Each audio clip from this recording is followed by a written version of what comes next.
AL rallied in the game. NL has rallied in the swing. With the hat trick! Look out, Chap House!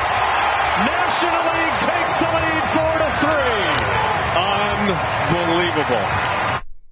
Joe Davis, Fox Sports, Kyle Schwarber's third home run of the swing-off. AL wins the swing-off. The NL wins the swing-off. Take the All-Star game and concludes, I think, a pretty apparently divisive, but I thought overall, Joe Shasky, very entertaining Midsummer Classic. And it's Evan Giddings filling in for Joe Spadoni alongside Joe Shasky as always.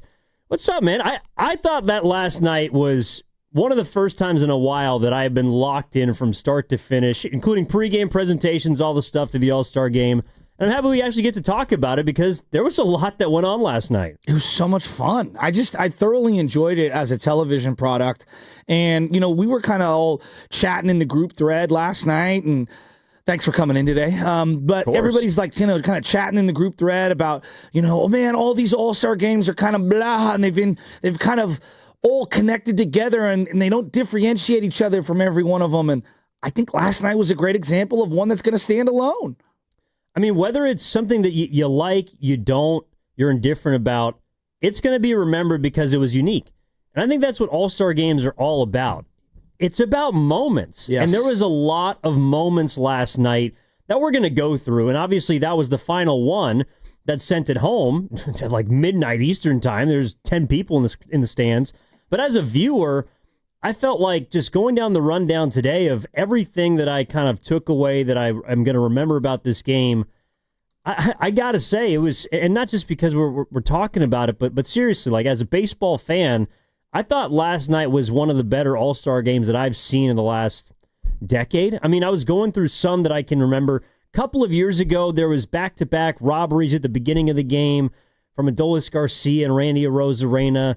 There was, a couple of homages in the last 10 years, but there wasn't a group of moments the way there was last night, and I guess that's why I'm left feeling pretty good about what I watched last night. Yeah, I just thought it was refreshing. It was something unique. Seeing them, let's just start, seeing them in their actual uniforms was a step up. Yes. Right? I like that. And, I think the old school guy in me just loved that they weren't trying to sell me a jersey on the actual game. You did it for the home run derby, fine, whatever. I don't have to love it. I'm exhausted. The jerseys were kind of cool. No, they were, but I'm exhausted as a consumer of all sports.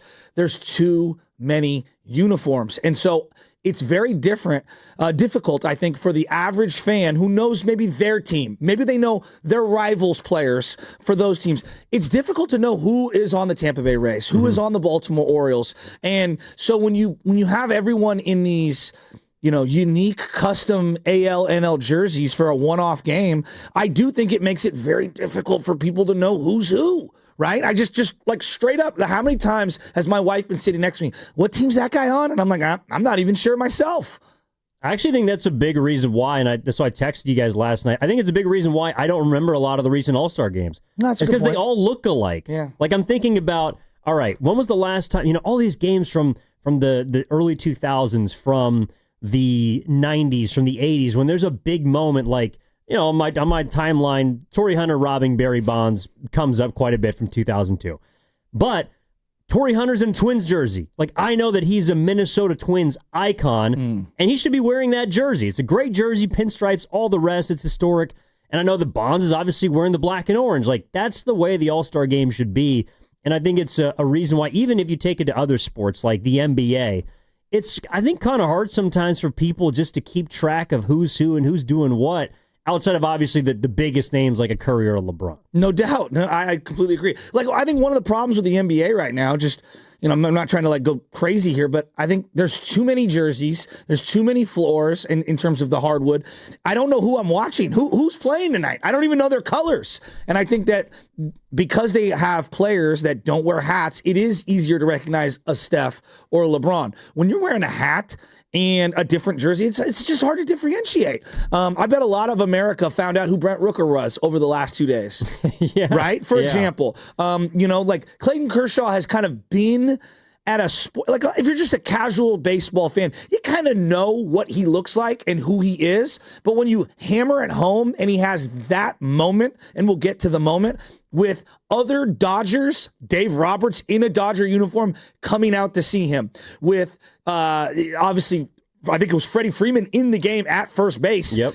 At the mound with him, and he's in his Dodger uniform, I do think it hits home a little harder. And I think you understand, like, oh, wow, that's a Dodger legend who's getting removed from the game, and it might be his final moment. You know, I was seeing Joe Torre come out. How cool was it to see Joe Torre in a New York Yankee uniform once again? Like, I thought that was unique. And so, no, I'm 100% with you. I think the presentation to me was one of the big takeaways. And I know the old heads, when it comes to baseball, the old heads hate any rule change whatsoever. Well, there's no other way around it. People lose their minds. But let's also acknowledge a few things. It's an exhibition. They're not playing for stakes. It's a showcase game. There's no stakes whatsoever. Okay, there might be individual pride on the line, but there's no stakes. Do you know how many All-Stars there were total? Like if 30, 35, 40. I don't know. 68 total All-Stars. Oh, my God. 68. oh my gosh. That's more than like a college football game sideline. That's incredible, right? So if we acknowledge a couple of things on the front end, it's an exhibition. No team in baseball wants their pitcher pitching. You could say, oh, they want, to have the moment. No. They don't want to risk any of their investments getting injured on a pitch in an exhibition game. Like, maybe in theory, they like the idea, the branding, the marketing, all that. But the reality is that most owners, GMs, front offices, managers are like, just don't get hurt, right? Then you go to a lot of the guys that are superstars. They're too cool to hang around for too long, and maybe they have family or whatever. It's their break too, and they can't wait to leave. Bobby Valentine was on with David Sampson, and I've referenced this a few times now in the last 2 weeks. Barry Bonds had a private jet and was leaving in the middle of the game. This was 20 years ago.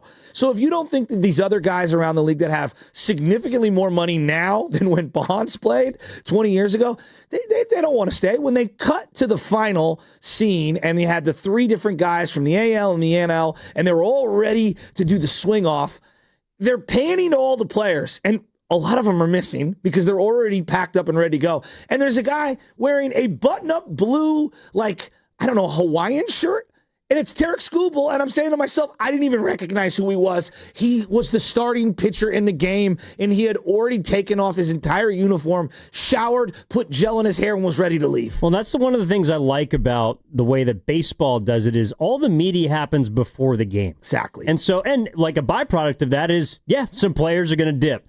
Aaron Judge and Shohei Ohtani weren't even around for this swing off. Which is fine. But the players were into it. Yes. The players enjoyed it. And I realized that it's hard to get buy-in from guys in exhibition games and in showcases. And one of the things that I think separates Major League Baseball's Midsummer Classic from the NBA All-Star Game, NHL does a pretty good job. No, NHL, I feel like right now might be the gold standard. But obviously the Pro Bowl is a joke. Like, the difference is access and competition. And when you get those players on the field, whether their teams want them out there or not, because obviously it's an injury risk, those players compete their ass off.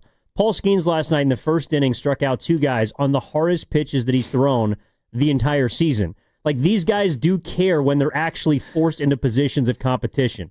So I enjoyed that aspect of things. And then the access, too. Like, when are you ever going to... Baseball is a sport made for mic'd up situations. It's made for a back and forth between a pitcher and a catcher like Skubal and Raleigh, a one-on-one with Smoltz and a great like Clayton Kershaw, a unique mic'd up situation with Jacob Wilson and his father, Jack Wilson, which was awesome, him watching from the stands. That's what can separate this sort of event and make it maybe not memorable for most, but enjoyable. Like, it's one of those things where I actually think you do kind of have to lock into the broadcast to enjoy, especially in the early innings when they had a lot of the mic'd up stuff, to enjoy the athletes and feel like you're getting to know them a bit. Like, I enjoyed Tarek Skubal dropping an F-bomb on live television when he gave up a double to give up a run. I enjoy hearing the actual competitive side of these guys come out.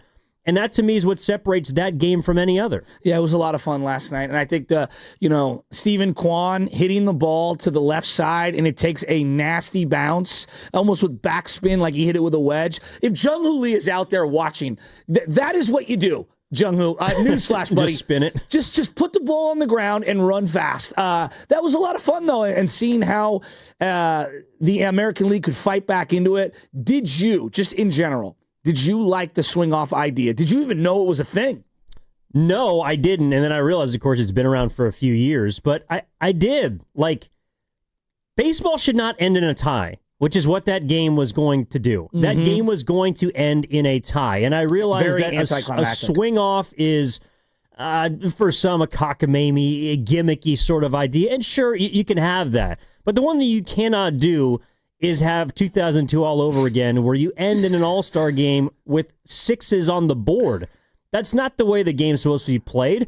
And also, yeah, like, there's not enough pitch. You say there's 68 guys, and probably half of them are arms. But no one wants their pitchers to pitch. Well, this is the thing, but I personally do. I like watching my own pitcher in the game. No, I know, but I'm talking about the teams themselves. Forget Joe the fan, Evan the fan. I'm talking about the teams themselves. The Giants do not want Robbie Ray to pitch in that game. Sure, but that also means if you want to get everybody involved, like as a fan, I want to see my player represented in the All-Star game, even if it's for 2/3 of an inning, like Clayton Kershaw threw, like just a couple pitches. That means if you're managing this game and you're spacing it out, you got to get all guys in 9 innings. So I guess you've never coached CYO. See, in CYO, you got to squeeze everyone in, and there are 3 innings of right. You got to play 1 inning at first base. Exactly. No, but no. What you're bringing? This is the youth coach dilemma, Evan. What you're referencing here is, you want to get everyone in, and there's sometimes you don't even know if you're going to go 4 innings because of a slaughter rule, one way or the other, or if you're going to play all 7. So there's certain times where a guy may not get in at the time that you want him to get in because of exactly what you're talking about. I mean, it's just, to me, that's how the game is set up to be. Like, the All-Star game was invented during the Great Depression to create ticket sales. It wasn't invented to showcase all-stars. It eventually turned into something great because it hit and it popped. It's a great television product for 4 years. Fox. They had 2 of them. Like, the games don't even matter at this point. They made them matter for some time after, by the way, a tie happened, and everyone decided that was a horrible idea. Like, to me, the swing-off is not some disgrace to the game of baseball. It was fun. And if you feel like that, I got a couch that you can come in and sit on, a rocking chair that you can go scream at kids at while they walk across. Well, who's it for? Is it like right now? You're watching that last night. Is it for the old guy who's in his 60s? All right, and I'm not disparaging those. Trust me, I'm thinking about my dad. Like, who's it for? Was it for him, or was it for the 10, 11, 12, 13-year-old that loves baseball and wants to see something fun, cool, and unique? That's who it's for.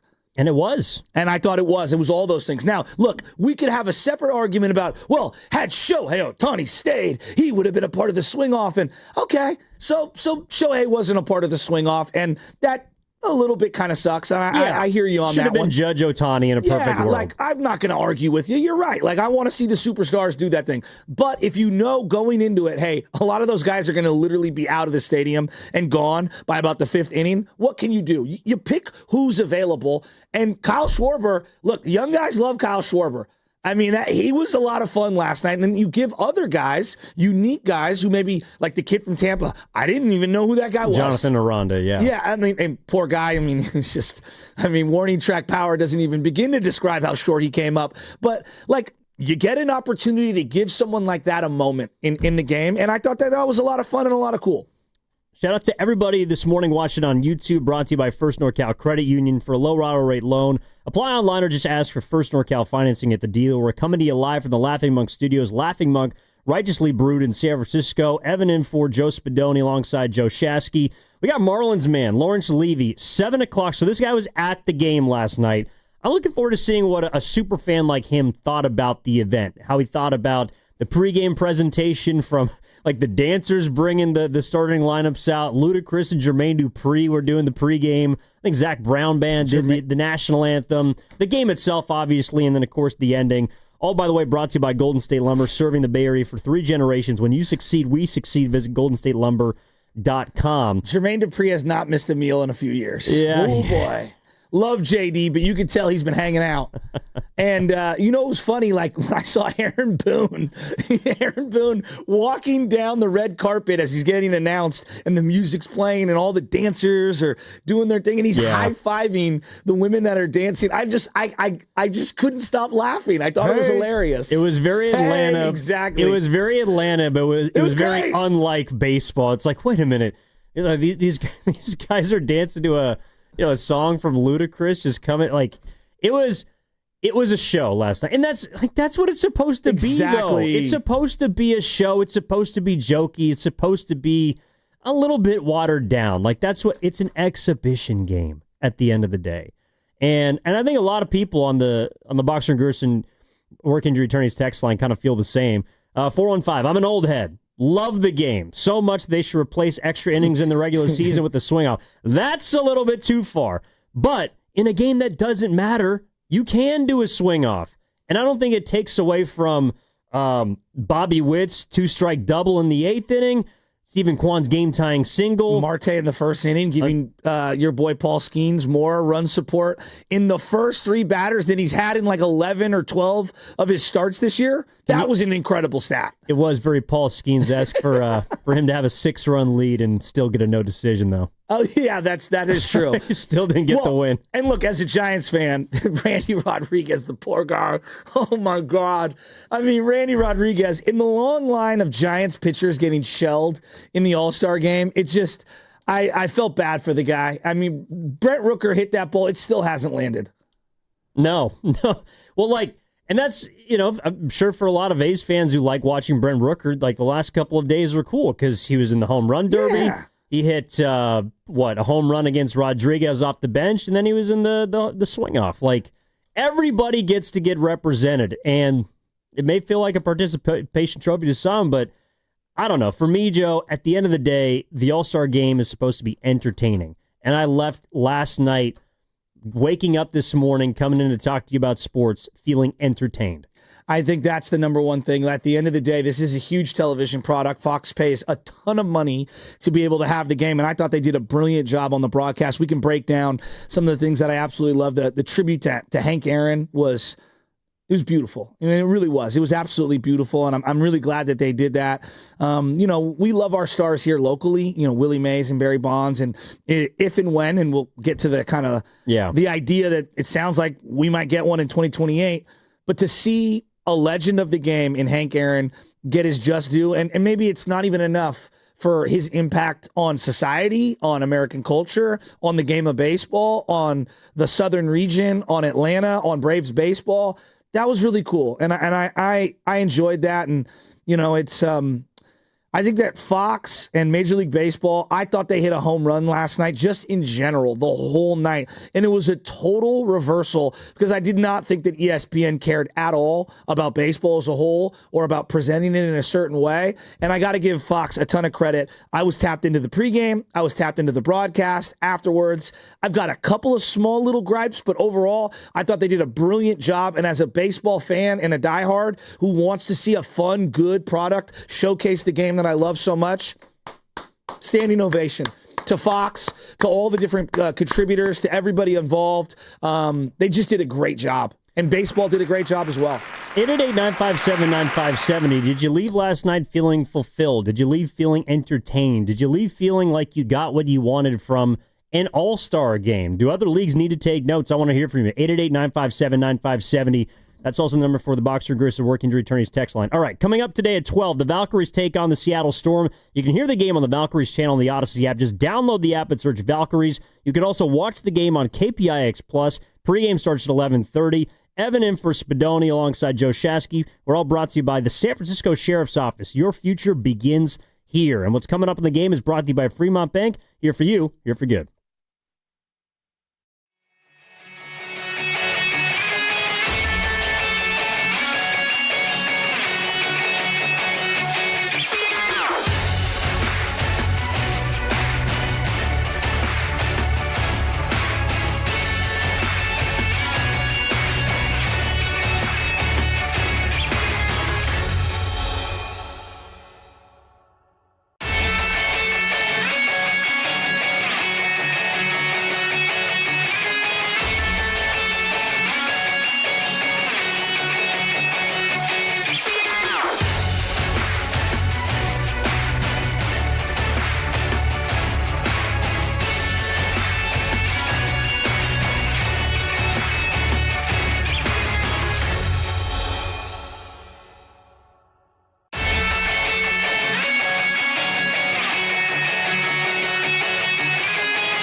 I'm not a system player. I am a system.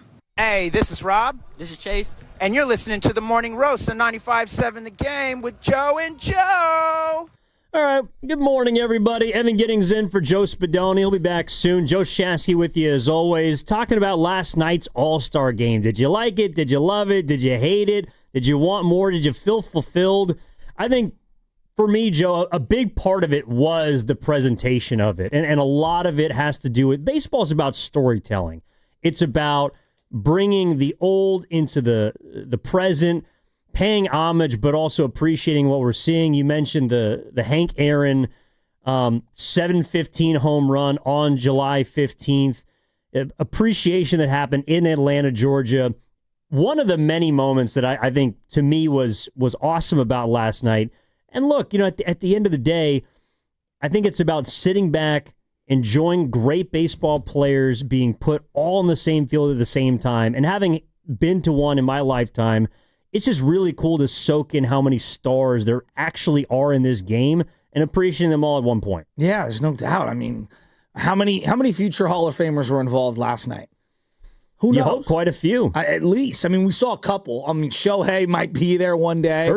Kershaw is absolutely going to be going in one day. You know, who knows what ends up happening with the Pete Crow Armstrongs of the world and the Mizorowskis and some of those guys. Like, time will tell. Bobby Witt Jr., for example. But you got a gazillion what feels like MVP-type candidates for the last couple of years out there on that field. Evan, I kept coming back to this thing. In the year where we've been talking almost ad nauseum about broadcasts, about TNT, about ESPN, as we kind of see yesterday in the wake of 3 different shows getting fired from Fox Sports, it's funny to me that for the longest time, I held ESPN as the gold standard for sports broadcasting. And in many ways, there are certain things and entities that they are a part of where they do an excellent job still. I think of college football, College Game Day. Herb Street and Fowler still feels big time for me. I don't know if it does for you. It does, yeah. No, absolutely. I mean, I think college football is, you know, but to me, the biggest juxtaposition you're talking about is literally Monday to Tuesday. ESPN has the Home Run Derby. Fox has the All-Star Game.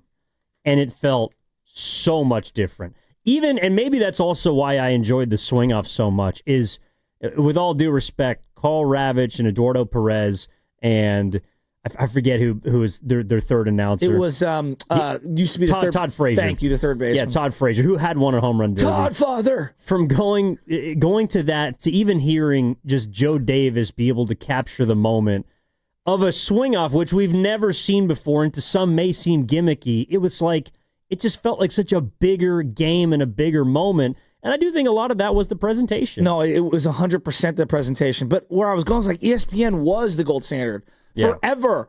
I don't know what's happened to ESPN. That's a whole separate conversation. And I'm sure we can get into like the Stephen A. Smithification of everything that they've done over there. But they're telling me they don't think baseball's big time. Okay? Now, we can argue about Fox Sports' debate television programming, but when they do sports right now, it feels big time. And the pregame, which I'm probably watching now more than ever because I turn it on in the living room and the little guy's playing and we're kind of just, you know, it's on in the background and we're playing and I'm putting the ball on the tee and he's hitting it and, you know, just doing normal stuff, folding laundry and whatnot. Their pregame show, they had Alex Rodriguez, they had Derek Jeter, and they have David Ortiz, Big Papi. It felt big time. You know, Alex Rodriguez, whatever you want to think about him, is great on television. And I think Derek Jeter is, you know, a baseball royalty at minimum for most people. And then you got Big Papi, who's just a lovable character. And even if you hate the Sox, you love him. So that's your pregame. Then they wrinkle in a former ESPN guy in Tom Rinaldi, who's doing these little vignettes. And the vignette with Scooble and Skeens, and I'm watching, and I don't know how many other people were watching that stuff, but like I thought that was cool. I thought that was fun. Their pre-production stuff that they put into the pregame broadcast felt like a Super Bowl type of an event, and it felt big time to me. They did a Hank Aaron piece on what he meant to Atlanta in that area, and I don't know, I felt like Fox seized the moment told me this is big, this is important. Look at the people that we're putting on television, and you tell me if you think it's big time. And I thought it was. I mean, even last night, one thing that really bugged me about the Derby, and it's a small thing, but I think it's representative of where ESPN is in its regards to baseball coverage. So on Monday night, someone hits a bunch of home runs. O'Neal Cruz hits 21 in the first round, which, by the way, I feel like I only got to see like half of them because the cameras are all over the place. But totally agree. His first interview is with Ryan Howard, who's working for MLB. And I love that Ryan Howard has a chance as a former home run derby participant, great baseball player. Lost a lot of weight. Yes, he did. He looked like he still was kind of jacked, though. Still kind of jacked. No doubt. But he's talking to these guys first while the ESPN sideline reporter, Passan Gonzalez, they're waiting their turn. And I'm like, who's on TV right now? And what broadcast am I watching right now? ESPN is second in line for their own event. Meanwhile, Fox has access to... They get Skeens and Scooble to sit down before the game. They get Kershaw to buy into a mic'd up segment. And I wanted to go in not liking it because I thought the idea of Kershaw being in the All-Star game was a little over the top. But by the end of it, I was like, that was pretty cool. No, look, getting to the Kershaw moment, like I hate the Dodgers, and I might hate Kershaw as a Dodger, but I respect his importance to the game. And that last night, I wanted to hate it. Like, Ev, I wanted to go in hating it, and I absolutely loved it. And how could you not walk away with appreciation for Kershaw, for the moment, the way he's talking with Smoltzy back and forth, and who was it that made the play in left field, sliding catch? Was it Kyle Tucker? I believe made a sliding catch down the line. What was it? It was Kyle Tucker. Yeah, Kyle Tucker makes a sliding catch down the line, and he was like, yeah, like, that was cool. I thought that was awesome. I thought the mic'd up stuff was awesome, and kudos to him for putting himself out there like that.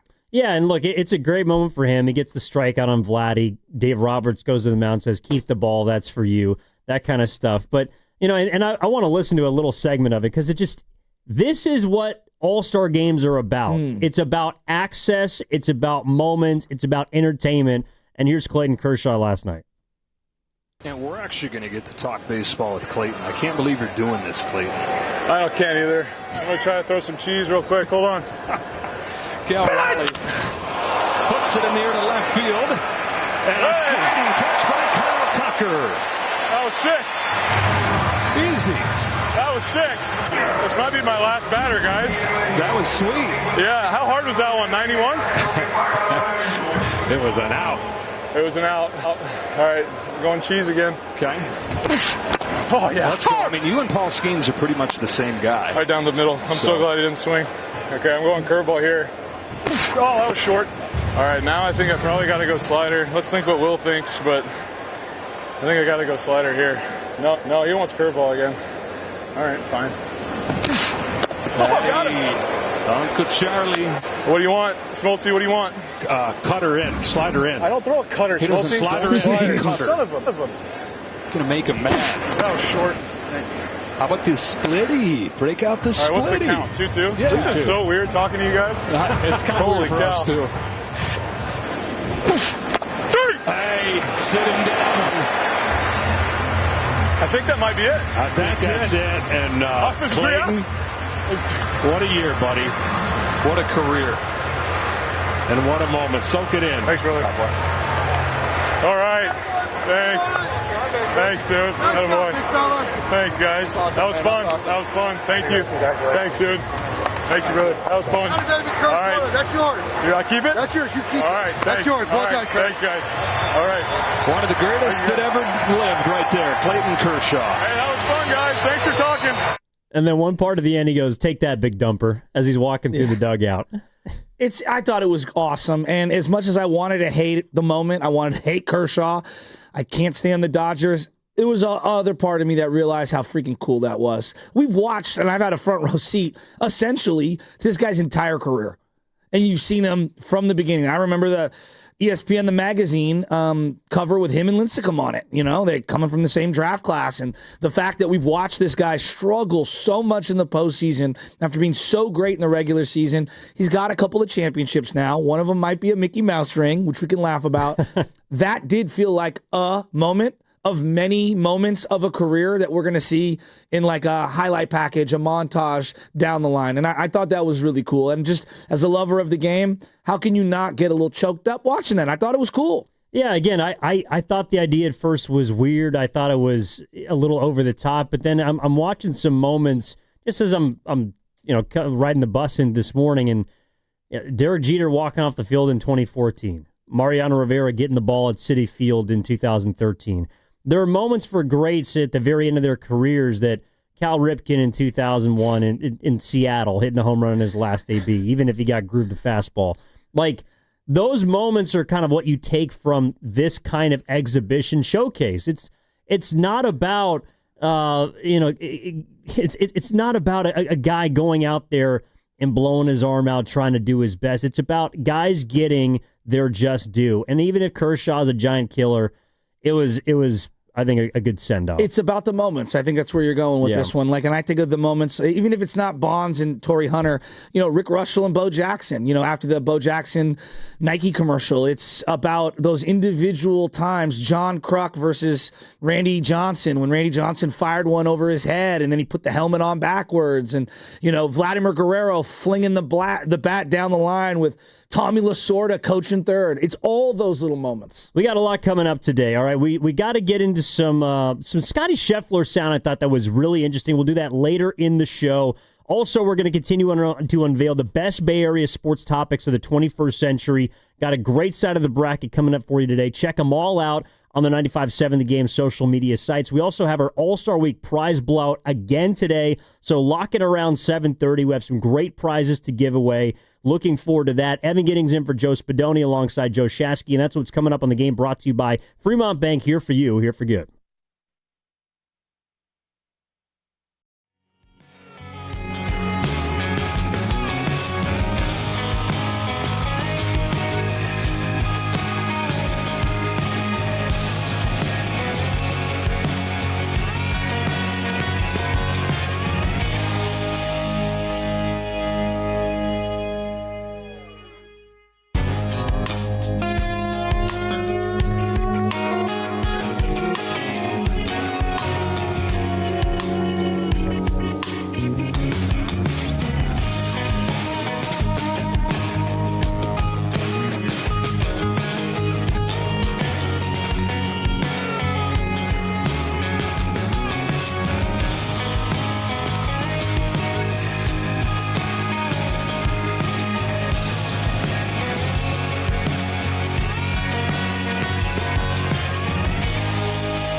Shut up, Evan. I mean, bring it on, man. This is Big Pun, and there's only one way to start off my morning, and that's with the morning roast with my guys, Joe Spadoni and Butcher Boy Shasky on 95.7 The Game. All right, Evan Giddings in for Joe Spadoni with Joe Shasky. We're all brought to you by Golden State, serving the Bay Area for 3 generations. When you succeed, we succeed. Visit GoldenStateLumber.com. We continue our All-Star Week prize blowout again today, every day this week. Each show giving you awesome prizes and opportunity to win. Today, giving one lucky listener a Warriors prize pack and a $100 gift card to Laughing Monk Brewing.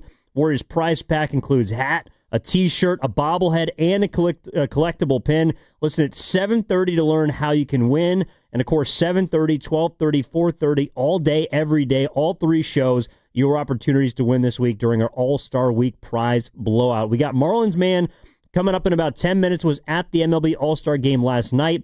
And before the break, Shasky, we're talking a lot about presentation. And one of the ways that, fans are able to get into this game, but also just how you sell it. And a big part of that to me is the broadcast team. Knowing all the storylines, knowing when to focus on a specific guy, knowing how to set up particular storylines. And I think Joe Davis, and whatever you think about John Smoltz, I think he's pretty good. They just know how to kind of capture the moment. And that's, to me, a big reason why, again, I did like the swing off at the end. I just felt like it was a moment, and the voices were a big reason why. Yeah, Joe Davis is excellent.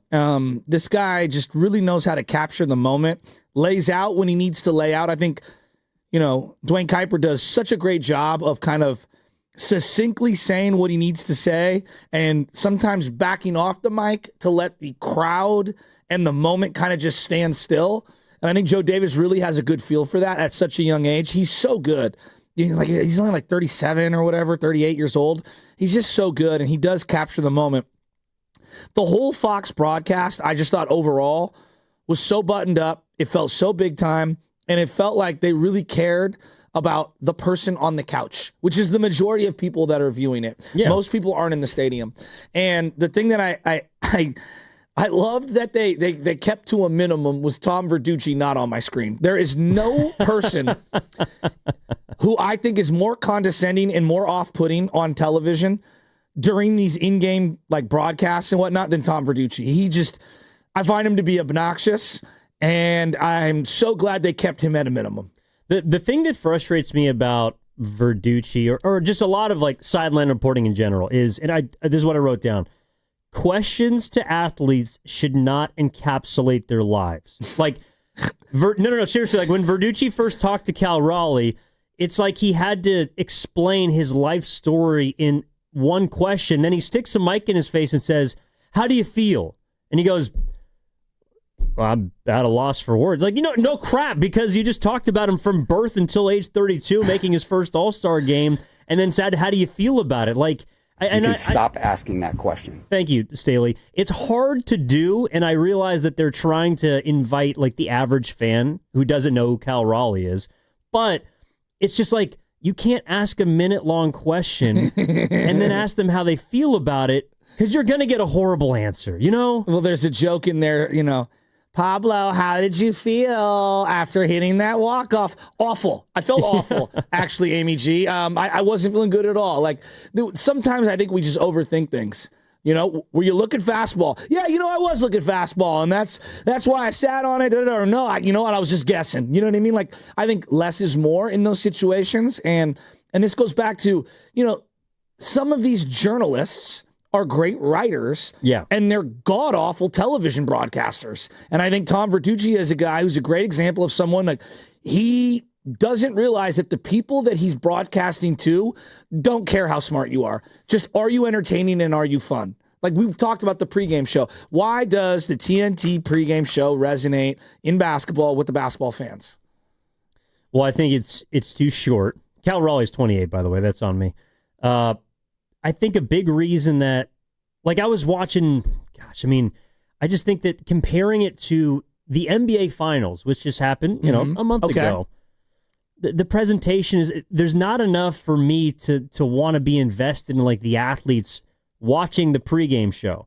I feel like I'm hearing people tell me or really scream at me what games mean, what players should be doing, but I'm not learning a lot about the athletes. And I realize that it's different talking about an all-star game to an NBA Finals. There's legacy on the line compared to exhibition and showcasing. But one of the big things that interests me about like these platform events, right, is what am I going to learn about these guys that I don't already know? And to me, I just feel like I get so much more from the All-Star game, or I got so much more from the Fox presentation of the deal than something like ESPN a month ago, where I'm just hearing like, this guy needs to show up.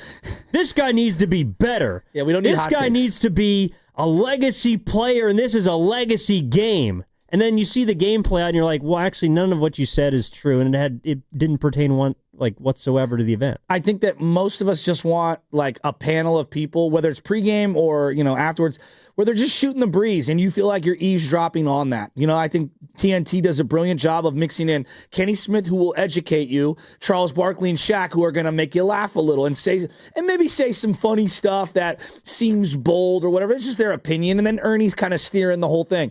I think the Fox broadcast has those elements with Jeter and Poppy and A-Rod, and I think during the broadcast yesterday, you get the credibility of a John Smoltz, who also feels very relatable. And when you have him talking to Kershaw, and you have him talking to Jacob Wilson and Jack Wilson simultaneously, and they're kind of goofing off, but yet Smoltzy feels like a normal dude. And I feel like it really resonated to the audience. And then you still have I call it the bus driver, the traffic director of Joe Davis, and his credibility and his kind of sense of the moment. I don't need to be jammed down my throat how smart you are. And that's why I think Tom Verducci sticks out in a negative way in these broadcasts, because you're doing too much. You're doing too much. I want to feel like I'm eavesdropping on just you guys shooting the breeze. Yeah, in general, I think what really hits for me is when someone who is great doesn't promote this sense of self-importance. That's what I like. Like Smoltz, who's a Hall of Fame pitcher. He's one of the most unique power arms of all time. But he's willing to talk to Jack Wilson during this event and say, hey, you hit 333 off me, 4 for 12. And Jack Wilson is great. He's not in Smoltz's league. A lot of people probably didn't even know who Jack Wilson was until last night because his son was playing shortstop for the American League. But the point is, Smoltz can be self-deprecating as well as the ultimate analyst, which is, I think, what a lot of people enjoy about the best studio shows is you have the Hall of Famers. Exactly. You have the talent, but you also have the personality to realize, just talk to me like we're normal human beings. Why do you think College Game Day resonates to so many people? Because it feels like we're all at a party together. Exactly, and we're hanging out, and like Lee Corso's your crazy uncle, even though obviously he's going to be off the show moving forward.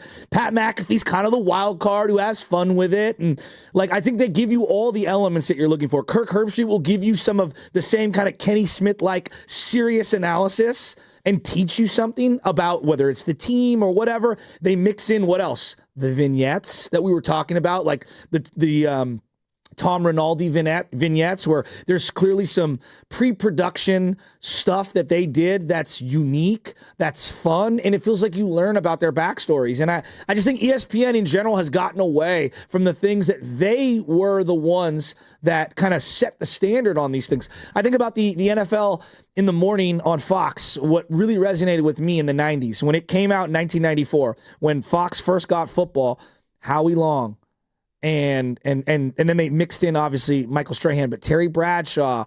It just felt like a bunch of dudes shooting the breeze, and you would mix in the intelligent talk with the goofy stuff, and it was guys kind of who really liked each other. I don't know. I feel like ESPN is missing the ball in general on a lot of sports right now, and it really hammered home last night. Like, Fox really cares about baseball, and I want them to continue to do more baseball stuff, because last night was a great step forward for the sport for the next generation. Well, speaking of backstories, here's a little backstory on the guy we got coming up in just a moment here, Marlins Man. If you've ever wondered, like, who's that bright orange jersey at all these big baseball games behind home plate in the best seats in the house? Well, it's this guy named Lawrence Levy. He goes by Marlins Man. He wears a bright Marlins jersey and visor to every single game that he attends. He's at all the biggest events, And I've actually had the chance to meet him one time in Las Vegas. He's a really cool dude. He was there last night. He was there last night at the All-Star game, and we're going to talk to him in just a moment here on the River Islands guest line. A reminder, you're listening to 95.7 The Game, KGMZ FM and HD1 San Francisco and Odyssey Sports Station, home of the Golden State Warriors and Valkyries, always live on the free Odyssey app, coming to you live from the Laughing Monk Studios. This is from the 415. Even some people who don't like Smoltz's commentary were giving him some praise last night. All right, so we got Marlins Man right now, right here on the River Islands guest line. All guests on 95.7 The Game appear on the River Islands guest line. Isn't it time for you to discover the islands? River Islands in Lathrop. Evan Giddings in for Joe Spadoni alongside Joe Shasky. We're talking to Marlins Man right here on 95.7 The Game. Thank you so much for your time. How's it going?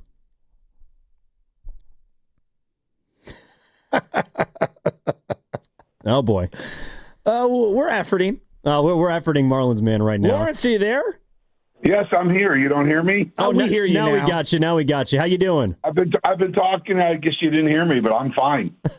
we appreciate it. Okay, so you're behind home plate last night at the All-Star game. First of all, what was your favorite moment from last night? My favorite moment from last night was telling everybody behind home plate when it looked like there was going to be no more hits about the fifth inning. I said, quick, if you can get on the thing and bet like FanDuel, bet over 5 runs total. That's what it was. That would have been a lot. And then all of a sudden, when I told everybody that, there was 4 runs scored by the bottom of the inning and 4 runs. After I told everybody to quick bet the over, and there was 8 runs scored in the next 2 half innings, and everybody thought I was a god behind there. It was great. How would you rank that? Because you've been at a million things, and I want to get into it, but where would you rank last night's event for you? I mean, you've been to everything, it feels like. Yeah, so last night was by far the best All-Star game that I've ever been to. And I've been to 14 in a row, and I didn't know, honestly, about the swing off. I was at the game years ago when they stopped it and it was a tie score, like in the 9th inning. They ran out of players. They ran out of everybody had played and pitchers. And I didn't know that they had a swing off. And I kind of felt bad for the guy that was the National League number 3 guy, because he probably wanted at least 1 home run done by the American League so that he could walk up and have 3 shots to be the hero. You know, he gets a home run. Everybody mobs him. He never even got to get in the batter's box. You're like the most interesting man in sports. We're talking to Marlins Man here. And do you want to be called Larry or Lawrence? Lawrence. Okay, and Lawrence. It's funny because when I first started, I was called the creamsicle, the white orange guy. But when I got to San Francisco, because that was 2012. And so when I traveled all over with the Heat, with LeBron James and Dwayne Wade, and I went to 27 games in a row that they won, I was the creamsicle. But in San Francisco, they told me that name sucks. And they made up, and they said, you could be Mr. Marlin. Can't be Mr. Marlin, because that's Jeff Conine. What about Mr. 305? Nah, that's Pitbull. Yeah. How about Marlins Man? Hey, I like that name. So the Giants fans, specifically a park ranger, is the one who came up with the idea of Marlins Man. And it stuck. And I got to tell you that last night, sitting there, there was only about 20 Marlins fans in the whole place, and 10 of them were related to the guy. But there was a lot of Giants fans there, really? Equal to the Yankees. I was stunned. Wow. Yankees, Dodgers, and Giants was probably 25% of the whole place. All right, now I want to rat-a-tat-tat because I got so many questions on this. I remember when you first came out, I want to say it was the World Series when I first noticed you, and then later on, you and 40 Water, E40, the local rapper here from Vallejo, California, you guys would sit like right next to each other. Look, you were partying together. How did this thing begin? Like, give me the superhero origin story for Marlin Man. How did this start? There's like a good kind of scoop for you. It started actually at the Giants-Cardinals National League Championship Series, where that game, it was pouring rain and like 40 degrees. Yeah. And they probably should have stopped the game in the 9th when it was a downpour, and it was about 6 inches of water on the infield. But the Giants were winning by like 5 or 6 runs. People just wanted it over. And every pitch, it went harder and harder and harder rain. In fact, for years I had a bobblehead where the Giants pitcher was holding his hands up after he won the game, and you turned the bobblehead over and like snow, it was a globe, and because it was raining so hard. And that's where it started. And since the Giants were at home for the World Series, I didn't leave, and I stayed. And you played the Tigers, and the Tigers were a huge favorite. They had Scherzer and Verlander. I think the Giants. I think you could have got like 10-1 on the Giants to win the World Series. And this little fat guy you guys called Panda hit 3 home runs in that game. And Buster Posey, who was Florida State, knew who I was. And after you won the first 2, I decided to go to Detroit. And it really hadn't blown up yet because I'm orange in a sea of orange. But when I got to Detroit, I'm the only orange behind home plate. Giants fans didn't go to Detroit. And it was great. And if you ever see the video of when Buster Posey hits the winning home run, you'll notice that he hits the shot, and which you don't see because they follow the ball. He turns and waves at me and does the tomahawk chop from Florida State as he goes to first. Because the whole time he's batting, I'm standing behind home plate doing the tomahawk chop going, It was great. That's a great moment. I'm just fascinated. How can you afford this lifestyle? I'm being 100% real. Did you win some huge settlement? I'm jealous, straight up. I mean, I wish I could be able to go to as many games as you. I love talking to you. Is this Evan speaking or the other guy? This is Shasky. Joe. This is Joe Shasky you're talking to. So, Joe, I'm going to tell you something. I know it's probably not politically correct, but I'm going to give you the truthful answer because I actually listened to your show at times when I was in San Francisco. No wife, no kids, no overhead. I know all about that, sure my I'm man. going to get in trouble for that. No, that's great. Girlfriend, but if I always thought, last night I was asked the same question. That's why I knew the answer. A guy asked me, and I said, "How many kids you got? 4?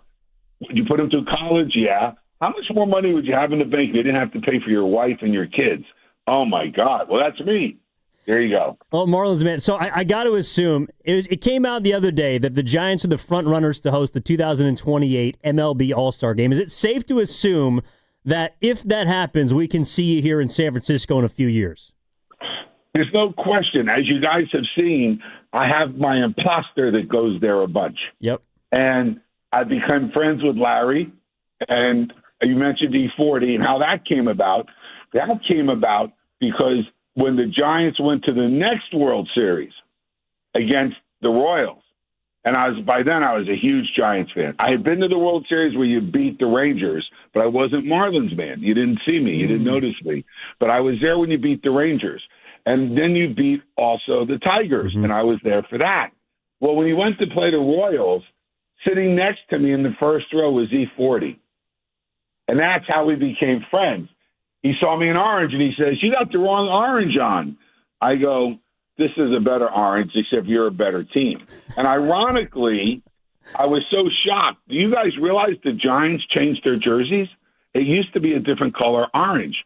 Everywhere I was looking, the orange they use now is the Marlins orange. And the Astros did the same thing. Back then, the Astros, the Orioles, and the Giants had a different color orange. It was more like blackish orange, let's say. It was darker. And the Marlins had this new orange. You guys, your jersey looks better than the Marlins. Yours has those pinstripes down the middle. And I noticed everybody was wearing, I think you call it your City Connect jersey or something. Yep. There's a name for it. But everybody's wearing that new orange now in San Francisco. So, all right, you and E40, did you guys hang out after the game? Did you get to burn one with him? I mean, he's a big drinker. I got to tell you, he can outdrink me by far. That guy can drink like a fish. So, all right, now I want to know, because you're one of the most interesting men in sports, period. End of discussion. Give me your favorite sports moment or game that you've been to, because it feels like you've been to everything. So just fire away. All right. So number one, I already told you, ironically, that doesn't get a lot of press, is the National League Championship Series for the Cardinals. After the game was over, my secretary, Lisa, who had me go with her, we walked outside. And there must have been 100,000 people out there. Everybody from San Francisco came downtown, and it was pouring rain. People were climbing on the statues. They were climbing up the trees, and I was out till like 4 a.m. That was awesome for the Giants because when you think about it, the Giants won all 3 World Series away. They never got to have a celebration at home, okay? And I also was there when the Warriors won their championship, and that was great, especially as I didn't like Cleveland or LeBron James. So, anyhow, that was a great moment. Another one that was great in baseball was I was in Chicago, and they were playing the Nationals. Nationals are winning 1-0, and they're no-hitting the Cubs. The Cubs get a hit in the 8th. And in the top of the 9th, Nationals scored 2 runs. It's a Sunday night baseball game. And probably everybody left the stadium. They got to work the next day. It's a work day. It's like 12 o'clock at night already, and they're losing 3-0, and there's 2 outs in the game. And the next guy gets a walk. The next guy, there's a hit batter, and then I think there's a balk and then a walk. And all of a sudden, it's bases loaded, 2 outs, and they bring up a guy named Bodie or Boat, a rookie, pinch hit, rookie, pinch hit. And he hits a shot to center field. And in Wrigley Field, it's very dark in center field, not well lit. And the guy, in fact, that was the last stadium to get lights. Yeah. I think you know that. Yes. And so he jumps up, and he acts like he caught the ball, and he jogs in. And all the fans go, oh. And the Cubs on base go, oh. And all of a sudden, you see the umpire twirling his finger around. He faked the fans out. It was a grand slam, walk-off, home run in the bottom of the 9th. Wow. That was unbelievable. So, all right, we got Marlins Man on. Lawrence, how do you get your tickets? Do you hit the teams up directly? Why do you not have a sponsorship with like Ticketmaster or, SeatGeek or one of these? Like, just give us a little insight into how you conduct business. Like right now, do you know exactly where you're going to the next game? You're always sitting dead central, right there, where the camera is. We can always see you. Do you have like a sports calendar? You said you had like an assistant of some sort. Like break down how this works. So nobody's ever asked that question too. This is great. So the answer is kind of simple. I have a workers' comp law firm, and I have about 45 secretaries. And I became friends behind the scenes with the people who schedule or pick the games. And in return for me not burning them, I know in advance. And so I tell my staff what game it is, and we try and get the tickets. There are 17 cities out of the 30 that I know the guys behind home plate. Initially, I might have got them from a broker, and I don't know how old you guys are, but before SeatGeek and Ticketmaster and StubHub, you had scalpers. That was me. You don't hear that word anymore. I used to do that. I used to do that in front of Candlestick, and then you could get in big trouble back then. The police would pick you up. Yeah, right. So scalpers was how I used to get them, and then also they came up with a gimmick. The travel agents could sell you a hotel room and throw the tickets in for free. So you buy some room in some Roach Motel, and they would throw the tickets in. And that's how you beat it, till they realize they can make money on sales tax. So now, on 17 of the baseball cities, I know the people behind them. I know the guy for the Cubs. I know the guys for the Giants, let's say. Not the Giants. He sold his. The White Sox. I know the guy for the Brewers. And I had Yankees, Mets, and Marlins. So we started a little group. So if they wanted to go to a game, let's say you're the Rockies guy and you have tickets for the first row, you want to go when the Rockies play the Yankees. Yep. You call me up and we talk about what tickets and we barter. That's one way. Another way was StubHub. And when I was spending probably more than $500,000 a year on StubHub, they had assigned my own vice president, and he would also look for the tickets for me for events, not just baseball. And they offered me to sponsor me, put me in TV commercials, and also put StubHub on my jersey. And I decided not to do that. I decided that if somebody gives me something, they want you to say nice stuff about them. I want to be able to rip the crap out of them if I'm pissed off. So I turned down Chick-fil-A, I turned down StubHub, and I turned down Burger King. And I said, I'm not for sale, not for rent.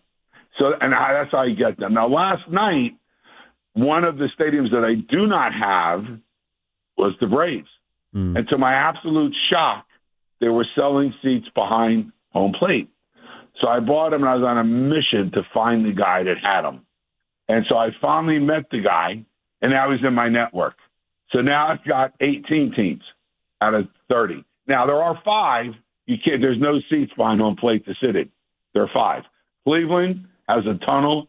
The Angels have 2 suites that you can't get. They're both, one Scott Boras and one somebody else. Tampa, I can't remember the other. Cleveland, Tampa, Angels. I'll come to my head. Tampa. Yeah. Tampa's at the Yankee Stadium right now. So basically now I have 18 out of 25. Man. And I have all the good ones. You know, I know the guy at Dodgers. I know the guys, the ones I don't have. I used to have a connection with the Giants. When you guys saw me at the World Series, that guy came to me and said, I own 6 seats here and blah, blah, blah. And he had them for many, many years. But when the Giants got bad, he gave them up. So now I have the Marlins Man Imposter guy. He's met a lot of the people, and we either buy them from the Giants or other times. But now my next big event is there in San Francisco, July 27. It is the Giants-Dodgers game on ESPN Sunday night, and it's also the bobblehead night because your mascot, Lucille, made the Bobblehead Hall of Fame, which is a huge thing, and I think there only is about 4 mascots total in baseball in it. And they're putting in Orbit from the Astros and Lucille. So I put a lot of pressure on ESPN. I convinced them to pick that game over Dodgers-Red Sox. They wanted to go Dodgers-Red Sox. Yeah, you're talking Mets-Giants. We'll see. Mets-Giants, right. Yes. So it's Dodgers-Red Sox is the 27th. Yep. That's who they wanted because the Red Sox have been bad for a while and they've won 10 in a row. But I said Mets-Giants is a huge game for the wild card. I like it. And so they're doing that game. Love it. And we're talking to Marlins Man here on 95.7 The Game. Was sitting right behind home plate last night at the MLB All-Star Game. You can catch him on all the biggest games in that bright orange jersey. All right, Marlins Man, I got to ask you, as someone who's been to all these ballparks, who has seen virtually all of them from the best seat in the house, where does Oracle Park, Pac Bell, SBC, where does it rank for you? Okay. So, by the way, how many names has that stadium had? Oh, it's had AT&T. It had Pac Bell Park. It was SBC. Yeah, I was at Candlestick. And by the way, that's a very windy stadium. Yes, it is. I grew up right there. I've never seen a pop fly once. It was a carry-out home run. I go, what the hell? Yeah. Okay, and then it wasn't called Oracle in the beginning. What was it called? It was called AT&T, then SBC, then Pac Bell Park, or in some combination, and now Oracle Park. Okay, so that's absolutely in my top 5. And I'm going to tell you why. Because it has not only the fans who know what they're doing, the stadium has so much, if you dig and you look, that's hidden in places you got to look. So while you might see, oh, look at the pretty view of the bay and stuff, when you walk around, and of course you see the Coke bottle and the glove, when you walk around you find Ghirardelli chocolate in left field. When you walk outside the stadium, there's a seal statue on center field that nobody ever sees. A statue of a seal. What other stadium has a statue of a seal, by the way? None. Okay? And then when you walk on the sidewalk, as you walk on the ground are bronze plaques of famous moments in Giants history. The World Series wins, Bobby Bonds hitting like 200, 300, 400, 500 home runs. I've never seen that, and nobody's copied that. When you walk along McCovey Cove Water on the sidewalk, look on the ground, and you will see all maybe 30 or 40 plaques of famous moments in Giants history. That is awesome. We call that the Smokers Row. Is that what it's called? Well, that's where before weed became legal. That's where everyone would go, blow trees and whatnot. The only thing, I think that stadium is fantastic.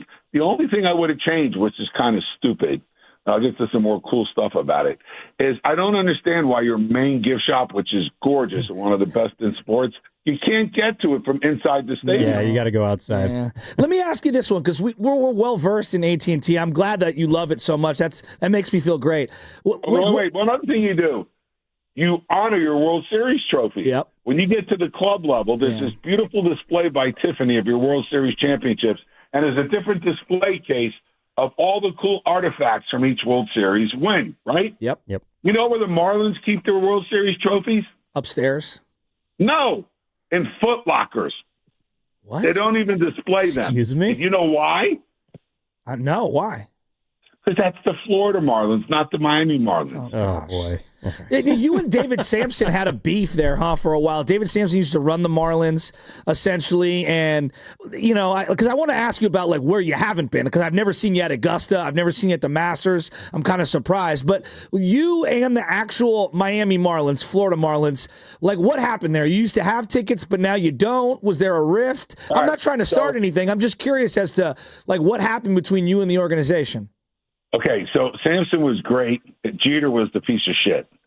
And I can prove it, and I did many times, and then they eventually left me alone. So what happened with Sampson was Sampson didn't know who the hell I was, nor did he care. And he started getting accused by a lot of the owners of paying me to go around the country to promote his product and disrupt games that I was visiting. So he brought me in his office, and he said, listen, I don't pay you anything. I said, guess what? Correct. I said, but he goes, I need you to tone it down a little bit. I go, I'm not toning it down. Sorry, David. That ain't happening. And so he goes, when you go to another city, though, can you I always behave. He goes, okay. He goes, well, I'm being accused of giving you money to distract from the Royals' success.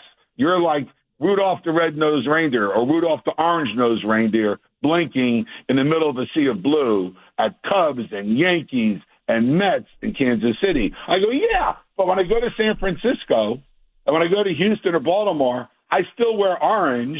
I don't wear any other color. So I don't know what you're talking about. So I said, David, do you understand what happened with the Royals? He goes, what do you mean? Now, by the way, guys, there's another scoop for you, unless you follow what happened back then, was I went to the Royals game, and the vice president, I don't know, the vice president came up to me and said, hey, you're distracting the fans from the success of the team. The owner wants to know if you put on a Royals jersey. And I said, no. He goes, how about if I give you a game-signed ball? No. How about if I give you a game-signed ball and a game-signed jersey? No. What about if you go up to the suite over there and you can have stone crab and lobster? I said, let me tell you something. Number one, I don't care about the Royals. I'm here for the Giants. Number two, I said, I don't care about a signed ball from the Royals. You haven't won shit, and the Giants have won World Series. They were going to eventually lose that in Game 7. Number three, I'm allergic to seafood. And number four, I don't care about the owners. I'm staying right here. So he said, well, we have a price. I said, no, there's no problem. I've already researched the law on this. What? Yes. You can't make somebody change clothes if you gave it to them as a present or if you sold it to them. So you can't say it's rude, offensive, and anything. And I had researched this legally because I was a lawyer, one of the head lawyers for Walmart, and I run 3,500 lawyers at that time. I called them my stormtroopers, and they gave me all the research. And back in the 60s, when somebody wore a shirt that said like F-U-C-K-U or something, it was offensive. And they ruled that they could make somebody remove something that was offensive unless you sold it to them or gave it to them. And I totally set him up. He goes, well, I didn't sell you that shirt. I said, oh, yes, you did. It says right here at the bottom, Majestic. And oh, sorry. Lawrence, we got you? Yeah, I think his phone cut out. Yeah, we lost him. Sorry. But that was, oh, my goodness. This guy is one of the most fascinating people in sports. Wow. What an unbelievable interview. And sorry about towards the end there, but I mean, gosh, Marlins, man, we literally got the entire backstory of this guy. And he's a massive fan of the Giants. I have to say, he validated all my opinions of Derek Jeter, because I've said to you guys forever, Derek Jeter, great player. I don't like him. Oh, and it sounds like we got him back. Okay, let me ask you one last question before you get out of here. Wait. sorry I used POS, but I speak the truth. It's okay. No. I love that you said that because that's the real. So let me tell you something about that. Ready? I was so excited when Derek Jeter bought the Marlins. I was so excited someone knew baseball was coming. I didn't foresee he would lie to everybody and he would get rid of everybody knew what they were doing, bringing young, cheap people. And for sure, I know this for a fact, that Stanton was approached by Jeter and said, I have a deal in place to trade you to the San Francisco Giants or the Cardinals. Stanton would have been a Giant or a Cardinal. He said, pick one. And I know this for a fact, and out of the horse's mouth. And Stanton said, I have a no-trade clause. I don't want to go there. Jeter didn't even know he couldn't trade the guy. So eventually he went to New York, okay? Now, they had a town hall meeting after they traded away Stanton and Yelich and Ozuna and D. Gordon and Romuto. They trade everybody away. The fans are crying. It's like our fifth fire sale. And they have a town hall meeting. And they invite people to talk. And I wasn't going to talk. I was just going to watch. Well, person after person got up there and cried. And the media guys, like you guys, were all texting me, you got to talk, you got to talk. So I got up there and I said, because they said, say your name and what you do and how long you've been a Marlins ticket holder. So everybody, like, my name's Joe Blow. I've been 3 years. I'm an accountant or whatever. So when I got up there, I'm like, everybody knows who I am.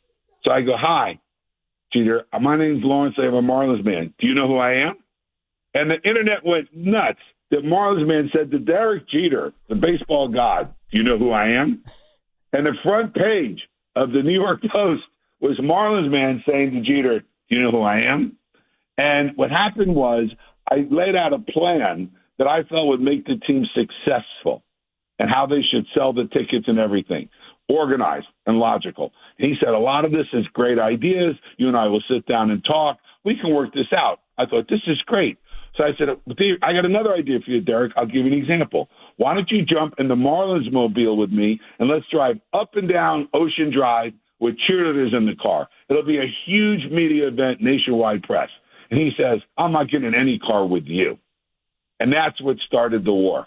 I guess. Wow. Okay? What an unbelievable story. Hey, look, Marlins, man, thank you so much for your time. You're the best. We could talk to you for hours, Huge man. fan. Thank you so much for coming on. We really appreciate it.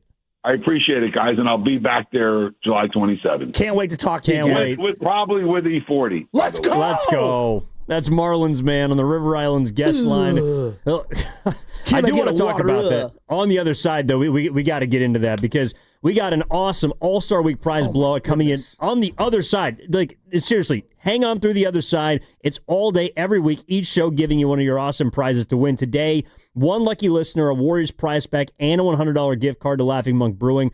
Prize pack includes a hat, T-shirts, bobblehead, collectible pins. Just listen in a few minutes to learn how to win. Also today at 12 o'clock, the Valkyries take on the Seattle Storm. You can hear the game on the Valkyries channel on the Odyssey app. Download the app, search Valkyries. You can also watch the game on KPIX Plus pregame beginning at 11:30. Brought to you by the San Francisco Sheriff's Office. Your future begins here. Evan Giddings in for Joe Spadoni with Joe Shasky. Wow, Marlins, man. 95-7 the game. We got to take a break. We'll be back.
en 95.7 El Partido. Thanks, guys.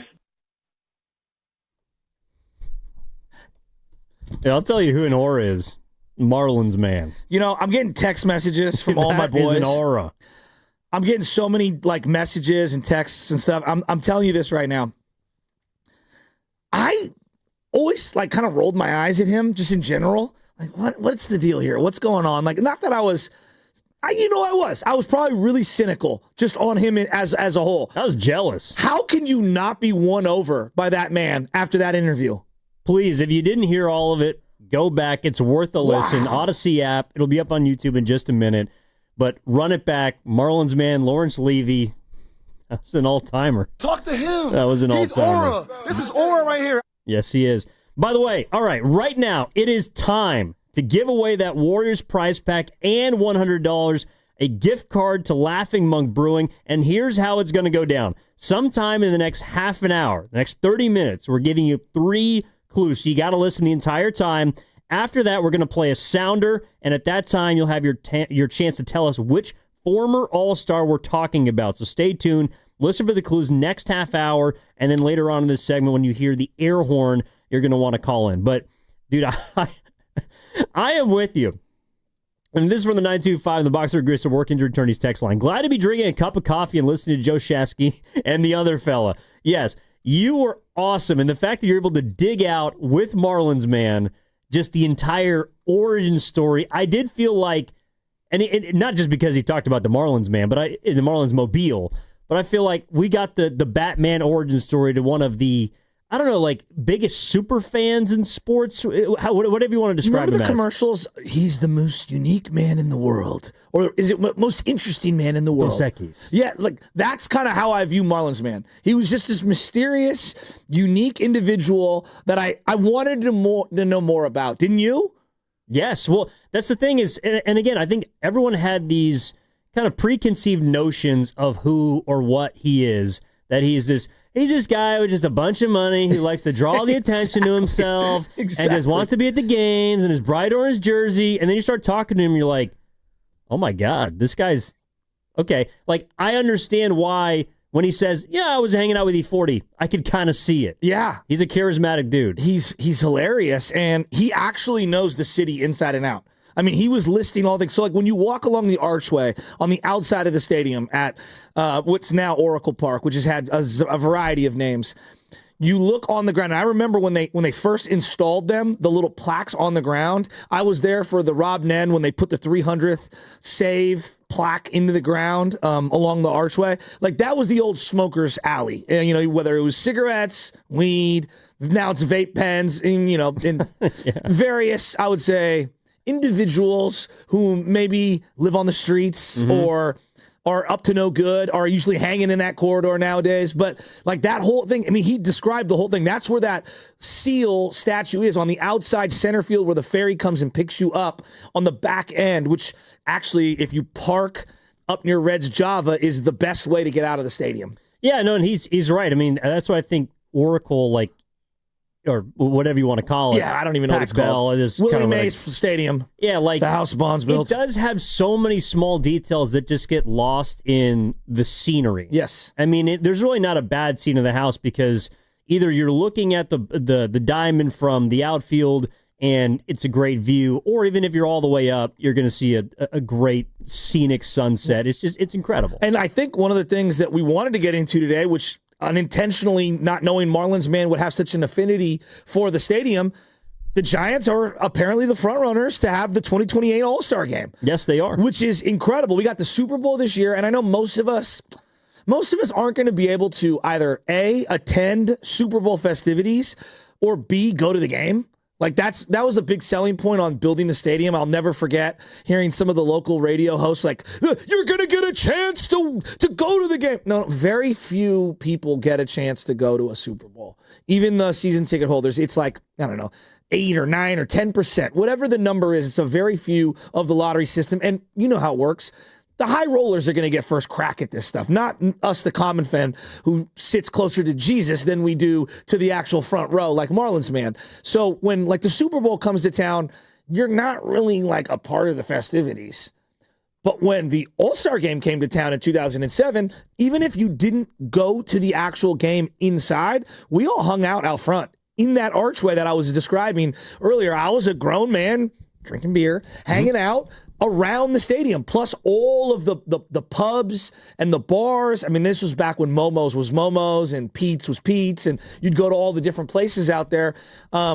That's just being near that stadium for the home run derby, even the celebrity game, which was on Sunday at the time, and then the All-Star game itself.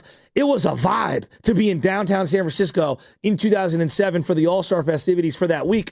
You could feel it if they come back in 2028. I think it'll be awesome. Well, and again, the reports are from the SF Chronicle that the Giants are the front runner to host the 2028 Major League Baseball All-Star game. You heard Marlins Man say he's going to be there if it's here.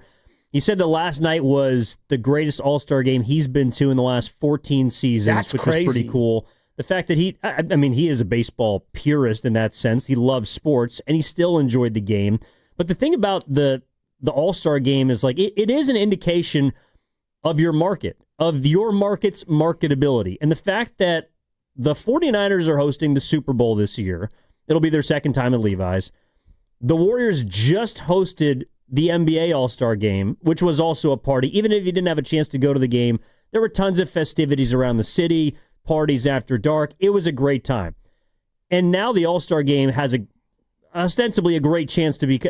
That, to me, is an indication that the Bay Area and its sports scene, whatever you read about or hear about from the outside, it is in a great place because they are marketing all three major sports in this area. I don't know how much of the Super Bowl stuff is going to be in the city, but I have to imagine there'll be some stuff that goes down here. Were you here last time it was here? In 2015, I was in college, so I wasn't here for that. Okay, so like they had the majority of stuff was on Embarcadero, whatever it's called, Moscone West, the convention center, basically off of whatever, 4th and Mission. It's like a 3-block stretch. I'm not really sure the exact spots, but right near the Metreon, basically. And then they had the actual media day stuff, I believe, was down in the San Jose Convention Center, and they had 2 lanes on the freeway in both directions blocked off for NFL-related travel. So all of the people were staying in downtown San Francisco. There was a variety of people at the Hilton Union Square, right over here.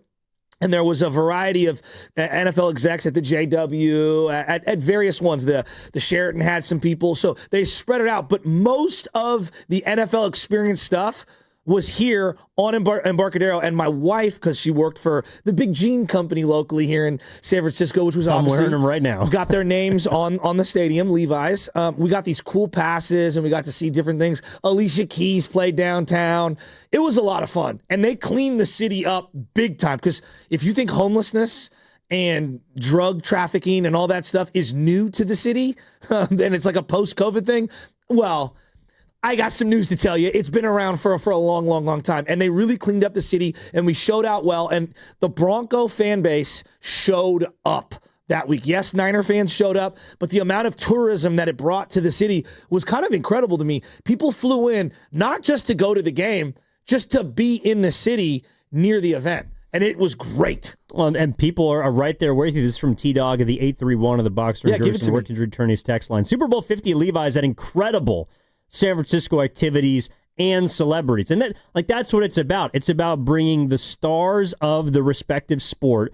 And with the Super Bowl, all the media comes in, but that's where everybody goes to do all their events. They're plugging their podcasts. They're plugging their companies. They're doing all of these individual sponsorship promotions. So it's not just the current guys. It's going to be all the OGs, all the Hall of Famers. And we had a chance to go to Las Vegas for the one, unfortunately, the Super Bowl that the Niners came up short in last time against the Chiefs. But the event itself that week at Radio Row was unbelievable. And so I'm imagining how they're going to get that into the city. And to me, Las Vegas is Las Vegas, but San Francisco has such an opportunity, I think, to capture really, like you're talking about, the best of itself. And people have this idea of what the city's become and what it is. And to me, the fact that all three sports are willing to put their marquee events in this area, granted it'll be in Santa Clara, but the promotions will be in San Francisco, that's an indication that all three leagues are not buying into all these like smear campaigns and the propaganda about what the Bay Area has supposedly become. Look, within any kind of, whether it's a stereotype or whether it's a false, situation or something that's highlighted too egregiously, there is truth. We do have some negativity. Look, I'm the biggest San Francisco homer of them all. It's not perfect. I acknowledge all of its shortcomings, and I think we've come a long way. It's way far from what I want for my family. I want it to be better. I freely admit this. I've talked with Daniel Lurie off air, who I saw his kid at San Francisco Baseball Academy on Geary just last week, hitting baseballs. And like we all know, we're not naive. We know we've got a lot of things that we need to pick up. Name a major city in any part of the world that doesn't have imperfections and areas of improvement. I am so aware of those things, and I'm never going to skirt those. But we are moving in the right direction. And the fact that these major entities like Major League Baseball, like the NFL, like the NBA, World Cups, whatever it might be, the Olympics, we put a bid in years ago. Yep. We put a bid in for the Olympics years ago. We didn't win it. But the fact that we're even in consideration is a great step forward, and it acknowledges where we're at within the greater United States, pecking order of sports.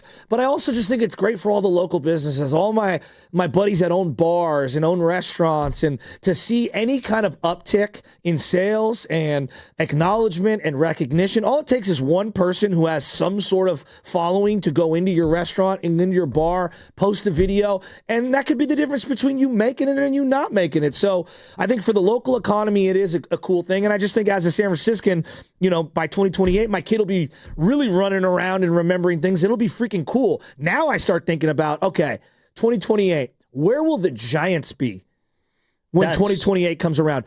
Let me just throw this into the ethos, could Bryce Eldridge be ready to be in a home run derby? Maybe. I mean, you smile at the even thought of it. No, but like that's, I'll get to that in a sec, but that's kind of the timeline. All right, right now, here are your 3 clues for your chance to win a Warriors prize spec and to win a $100 gift card to Laughing Monk Brewing. This is our All-Star Week prize blowout. Here are the 3 clues. Number 1, I was once an All-Star in 2012. I was an All-Star one time in my career, 2012. Number 2, I won the MVP award in that one All-Star game appearance. And number 3, I was given a dairy-themed nickname. 2012, one-time All-Star, won the MVP award in that game, and was given a dairy-themed nickname. Those are the 3 clues. Hold your guesses until we tell you when it's time to call. You're going to hear the sounder soon. At that point, then call in for your chance to win a Warriors prize pack, a $100 gift card. The whole point of life, just for me, is, and this is something that I've dealt with, like mortality and everything with my father passing. I probably bring it up way too much. And for those that haven't had any tragedies, I apologize if I come ad nauseum with the same stuff. But I always think about, like, what mark are you leaving? You're only here for a small amount of time, right? And, do you leave this world in a better place? When you go camping or when you go out to the park and you have practice, like, I'm a big believer in, hey, guys, I want the field to be left in a place that was better than when we showed up. All right, I don't want sunflower seeds everywhere and wrappers and everything. Like, I want the next person to be able to pick that up and have a great experience. So, and that's transferable to anything in life. And I think about the city that I'm living in right now, and I want it to be better for my son. And I want it to be better for his generation. And hopefully he wants it to be better for the next generation and whatnot. So these improvements that we're working on here in the city, and I know so many people that are a part of the fire department, the police department, these are family and friends. And they know they don't do everything perfect, but they're trying their butt off. And I think that the mayor has a very difficult task, whether it was London Breed prior or Daniel Lurie currently. There's a lot of things you want to get done, and there's a lot of bureaucracy that makes it very difficult to get what you can fully achieve done because of the red tape. And we know not everyone's going to agree on what's the right course of action to improve a region. And so I think about where we were during COVID, and I think about coming out of COVID and how many businesses that I walk by, like the Crocker Galleria, which was completely empty right now. And I think about, like, damn, man, like 10 years ago, that place was packed with businesses, small businesses, fooderies, whatever you want to call it, little trinket places to buy stuff. None of that stuff exists anymore. We're in a changing economy, but it is a great sign that Major League Baseball is like, oh yeah, we want to come back here. We want to come back to San Francisco. It's a unbelievable thing that the Super Bowl is going to be here. I didn't think we'd get a second one, quite frankly, just because of all the things I've listed. Like homelessness is a real deal. The drug situation, the crisis that's going on in the street is a real thing. And I do believe like there's a economic shift going on. We know there's no middle class in this region and in this state and probably in the greater America, and people are leaving and they're not coming back. And so for us to have a rejuvenation and major sports wanting to plant their flags to come back to the city as a native San Franciscan, it means a lot to me. So when I saw that report yesterday that AT&T Park was going to be able to be in consideration to host in 2028, the front runner, it's long overdue. And I'm glad that we're in the mix, and we've got a lot of work to do in the next couple of years, in this year, with the Super Bowl coming here. And I think we've got the people in place to make it better, and I hope we get it all done. And I want to show out the way the All-Star Game had no hiccups this year with the NBA. I want the same thing to happen. I want people walking away saying, like, that's a cool place to visit. That's awesome. Maybe I don't want to live there full time, and that's okay, but that's a fun place to visit, and I want to support San Francisco as a whole and the greater Bay Area. I mean, that's what I'm looking for when I'm going to other cities. It's not necessarily, all right, would I live here? Would I? No, I'm going to have a good time. Exactly. I'm here. You know, we spent the first hour talking about why the All-Star Game really hits you, and it's because of the moments. That's what you're looking for when you travel to another city, and that to me is what potentially this 2028 All-Star Game could provide for people, a moment.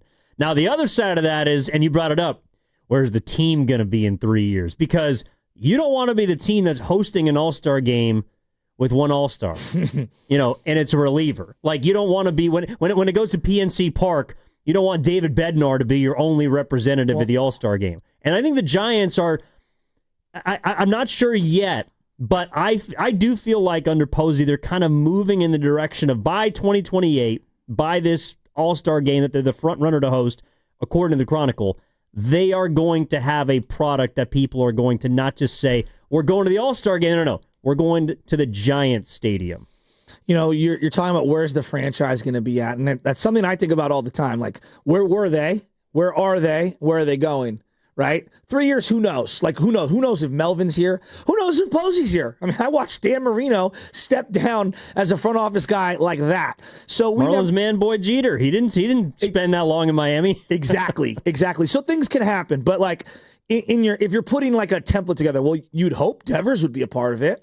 You know, maybe one of the two in Chapman and Adames is a part of it. Maybe Logan Webb is a part of it one day. Maybe Bryce Eldridge is a part of it one day. Maybe he's a part of the home run derby. You know, these are the things I think of. And then I think of, okay, who are we going to honor? Because I watched Hank Aaron as one of the biggest, you know, I would just say superstars of the South and superstars in the history of the Braves organization from Milwaukee through Atlanta, and see him get his just due. That was really cool. And I know we've done a lot for Willie Mays. Could that, the 2028 one, could that be the time that the tide turns on Bonds? Will we have a statue already for Bonds by then? Is this an opportunity for him and Major League Baseball and everyone to kind of kiss and make up? You know, like these are the things I think about. You know, could Buster Posey be the linchpin or some sort of factor in trying to mend whatever relationship issues there are between baseball as a whole and Bonds and that whole era? Like, you know, time heals a lot of wounds. So in 2028, is Bonds a big part of it? Because I think he should be, because the last one in 2007, that was his farewell season, and I wanted him to be a part of it. So I don't know, man. I'm thinking about the players on the field. I'm thinking about the history of the Giants as a whole. I'm thinking about the Bay Area and how we're perceived and where we'll be at as a community. There's a lot that has come into my mind when I see it, and I'm just happy we're in the mix. Well, that's the thing. It's like last night, Hank Aaron was a big part of it. 7:15 tribute on 7:15, obviously in Atlanta. But, I mean, one of the bigger moments that I can recall that gets replayed all the time about, like, the nostalgia is 1999, Ted Williams being driven around Fenway Park and every player having a chance. Like, when you listen to guys talk about that moment, it was incredible for those guys. Win and him is, like, etched shaking in my hands mind. at home plate. Is etched in my mind forever. And then Pedro going out and dominating the National League. All right, it is time to win the Warriors prize pack and a $100 gift card to Laughing Monk Brewing. The first person to call our contest line and guess the former All-Star player correctly will win. That's the first person to call 415-523-4652. That's 415-523-4652. Guess the player correctly. We've already given out the clues. Colin, you better have the answer, and you win. Thank you to the Warriors, to Sam, and everyone at Laughing Monk Brewing for providing this awesome prize. Steiny and Guru will also be giving away the next prize at 12:30 today. Willard Dibs at 4:30. No, I do think it's a question of like who your representative is, and to me, it's undoubtedly Barry Bonds. Now, his legacy is going to be remembered in different ways by the national people, but to me, there is no one greater to represent the Giants in 3 years than Barry Bonds. But you don't find it hypocritical that we're like not you and me. I'm saying like the fact that Alex Rodriguez, who served the longest suspension at the time in baseball history for steroids and performance enhancers, is literally on your broadcast and no one bats an eye. David Ortiz, who was part of the Mitchell Report, like it happened. We know it. We love him. He smiles. We like him. We've allowed it. Like he was on the Mitchell Report too. You know, all these guys, they're allowed to be, embraced by baseball, but Bonds is the pariah. I find that to be very hypocritical. And then I think about this as you fast forward past Bonds. Where's Bochy at? Is Bochy still managing? Where's Lincecum at? Do you honor and find a way to honor some of your own historical guys? The dynasty. Right? Like, I don't know. Like, there's a Bonds element, and then there's just the Giants' history as a whole. Like, Larry Bear, where's he going to be at? I think he deserves recognition in front of a national crowd for saving baseball in this area, for building that gem of a ballpark, and for all the things that he's accomplished. And so, I don't know. There's a lot of thoughts that go into my head when I hear 2028 Giants All-Star Game. We could be the ones that host it. Well, we're going to have 3 years to talk about it. In the meantime, it's time for the injury report.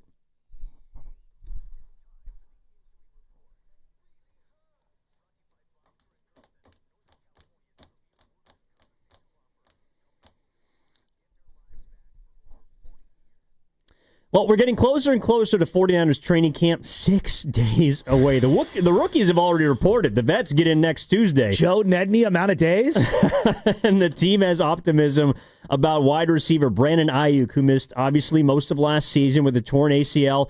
According to general manager John Lynch, Ayuk has done a, quote, tremendous job coming back, and his availability for week 1 is not out of the question, according to Matt Mayoko of NBC Sports Bay Area. That's the injury report brought to you by Boxer & Gerson, Northern California's premier workers' compensation law firm, helping injured workers get their lives back for over 40 years. All right, Evan Giddings in for Joe Spadoni alongside Joe Shasky.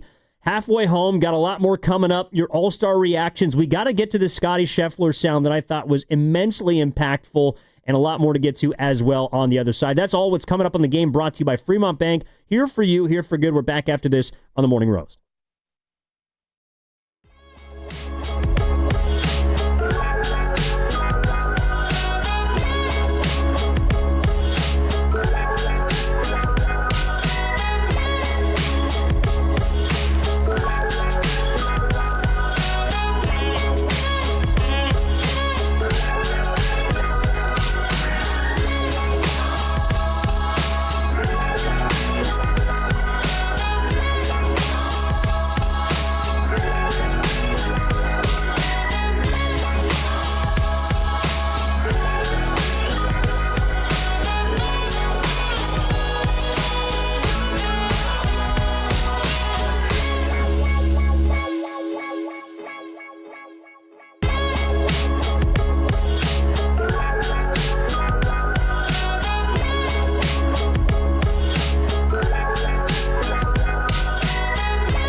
Oh, we've been having a lot of fun this morning. Evan Giddings in for Joe Spadoni alongside Joe Shasky. Shout out to everybody getting in, everyone, whether it's you're listening, driving in, whether you're heading out to the East Bay, if you're chiming in on a YouTube, brought to you by First NorCal Credit Union for a low-rate auto loan. Apply online or just ask First NorCal and have financing at the dealer. We are coming to you live from the Laughing Monk Studios. Laughing Monk, righteously brewed in San Francisco. We've already had, got a 16 shot of espresso with Marlins Man at 7 a.m. Oh, my God, can he? Well, he's going to be here on July 27th, and I think the boss is already trying to cook something up. No one lives for the hunt more than our boss when it comes to booking guests. And I love, he becomes like a teenager. He gets so giddy. I love it. It's what I love about him. Well, they say in the relationship sometimes, I'm kind of in this stage, the best part's the chase. When you're trying to court someone, the best part is the chase. And that's what I feel like the boss is getting at every time he wants one of these big-name guests. Or just someone unique. Like Marlins Man is... I didn't know anything about him really before today, outside of he's at all these games, and he's got an expensive jersey on with his back of his name on it. And now I'm like, well, someone needs to write a book about this guy. It was a lot of fun. So I appreciate you guys letting me airdrop in. All right. So you referenced the chase. It's just now I'm thinking about Too Short, Chase the Cat, that album. And I made a joke earlier this week about Bonte and, kind of like Too Short. He can't retire from radio. He can't stay away, which was another name of one of his albums. And we can just go right and get in where you fit in. Yep. But I was thinking about last night in regard to just the swing off at the end. Bonte was so out on it. So out on it. He was disgusted. A few people were. Okay. What's the general consensus this morning? Whether you're a casual, a diehard, or something in between when it comes to baseball, in or out on the swing off? What say you? I'm in. To me, what baseball did last night in an exhibition showcase format is they unveiled their version of a shootout. Hockey, soccer, you have PKs, you have a shootout in hockey. That's the stage that's for. And I realize that there's already a home run derby the night before. But to me, the most exciting play in baseball is a play at the plate or a home run. And if I get more of it from the best of the best, especially to decide a game that doesn't matter and that was going to end in a tie anyways, yeah, I think baseball should stick with it. The only thing that I would have liked is to see the bigger names, right? Schwarber was in it, obviously. He was fantastic. Alonso didn't get to hit because the AL had already lost. Although Alonso's still somewhere hitting in the cage. Yeah. It's like every time I see that videos guy, of him down there in the tunnel. He's just sweating it out in a cage somewhere, just ripping balls. Am I wrong? Or he's holding the bat, he's praying. It's like that's what the game's for. Again, that's great. It's about entertainment. And I know that the game is some... It's hallowed to some, and it's this whole. Let me ask you this: what's the difference between in 1997 Larry Walker turning his helmet around and batting right-handed against Randy Johnson, than the swing off to decide a meaningless game? Like, I think the consensus is everybody's in on it. The question that I have, and if you want to chime in at 888-957-9570, why are you out on it? Why didn't you like it? I think it's a great idea. I kept thinking because you're the home team, like the National League is always going to bat last and all that. And I love that. But the more Sandlot-like elements that you can provide to me are better. So I think, just in general, like when you ever did this, did you ever play strikeouts in like the front yard or in the backyard or at the park? Probably called it a different game, but yeah. You didn't call it. What'd you call it? I don't even know. What? You're just trying to strike each other out? Well, yeah, you'd have like a little square on the garage door, and I'd be throwing like a tennis ball or a rubber ball or something like. You never played that game? Oh, we did it at the park just with a net. But okay, yeah, we didn't have. Well, we just didn't have nets. We just did it against the garage door. Couldn't use my garage door. Yeah, so like we used to play that game, and we used to throw the bat up in the air, and like if it was your house or my house, if it was your house, you get to grab the bat wherever you handle it, and then we do one hand over the other, one hand over the other, until can touch the top knob job, that person would end up being the one who gets to choose whether they want to bat first or last. Like, I would love to do more of that kind of stuff. And that's why I thought the swing off was fun. I just thought it was super unique, super cool, and it's a great way of just ending the television entertainment product right then, right there, without depreciating any of these arms for the regular season, which we all know are really important. Giants fans, Robbie Ray pitched on Sunday, right? In this hypothetical where they go extras or whatever, would you have wanted him to pitch in extra innings? No, not at all. And they have it set up. That's why there's 68 All-Stars. They have it set up so those guys don't pitch. And it's okay. It's okay if guys take off and they leave and they want to go home. They have families too, and it's their only week off for the entire year. It is a grind. And so I have no problem with the entire thing. I thought it was just a lot of fun, and I kept thinking about, like, what's this going to look like moving forward? Are we going to know before next year's game who the 3 contestants would be if it were a tie game? Because I didn't know going into it who they were going to pick, but apparently it's pre-selected. Yeah, so this was something that I think we're all learning about, right? It was predetermined that managers will put their picks in for this potential derby, which, by the way, has been around for a couple of years. We just haven't heard about it because it hasn't entered a tie. I didn't know. But Aaron Boone submitted Brent Rooker, Jonathan Aranda, and Randy Arozarena to be his hitters. Dave Roberts submitted, obviously, Kyle Schwarber, Pete Alonso, and Eugenio Suarez, who he had to sub out for Kyle Stowers, shout out Stanford, who had to hit because Suarez got hit with a pitch earlier in the game. Which his thumb looked like it got exploded. Yeah, so hopefully he's okay. He's day-to-day right now. But the angle that they had that camera, I think it was the catcher cam. Was that what it was? Mm-hmm. Okay. There was one where it hit the umpire. Cam. Yeah. Was it the umpire cam? I couldn't tell.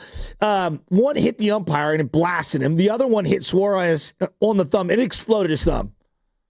I think, yeah, and of course he's walking down to first base in the dugout, and you're just thinking, like, that's worst case scenario. Exactly. We're talking about how guys don't want their guys to pitch. Exactly. Or teams don't want their guys to pitch.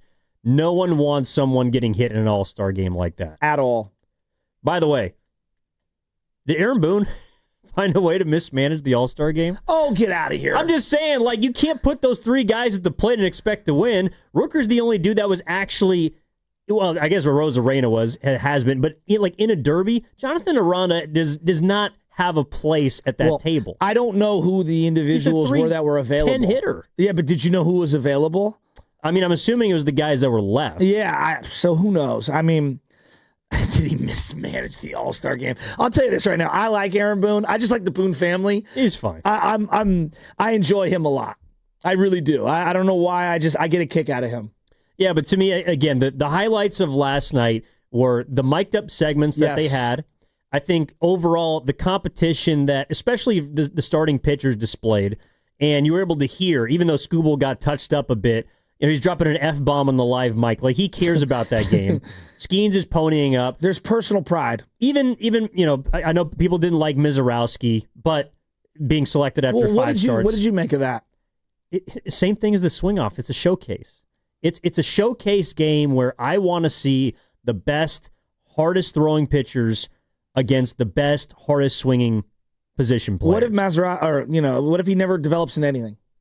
Mizorowski? Like, let's say he just flames out. I mean, I'm just asking hypothetically. Fair. I mean, I guess I have confidence that he's going to continue to be great. The other thing, too, is like the All-Star game is a reflection of your first half. No doubt, but he made 5 starts. True, but I feel like he is going to be someone that this year, by the end of the year, will justify his All-Star appearance. That's kind of how I came in on it. I get why people are pissed off. Well, I'm not even pissed. I'm just... I guess it's a tough situation because I get why you want to elevate someone like that, and you want to be able to put that person on the forefront. I mean, hey, it's great for the Brewers. It's great for brand recognition. It's great for the game. I understand all that. But I also understand rewarding someone, let's just say hypothetically, a Tyler Rogers. It's been excellent for like 5 straight years and has unbelievable numbers and has pitched in, 5 times as many, or whatever it ends up being, different outings, and has twice as many overall innings and is going to basically break the all-time Giants hold record, which I didn't even realize was a thing held by Sergio Romo. We're learning more every day. Right? And but like I do understand from like hey, I'd like to reward some of my important guys in the game. I understand where someone like him might feel slighted, from that. So I think it's just really tough. You're balancing all these things. And what does more fun for the sport and for the viewer? Showcasing the young, maybe phenom, or showcasing someone as weird and as unique as Tyler Rogers on that stage? I mean, I think they're just at the opposite side of the pitching spectrum. Like Mizorowski, he is freakish. I mean, he's already thrown like 80 pitches over 100 miles an hour, and he's only thrown 400 pitches. So I guess that's where I come in. Like, I want to see high octane. I want to see what guys about the guy throwing hard underneath? I mean, he's literally like contorting his body. I'm just playing hey, this looks unlike anyone else out there. For sure. But, I think it's just as unfair to a Tyler Rogers as it is to a Christopher Sanchez, who's been dominant this year for the Phillies. Fair rebuttal. But pitches as their third guy and isn't really in that. Which, by the way, I think they ended up giving him an all-star bonus. Like, maybe the Giants should give Tyler Rogers an all-star bonus. Yeah, that's not what it's about. But. No, they want to have the experience. I mean, you would think they would want to have the experience. Yeah, I mean, I wonder how, like, obviously Robbie Ray loved pitching on Sunday against the Dodgers and did a damn good job. But I wonder how he feels, because he's only made 2 all-star games now in his career, and he hasn't got to pitch in either of them. No. And that's why we differ on this. Like, I would like to see all of the players that I root for in the game, even if it means they got to pitch. And I know Rodriguez got touched up a bit on the home run by Rooker, but I want to see him in that spot. Like, I want to see my best players against what the opposing league has to offer. Yeah, I get cringy because I think about all the Giants in the history of the game who what's going on there, man? Had these opportunities. Atlee Hammaker, Rick Russell. I mean, there's just so many. Rob Nen got touched up one time. Logan Webb gave up 3 runs last year. Yeah, it's I don't know what it is. It frustrates me. It bothers me, as we like to say. No, the guy that bothered me the most, and it's not just Tom Verducci. I am so out on Chris Sale and his chain. I get it. Bothers me. The guy loves his jewelry. I mean, how many years in a row are we going to show this guy with his jewelry? Well, I think he did say that Ozzie Albies made that big-ass chain for... It might is be it real? I mean, I'm not a jewelry expert. Is it real? I mean, the Braves wear it every time somebody hits a home run. So, like if Acuna had gone deep in the first inning, maybe you might have bestowed it upon... I don't know. But you're right. It was a little out of place. Well, he did it last year, too. Yeah, I mean, well, he also... He had all these chains on last year, I remember, and in the pregame, and I was just kind of like, I don't know. I rolled my eyes at him, because every time I see him, I think about the guy who cut up all the jerseys. Oh, that's I don't know. In general, I do like my athletes being a little goofy. Okay. Displaying who they are or trying to be. Like, again, it was a very Atlanta presentation for Major League Baseball, which, let's be honest, looked kind of out of place at times. So, Chris Sale is trying to lean into it and have a little bit of fun. I guess it doesn't bother me much. And then did you guys enjoy Ludacris and Jermaine Dupri?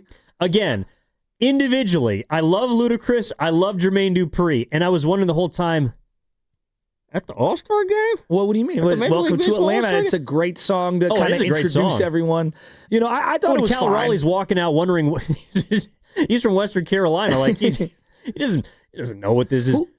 Who was the country singer with the cut sleeve jersey? I think it was the Zach Brown band. No. The Zach Brown band did the national anthem. Who was the other guy that did? Kane Brown. Kane Brown. Who is that? I'm unaware of who that is. So Kane Brown is like a country pop artist, basically. So he is country. Technically, yeah. Okay. But a lot of his songs, he does collaborations with a lot of pop artists. It's very poppy.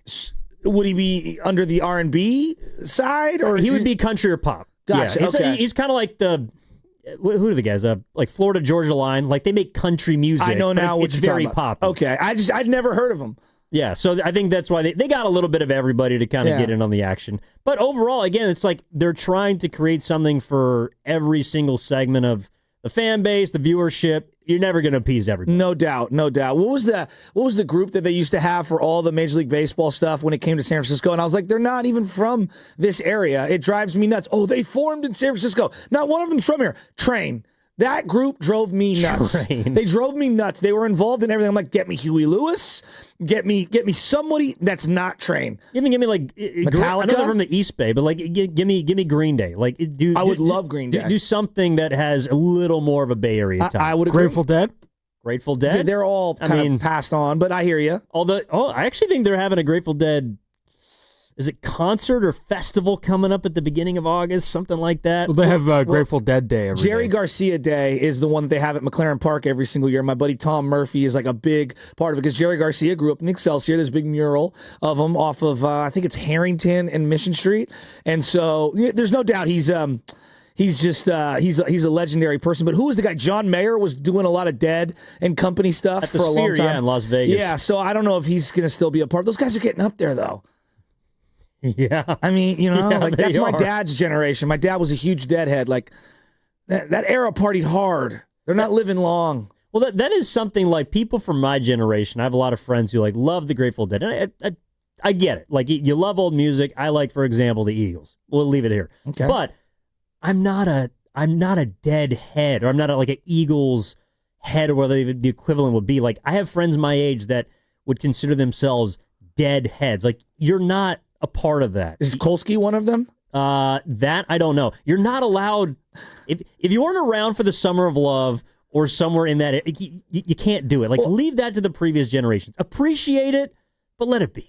Well, I mean, like I love Led Zeppelin, but that doesn't make me a Zeppelin head, I guess, to that degree. Yeah, but you're not going out and promoting yourself as one. Like, No. oh my God, this is the greatest things in the history of. It's like, no, you love the music, Yeah. you appreciate it, but you're born in the wrong generation. It's just how it goes. My musical tastes are very eclectic. So I'll for example, over the weekend I was blasting a bunch of Shabuzi. I'll listen to Luke Combs. I will listen Carter to loves Shabuzi. What? No, he's got bangers. No, he does. He's got bangers. Like I'll listen to Motown. I have a ton of Motown on because my mom grew up with Motown. The old Jackson 5, for example, is huge. My dad was a big Temptations guy. I got a lot of Zeppelin. I got Skinner. I got a lot of different stuff, and I got tons of rap.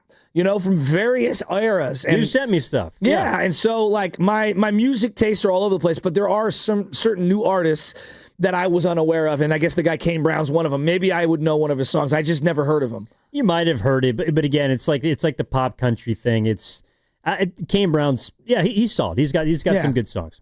All right, this is what we got coming up in just a little bit. In about 10 minutes, we're going to shift back over into what you guys have already started.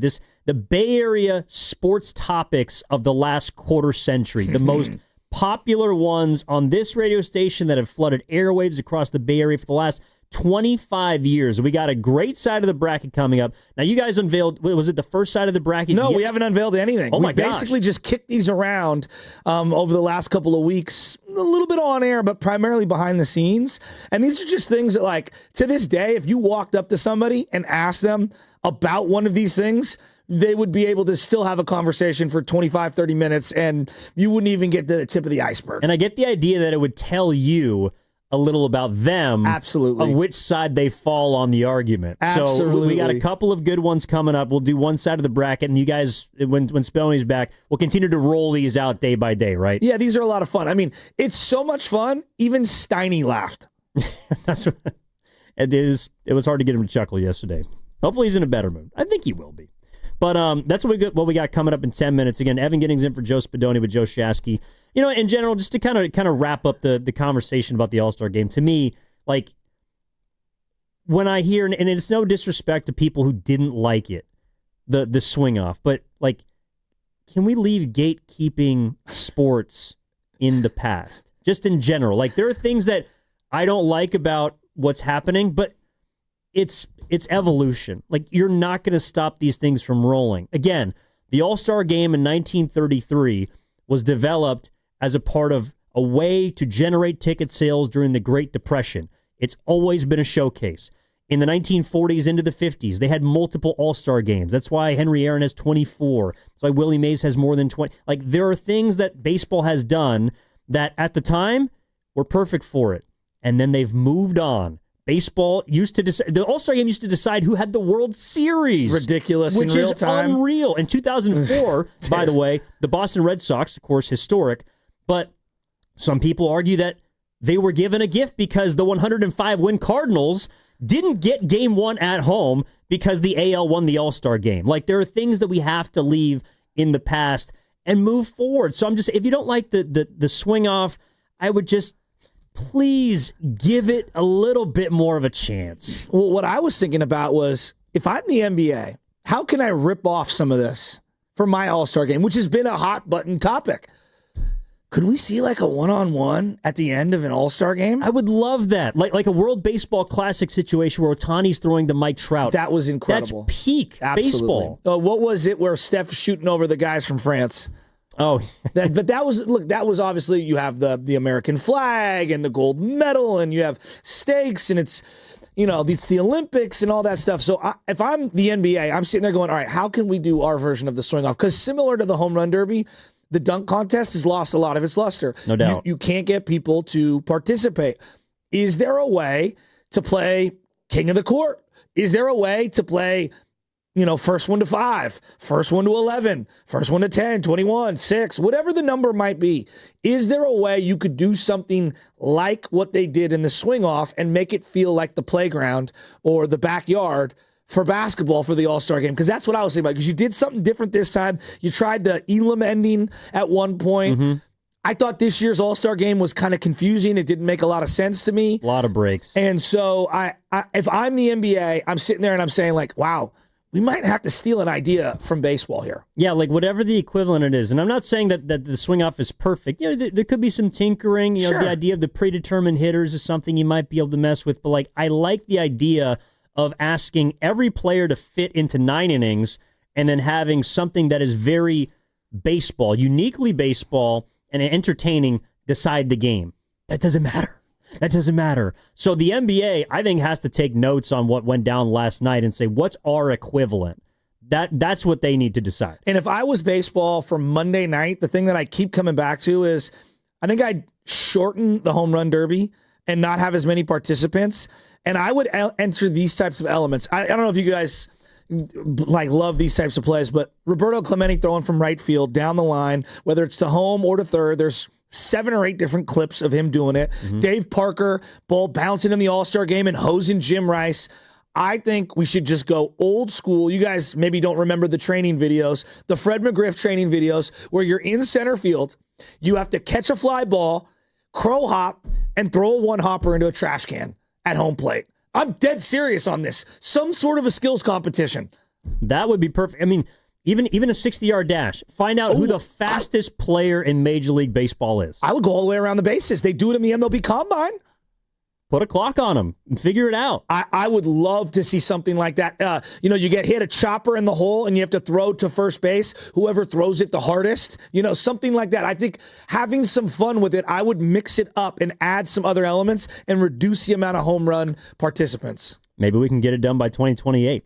All right, coming up next, the best Bay Area sports topics of the 21st century. We're unveiling the first side of the bracket, the Western region, all right? We're going to have the topics for you on the other side. I'm looking forward to this, getting into which one is more divisive, which one do you like more, which one says who you are as a sports fan the most. We got a bunch of them coming up on the other side. And just reliving where you were when this was a topic. Where were you when? All right, Evan Giddings in for Joe Spadoni with Joe Shasky. Coming up at high noon, the Valkyries take on the Seattle Storm, and you can hear the game on the Valkyries channel on the Odyssey app. Just download the app and search Valkyries. You can also watch the game on KPIX+. Pregame begins at 11:30, all brought to you by the San Francisco Sheriff's Office. Your future begins here. The best Bay Area sports topics of the 21st century. That's what's coming up on the game, brought to you by Fremont Bank. Here for you, here for good.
Now back to the morning roast with Joe Spadoni. Spadoni, you hit the ground running, dude. You are off the hook.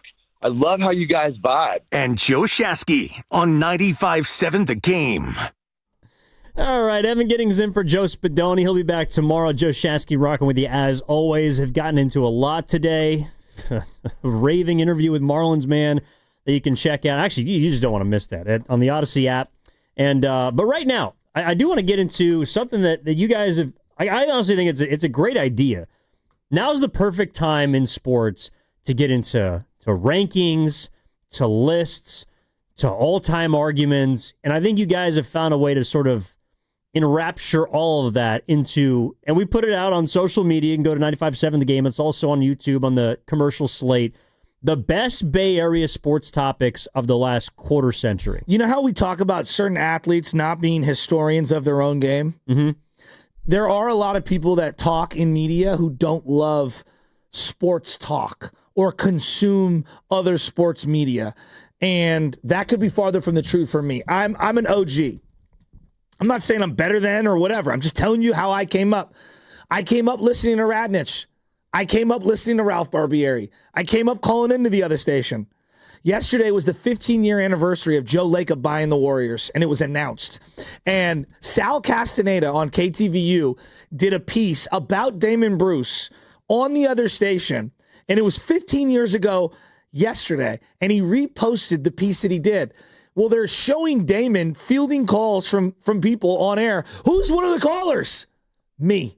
How random is that? You know? That is random. Right? Super random. I don't even remember making that phone call, but I hear my voice. And I came up picking up the phone and calling into Sports Talk Radio on all of these topics that we're going to discuss here. And we're just going the last 20, 25 years, give or take, because some of these are as good as they get, and some of them you were exhausted with, but you'll still smile and think about where you were when they came out. And I just find this to be fun. And I remember, like, what compels me to listen, what compels me to like want to contribute, meaning text in, chime in, call in, get involved in the conversation. What compelled me to have the same kind of conversations I was hearing on air with my friends and family? Like, that's the beauty of Sports Talk Radio. You're sitting in your car and you're yelling at the speaker because you agree or disagree with the host or the caller or whatever. So I had never had the guts, quite honestly, to ever call into a radio show. I just, even when I was a kid, but I loved hearing what everybody thought. Like, the moment that my team had, you know, a big win or a terrible loss or a trade or something big that went down, I wanted to know what the quote unquote experts or analysts or just talking heads had to say. So I wasn't as glued to Sports Talk Radio as you, but anytime there was a big event that happened, such as Joe Lacob buying the, I want to hear what it means. And so that's why, like, rolling this out, I can remember where I was when some of these things went down. Now, obviously, I'm not as much of an OG, but a couple of these, specifically the two we're going to get into today, like, in a way, they've kind of defined how I look at a lot of sports topics right now. Really? Yeah. So, do you want to unveil the first bracket, or do you want to go through all of that? How do you want to do this? So, like, I think we're going to go just topic by topic. We put together, I put the 16. We actually had like a list of about 30, but we put together the 16 biggest topics of sports talk. Think of this, like, and I'll just give you one example that we're not going to get into today, but like Barry Bonds and steroids. You can't talk about radio in this market without talking about the Game of Shadows, the book, the Mitchell Report, the Barry Bonds saga, and how you just say steroids, Barry Bonds, and the lines just would light up in all directions. For a decade. That's all we talked about every single day. So that's why it's on this list. And we have 16 of them. We pared it down. We put no numbers on them. So there's not like a number 1 seed or a 16 seed. It's just pulling them out of a hat, putting them against each other. And then you, the audience, can tell us, what are the best ones? What are the ones you find the most, engaging? What's the one that you found the funniest, or, whatever? Like, it's up to you guys. And we just kind of paired them up. So let's just roll through one quarter of the bracket. Okay, so for those at home, you can go check it out again on 95.7 The Game's Twitter page. It has the list, the whole bracket of topics. We're talking about the best Bay Area sports topics of the 21st century, last 25 years. The first category we chose to dig into today, number 1, are Jimmy and Brock, elite quarterbacks. So, like, oh my God, I can't talk about 95.7 The Game, and specifically maybe even my own career, elite, without talking about Jimmy Garoppolo. Like, Jimmy has been a huge topic for about a decade in the Bay Area. Like, it just is what it is. Like, is he good? Is he great? Is he elite? Is he not? Is he top 5? Is he not top 5? Does he suck? Should he stay? Should he go? Right? And I feel like we're reliving the exact same thing with Brock. So I lumped them together in this particular one because we only have 16. Something's got to get left on the chopping board. And I just think about how many hours of radio I spent fielding calls before, after, and during the week of games about Jimmy. Is he good? Is he bad? And I feel like I'm doing the exact same thing with Brock Purdy right now. We're going to do it a lot more this year. To me, the quarterback conversation, like, is Brock Purdy or Jimmy Garoppolo elite? That's the defining 49ers conversation of the Kyle Shanahan era. Like, if you say Kyle Shanahan, he is synonymous with two guys now, Jimmy Garoppolo and Brock Purdy. And what do they have in common? We don't know if they're good or bad. Well, some people feel like they're awful. Some people feel like they're great. And odds are, well, at least for me, it's like I probably fall somewhere in the middle. I think the majority of people think that they're good. The question now becomes how good or how not good do they think they are? Well, I mean, Jimmy Garoppolo, you talk to a lot of people, just they feel like he's awful. I think Brock's better. But again, this is what we're doing right now. Like, it's about the it's about the gray area with these guys. I mean, you can do it with any quarterback. But to me, like, Garoppolo and Purdy are the guys that are kind of perfectly built for this because of who the conductor is. Like, you don't know if it's them. You don't know if it's the Niners. You don't know if it's the system. And we're just going to fluctuate, gravitate between all three of these pathways we can go down. How many shows have you done regarding one of these two quarterbacks and how good they are? Like, the spectrum of how impactful they are to winning. How many shows do you think you've done? I mean, I've been in the station since 2021. So if we have, let's see, kind of quick do the math, 6 months of football, 5 days a week, I would say like 300 shows. Easily. Yeah. I got into radio. I started doing these YouTube videos before anyone was doing YouTube videos. And Danny Freisinger, who's an assistant program director here, was following my videos. And I would do these just simple videos of me in my bedroom. And we were 0-9. And we made the trade for Jimmy Garoppolo. And he had been following me throughout the whole regular season. Okay? And when we made the trade, I made this crazy video about we got Jimmy the Jedi. And I made up this thing. And, and then I was following the rise of Jimmy Garoppolo. My first ever shift here at 95.7 The Game was February of 2018. They had signed Richard Sherman. And Jimmy had gone on his 5-game winning streak and everything, and I thought Jimmy was the greatest. The greatest. So if Jimmy and my videos don't get the numbers that they were getting at the time on YouTube, I don't think I'm on air. I don't think I get noticed. Right? Then the whole, I just want to go back to the playoffs video was me and Bonte after the Chiefs regular season game where Jimmy blows his ACL out. And like the following year, 2019, I'm probably not in this slot right now if me and B don't do pre and post game shows on the Niners and Jimmy goes on that magical run. And I was the biggest Jimmy Garoppolo homer on the planet. And I would sit in the end zone every single week. And I'll never forget the day it flipped for me. I was sitting, it was the playoff game against the Vikings, and I go, oh my God, Jimmy can't see the field. They're in zone. And those two linebackers are just sitting down on everything, and Jimmy doesn't see them. And my whole world was just crumbling. It was like I found out Santa wasn't real. And I remember we did the post-game show that day, and now the Niners have won a playoff game for the first time in what felt like forever. And I'm going on air with Bonte minutes after we beat the Vikings and we're going to the NFC Championship game. And I go, we've got a championship defense, but I don't know if Jimmy Garoppolo, the quarterback, is good enough for us to win the Super Bowl. And about a half an hour into the show, I get a phone call on my cell phone. It's from the boss. He had never called me during a show. And he's like, what are you doing? Like, what do you mean, what am I doing? It's like, they just won a playoff game.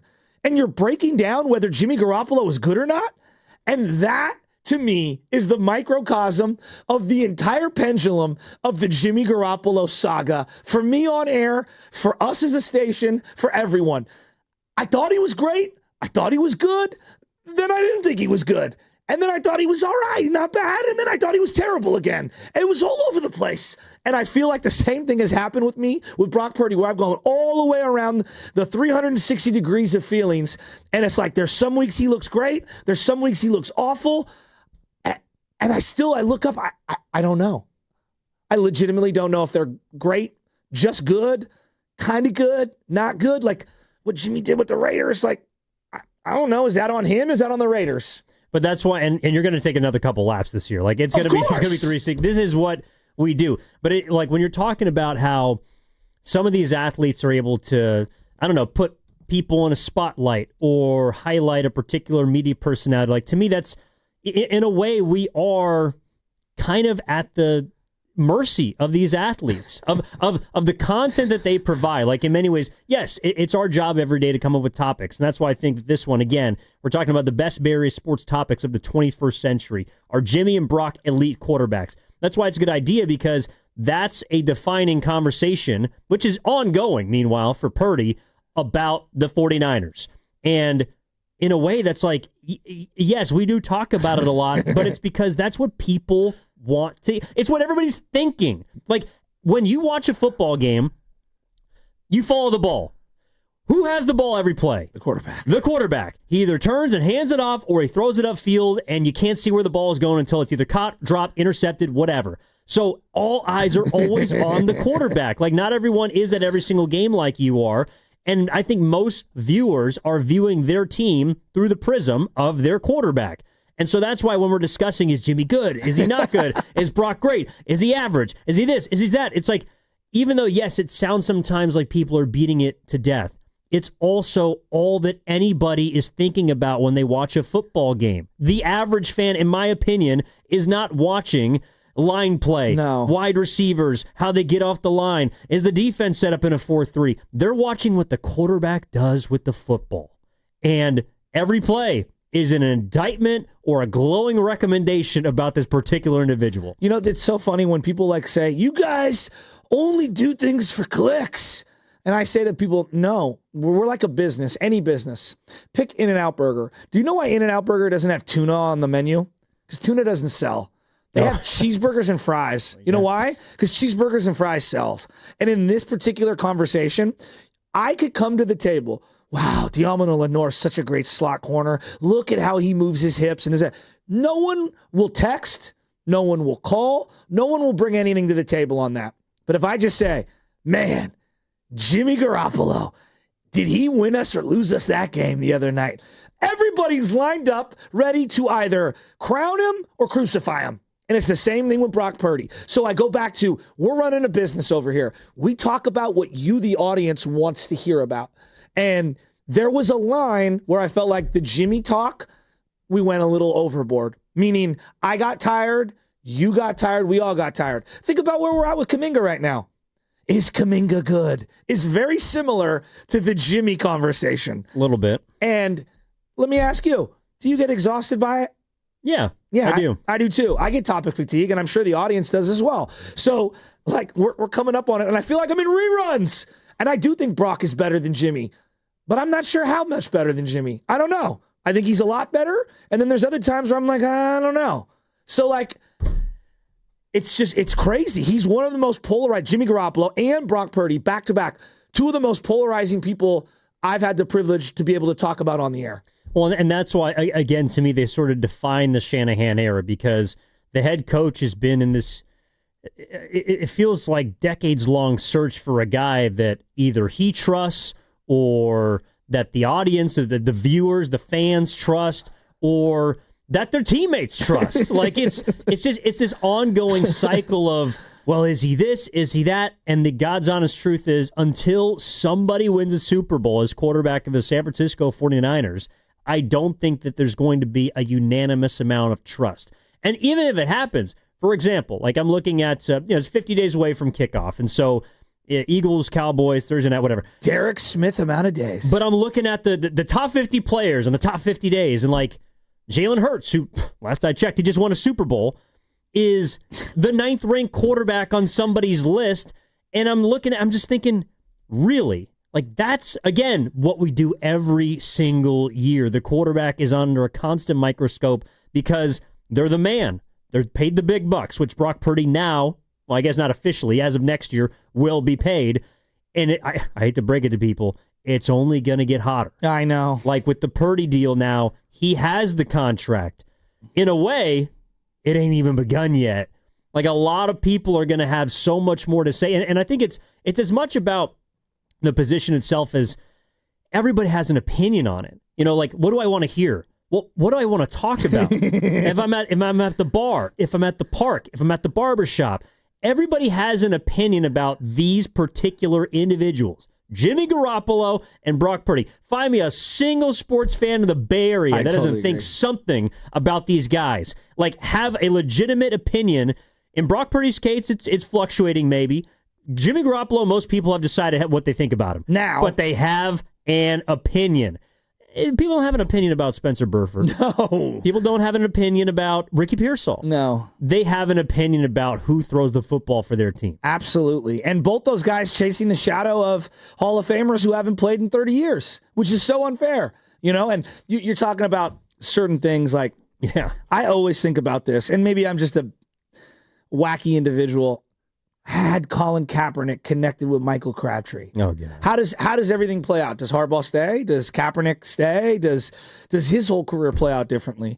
You know, had Jimmy connected with Emmanuel Sanders and the Niners hold on and they stop Patrick Mahomes, if Quan Alexander intercepts that ball in that game, like there's like 7 or 8 different plays. 3rd and 15 doesn't happen. Even a couple years ago, if McLeod doesn't kick a punt? Yeah, I mean, like Chiefs. Any one of them, right? Like all I keep thinking about is, how would those guys' careers played out differently if they would have just won? All the things are the same, but Nick Bosa stops Patrick Mahomes on 4th and 1, 4th and 2 in Vegas. How do we view Brock differently?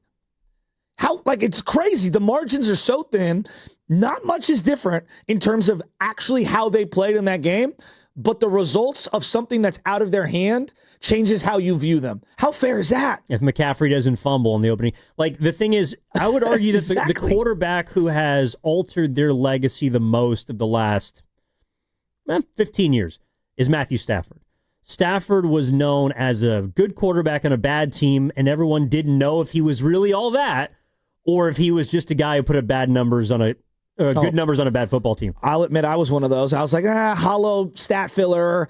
No, and then he totally, proved me wrong in the NFC Championship game, down 10, winning that game, and in the 4th quarter against the Bengals. And it totally stung for Niners fans, but that's like a legacy-altering postseason run because it was the only thing he had improved. In many ways, that's kind of the conversation, I think, maybe less so for Garoppolo because people had concerns and there's a lot of injuries. But like for Brock, in a way, it's like, that's the last step. That's the only, and it's crazy because he just got paid, but it's like that's the one thing that he still has yet to prove that's going to turn people's minds. I actually think Jimmy's career arc reminds me in a weird way of kind of like Russell Wilson's, where I think it's unfair that we diminish the accomplishments that they did achieve because the back end of their careers don't look as good.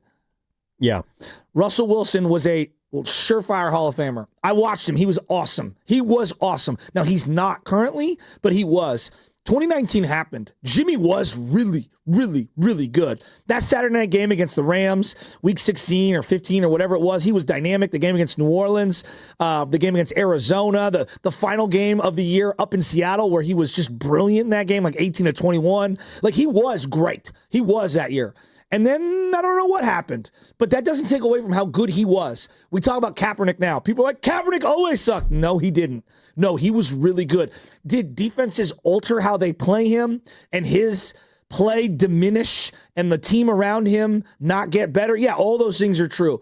but he was awesome at one point. Didn't mean that he didn't torch the Packers for $180 on the ground and score 3 touchdowns. Like, and that win in New did Orleans. happen. And win in New Orleans on the road against Drew Brees. And win in New England on the road against Tom Brady and outduel him. Like, over and over and over again. And down 17-3 in the NFC Championship game in Atlanta. Like, all those things. So it's so funny how sports fans choose to, like, rewrite the history on a player. And I do it. I know. We all do it on a player just because of what's the most recent thing they've seen. Yeah, no, and again, we're talking about the best Bay Area sports topics of the 21st century. The first one we're starting with, we got a whole bracket. If you go to social media, 95.7 The Game Twitter, you can check it out. There's a ton of great topics we're going to talk about today, tomorrow, all throughout the summer. The thing is, like, you brought up Wilson, like a guy who's, like, the end of his career might honestly overshadow some of the things he did at the beginning. To me, that the definition of that is Aaron Rodgers. Yeah. Like, Aaron Rodgers is going to be remembered as a psychedelic kook. Whack job.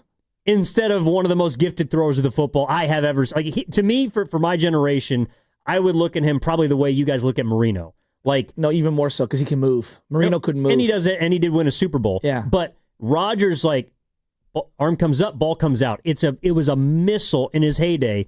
And now I'm looking at him like, just get this guy off my screen. Like, I don't want to watch the Steelers at all this season because I'm going to have to watch number 12 inevitably point to the sideline and blame somebody except for himself. I had a firsthand seat, 4 or 5 different times to watch him live at Candlestick, in the playoffs one time, at Levi's multiple times. He has made some throws, Aaron Rodgers, that are some of the best throws. The Devontae throw over Fred Warner at the end of that game that ended up going down to a final kick. The Sunday night game? Yeah, it was like week 2, week 3, whatever it was. Trey Lance scored the first touchdown. Yes, right before halftime. It's one of the best throws I've ever seen in my life. In my life. Chasky, I'm sure you were at the 2019 NFC Championship game. Where he gave up? Well, yeah, when they were... he gave up. No, he gave up. We were so far ahead. I remember vividly. I was up, like, right at the second kind of level there. Yeah. He threw a pass at the end and was a Hail Mary because he was trying to get them back in. And it was just one of the most incredible passes I have ever seen. The ball was eye level with me, and I just remember thinking, who has an arm that can do that? It was unbelievable. I seen him make some throws. Brett Favre had an arm like that would make some throws. He would also give you a couple. Whereas Aaron Rodgers would never put it in harm's way. He was spectacular. We could talk quarterbacks. I watched Mahomes make that throw where he flipped his hips and threw it 60 yards over from one hash to the other on a dime when they destroyed the Niners when Jimmy threw that awful red zone pick. We could talk Jimmy and Brock till we're blue in the face. It is an all-time sports Bay Area radio topic. Jimmy, Brock, are they elite? Are they good? Are they bad? What are they? And the phone lines are open, by the way. Yeah, get in. 888-957-9570. If you want to review some of your best, maybe some of your worst takes about these guys. We've all had, that's the other part about this too. I admit it. Like, we've all had them. Any divisive, polarizing, just like igniting topic that is, for example, these quarterbacks, and we'll get to more, but like, you've all had a bad take because we've all had a bad take. You're up here doing 20 hours a week for the last umpteen years. Like, you've had bad takes, and you know what? So has everybody else. Everybody has had a bad take in their career, and I just think it's interesting to me, the people that can own it and then move on from it. Is Belichick a genius when it comes to football? I think he is, yeah. Guy couldn't draft a wide receiver to save his life. You know, Bill Walsh. I love Bill Walsh. Bill Belichick also couldn't groom an assistant head coach to become a head coach. Absolutely. That is absolutely factual. I love Bill Walsh. He had so many misses in draft. No, he had some great drafts. I'm not denying it, but he had so many misses too. We act like these guys never make mistakes. Shanahan. Everyone's Shasky, you and Trey Lance. Shanahan liked him as much as I did, apparently. Or maybe he didn't. I don't know. We'll get to that sports topic conversation in a second. Let's get to the next one. Well, first, I just want to clean up this phone call because Bobby in Los Altos wants to get on it. 888-957-9570. Giddings in for Spadoni with Shasky. Bobby, what's up, man? Good morning. Hey, guys. Thanks for taking the call. Listen, first of all, kudos to you and your directors or whoever to come up with a topic like this during the dog days. I'm sure you'll get a lot of engagement. What I also realize, this first topic is any indicator of how this is going to go, is that I'm going to be extremely frustrated listening to you guys because all of these topics, each caller has their very strong opinion about it, and they're tired of hearing the other side trying to prove their point. So you're going to get a lot of calls, like you said, but this is going to be a frustrating listen. Now, that being said, oh, and then also nice of you guys to throw Diamador and Burford and who else under the bus. That's a nice job by you guys. Bobby, when have you ever, you couldn't even pronounce his name right. When have you ever go like, I got a call about Diamador Lenore? And I love Diamador. Unless he's getting torched. No, good point. But I'm a caller, man. You know, I'm a caller. You guys are hosts. That's true. Hey, so look, let me say this, and because you're just honestly, it's reliving this angst and anger I had about Garoppolo. That's why I'm frustrated. That guy is the luckiest. I've said it to everyone. He is the luckiest man in the NFL because I was actually there at the Titans game. I think might have been his third game when he came. Look, he went, 5-0? He beat Jacksonville, I believe. Yeah, but Jacksonville was in the AFC Championship game that year. Yep. So everyone thought he was the truth. And, of course, then the whole I was listening to the Carmen Policy, interview you guys had, right? Everything. He's the luckiest man. And so, he just got hot at the right times. The only game anyone can ever talk about is that New Orleans Saints game to talk about how talented he is. And he didn't win in Green Bay. We all know it's Hufanga who won the game in Green Bay. The guy was just so lucky. But Brock has something that Garoppolo doesn't. Yes, both of them don't necessarily have elite arm talent, of course. But Brock has the processor, as Goo would say. And so I can only think that, you can I'm not saying he's a Brady, but you can think of a guy who's not super athletic but has a great processor that can go on to be a great, if not the GOAT of quarterbacks. So for that reason, Brock, of course, has the opportunity to become elite.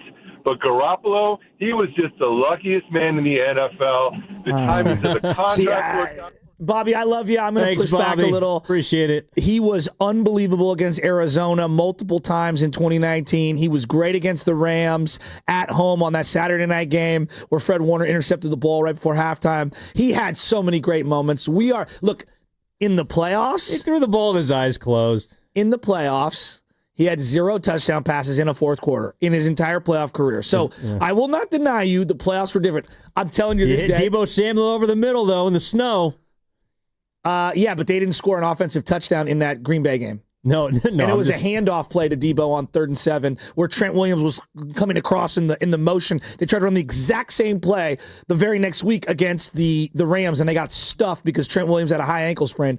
But Jimmy had moments. Like, come on, Bobby. You got to give him some credit. He had some moments. Yeah, he did, but he also had a restraining order to the numbers. Oh, look, he threw the worst interception I've seen in my life. And I'm not talking about the ones you're thinking of. It's the game against the Cowboys where we were up 2 scores, and he just floated one like I'm throwing it to LJ, a 1.5-year-old. Stick your hands out. Let me lob one to you. He just floated one out into the abyss. And I don't know who was doing the commentary. That's one of the worst passes I've ever seen. And the guy just catches it. And it's like blockers everywhere. And you see Ayuk and Deebo both just stick their hands up like, what are you doing? We should have won that game going away. It's just, don't start me. Yeah, I don't want to go down memory lane. Let's go to the next topic. All right, you're listening to 95.7 The Game, KGMZ FM and HD1 San Francisco, an Odyssey Sports Station, and home of the Golden State Warriors and Valkyries. Always live in the free Odyssey app, coming to you live from the Laughing Monk Studios. Giddings in for Spadoni with Shasky again. We're talking about the best Bay Area sports topics of the 21st century. We got our brackets up on social media, on our YouTube channel, in the commercial slates. You can see them there as well. Our Jimmy Broccoli quarterbacks, we're going to leave that there. The second one, the bracket they're up against, the Barry Zito contract. Oh, my God. I actually think this might be the most pertinent, even more so than the Jimmy Brock one. Why? What do you mean by pertinent? It's the same conversation we're having about Rafael Devers right now. What about Kuminga? So, all right, please explain. Well, Kuminga's looking for a big contract. Contract talk in general and how much people are making has been a topic. And Zito was the first that I remember this big. I just remember Gary Reddick's $137 million, for 7 years. Highest paid pitcher in baseball, Major League Baseball history at the time. We heard about contracts and stuff, and even Rice held out, but it wasn't like Zito. The way we talked about Zito every day was in the lens of he's making a boatload. Will he ever justify it? I think about Jordan Poole, contract. Klay Thompson, contract. Draymond Green, every time, contract. I think about Kevin Durant. Where's your next contract? Like, all the contract talk in general, like, started with Barry Zito in this market in terms of, wow, you can't overpay the wrong guy. That's what I think about. And yes, Rafael Devers currently making $300 large. How can you ever justify it? Jimmy Garoppolo, when they paid him, how could he live up to it? Brock Purdy right now, paying him. How can he live up to it? Nick Bosa, you paid him, and it feels like he hasn't lived up to it. Just like contract talk in general in this market, and I know like that's every market talks contracts, but I distinctly remember Zito being the largest domino of contract talk ever on sports talk radio. I mean, Barry Zito at the time was, and it's almost like he's, every single offseason, at least for the past few, we've talked about quarterbacks who have gotten paid around the league that are not worth X. Trevor Lawrence, Tua Tagovailoa, if you want to throw Jalen Hurts in there, fine. Dak Prescott, Kirk Cousins, Russell. Every single time a quarterback gets paid whose name is not Patrick Mahomes, we say, what the hell, how in the hell are they going to justify that deal? That to me was Barry Zito originally. He was a great pitcher for the Oakland Athletics. Wasn't always their best pitcher, but he had a couple peak years for them. Was a part of the big three. And was the one that they didn't trade away. Exactly, or the one that they didn't let walk. Instead, or they did let him walk. My point is, with the Giants, they got that guy, and he was not the best pitcher in baseball, but he got the most money. And so immediately when you weren't seeing returns, it's like, is he ever even going to get back to some semblance of himself? And he was saved by a couple of postseason appearances that did, to his credit, help the Giants win World Series. And so we don't talk about it. We sweep it under the rug. But the answer to the question of was he worth it is no. That contract was not justified. No. He was one of the worst bangs for buck in the history of the game. Considering when and what he got paid. Absolutely. If you prorate it to how the other part is this. When they signed him, it was Barry Bonds' final season, 2007. Zito was to represent and usher in a new era. That's what it was. Hey, we got this elite pitcher. You know, the Giants were looking for pitching. Their young pitching had not developed at that point. Kane was still, very, very young in his career. We had not seen Lincecum yet. Okay, he showed up at that spring training for the first time in 2007, and that's where Bonds dubbed him the franchise, the freak. Brad Hennessy, Carlos Correa, Jerome Williams, Jesse Foppert. There's so many guys that we thought were the next guy to take the ball and be one of the top of the rotation young guys, and none of them had showed it. They had to overspend in free agency to get Matt Morris. It was a huge mistake. They got rid of him almost immediately. They bring in Zito. He was supposed to be the franchise changer, the heir apparent, and usher us into a new era post Bonds. That's what the whole thing was. And he was so bad. He was 0-9, I believe, his second or third year, 08 or 09. They had to take him out of the rotation. And eventually he was so bad in 2010, he got left off the playoff roster. And he admitted, he came in the studio with me and Covey, 5-6 years ago. He admitted he was rooting against the Giants. He was so mad at his frustration. And like hearing him kind of, I don't know what the word is, but like reconcile with his own actions of that time and realize where he was wrong and just where his mind was. It was the first time I've heard from an athlete where they allowed you to feel that vulnerable, and you're like, I actually felt really bad for him, that he was in such a dark, lowly place, that he wasn't performing well. He thought so lowly of himself. He was rooting against his teammates, and I know he's not the first, and he's not going to be the last athlete to admit that out loud, but very few allow you to see that vulnerability.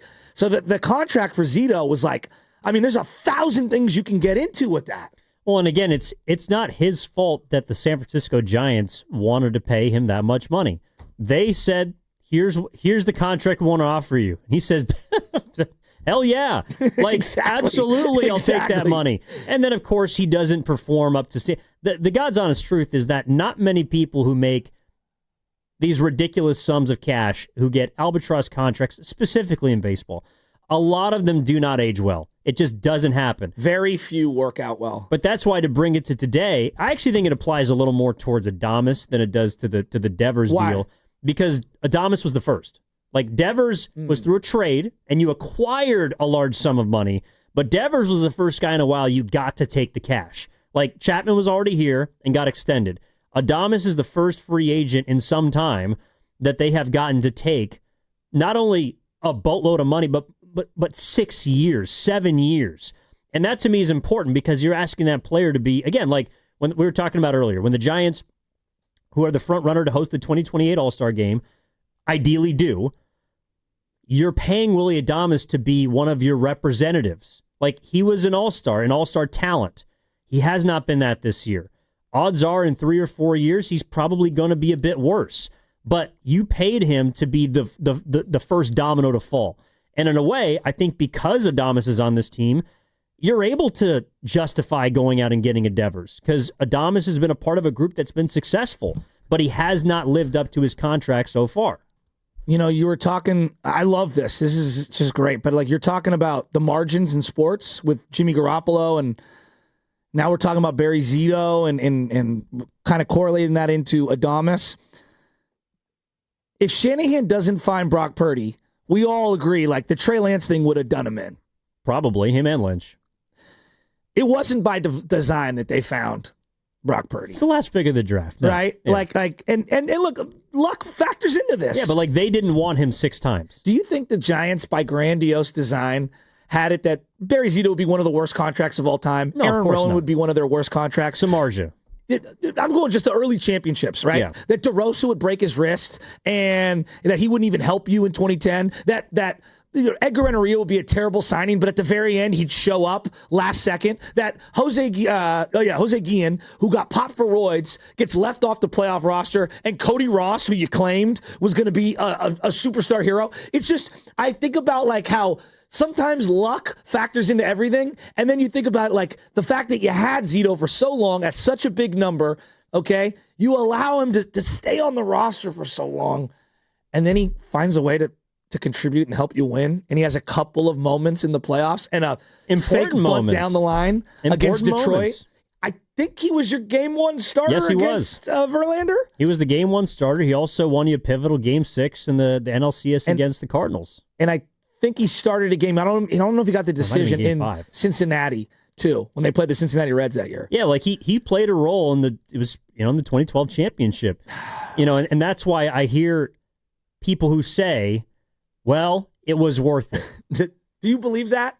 I don't, but I can understand why, because at the end of the day, it is about titles. It's about championships. And whether you like it or not, you can't tell the story of that 2012 playoff run without talking about Barry Zito. Or 2010, really. I mean, because him being left off allowed them to be able to play a young Madison Bumgarner and Jonathan Sanchez, who were good for you for the most part. So it's crazy. Now, get into Adames. Like if Adames has a couple of moments, that's where I was going, that help the Giants in a future postseason series, contract's worth it. That's kind of where I'm going. Contract's worth it. Friday night against the Dodgers, he had that big, couple of big swings, the home run and then the triple. And I'm thinking, all right, here we go. I thought he won him that game. Well, I did too. And I'm thinking to myself, like, this is how you endear yourself to Giants fans. And big moments like this are how you live up to that contract. I don't think you can live up to it year after year after year. You just have to have these moments. You do. And that's we've been talking about moments all day. Moments from the All-Star game last night. Moments in the Bay Area sports topics, the best topics of the 21st century. And we might have some more moments coming up as well, because we do have to get into some Scotty Scheffler sound I thought was really interesting and sort of enlightening as to the peak athlete and what they have to go through. But we also have to talk about, Carter, what's coming up on This or That. Yeah, so we have an interesting MLB All-Star edition of This or That today. In honor of the swing-off, who would you rather have on your team for this swing-off? Ohtani or Judge? This or that? I already know where I'm going. Now, am I supposed to tell you now or the other side? Well, I mean, it's up to you. It's for the other side, I mean, think. a swing-off usually has a tease involved in it. That's a joke. Wow. Well, not last night. I was promised Pete Alonso. I was promised Pete Alonso. I didn't get to see him. Jonathan Aranda ruined that. Again, we're going to continue this conversation. If you want to get in on it, we got a bunch of topics that we're going to be unveiling over the next couple days. When Spadoni's back, he'll be running point on this as well. But again, are Jimmy and Brock elite quarterbacks? The Barry Zito contract, the best Bay Area sports topics of the 21st century, and they do tie into what we're going to talk about next as well. Not just this or that, but again, a pretty emotional. And ironically deep discussion about where athletes, especially the best ones, are at with Scotty Scheffler. All right, that's what's coming up on the game, brought to you by Fremont Bank, here for you, here for good. Coming up today at 12, the Valkyries take on the Seattle Storm, and you can hear that game on the Valkyries channel on the Odyssey app. Just download the app and search Valkyries. You can also watch the game on KPIX+. Pregame starts at 11:30 a.m., brought to you by the San Francisco Sheriff's Office. Your future begins here. All that brought to you by Safeway.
talking to me. Hey. Yee! Oh, thanks, Larry. Oh, my goodness. Final hour here on the Morning Roast. Evan Giddings in for Joe Spadoni with Joe Shasky. Spadoni's going to be back tomorrow. Loveman will be back next week.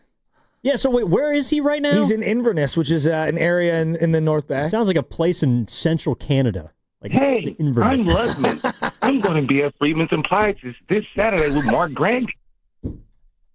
Was that Phil Mo's impression of Sam? Yes. Oh, that's pretty good. That's pretty good. All right, this or that. All right, let's get to this or that, because you asked yes. about the swing off. Speaking of Sam Loveman. Yeah, we're Carter. I got the drop. Don't worry. I'm going to do it. Oh, you're good. And now he's got fingers up.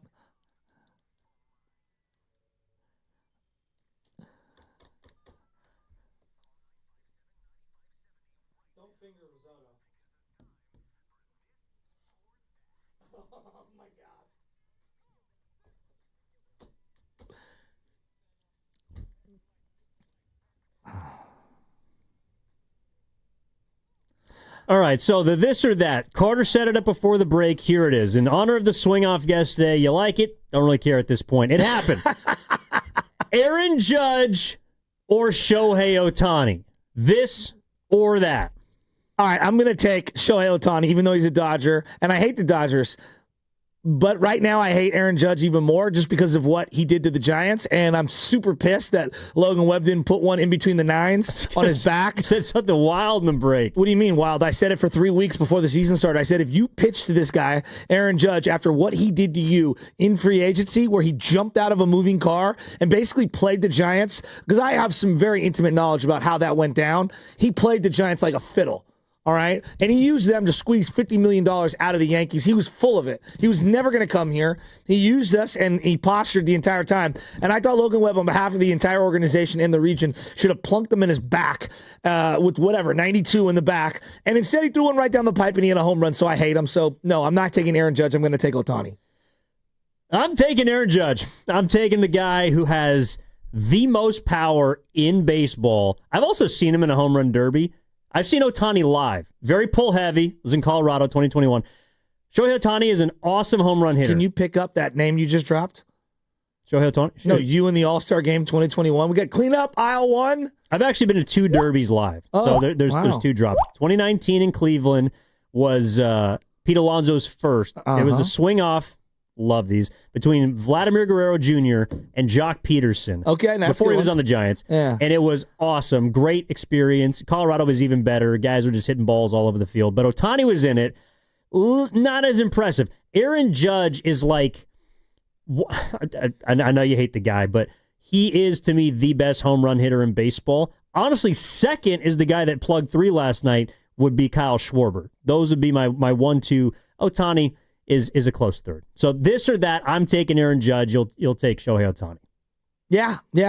I'm not taking Aaron Judge at all. I'm so out on him. He's out on Arson, out on Aaron. All right, speaking of Aaron's, our next topic on the Bay Area sports topics of the 21st century chart, our other bracket, so to speak.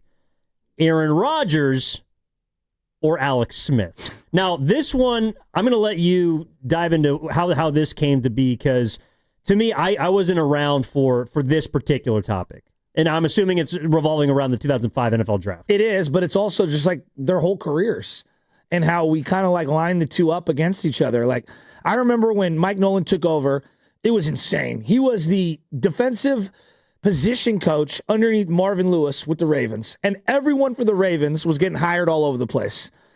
And Mike Nolan, whose dad, Dick Nolan, was a Niner coach in the early 70s, known for gaffing away some playoff games to the Dallas Cowboys. They were up 2 scores with like 4 or 5 minutes to go. Onside kick. Niners miss it. Cowboys end up recovering it. They win. It's a very famous moment in Niner history where they had lost 3 years in a row to the Dallas Cowboys, the 69, 70, 71 seasons. First ever NFC Championship game at Kezar. Anyway, point being is they hire Mike Nolan. He was ill.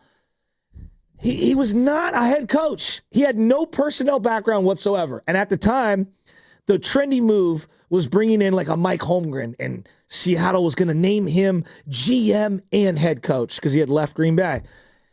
And they wanted to give the job to Pete Carroll. Pete Carroll wanted no part of it. Bill Walsh basically told Pete Carroll, don't touch that job. Don't go working for them. And so Pete Carroll kind of like did a 42 fake and fake like he was going to go. Matt Leinart was supposed to come out that year. I don't know if you remember. He went back for his senior year. So they give Mike Nolan the job and they say, hey, draft whoever you want. Aaron Rodgers was in our backyard playing at Cal and beat those USC teams. Well, one time, and had a completion Needed to beat record. him one more time. He should have beat him the second time. Everybody wanted Aaron Rodgers. He was the local guy. He was from Northern California, Chico, Humboldt, whatever you want to call it. Played at Cal. Everyone wanted him. And Mike Nolan didn't draft him because Alex Smith was a nice guy and opened the door for his mom. That was like one of the many things that he said after the draft combine and after everything that was just insane. I remember they drafted him, and the 4th overall pick was John Gruden. I believe they took Cadillac Williams. This is off the top of my head. John Gruden was making it out like, I might take Aaron Rodgers 4 overall. They might have had Chris Sims at the time, but he was a quarterback crazy. He had Garcia, Sims, he had a bunch of guys. And they were trying to dupe the Niners into trading back into the top 5 to take a second quarterback. That's how bad the Niners were at that time in terms of front office because Mike Nolan was running things. They had no GM. He was the GM and the head coach. Again, making an offensive selection when his entire career was spent on the defensive side of the ball. It's insane, quite frankly. Now, Rodgers he ended up getting drafted like 25th, right? Yes. At the end of the first round by the Packers. He waited. But also, you have to remember, and this is the part that gets lost in history, Alex Smith, before taking a snap in football, was given a $55 million guaranteed contract deal. At the time, there was no slotted contracts. Yep. And so when you took a guy, you didn't know how much they were going to hold out for, and he instantly became the highest paid player on your team. So Sam Bradford. So people weren't taking quarterbacks like they are now. It's just totally different. We didn't value the quarterback position the way we do now. I think as soon as modern day, Aaron Rodgers clearly goes in the top 5. I mean, we're overvaluing quarterbacks nowadays. I mean, we're drafting probably too many in the first round. But because of the financial value that's involved in having a quarterback on a rookie deal. So, yeah, he dropped a lot. And a lot of teams made terrible decisions on that. And this is also, we had 2 running backs from the same school go in the top 5. So think of how different the draft was back then. Ronnie Brown and Cadillac Williams went in the top 5 in the same draft. That's insane. That's pretty crazy. Running backs don't even get taken, it feels like, in the top 10. So top 15. So when I hear people say like, oh, well, Aaron Rodgers fell to 24th, anyone could. Dude, the times were so different. It was Aaron or Alex. And I listened for years as boobs on other stations defended Alex Smith. He wasn't as good as Aaron Rodgers. It's okay. Like, we all like Alex. We root for him. He wasn't as good. And there was no universe. Even with the ineptitude of the 49er organization at the time, which we all know was inept. There was no universe where Alex Smith was going to be a better football player coming out than Aaron Rodgers. He came out of the shotgun with Reggie Bush in San Diego and the shotgun in Utah, where he had never taken a snap under center in his entire high school or college career. Sounds like he plays college football in 2025. I mean, he's just spread him 5 wide and put the quarterback in shotgun and let him rip. The issue is, obviously, Alex Smith was not a bad quarterback. He helped you do some things, didn't help you get over the top. Obviously, the biggest regret is... He had 1.5 good years. Well, I don't know how you feel about this. You draft Aaron Rodgers, you win a Super Bowl. Well, like the 49ers would have won a Super Bowl if they took Aaron Rodgers. Okay, I've thought about this long and hard. I don't know if they win a Super Bowl. And the reason why I say that is because, look, he could have got hurt too. Alex got destroyed behind a horrible offensive line and a revolving door of offensive coordinators. I believe Aaron still would have been really good. Would he be this same version of Aaron? No. I think it would have been different. Just like I think Joe Montana would have been good, but not as great as Joe Montana became if he went to the Cardinals, like just hypothetically. The Niners had the offensive coordinator who ended up being the head coach, Mike McCarthy. He was the offensive coordinator year 1 for Alex Smith, and he left and became the Green Bay head coach. So they might have had a revolving door of coordinators. Maybe he gets injured. He would have been better than Alex. I don't know if they would have won a Super Bowl. And then when they played head-to-head in the playoffs, the Niners owned Aaron Rodgers. They did, but he obviously got over earlier on in his career. Yes. He also 2009 or 2010? 2010. Yeah. Yeah, they ended up beating the Steelers. But the thing is, if you have Aaron Rodgers, and I'm assuming that he sticks around with the Niners through thick and thin for a long time, when you eventually get to the place where you can compete, like that's just the difference. And I know that Kaepernick was a whirlwind for about a year and a half as well, but to me, that's the biggest, like, I guess, what if that I think about in regards to that draft. Do the Niners have a Super Bowl or not if they make the correct decision as we now know it? I think they do. And some people may feel differently. I completely understand why. I think it's also fair to question that if he had been able to stick through thick and thin, would he have vibed with Jim Harbaugh? Like, would he have been able to work with him? Or would Harbaugh have loved to work? I think so, but I don't know. Well, I don't even think you get to Harbaugh. I think about this all the time. Had you drafted Aaron Rodgers, does Norv Turner just get the job? Because Norv Turner became the offensive coordinator for the Niners, and he ended up leaving to be a head coach, I believe, in San Diego at the time, late in the process. Maybe he doesn't leave, because that was a great year for Alex in terms of his development. The following year, 07 or 06, whatever it was, 06, with Frank Gore having 1,700 yards. Like, who knows? Maybe Pete Carroll, instead of wanting to stay at USC, leaves and comes to you instead of Seattle. And you don't even get the chance to hire Mike Singletary, right? Like, that's fair. I think about all those things. But look, let's say had you had Harbaugh and Alex Smith and that roster, or Rodgers, yeah. I mean, Lord, there's a lot of what ifs. All right, let's move on to the next side of the bracket. So again, best Bay Area sports topics of the 21st century, rolling them out all week this week. Gettings in for Spadoni with Shasky. We talked about our Jimmy and Brock elite quarterbacks. We discussed the Barry Zito contract, Alex Smith or Aaron Rodgers. And this is the one I want to spend some time on. It's the Kevin Durant saga. What part? All of it. Because it's from the time he gets here to the time he ends, and it feels like there's some meat that's still left on the bone. And I do want to bring in the Scotty Scheffler sound in a moment because it pertains to this conversation. But if I say Kevin Durant, Golden State, what do you think of? Like, why is it one of the best sport topics of the last 25 years? I think just Kevin Durant, right? Like, there are some guys who just like synonymous with just drama. You know, I think Draymond Green, just by himself, could have been on this list. Just Draymond. That's how crazy he is to the landscape of media in this particular market. Kevin Durant losing to the Warriors 3-1 and then subsequently losing to the Cavs. Like, there's that whole thing. What if KD had just beaten him? Well, does he come? I don't even know. Then Probably not. Him choosing to come here and the domino effect of that. That was wild. I'll never forget that. Kevin Durant chose to come to the Golden State Warriors. It's a sentence I never thought would ever be able to happen. Maybe the best free agent outside of LeBron James in the history of the NBA, choosing to go to your place to win titles. Yeah, I couldn't have fathomed that as a 15-year-old. I was hiking in the Three Sisters mountain range in Oregon on July 4th, on Independence Day. Had a day off, took a day trip down right outside of Bend, and we're hiking, and we get back because there's no cell service. So we get back, and everyone's phones blow up at the same time. There's like four of us. We're all getting in the car, and everyone says, "Oh, my God." A couple of them are Warriors fans. I am, and then another friend who's a Trailblazers fan, so he was pissed. But everyone gets the news at the same time, and just in the middle of the mountain range, everyone erupts. Like, nobody can hear us. It's traveling. Insane. It's falling on deaf ears and trees. But it was one of the biggest things that I can remember in sports. And I wasn't even in the Bay Area. I can't imagine what it was like here. I was up the Russian River when the news broke, and I didn't believe it. I kept refreshing my feed, and I was like, this is not real. There's no way this is real. I didn't believe it. And I'll never forget, my buddy Rocco called me, I told you he was coming, because my buddy Rocco was... He was on it. He was convinced during the regular season he was going to come to us. I got to give Rocco credit. And then I watched the saga locally and nationally turn from, I can't believe KD went there, to KD ruined the NBA. What? No, I just, it's true. That's what people were saying. He ruined basketball. He ruined the NBA. And then there's the whole circus of the Warriors. I believe they lost game 1 to the Rockets, like by a lot. The first ever game KD Warriors. They looked that up. I think they lost like 20 or 30, and Harden went off. But they ended up having an unbelievable year. They win the championship. He hits the shot in LeBron's face that time is kind of forgotten, but it was an incredible shot in their face. Game 3, yeah. I mean, that team could have went undefeated in the playoffs. Absolutely. It's perhaps one of the greatest teams, if not the greatest teams ever assembled.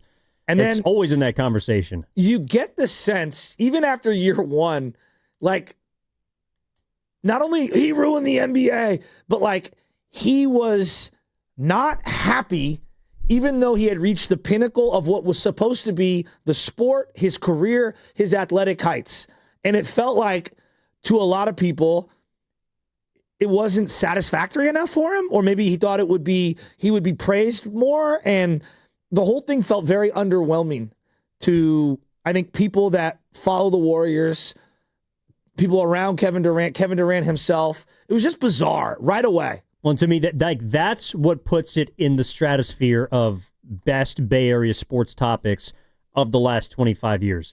The person that seems unfulfilled, the person that seems unsatisfied, the person that ostensibly has it all and still is left kind of wanting. And that's where Scottie Scheffler comes in. So for those that don't know, Scottie Scheffler, best golfer in the world, consensus. And he was asked during his recent press conference, right before the U.S. Open, or the Open, sorry, about what the process is like for him. Just what he goes through to get himself into a mind state of winning, and really how fulfilling each championship is and has been for him. So it's about 2.5 minutes, but to me, it's a look into not just the best of the best, but also can kind of take us into what Kevin Durant may have been feeling and whether or not it's fair or foul. So here's Scottie Scheffler.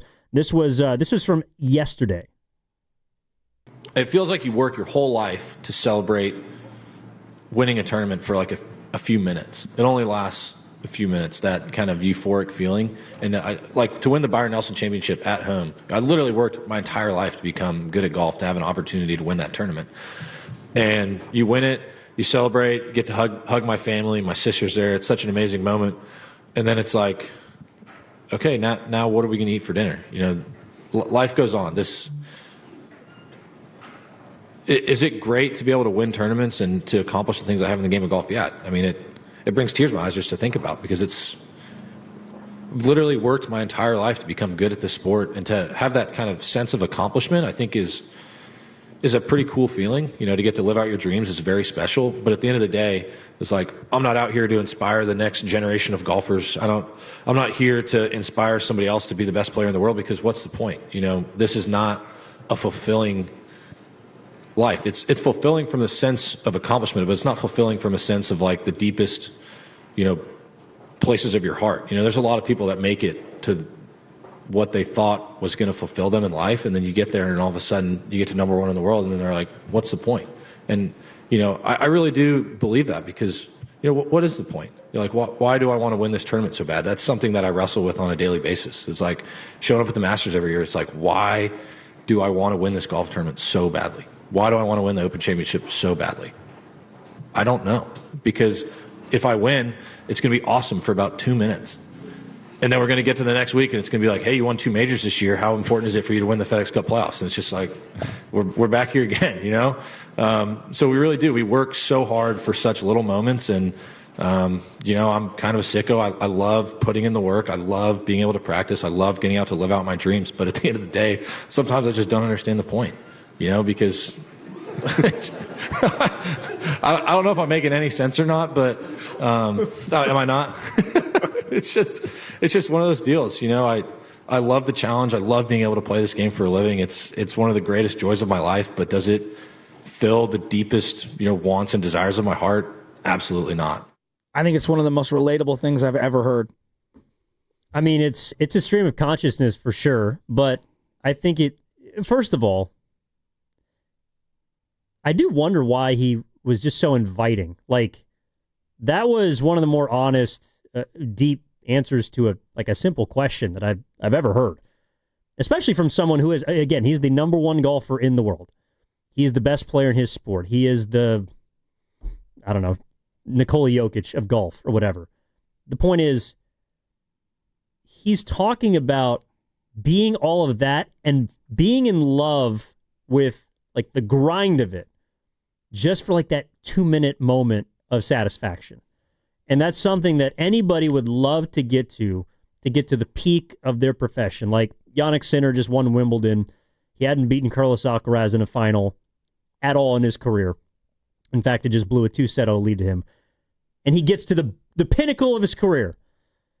and he's got to go turn around in a month and go play at another major. Like, you don't get to enjoy it because when you're that good, it's just expected of you to remain in that place. And that's why, to bring it to Durant, when I hear Scottie Scheffler talking about it, I kind of hear Durant in a different way, though. Like, I hear somebody who is as in love with the work it takes to be great as it is the actual fulfillment itself of winning a title. I also think that when KD finally got to what he deemed to be this unattainable, thing that he had been striving for, he looked around and was like, is this all there is? Well, that's the difference. Like, Scheffler seems like he's at peace with that. Exactly. Or Durant, for whatever reason, is not. Yeah, and I think that, I don't know if you've ever heard Steve Young talk about this story, but it's one of my favorites. Steve had lost 2 times in a row to the Dallas Cowboys in the NFC Championship game. And he was the big reason why. I mean, he underperformed. The team wasn't as good, but he underperformed. He wasn't a great playoff performer. And he finally ended up winning the Super Bowl in 1994, January 95. And he said they got back, and everybody had been partying and having a great time. And it's clean out your lockers, first day back, And he comes in, and Steve says he's walking around the facility, and he sees somebody running routes on the field. Now, they had just won the Super Bowl. And he's looking out the window, and he says to one of the security guards, "Who's out there?" He goes, "Oh, that's Jerry Rice." So what is Jerry doing? He's getting ready for next year. And Steve just could not understand it. He's like, we just won the Super Bowl, and Jerry's out there the next day getting ready for the next season. And that's the difference between Jerry Rice and everyone else, right? Yeah. And I think that there are certain individuals who are tortured. And, I don't want to turn this into myself. I don't. But I think it's very relatable to me because I'm obsessed with the what's next. And I think that's the ADD in me. And when I work so hard to get a full-time shift, a slot here, I work so hard to get it. Every weekend shift, every night shift, working 3 jobs at the expense of my family. Not seeing my wife, not seeing anyone. And I finally got the job, and we weren't really winning. And then we finally won 1 month, and it was during the COVID time, and I was miserable. It's like I couldn't even enjoy winning a month. And I'm not trying to put that on the same as winning a Byron Nelson or a Super Bowl or any of those things. But I do relate to the sense of you work so hard to do something, then you finally do it, and you're like, no, I have to do it again and again and again and again and again. And you can't even appreciate what you just did. You can't even enjoy it. And there's a lot of people in work and in different life settings, whether it's sports or not, who are like this. There's a lot of people that are like this. Yeah, and look, I hear people, like, for example, the Boxer and Gerson work injury attorneys text line for the 408, Scotty, first world problems from 510. The point is, you make a lot of money that 99% of the people in the world can't even dream about. Yes, that's all true. There's no doubt that he lives in a different realm, both financially and in terms of his sport than we do. But I think what he's talking about is the same that everyone feels. It's what are you playing for? That's the question. And all he's doing is admitting that sometimes he doesn't know. He doesn't know what he's playing for. He's playing to win, obviously, but when that's not enough, what do you keep playing for? Like, Francisco Lindor was asked kind of a similar question during his press availability yesterday at the MLB All-Star Game, and someone asked him, like, what keeps you motivated? And he says, it's not motivation, it's discipline.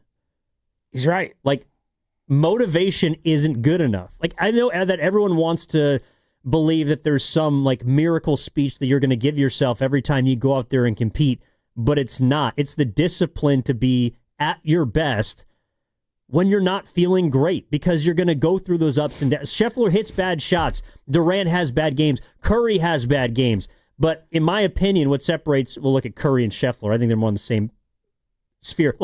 It's the discipline that they have from all the crap that we don't see from behind the scenes to remain great in those moments when motivation isn't enough. That's what I hear him talking about. So the first world problems it's fine. I know people maybe are like, wow, well, what's he complaining about? He's complaining about the fact that, actually, I don't even know what's complaining. He's tortured. He's vocalizing, yes, his torture. He's tortured, and to a degree. I think Kobe suffered from this, to a degree. I think Kobe was maniacally obsessed with the process of winning. I think Pat Riley is this way. He's an NBA lifer. Jerry West was this way. I think there are a lot of people. I call them competitionaholics. John Lynch, I think, is this way, where once their careers are over, how do you fill that void? You see this with a lot of different people in a lot of different walks of life. I think, there are certain movie actors that suffer from this. Just because you're making a lot of money doesn't mean that you can't have mental illness. I don't know if anyone, you have never gone through this, but like Carter, you went through the wedding process. There's a reason they call it like, post-marriage depression. Hell. Right? And it's like you plan and plan and plan and plan. Not all men or not all women, but there are certain couples that go through this whole like build up to the wedding day. Okay. And oh my God. And you exert so much energy, and then you have the wedding day and it's over. And it's done. And then they literally get depressed. Same thing happens with childbirth. You see this a lot with women in childbirth. And so like, I think we build these things up, and then they happen, and then they pass. And then you're like, well, now what? I actually think this is really relatable. Well, and that's why when, like, I get that someone like Durant seems unsatisfied, but or Scheffler might come off. He sounds like ungrateful for the God-given gifts that he has, basically. But I appreciate the honesty. Like when these guys talk about what they go through, I have no clue. I will never know. And to me, hearing these guys be human at least feels like I can relate to them a little bit. Like just a smidgen. Well, here's where I will have some nuance here. I do believe that in society, we all have this financial envy, just in general, right? These guys are making millions of dollars. Salesforce Tower right down the block. Right? Like, we all do. We all have envy of people making lots of money. I mean, I'm jealous of Marlon Man being able to do whatever he wants, whenever he wants. Money doesn't make you happy. We've seen this how many different times in how many different industries, whether it's Pablo Sandoval chasing money in Boston, being professionally and personally unfulfilled. You see this all over the place.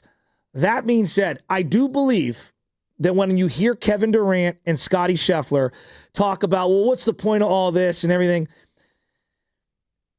Athletes from yesteryear couldn't afford to not keep grinding financially to feed their families.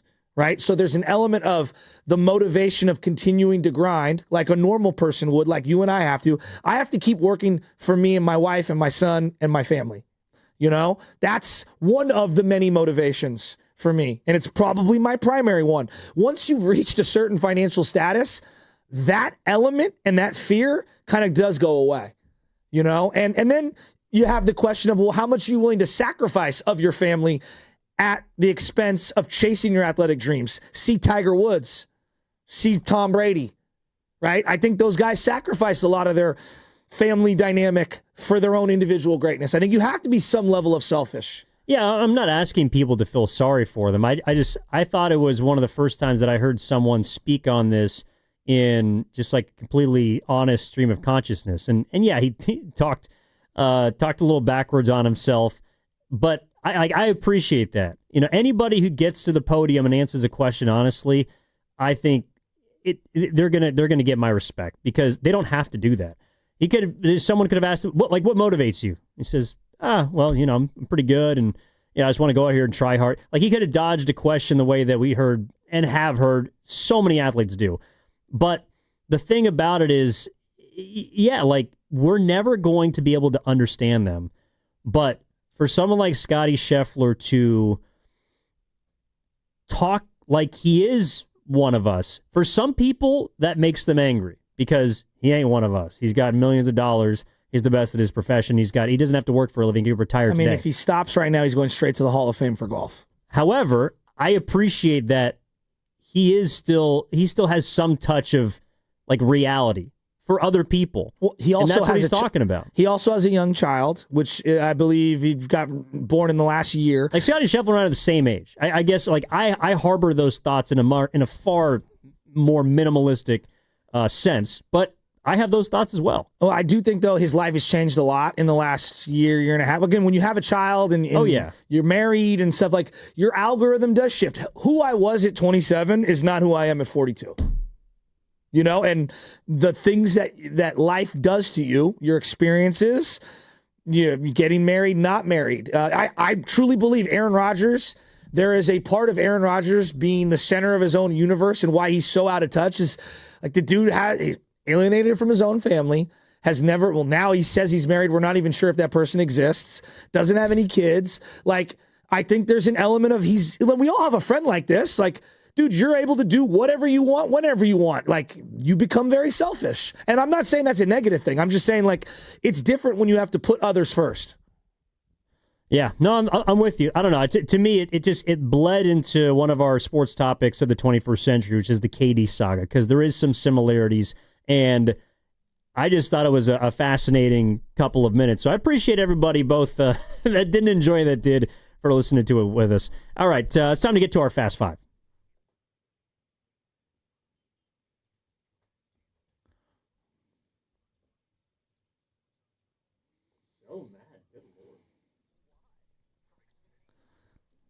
All right, our Fast Five. Now, does Joe usually lead off, or how do you guys do this roundabout? I don't know if you know this. I do whatever I want, like Cartman. I do like whatever Marlins I want. Look, man. Kevin Durant. We didn't even get to the where he's clapping at Draymond. We didn't even get to the sit down with Draymond afterwards, blaming Bob Myers. The Kevin Durant saga is just an all-timer. But that's not my final thought. All right. Tom Verducci. I mean, this guy. Tom Verducci. I knew I was done with him when he had a quill pen and he was dipping it in ink as he was autographing his name on the Hall of Fame ballot. That guy is one of the most condescending, pompous journalists on the planet. You want to know why the average Joe rolls their eyes at journalism? It's because of people like Tom Verducci. Get him off my television. He can write. He can do whatever he wants over here to the side. I don't want him talking on my television during sporting events.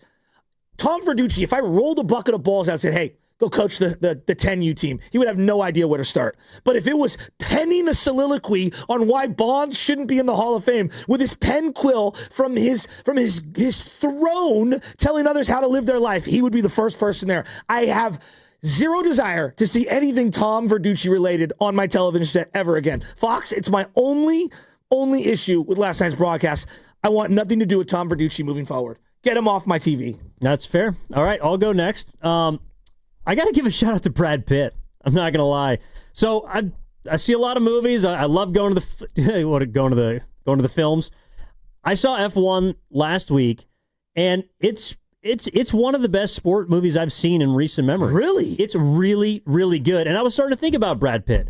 This guy has been an A-list actor now for like 40 years. I mean, seriously. I mean, the face still looks, for a reason we know, yeah, I mean, still looks like he's in his 20s. He's Picasso, but he's got an Oscar. He's now in the redemption phase after Once Upon a Time in Hollywood. He's gotten into the 2020s now. And F1 is not his crowning achievement, but it's one of the better sports movies that I've seen, and I would suggest that people go check it out, whether it's at home on your big screen or even in the theaters. F1 I'm gonna have to check was that out. Fantastic. So what is Brad your favorite Pitt, sports movie? My favorite sports movie of all time is Bull Durham. Really? Yeah, love Bull Durham.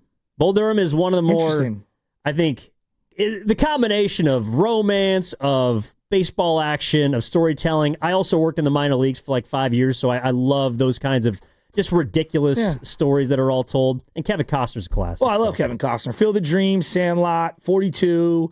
Love of the Game. The Natural. The Natural's a good one. Draft Day. Above the Rim, even though it's really not a sports movie, but it is. Like Mike. I've got so many. The Longest Yard. Like Mike. Get out of here, dude. Come on, dude. I used to love that movie. Have some respect. Cool Runnings. Classic. There's so many. Caddyshack. I mean, I can't. Caddyshack's great. Man. But F1, I got to go see, huh? F1's really good. Shout out Brad Pitt. Yeah, everyone was saying that LJ was drafted like an F1 racer in this particular jumper outfit that I had him in the other day, the Jordan jumper. That one's nice. Yeah, isn't it good? What do you got, guys? Carter? My final thought of the day is I'm going to call out some good friends of mine who are some dudes I really, really love to the bottom of me. But what is up with your guys' take? Bonte and Goo. You guys didn't like that swing off last night? I'm just in shock by it. I have to say, I was so compelled last night. It was just must-watch TV for me. And as far as all-star games go, I mean, that was just right below the Four Nations face-off to me, I think. And I'm the biggest NBA NFL fan here, and that was incredible to me, man. Guru didn't like it? Guru did not like it. Apparently not. Well, he'll be in here in about 5 minutes. Pasta, what do you got today? Yeah, just real quick. For anybody that did not catch the interview with Marlins Man, you have to go watch it. It's on the Morning Roast podcast page. It's going to be on YouTube pretty soon. And it got me thinking, there's so many people that are not affiliated with an organization. They're not players, coaches, executives, whatever, that have stories that we just don't know, like this guy. And I think it's good that we kind of got his story out there, and that was an incredible interview. As long as Tom Verducci isn't telling the story, I think we're... Great writer. Yeah, we could... Okay, that doesn't make great television. Man. You know, I mean, come on. I got you. Well, on that note, thanks for letting me hang out with you guys today. Spadoni's going to be back tomorrow, and I look forward to hearing what you guys got coming up the rest of the week. Let me get my quill pen and dip it in ink and sign my Hall of Fame ballot. Guy's such a dork. That'll do it for Shasky. Spadoni's going to be back tomorrow. Thanks for letting me, Evan Giddings, fill in here today. What's coming up next on the game is Steiny and Guru, but that was Fast 5 brought to you by Xfinity. At home or on the go, you get the fastest internet to all your devices. Steiny Guru is coming up next, brought to you by Fremont Bank, here for you, here for good.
All right.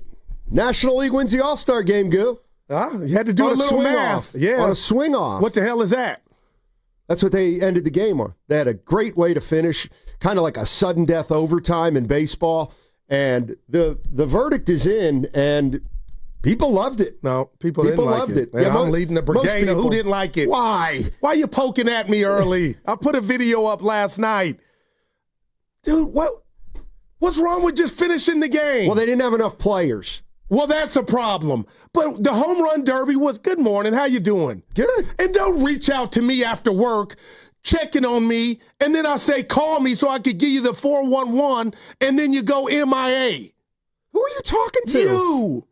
You checked on me yesterday, and then I said, call me because I'm not a good texter and I hate spelling, and then you don't call back. It's disrespectful. Good morning. Don't check on me, half check. Don't fake it. You never said call me. Did I'm it not looking go at it through? right now. No, this is a personal thread. I'm looking at Guru. At 3:43, I said, how's it going?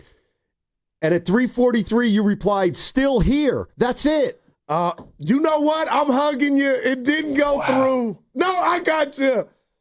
Hey, Carter, kid, I make mistakes. Risotto, my bad. These things happen. Hey, lunch on me.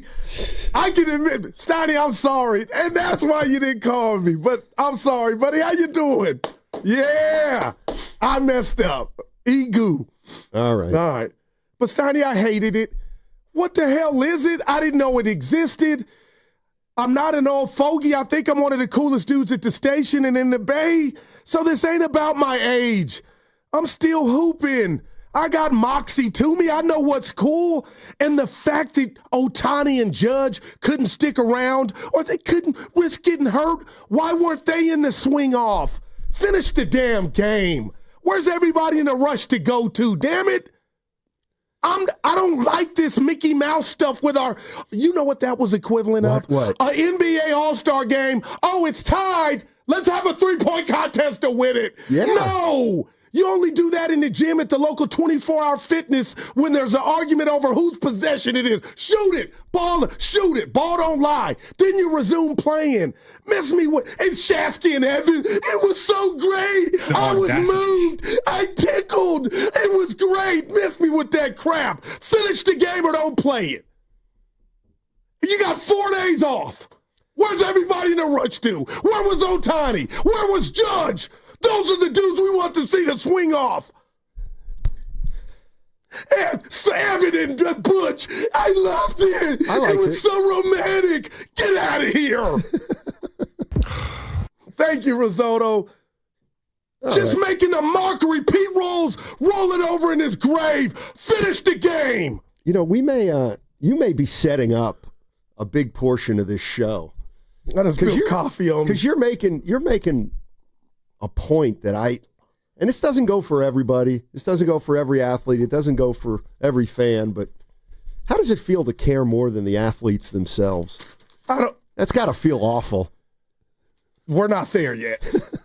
Steiny, if we get there, then I would truly, it just as a man, be hurt. But why are you bringing that? Do you, I just found out 20 years ago Barry Bonds left the game while it was playing. Like, where you going, buddy? You can't stick around. All right. Now let me give you a little piece of baseball history, because baseball is filled with history. How come you've never brought up that you have a problem with the starting pitcher who gets pulled from a game and immediately goes to the showers and then leaves? See, the starting pitcher who gets pulled early does not stay for the rest of the game. Steiny, this is like when I was single and couldn't pay my cable bill. This is the disconnect we have between you and I. You should know that that bothers me. I get it. It bothers me. But last night to come in here and act like there was the cure for cancer and it wasn't just Joe and Evan. Oh, it was but you miss me. Play the effing game or don't. Call it a tie. I'm listening to my man Evan. He's talking about, oh, it's just an exhibition. Okay, so just call it a tie then. We don't care. And this has nothing to do with money. I didn't have money on none of it. This was the purity of the game. There is no purity Where's everybody of the game. going? Get off it. There is no purity of the game. Sports have become the new Joan Rivers. Facelifts left and right to appease people that don't have time. So did you like it or not? I did like it. And you know the best part, seriously? And I got to give Ken some love here shortly. The white uniforms, they're traditional. Steiny, those home uniforms hit. And Steiny, they hit. That had me like with a thug tear, like, that's my childhood.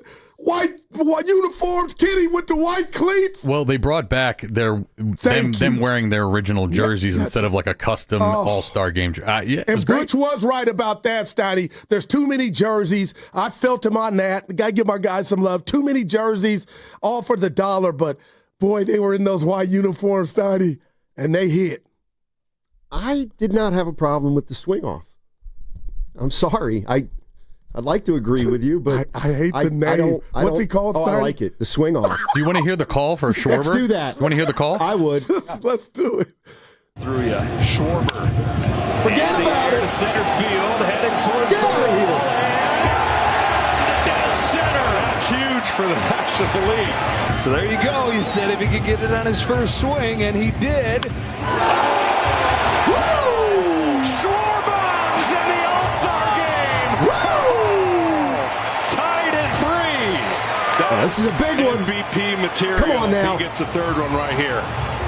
AL rallied in the game. NL has rallied in the swing. Get out of here. Get out. Patrick. Get out. Jump house. National League takes the lead 4-3. Unbelievable. Yeah, just an unbelievable performance. Okay. Schwarby. I wonder if I get three. Do I get 3 homers for my fantasy team? And Schwarby on my fantasy the team. fact that our All-Star game, fellas, was decided with a gate on the mound where the guy pitching the balls. It ain't BP.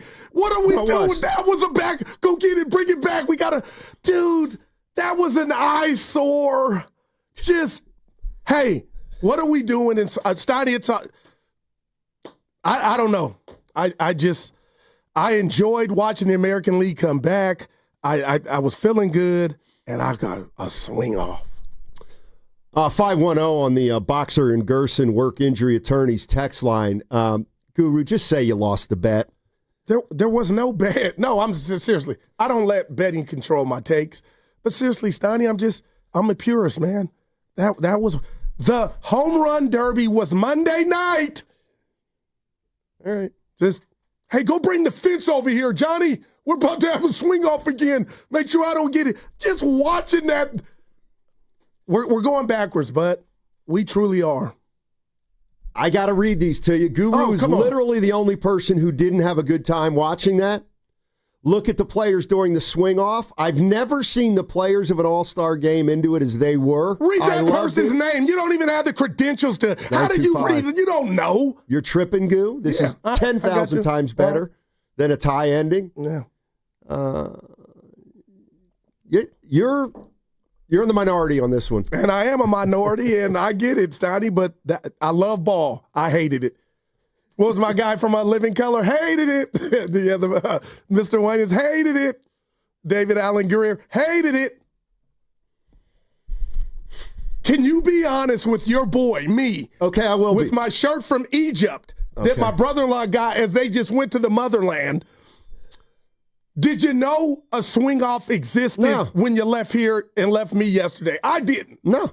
That's what made it really a cool surprise. Because I was thinking, are they putting a runner on second? What are they going to do here? It's not a Cracker Jack box, Kenny. A surprise. I was. A swing off. All right. Well, we know how Goo feels about the swing off. Yep. Anybody else feel that strongly about it? I'm laughing. I mean, I'll be honest with you. The one thing about Goo is I believe that he's this incensed over it. I did a video last night. You didn't. Oh, did you? I owe you something for Chris. I know you do, but that's all right. Don't worry about it. Don't worry about of my life. Don't worry about it. I'm still. You're still my guy. I'm still. Don't worry about it. All right. We got some stuff to get into today. Mark Stein. NBA writer for Substack. He has his own Substack. He's a longtime beat writer. Was on yesterday, said some things about the Warriors. I want to get into the Warriors. You know why? Because something special happened. Some transactions. No, this happened 15 years ago. But Okay, I think we've got to. I think we've got to acknowledge it at least. Hey, we continue our All-Star Week prize blowout again today. Every day this week, each show will give out one of our awesome prizes. And today, we're giving one lucky listener a Warriors prize pack and a $100 gift card to Laughing Monk Brewing. The Warriors prize pack includes a hat, T-shirts, bobbleheads, and a collectible pin. Listen at 12:30 to figure out how you can win.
Now, back to Steiny and Guru on 95.7 The Game. All right, I just got a text, Goo. Myers. No. I talked to him this morning. No, from Marcy, next door at Live 105. Oh, my God. Please don't. 10:07, she said, all I can hear is Guru yelling. And she's in her studio, her own studio. She coming in Friday? I said, yes, he was yelling the first segment. And she said, loudly. I was going to pull out the little thing, and I can't remember what it is. Oh, no. You got to invite her Friday, right? Because she hadn't been in lately. Because you hadn't been here. No, I know. Guru didn't like the All-Star game ending. There we go. That's all. Yeah, it's okay. Home run derby was Monday. Yeah, and last night. Last night it mattered, though. What did Ohtani do in the swing off? I think he was on a plane at that point. What about Judge? He was showering. Cal Raleigh? I don't know. So you're telling me it would have been if Ohtani, Judge, and Raleigh are there, then it's different? I think I've been warming up. Okay. Yeah. All right. I guess, Steiny, the Grateful Dead 60th anniversary. No, that's not what I'm talking about. First weekend in August? Yeah, that's not what I'm talking about. You a big Jerry Garcia fan? No, well, he's dead. I understand that. No. Knew it. Okay. Are you a big fan? They're all right. Wow. Yeah. They're fine. So you're not Bill Walton. Rest in peace. No.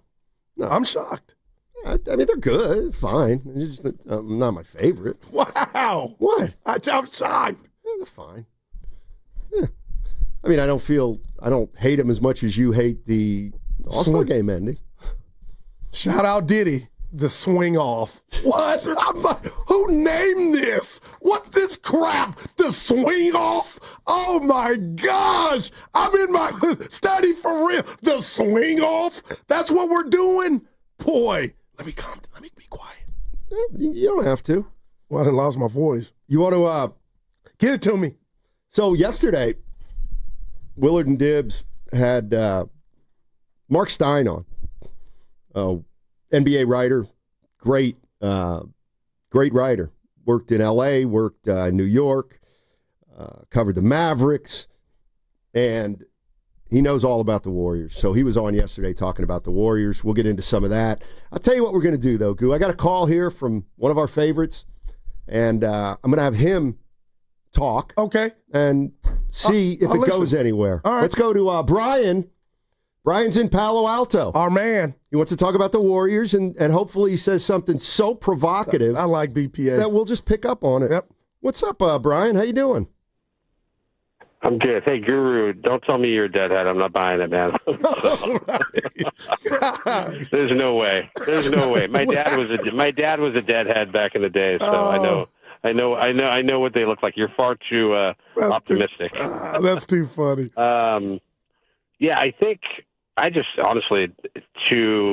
it's a pretty big turnoff for most Warrior fans that their entire offseason has been hijacked by Kuminga. It's unfortunate, and I've seen more people sort of introducing the concept of rescinding his qualifying offer, which would allow them to give Beal like the full mid-level, still get Horford and Melton, which I don't think anyone would argue that's a far better team than a team with re-signed Kuminga at $25 million a year. But hasn't the market sort of, this sort of fantasy about, how valued Kuminga is as an asset, hasn't the market sort of voted there?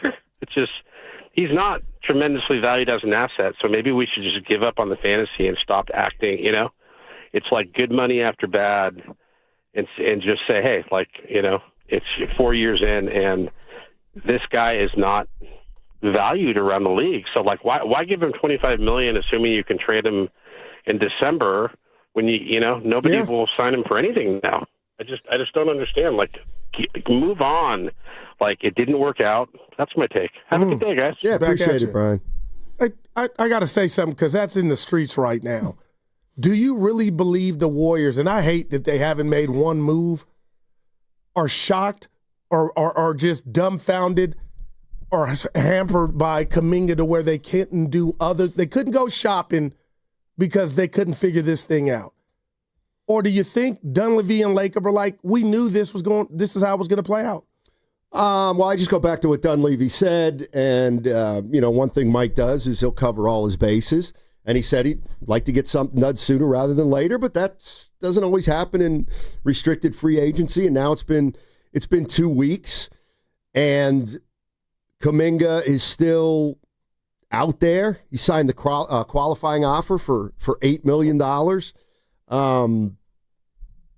and clearly the Warriors aren't doing anything because they want clarity on Jonathan Kuminga. This is Bobby Marks' goo.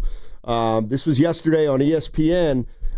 He put together what he called a Warriors to-do list for this free agency period, and they still got to do it. Take a listen.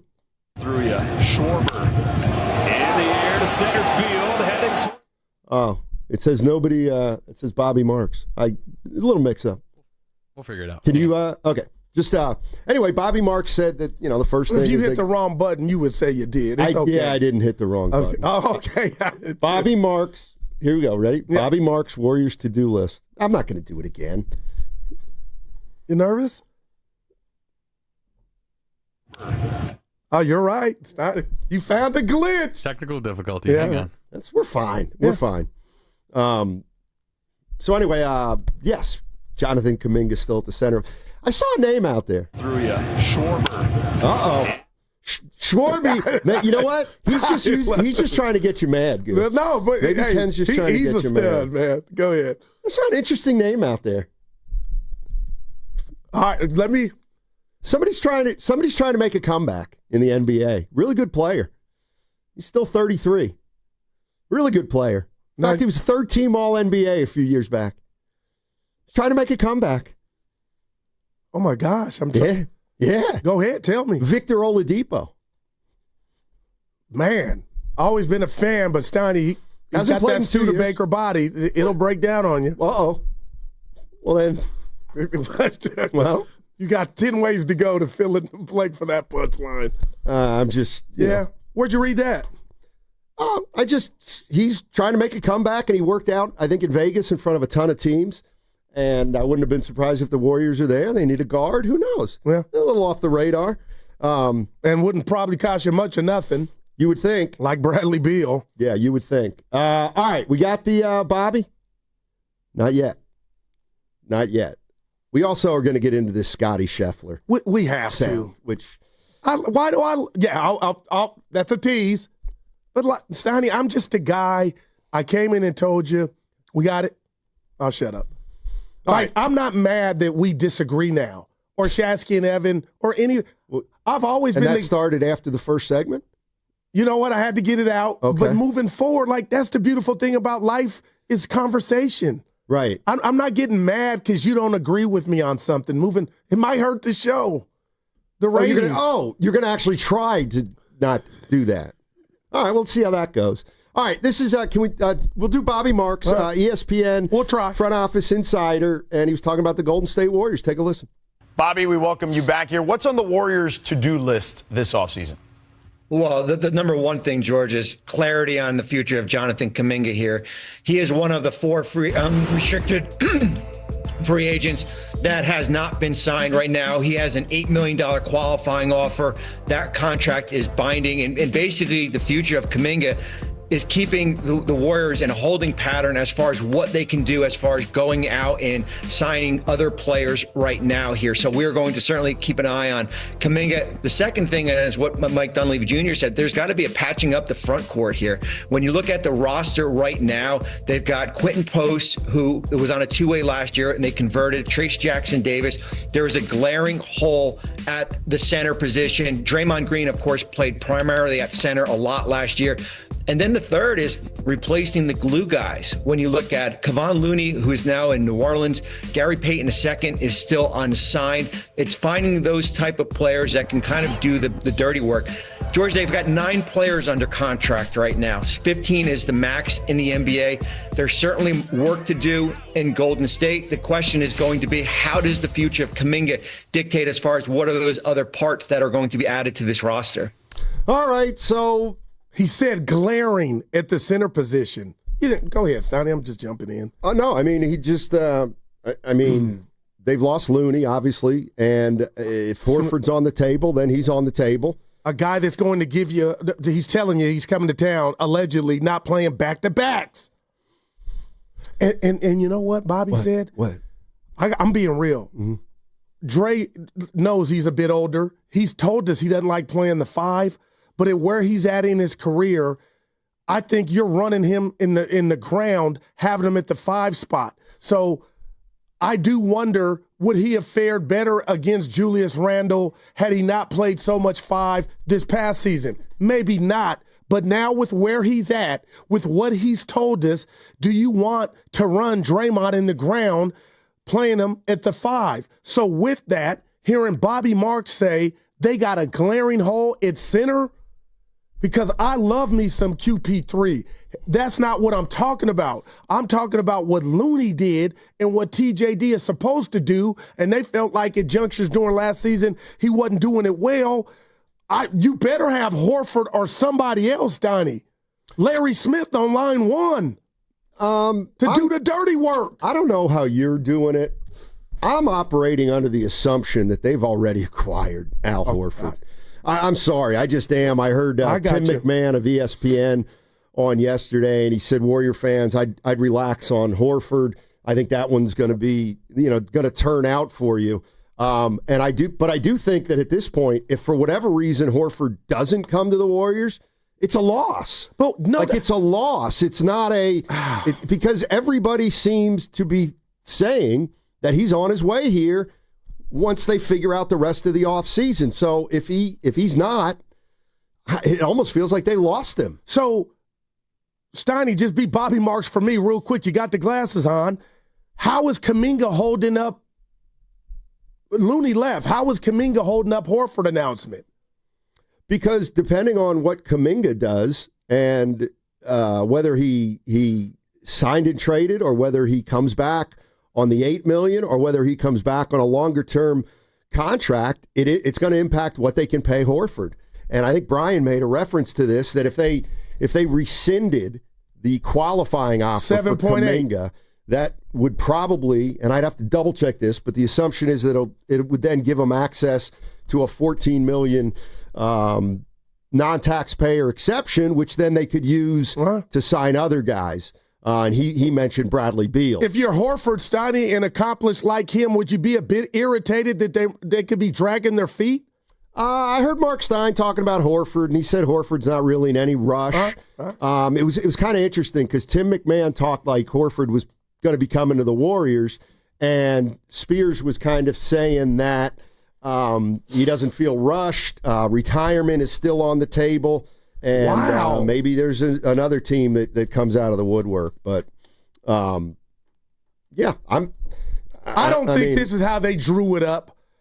And I'm still want Kuminga. I'm pro Kuminga. I want him on the team. But, Steiny, I am going to say they could take some criticism if, in fact, why it's been quiet on the set for the Warriors this offseason is because of this Kuminga situation.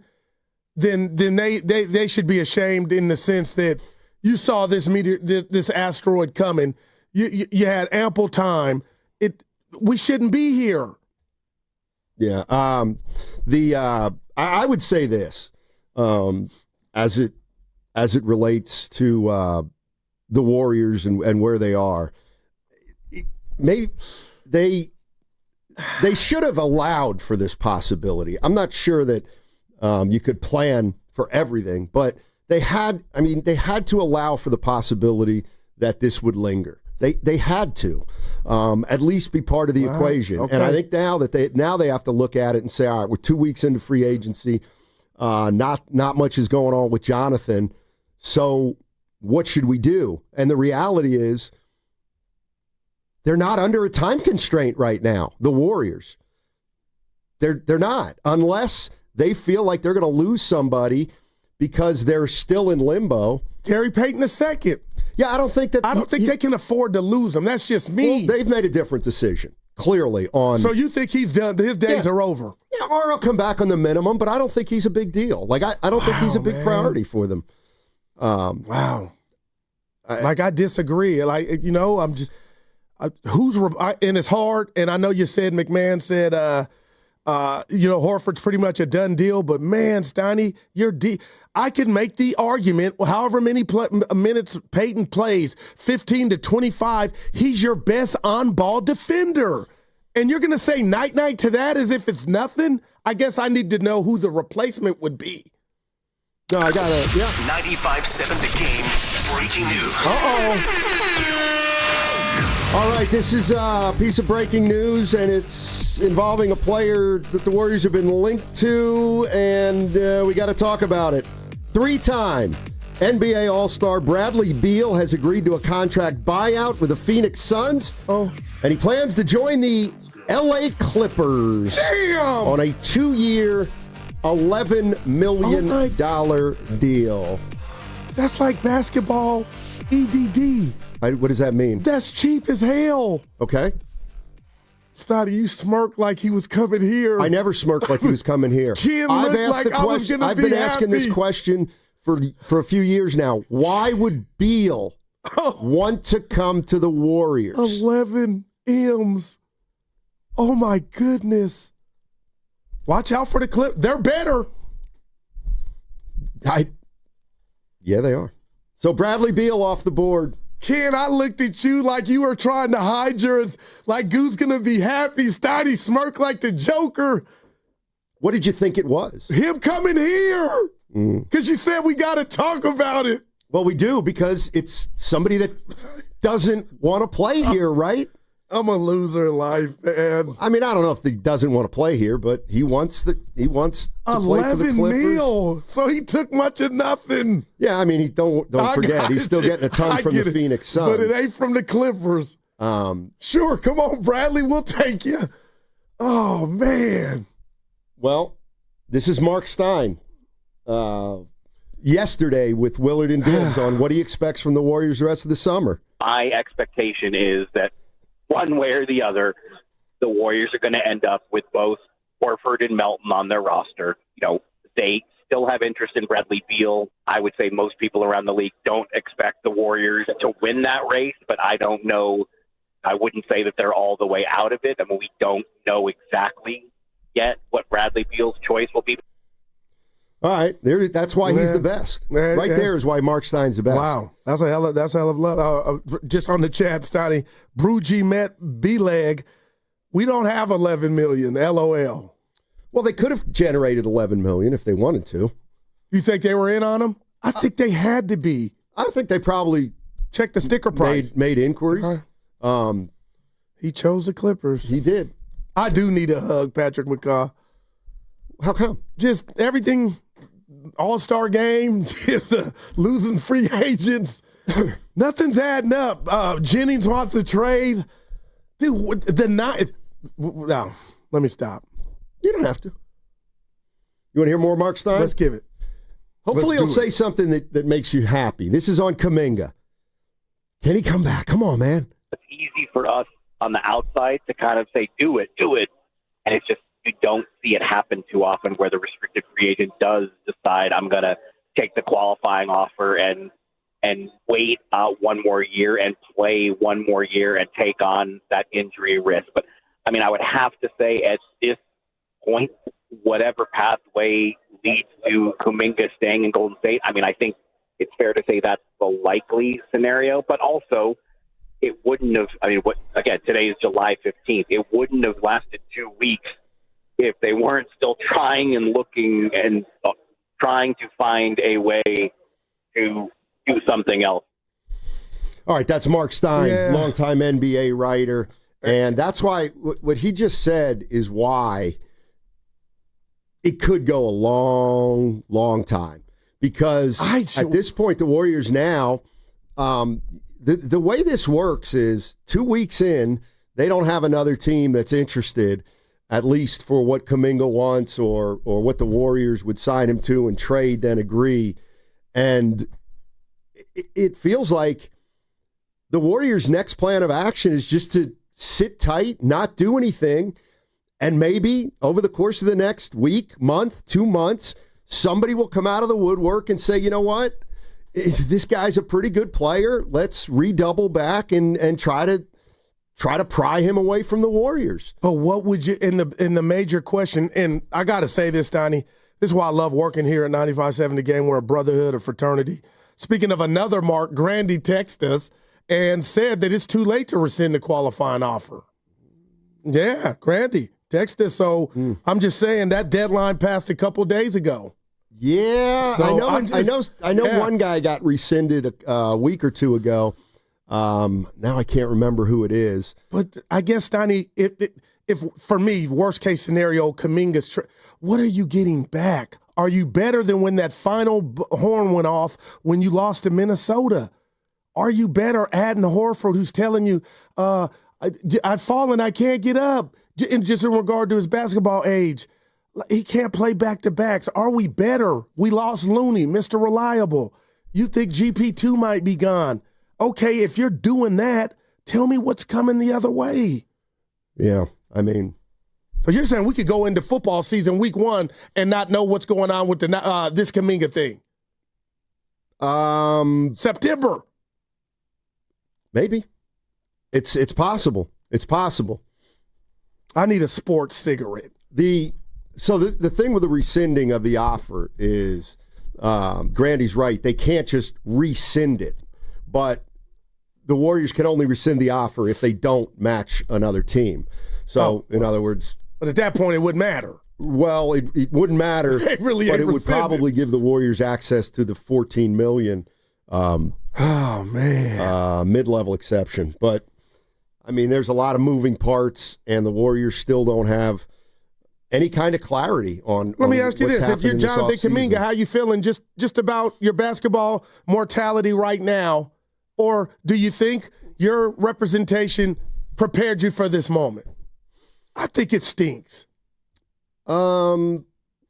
You want to know where you're going, set up shop, just as far as off the court stuff. If I'm going, and I know you just can't get that, but I just hate we don't know what the Warriors are going to look like. Well, we do. Dre, Jimmy, and Steph.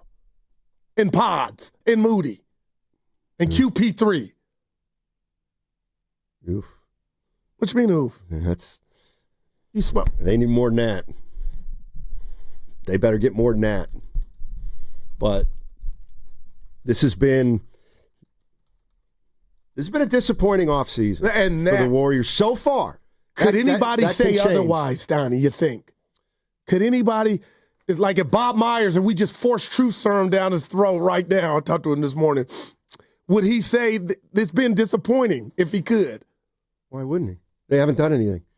I mean, but what if this is part of their master plan? Okay. And do you believe that? No. Okay. Basketball doesn't work that way. Thank you, Steve. Kerr.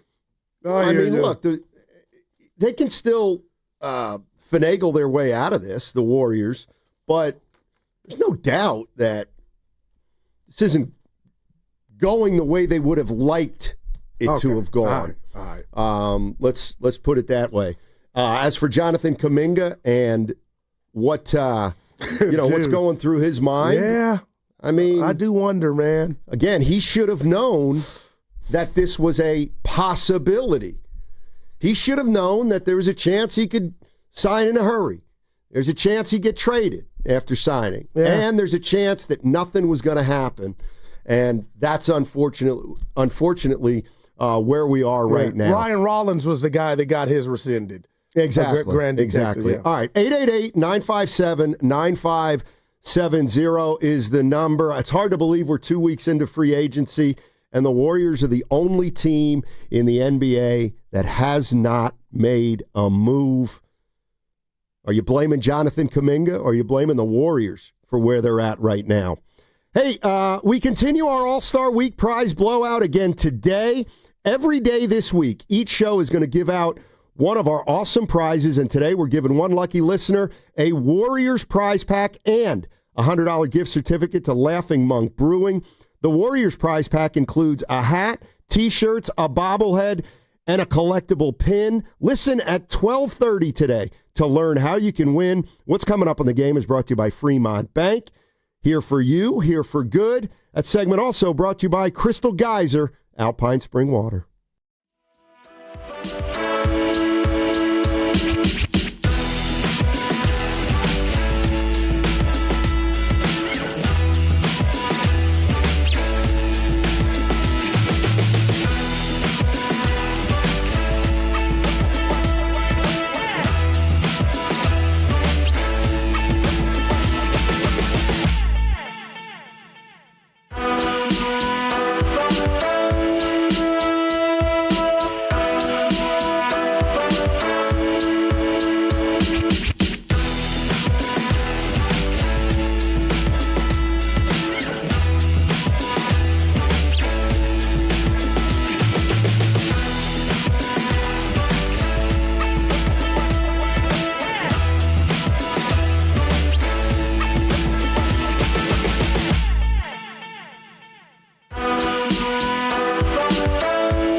What's the word stiff in Spanish? All I know is yo tengo nosotros. Come on. Now, back to Steiny and Guru on 95.7 The Game. Oh, boy. Come on. What? How you doing, buddy? ESPYs tonight. Okay.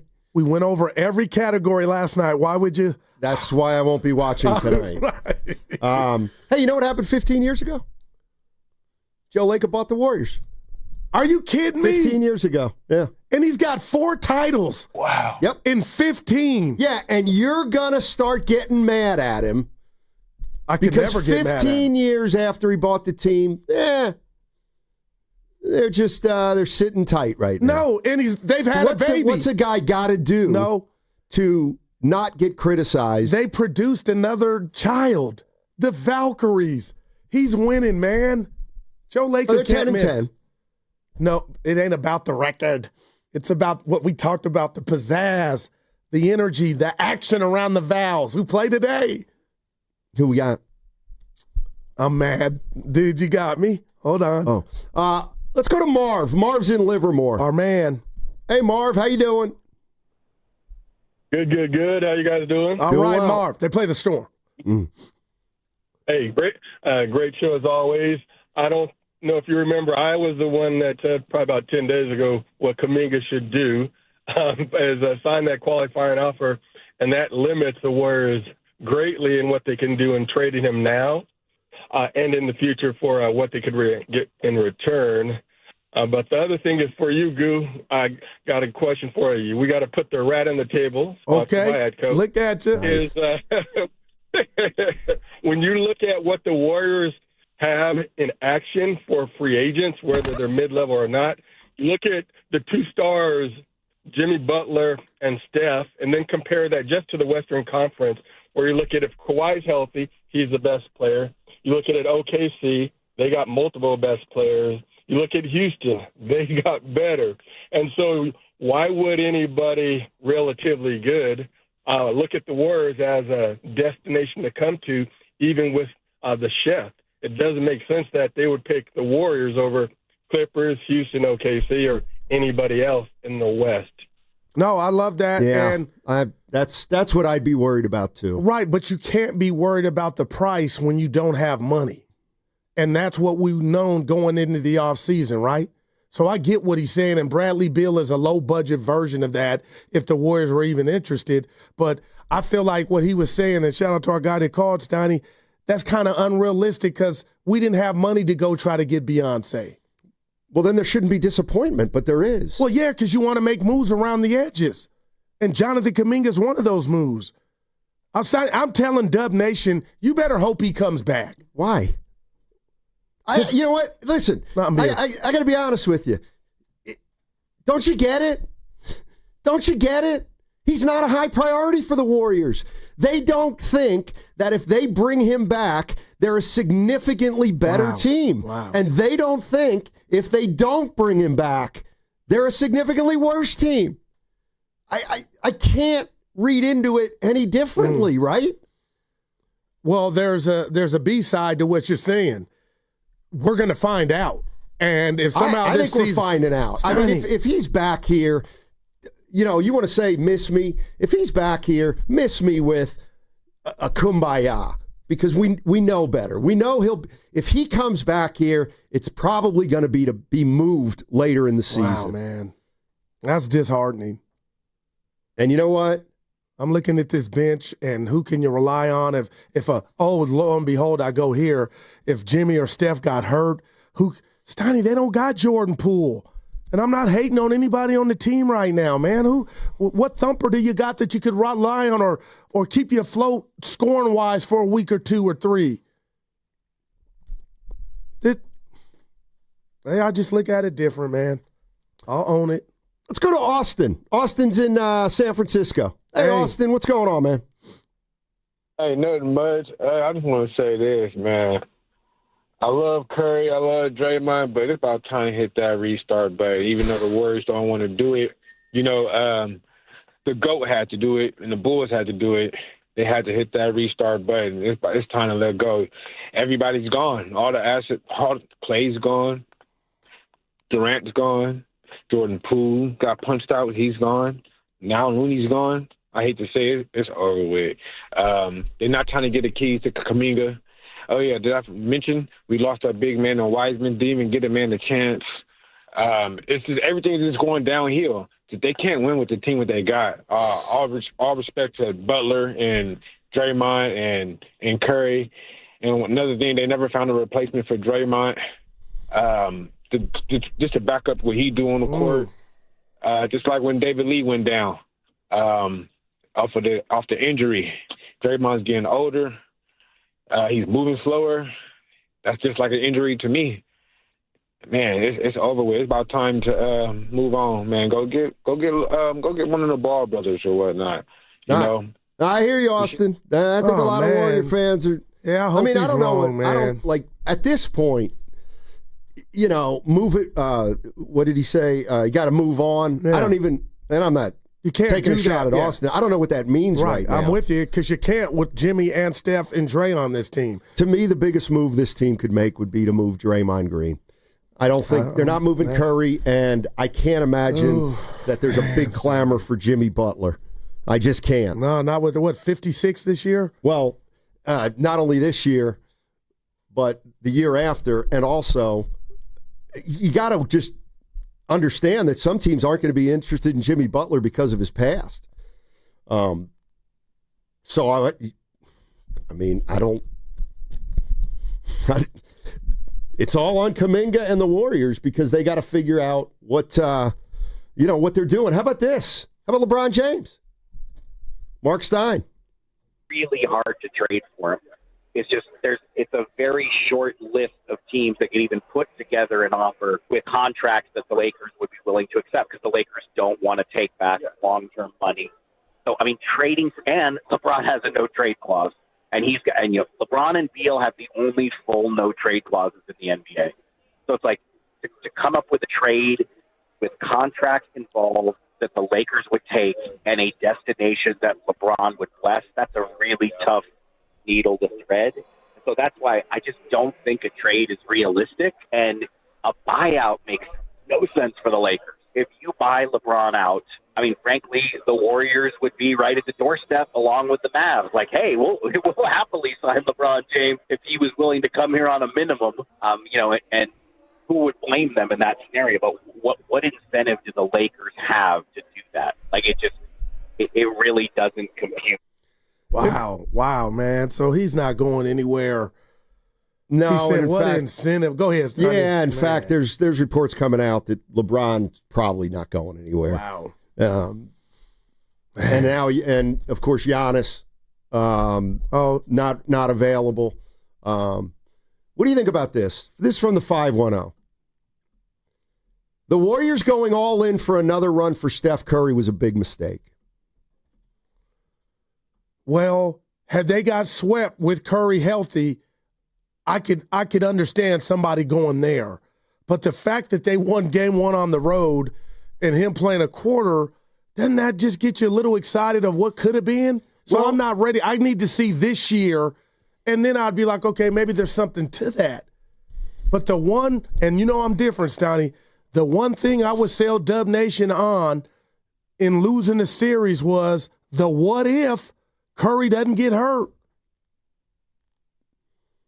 And that's why, to me, if you're a true believer that this team could have beaten the Timberwolves with Steph Curry, then we believe that this is a 50-win team because of what they were after Jimmy Butler arrived. But the possibility, I feel like, Steiny, you are disrespecting and ignoring is Looney didn't mean anything when he played. GP2 didn't mean anything when he played. And Kuminga, if he leaves, didn't mean anything. You're not going to have those three guys possibly. Well, the way I would look at it is Horford's better than Looney.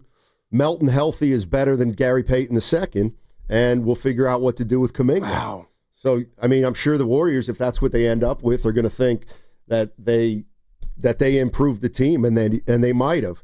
As harsh as this is to hear or to say, I mean, look, I like him, but Looney and GP2 to me, no, nothing. No, not really. mean, I'm not saying they didn't help. Of course they helped. They helped a long time ago. And I don't know that if you're the Warriors, would you have paid Kevon Looney $8 million a year? Would you have given Looney $16 million over 2? That feels like a lot to me for him right now. Wow, Steiny. I mean, it feels like a lot because for whatever reason, their intel felt like he wasn't worthy of playing more minutes. And he told us in the soundbite, he didn't understand it. What do I got to do to show you I can answer the bell? And then you play me in Game 7 against the Rockets, and I show you, I got a pulse. So I'm with you on asking the question, but I feel like we've been past knowing the answer. That was a choice for him not to play. I'm second guessing that. And the Jets and him, Steiny, you better have Horford. I get it, but you better have Horford. You're listening to 95.7 The Game, KGMZ FM and HD1 San Francisco, an Odyssey sports station, and the home of the Golden State Warriors and Valkyries, always live on the free Odyssey app. Coming to you live from the Laughing Monk Studios. Laughing Monk, righteously brewed in San Francisco. All right. Here's one thing I wanted to get to today. Scottie Scheffler, probably the best golfer on planet Earth, is playing in the Open Championship this weekend. Wow. Otherwise known as the British Open, but its proper name is the Open Championship. And he's won a lot of majors. What's he won, 3 or 4? I think he's won 4 majors. Damn. And he was talking about his life as a professional golfer. And I'm going to play something for you. I'm going to play the whole thing first because I just think it's fascinating. And I think there's a lot of stuff that Scheffler says that reinforce some of the things that we think about athletes. But this is Scottie Scheffler, the greatest golfer probably right now on planet Earth, about how fulfilled he is in his life. It feels like you work your whole life to celebrate winning a tournament for like a few minutes. It only lasts a few minutes, that kind of euphoric feeling. And to win the Byron Nelson Championship at home, I literally worked my entire life to become good at golf, to have an opportunity to win that tournament. And you win it, you celebrate, get to hug my family, my sister's there. It's such an amazing moment. And then it's like, okay, now what are we going to eat for dinner? Life goes on. Is it great to be able to win tournaments and to accomplish the things I have in the game of golf? Yeah. I mean, it brings tears to my eyes just to think about, because it's literally worked my entire life to become good at this sport, and to have that kind of sense of accomplishment, I think is a pretty cool feeling. To get to live out your dreams is very special. But at the end of the day, it's like, I'm not out here to inspire the next generation of golfers. I'm not here to inspire somebody else to be the best player in the world, because what's the point? This is not a fulfilling life. It's fulfilling from the sense of accomplishment, but it's not fulfilling from a sense of like the deepest, places of your heart. There's a lot of people that make it to what they thought was going to fulfill them in life, and then you get there and all of a sudden you get to number 1 in the world, and then they're like, what's the point? And I really do believe that, because what is the point? You're like, why do I want to win this tournament so bad? That's something that I wrestle with on a daily basis. It's like showing up at the Masters every year. It's like, why do I want to win this golf tournament so badly? Why do I want to win the Open Championship so badly? I don't know. Because if I win, it's going to be awesome for about 2 minutes. And then we're going to get to the next week, and it's going to be like, hey, you won 2 majors this year. How important is it for you to win the FedEx Cup playoffs? And it's just like, we're back here again, So we really do. We work so hard for such little moments. And, I'm kind of a sicko. I love putting in the work. I love being able to practice. I love getting out to live out my dreams. But at the end of the day, sometimes I just don't understand the point. Because I don't know if I'm making any sense or not, but am I not? It's just one of those deals. I love the challenge. I love being able to play this game for a living. It's one of the greatest joys of my life. But does it fill the deepest wants and desires of my heart? Absolutely not. All right. I feel like when I heard that, there's so much there. And I just think it's very interesting. Like let me ask you this, Coop. Okay, because I wrote down, you left, you and Kenny left. Mm-hmm. I played it 2-3 more times, and I just jotted my notes as if I was a therapist or just a friend? But go ahead. My first thought is something that I've always kind of believed, and that is it's not that these professional athletes don't care. All right. They care, and they work hard, but they don't sweat it. Like when we say, oh, boy, Scheffler, does he going to get a fifth major at the Open Championship? It's like, that's not, like, he doesn't worry about that, I don't think. He's going to go out this weekend. He's going to play as well as he can play, and then that's it. Like, it's over. And he'll move on, and then people will talk about, Scheffler didn't get it done. He's probably kicking himself, but he's not. He's not kicking himself. He did the best he could. He didn't win. Like, this is where I'm convinced, like, once a game's over, fans care more about the players. Fans care more than the players. Players know how to move on. Wow. That's the one thing that one of the things I took of it is these guys don't sweat the results as much as we think they do. Like, I said this before the show, and people are going to disagree with it. I think Warrior fans want a fifth ring for Steph more than Steph wants a fifth ring. See, I don't believe that. Yeah. But I get you. And go ahead. Again, it's going to sound like I'm saying he doesn't want a fifth ring. Of course he wants a fifth ring, and he's going to do everything he can do to win that fifth ring. If it doesn't happen, it doesn't happen. Right. And he's fine. Like, he'll be fine. Right. He's not going to lose sleep 10 years from now because they didn't get a fifth ring. Well, I'll say this for one. I appreciate that openness and that ability to take us there. And you know what it reminded me of? I'm being real, Steiny. Kevin Durant's championship and him telling Steve Nash he didn't feel fulfilled. So that's a Scottie Scheffler thing. But Scottie Scheffler is interesting, Steiny. I'm not trying to make this a blanket statement for all the athletes. No, we can't.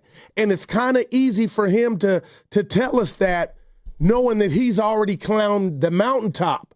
And I would double back and say, you are a prime example of family over everything, Scotty. You love your family. Nothing should come in between it. And we got that. But I also jotted down, he loves what he's doing. He's put in the work. And I'll tell Scheffler, okay, because he sounded a little Brett Favre-ish when he said, I'm not here to inspire the next generation. Well, you're doing that and you're not even trying. That's how much the next Scottie Scheffler is trying to follow your footsteps. And Steiny, you could be right. I don't want a guy or gal that doesn't win it to go get a bottle of Jack Daniels or they missed a game-winning shot and with a revolver to their head. I know that's not how it goes down, but damn it, I believe the greats like Scheffler, Tiger, LeBron. What about the ones, these single athletes that don't have that support system or family, and ball is their life? I'm not saying that's the way to go, but everybody doesn't see it like that. So I saw a guy that had great perspective just on life, and I'm with everything he was putting down in regard to, nothing is more important than me being with my son and my family. So I get that, but I would say, Steiny, just being who I am, it's kind of easy for Scotty to say that because he's climbed that mountaintop. Yeah, and to me, that's a big part of it. The money is a monster part of it. Scheffler's made well over $100 million in his career. Wow. But now let's extrapolate that to all these guys in the NBA who make boatloads of money, and the baseball players who make boatloads of money. It's like they're not impacted by fans. Like they live in a bubble and they're not impacted by fans. And there's a large segment of these athletes that when they lose or they don't succeed and people talk about them like they're losers or they're critical that they can't win the big one, they don't care because they're not in that bubble. They're not, a lot of them aren't listening. They're rich as hell. They still work hard, but they realize that they don't have control over every single result. So it's like if you want to debate whether, somebody's career is unfulfilled because they haven't won a title, I don't really buy it anymore. I think they prepare, they play, and they move on after the game. It's interesting you say that, too, because the money's a big component to this. But, again, people, I'm not trying to be Dr. Phil. I'm not Tupac. I can't judge anybody, and I won't. But now you got me thinking with what you just said. Steiny, they're all human at the end of the day. And Kevin Durant, no children as of yet, not married. So there's an experience factor there that he hasn't gone down in regard to being a parent, and maybe doesn't want to be. My point being is, you got me thinking of what he told Nash when he won and he still wasn't fulfilled. When I hear an athlete say that, that's bigger than ball to me. Like, I don't put fans, that's bigger than any fan reaction for Durant. That's him searching for something else and finding himself. And maybe one day he will. But damn, Steiny, you got me thinking, will we ever know the athlete that let's just say the one that doesn't win it all, how much he cares about what 95.7 The Game and WEEI are saying? Like, I guess how will we ever know who's doing it to that degree? I don't think I think ever LeBron cares. Steph told us he cares. Steph told us he hears everything. Okay. I got you. They all care. Steph said he hears everything, but it doesn't mean anything. Like, he hears it. You don't think it's motivation for some? The last thing he said was he doesn't need that for his own motivation up in Tahoe this weekend. But 888-957-9570 is the number. When you hear a guy like Scotty Scheffler say, like he's not cheating the game. Well, hold on a minute. Yeah. So he's a golfer, and he said golf doesn't fulfill me. Okay. Does being on the radio fulfill me? Now, I'm ready for this answer. No, dude, this is real. It doesn't. It does for me. Okay, that's we're great. Different. But you don't give it any less. You don't try any less or harder. And I respect your opinion. I come in and I do the show, and that's what I do, and it's my job. I'm a radio guy. But do you feel blessed that you have this opportunity? Yes and no. I mean, no. Wow, no, I get because this. I have two parents that spoke English well, and I went to college and I learned how to write, and I pursued that. That's what Scheffler's saying, is that, he worked his whole life to be here. So do you feel blessed? Well, yes, but not really, because I worked my ass off. And I think, like, the other thing I heard Scheffler say is, like, it's the same for a guy working on an assembly line. Does he feel fulfilled by that? No, he doesn't. But that's what that guy does to make money, make a living, and you got to find fulfillment in other places. But he did also say, Steiny, he loves golfing. He does. You can love golf with all your heart, okay, and not win a tournament and walk off the course and go la-di-da, la-di-da, because you can't win every tournament. Wow, man.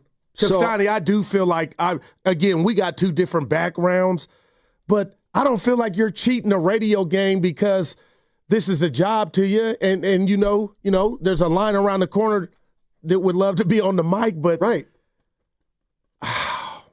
Wow. All right, 888-957-9570 is the number. What are you hearing when you hear Scotty Scheffler talk like that? I also want to play some other stuff that kind of is up the same alley. But when you hear Scotty Scheffler say golf doesn't fulfill him, do you understand, or do you say, man, this guy just doesn't get it? 888-957-9570. And don't forget, we continue our All-Star Week prize blowout again today. Every day this week, each show will give out one of our awesome prizes. And today we're giving one lucky listener a Warriors prize pack and a $100 gift certificate to Laughing Monk Brewing. The Warriors prize pack includes a hat, T-shirts, bobblehead, and a collectible pin. Listen at 12:30 to learn how you can win.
don't like this Mickey Mouse stuff with our, you know what that was equivalent of? What? An NBA All-Star game. Oh, it's tied. Let's have a three-point contest to win it. Yeah. No. Finish the game or don't play it. Now, back to Steiny and Guru on 95.7 The Game. All right, Guru not happy about the way the All-Star game finished.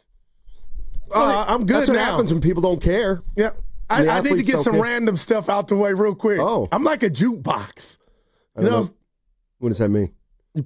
I got so many takes. It's like the jukebox has records. Yeah, a lot of times those there's a lot of those songs aren't very good. They're just on the jukebox because they have to fill the space. So last year, real quick, this happened Sunday, and I got to address it. So the boss, I think he's pretty good on Twitter, Steiny. I ain't kissing butt. I think he's pretty good on Twitter. And he tweeted out of nowhere, Kenny, I don't know if you and Cam caught this, each host and what their sport is, who would be the best at it. Okay. So I got kind of upset because he put me in basketball, and I'm in all three of them. But anyway, I followed up with, hey, I hit a softball at the company softball game. You were out of town on vacation last year, Sonny. Oh, if you forgot, 300 feet. So he responds with video that I thought was deleted. We'd hit the ship before the game, and my first swing, I missed it, spent, and fell. I thought that was gone. He tweeted that out without tweeting a homer. So I respond, obviously, what happened the next pitch, but it got me to thinking, are we going to have the second annual 95.7 game, the softball game? So I just tweeted Butcher Boy, who put it together, but why would we not? It's almost August. We need that as a team and a station. It was awesome. Why do we need it? What do we need about it? Camaraderie. We have that every day when we come in here. Oh. Are you? Hey, don't you go into Cobb's comedy with that? Are you seeing a pattern here with Shasky? We go do half his show yesterday. Now he wants us to do something with him after our show. This would be paying us back, but we need to do it. And you weren't there. Vontae at first, Steiny. Yeah. He with the glove. Anyway. So let me explain something, because we were talking about the Scotty Scheffler comments, and I'm going to play them again in a second. But, he said, golf doesn't fulfill me. And so I said, this job doesn't fulfill me either. And you said, it does for you. And I think that's because you and I have had different paths here. No doubt. But what I'm getting at is I prepare like the best I can. I come in, I do the best job I can. Hopefully, people listen to me and they like us. And I can say it, ratings. I can have this job for, a few more years. But when I leave, I don't know. I don't feel like I just got out of church. Yeah, okay. And I get you, Steiny. I know you don't cheat the game, but I leave here like, boy, I'm blessed because, Steiny, I guess me winning the contest, me not going to school for this, I'm living out my dream job, and you're not. No, I kind of am. I am, but I also. But family is more important to both of us, though, right? Sure. And that's why you were down yesterday. Your dad was going back to school. Okay, then why did this bother everybody? Anthony Rendon. How does your pro and con list today compare to what it was like 10 years ago? It's a lot different. I'm married. I've had 4 kids. My priorities have changed since I was in my early 20s. So definitely my perspective on baseball has been more skewed. Is it still a top priority for you, though? That's never been a top priority for me. This is a job. So I do this to make a living. My faith, my family come first before this job. So if those things come before it, I'm leaving. Is it a priority? Oh, it's a priority for sure. This is my job. I'm here, aren't I? Do you want to be here? I don't want to talk to you guys at 7 in the morning or whatever time it is. So. Do you want to be here playing baseball? I have answered your question. So why do you keep picking at it? Oh, yeah, you technically answered it. Thank you. That was last year at spring training. Whoa. So. Same thing, right? Isn't that the same as what Scheffler said? But, Steiny, it's nuanced. Okay. Baseball comes easy to Anthony Rendon.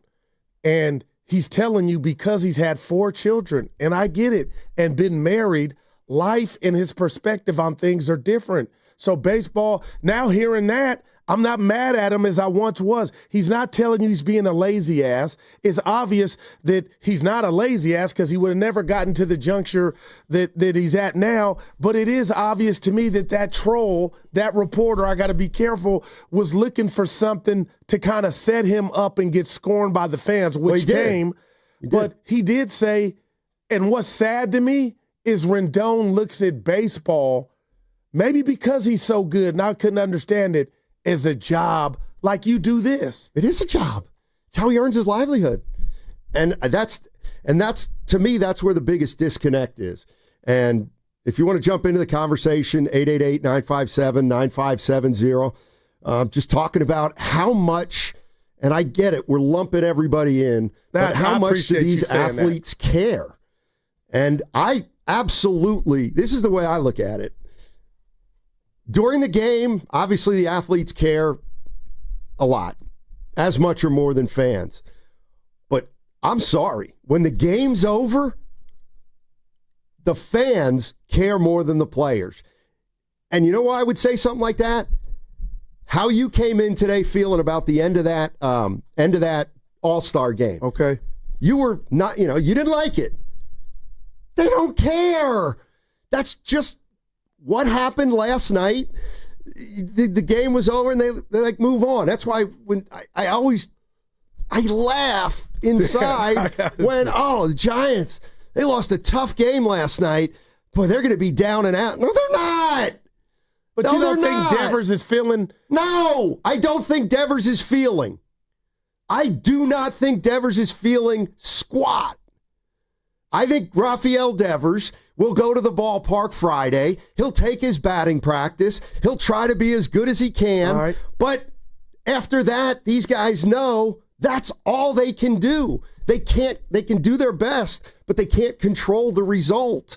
And I think it really bothers people that they have like when people say, well, playoff game 6, Warriors have a game to play. How could the Warriors come out and not be ready? Well, it's not that simple that they weren't ready. It's that the other team was playing at a level that they couldn't get, blah, blah, blah. And now we got a game 7 and they go home and go to sleep and get ready for it. And Warrior fans lament that they didn't play hard enough. But can you admit on air, Steiny, it's not about you, that we've seen players, men and women, dog it or be lazy, and they own it because they're not trying to do anything else, Steiny. I'm just telling you, I keep bringing it back to us, and maybe that's not a good thing because we're not pro. But I'm going here. When we have successful ratings, my steak or my walk in the park with my kid, they don't know. It's a little sweeter when I know whatever I do, even when I was in sales, if I was top dog, it just everything I did with the family hit different. But even when I wasn't top and maybe I was on a write-up, they would never know it. I still was spending quality time. But, Steiny, that enhances everything I do when my job is going well. So to say that LeBron and Steph Curry and even Draymond, that number 5 doesn't matter? No, I didn't say it doesn't matter. I got you. I'm saying you didn't. I think it matters more to fans than them because they are going to approach their job the same way they've always approached it, and it's either going to happen or it's not. And I think they all know that. How about this one from the 925 on the Boxer and Gerson work injury attorneys text line? It's like an actor or actors. Okay. You think they care that much when a movie they are in stinks or bombs? It bothers moviegoers and fans more. Mm-hmm. It does.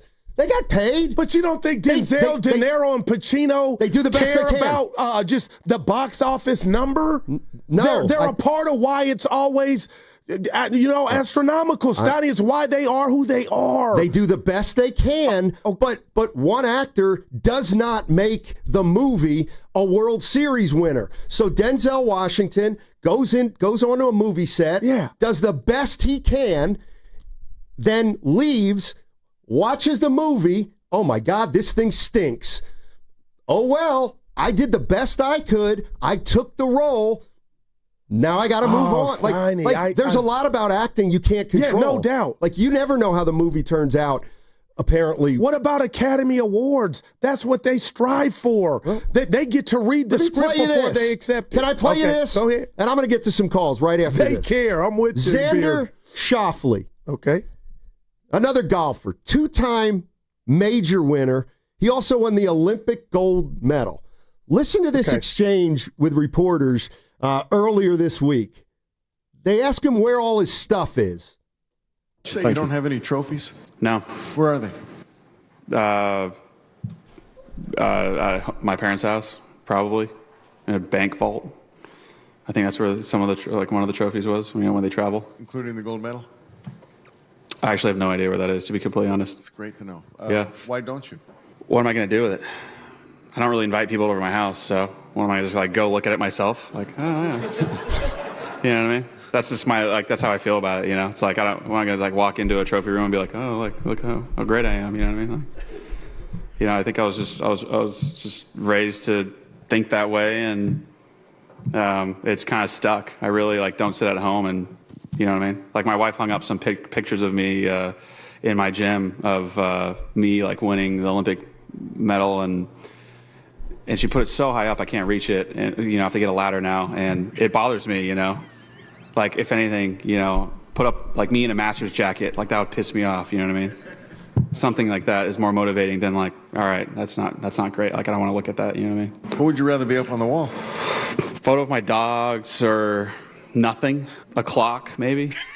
I'm always late, so maybe a clock would be good for me. Why would a guy who spent his entire life trying to be the best golfer he has and has reached the pinnacle not know where his stuff is? But and I get it, it's different. But why? How? Explain to me the rationale there. Okay, we're all different. And some people are introverts, Donnie. They don't like reading their press clippings, and others take pictures of it and got it as their wallpaper on their phone. All I can tell you is, what was my guy's name? Because I hadn't heard of him. Xander Schauffele. He's a funny guy, but Steiny, he's not cheating the game because he's won and he's earned those trophies. So what he does with them is totally different to me, and it's his prerogative.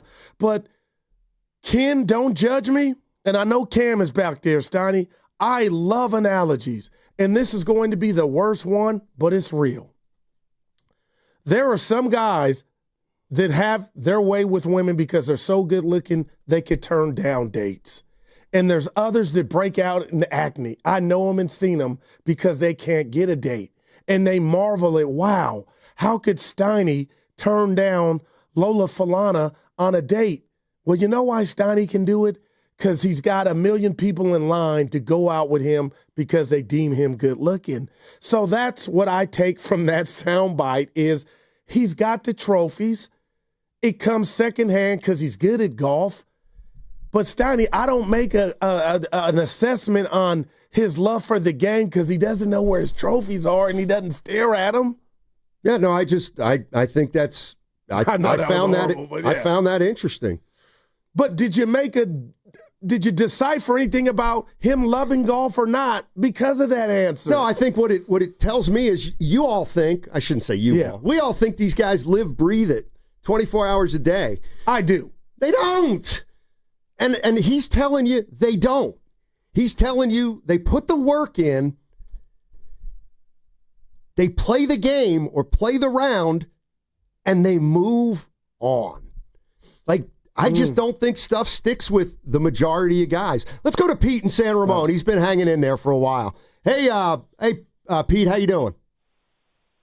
I'm great. Good morning, guys. Thanks for taking my call. Back at you. I got 2 points about the Scheffler, but can I make a quick shout out to all the people that are the fire monitors at the Chase Arena who work all the concerts, all the games, and make sure if they see smoke or flame, it's taken care of, and keep all the Dub fans safe. All right. Wow. I really appreciate their work. So about Scheffler, I'd be much more interested to have heard whoever was asking the questions. Well, what are some of your heart's greatest desires? Just to see what he'd say about that. And the other thing is, maybe he's too young. I'm an old fart, you know that. he's busy making memories now that are gonna come in handy decades from now. That's true. And that's what I got. Good stuff. Appreciate it, Pete. Yeah, because Steiny, Scheffler didn't diss the game. He's definitely good at it. He's blessed. But I'm not telling you, Steiny, your family comes second to your. Now, some football coaches say Jimmy Johnson, the great Jimmy Johnson, Steiny, said he had to divorce his wife because football became his wife. That's how much he put into it. That was a coach. My point is, Scheffler is just telling you, Steiny, family first. My boy G-Nut, rest in peace, family over everything. I get it. But are you telling me if somebody missed a game-winning shot, you're not going to, on the drive home, be disappointed? But I'm not saying don't talk to your wife and kiss your kids before they go to bed, but Scheffler's looking for something in his soul that is going to maybe give him better feelings than winning a golf tournament, but he did. And you could say that on every sport, but as a guy with two ears, I don't take that as they don't care. I would never say they don't care. Of course they care, but what I'm saying is they don't live with it like we do. And here's the other thing about this is what I truly believe. Ricky Fowler's a golfer, and maybe I should give me an NBA player, Joel Embiid. Okay, Paul George. They've never won it. Okay, and they've never won it, but they've made $300 million in their career. Right. You really think that Paul George and Embiid and guys like that are pining for a ring?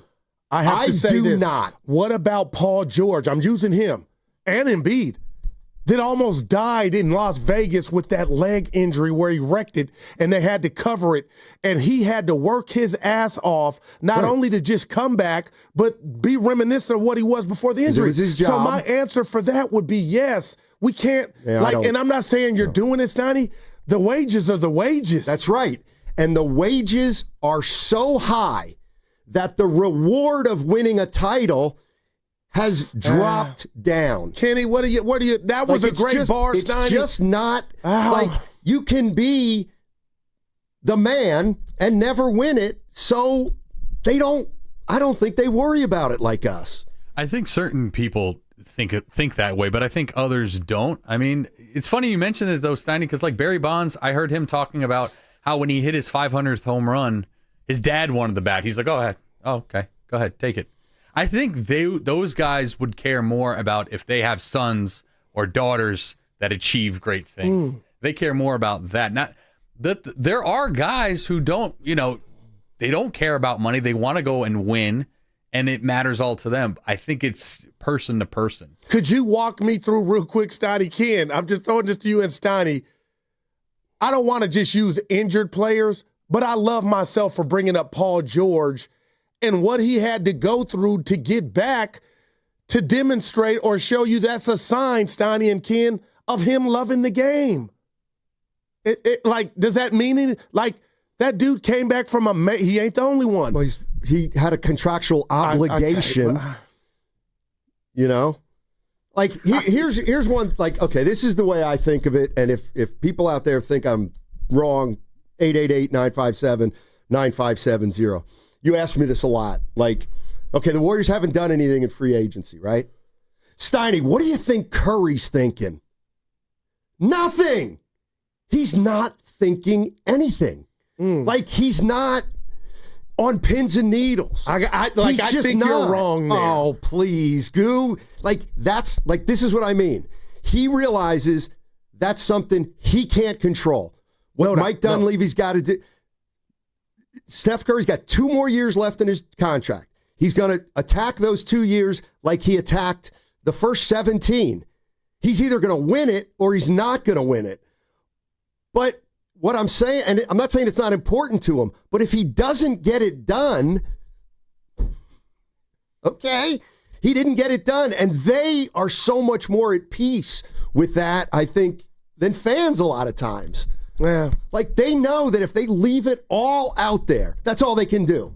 Okay, let's do this. And the fact that, the fact that some pundits may say, They can't win the big one. Right. So what? Okay. In their mind. Yes. Yeah, that's right. But I made $398 million over my career. No doubt. I gave it all I could. I just happened, I couldn't get it done. And that's like the end of it. There's no bigger story than that. No doubt. So I'm going to bring up one guy that's in all of our living rooms, and Shaq gives him hell because he hasn't won. But Charles Barkley is great. Okay, he's a Hall of Famer. I think he would trade in, and I could be wrong, his fame on TV for a ring. He doesn't need a ring to be validated. Karl Malone and John Stockton, I could go down the list. My point to you, Steiny, is guys like that, I believe, care and wish like hell, still live their life, enjoy it, that they would have one ring. I don't think Barkley thinks much about it. Wow, man.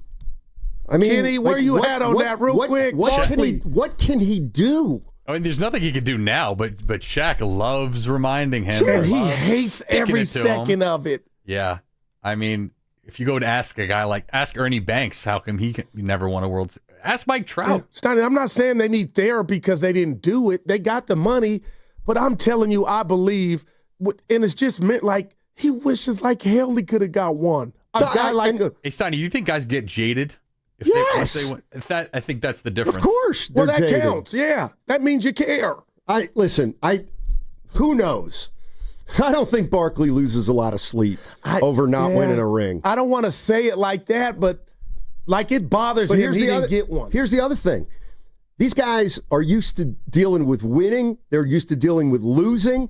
And like one of the ways Barkley deals with it is he probably doesn't think about it because he's on to the next thing. Like if this is what I kind of mean, is like I feel like people talk about Barkley not getting a ring, and it's conversation that's happening outside Charles Barkley. Yeah. He doesn't care, and he doesn't hear it.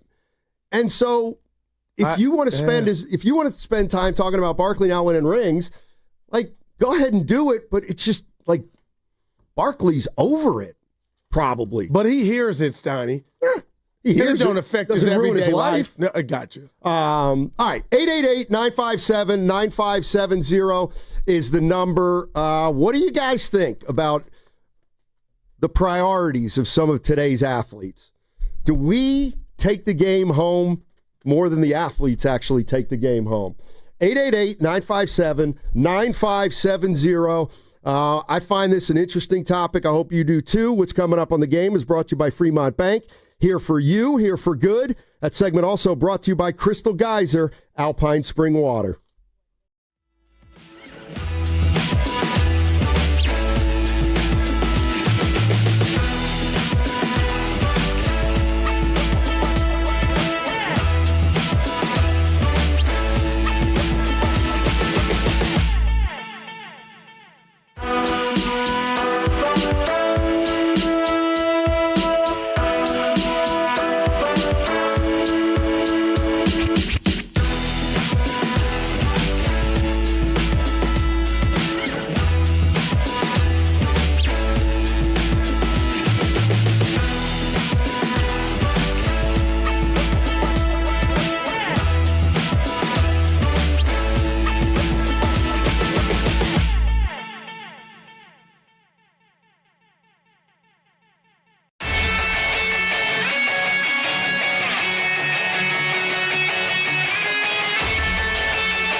We haven't role played in a while. All right, acting. Think about the insanity of that. Now, back to Steiny and Guru on 95.7 The Game.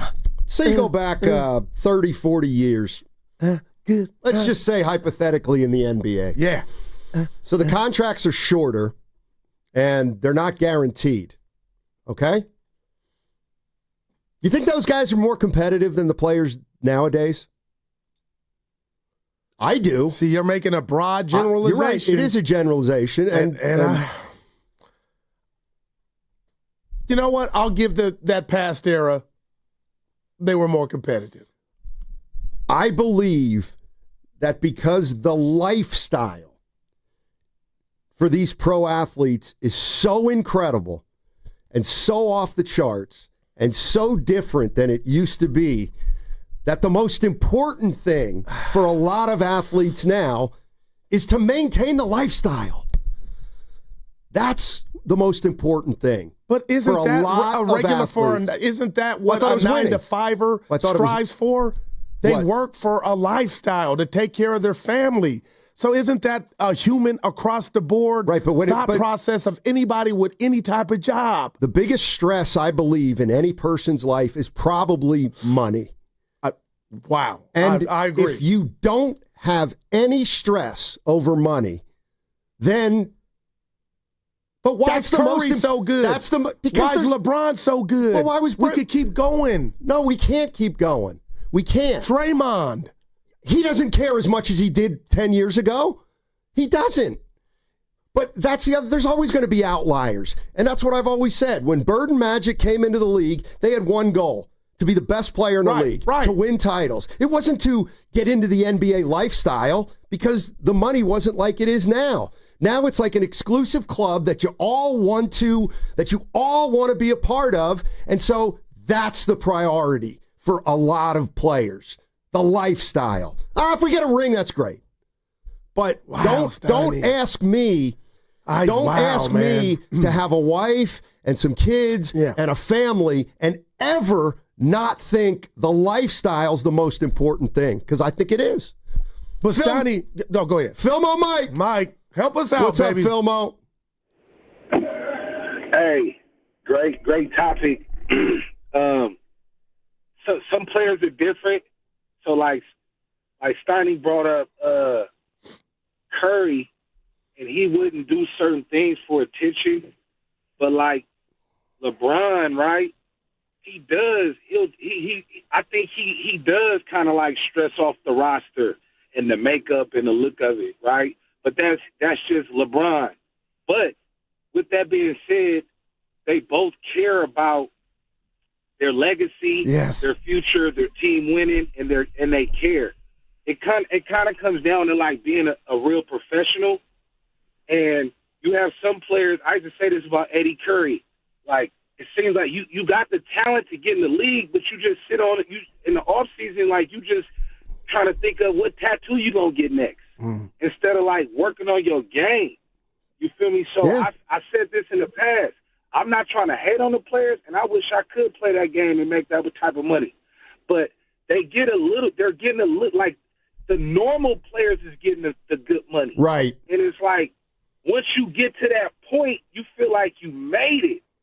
And then if you did Sales Guru, you feel like the best salespeople, you never made it. Wow. You never stop working. You never feel like this quote. If the quarter's not over, I can still improve. You don't rest. You might have hit 150%, but the ones that go crazy, they keep going. They don't stop. And so Curry and LeBron and other players are like, even Al Horford to a lesser extent. He cares about the game. He improves upon himself. Now Wiggins, that's funny. Andrew Wiggins, is he really improving? Is Draymond Green, is he really trying to improve his game, or is you just comfortable with the lifestyle because you feel like you made it?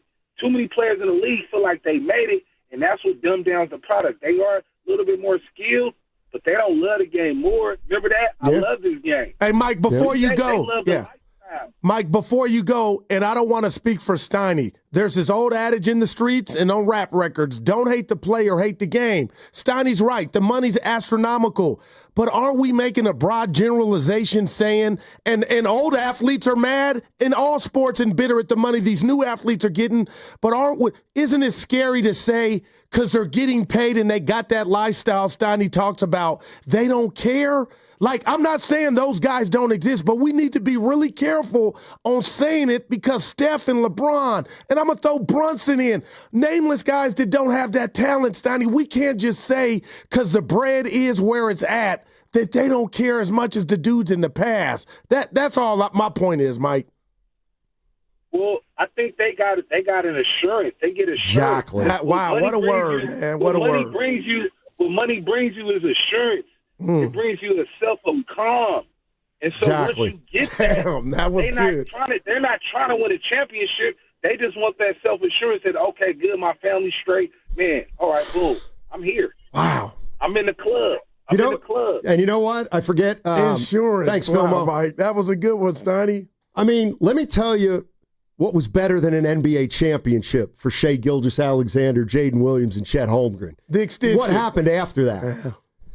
It's what happened after that. But isn't that naturally built in everybody's contract? Like that day was coming if they wanted or not. Exactly.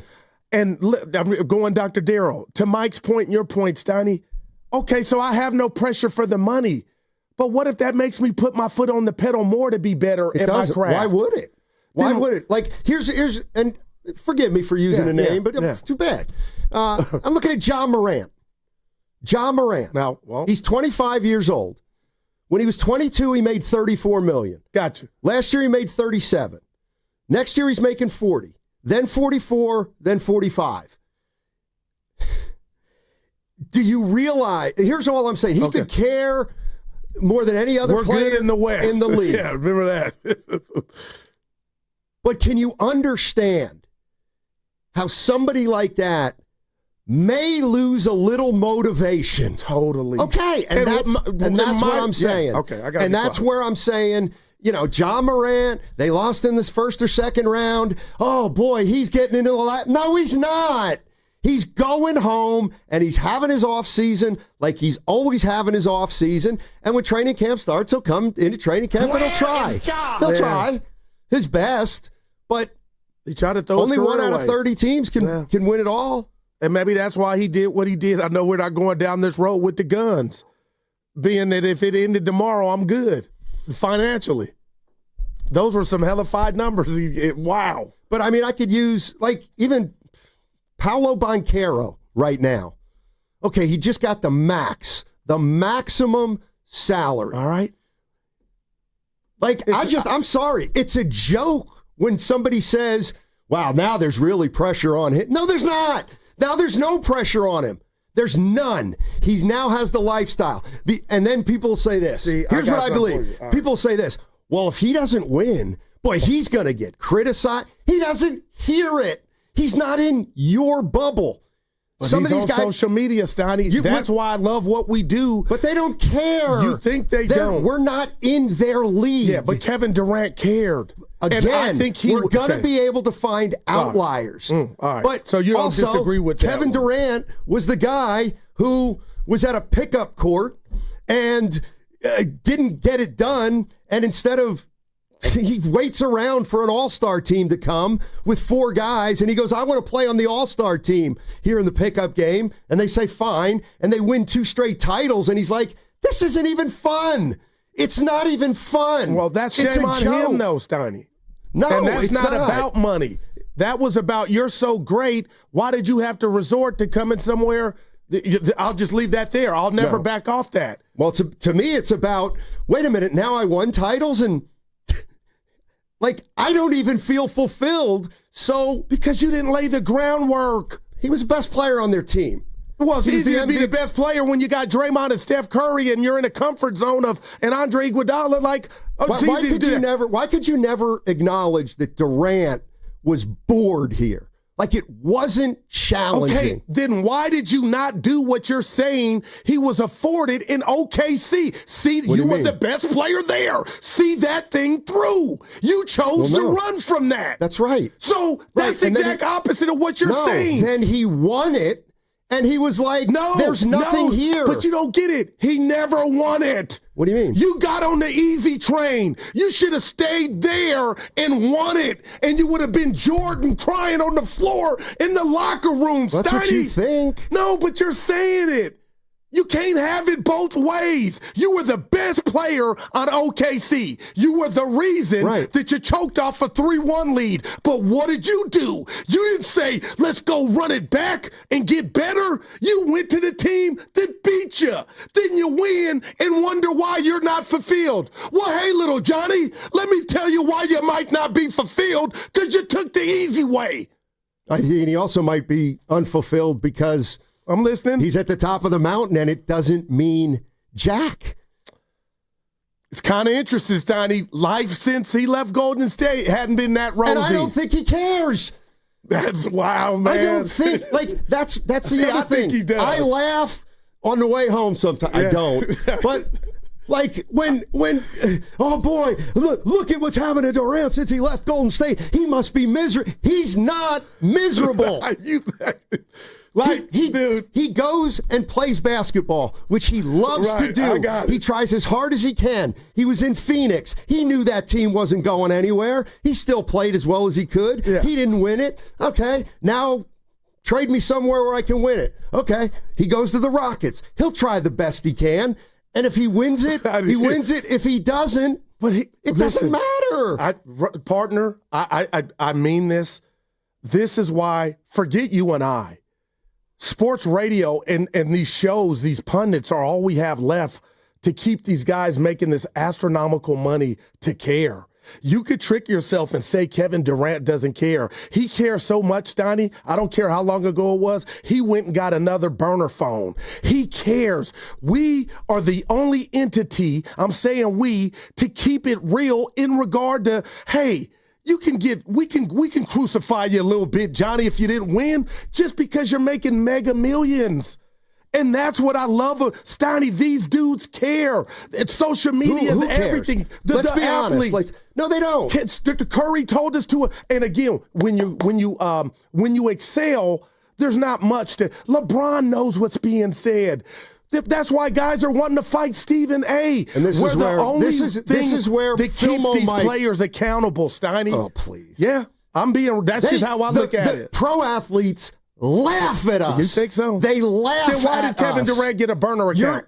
Listen, there's going to be examples of guys who don't fit. But I think Filmo Mike is right on the money. You got the... But it's not because you're getting so much money don't mean you can't. Sasha Vucevic is making $20 million a year. Oh, yeah. He's like, I am driven by getting a ring. It's what I have. No, he's not. And I don't even know anything about it. Yeah, but naturally, Steiny, you're right. And there's some examples. But to say that's across the board. They are the exception. Those guys. What about Jaylen Brown? Jason Tatum? What about them? Do you think those guys, before they won, didn't care? That's not the point. The point is they've done, it's the way they approach the game. I'm begging you not to do this. Go ahead. I'm not saying they don't care. I'm saying it's like a part of their life that is built in that they deal with. And I don't think they're in as much pain over losing as we think they are. Hold on a second. You're listening to 95.7 The Game. KGMZ FM and HD1, San Francisco, an Odyssey sports station, and the home of the Golden State Warriors and Valkyries, always live on the free Odyssey app. Coming to you live from the Laughing Monk Studios, Laughing Monk, righteously brewed in San Francisco. So, okay, of course we can use Durant or Curry. What about Wiggins? What about Andrew Wiggins? Exhibit A on, I believe he could give a rat, but... Then you had the 2022 Andrew Wiggins. And I got to steal this from the text line. 4 months. That's great. I'm going to give you two now. Edwards and Luka. You think they care? No. Luka Doncic? He kind of, like, are you? This is what I mean. Like, stop thinking Luka Doncic wakes up every single day and goes, well, if I don't win a title, I'll never be validated. The guy's been a pro since he was 13. But like now we judge him on being a male model and not what he's done on the court. He's been to an NBA Finals. That's great. He's been to an NBA Conference Finals without Kyrie. So again, that's why I thought it was ludicrous that we're body shaming a guy that's putting up numbers, but he's got a belly. Like, come on. So now if he's a male model and averages 18 points, is that better? No. But I'm asking you, do you think Luka doesn't want to win it? Again. I go by his actions. Again, I'm not saying he doesn't want to win it, but he's not going to pay the price. Well, he's in shape now. Okay, that's great. And it's July 15th. I love the Anthony Edwards one. I think he cares. They all care. But stop thinking it's life and death, and it runs their life, and Anthony Edwards is hell-bent on winning a title, and it's the only thing that motivates him. That's BS. Yeah, I'm not saying that.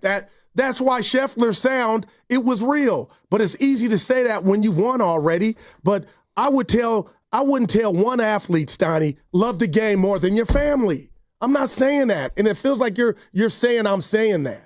No, I'm saying you got to still live, love. I get all that. My point is that stop thinking these guys give an S in general when we care more than them. And of course, we're going to find Steph Curry and guys who really want to win it. But this is the cosmetic crap. Okay, I don't care. You think Jimmy Butler is hell bent on winning a title? Jimmy Butler. Because I don't. The audacity. I don't believe Jimmy Butler lies awake at night and wakes up in the morning saying, if I don't get a ring, my career is unfulfilled. Can I be honest? That's why he wanted money before he came Can here. I be honest with that? Because I don't have my answer yet. Is it more what comes out of his mouth, or is it more from what you've seen on the court? And before you answer, I got to believe it's more of what you heard come out of his mouth. Because when he's on the court, we can't say he's not busting his ass. Of course, again, they bust their ass. They try hard. They do their best. But when it doesn't come through, they are like, la-di-da, I'll catch you next year. Steiny, technically, that's all you can do. Jimmy Butler. Come on, man. To me, and of course I don't know. Jimmy Butler... Give it to me. It was about maintaining a lifestyle for Jimmy Butler for 3 more years. To me, that's why I think he ended up coming here. And sure, it was great to play with Curry, and they're better, and they had a run and all that kind of thing. But I believe the number one motivating factor for most professional athletes is to maintain this lifestyle that is unlike anything they could have ever imagined, even when they were growing up wanting to be a pro athlete. And how do you do that? How do you do what? Maintain it. You get your contract, and then you perform. Then you punch the clock. You just punch the clock. Because there's too much stuff outside of your control. I think that these guys understand, like Steph Curry understands, like he's going to do everything he can to win his 5th title. But that's only a small part of an opportunity. That's only a small part of him getting a 5th title. But when he got the contract at 4 for 44, I think he works hard now as he did then when he was the 4 for 4. He does. That's beautiful. Right. But my point is this, is Steph Curry is going to do what Steph Curry does. He's going to work hard. He wants to win a 5th ring. But he can't determine that by himself. He needs teammates. He needs better players around him. And what I'm saying is he knows that he will take care of himself. He will be ready to play at camp. He will be ready to go through a full season.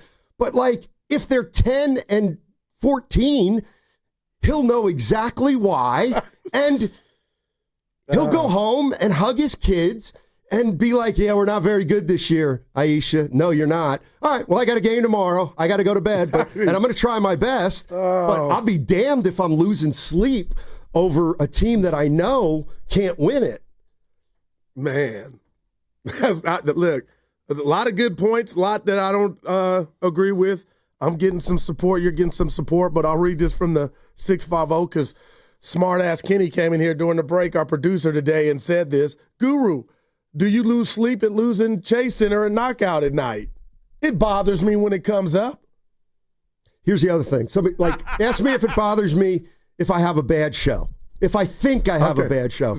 I love this. Yeah. Steiny, does it bother you when you think you had a bad show? For about 2 minutes.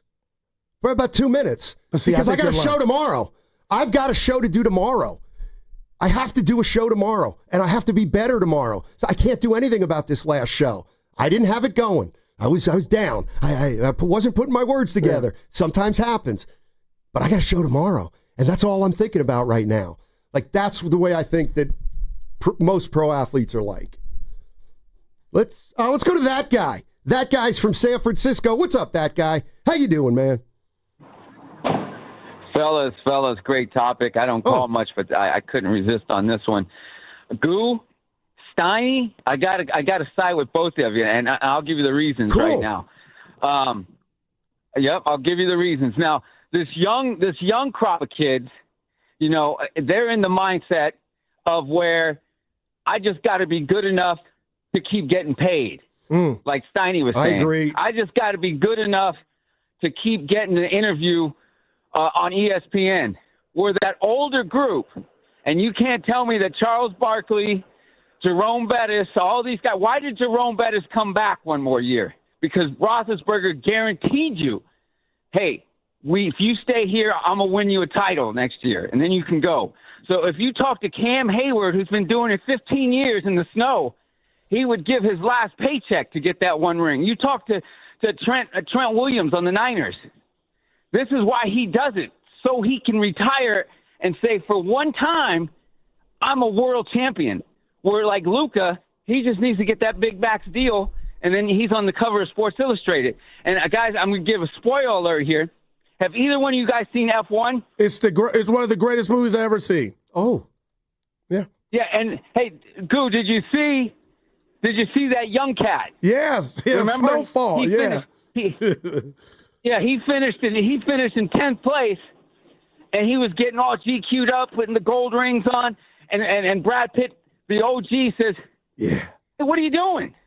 What are you smiling about?" He's like, "I got to go meet with the press." He's like, "You came in 10th place. You got nothing to smile about. You need to get your rear end on that track." Remember that? Yes, I do. So Brad Pitt was the OG. He's doing it not for the paycheck. Remember, he didn't even want to touch the trophy after he won. He's like, I got to move on to the next race.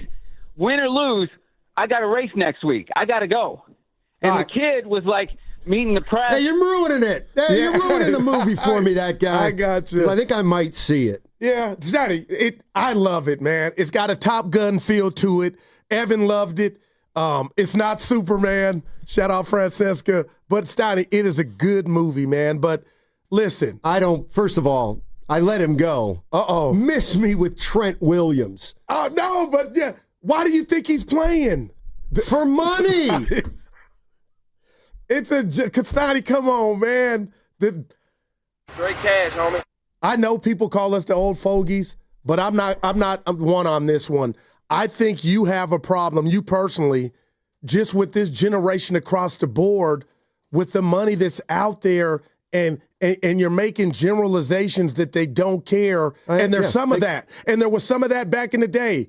But, Steiny, these dudes do still care. It's not their fault that they're getting all this bread. They care less because of all the bread and the lifestyle. Let me ask you this. Would you? Yes. Are you kidding? Yeah. Of course. Like, we'll look at, here's the other thing about the NBA. The NBA is all about status. You know what's important to give it to. You know what's important to the elite guys? You know what they love to see in the box score? DNP rest. You know what that means? Well, that means they have juice. I ain't mad at that. And that's I'm not mad that's at a that. goal I'm not of a mad lot at of that. NBA players. I'm not mad at that. To have juice. All right, 888-957-9570 is the number. They don't care, people. Some of them do. But I don't think they care as much as us, especially like right now. Hey, we continue our All-Star Week prize blowout again today. Every day this week, each show will give out one of our awesome prizes. Today, we're giving one lucky listener a Warriors prize pick and a $100 gift certificate to Laughing Monk Brewing. The Warriors prize pack includes a hat, T-shirts, bobblehead, and a collectible pin. Listen at 12:30, that's the next segment, to learn how you can win. Mm-hmm.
Goo, I love you. You're like a box of chocolates. You never know what you're going to get with Goo. Now, back to Steiny and Guru on 95.7 The Game.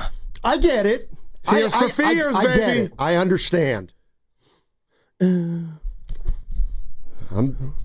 understand what it's like when you have a dream shattered. What are you talking about? I understand, loony, when you have a dream shattered and something you thought was the way it is isn't. Phil, Mike, he forgot to mention something. He said Blake Snell's comments a few years back when people got mad at him, where he mentioned, I don't know why they would, God, family, and then his profession. That's how we do it. Yeah. Lord comes first, your family, or it's a tie. Here's I'll play the short one. This is what we're talking about. We're talking about what Scotty Scheffler said a couple days ago about golf, whether it fulfills him, why he does it, what's important to him. I love the challenge. I love being able to play this game for a living. It's one of the greatest joys of my life, but does it fill the deepest, wants and desires of my heart? Absolutely not. I mean, I love playing golf. I love being able to compete. I love living out my dreams. I love being a father. I love being able to take care of my son. I love being able to provide for my family out here playing golf. And, every day when I wake up early to go put in the work, my wife thanks me for going out and working so hard.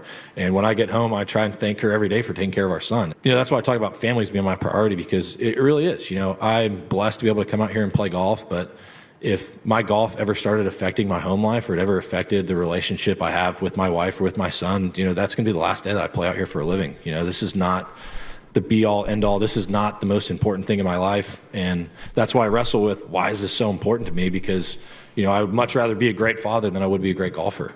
That at the end of the day, that's what's more important to me. We put in so much effort. We work so hard for something that's so fleeting. I mean, it really is. Like, the feeling of winning just doesn't last that long. When I sit back at the end of the year and, I kind of try to reflect on things, like having that sense of accomplishment from winning the Masters tournament, from winning the PGA Championship, I have a deep sense of gratitude and appreciation for it.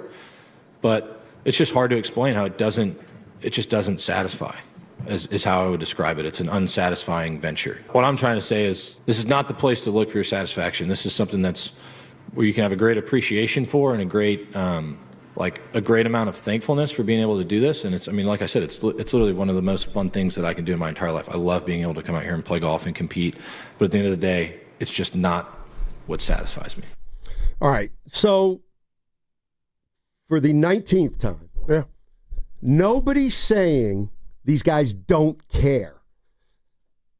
And everything Scheffler said there, I didn't hear he didn't care. I know Scheffler cares. Okay. My larger point is that these guys, they put in the work, they perform, but after it's over, they can't control it. And the idea, to my way of thinking, that these guys live and die with every result, it's like they can't. They play too much. They have too many games. They have too many rounds of golf.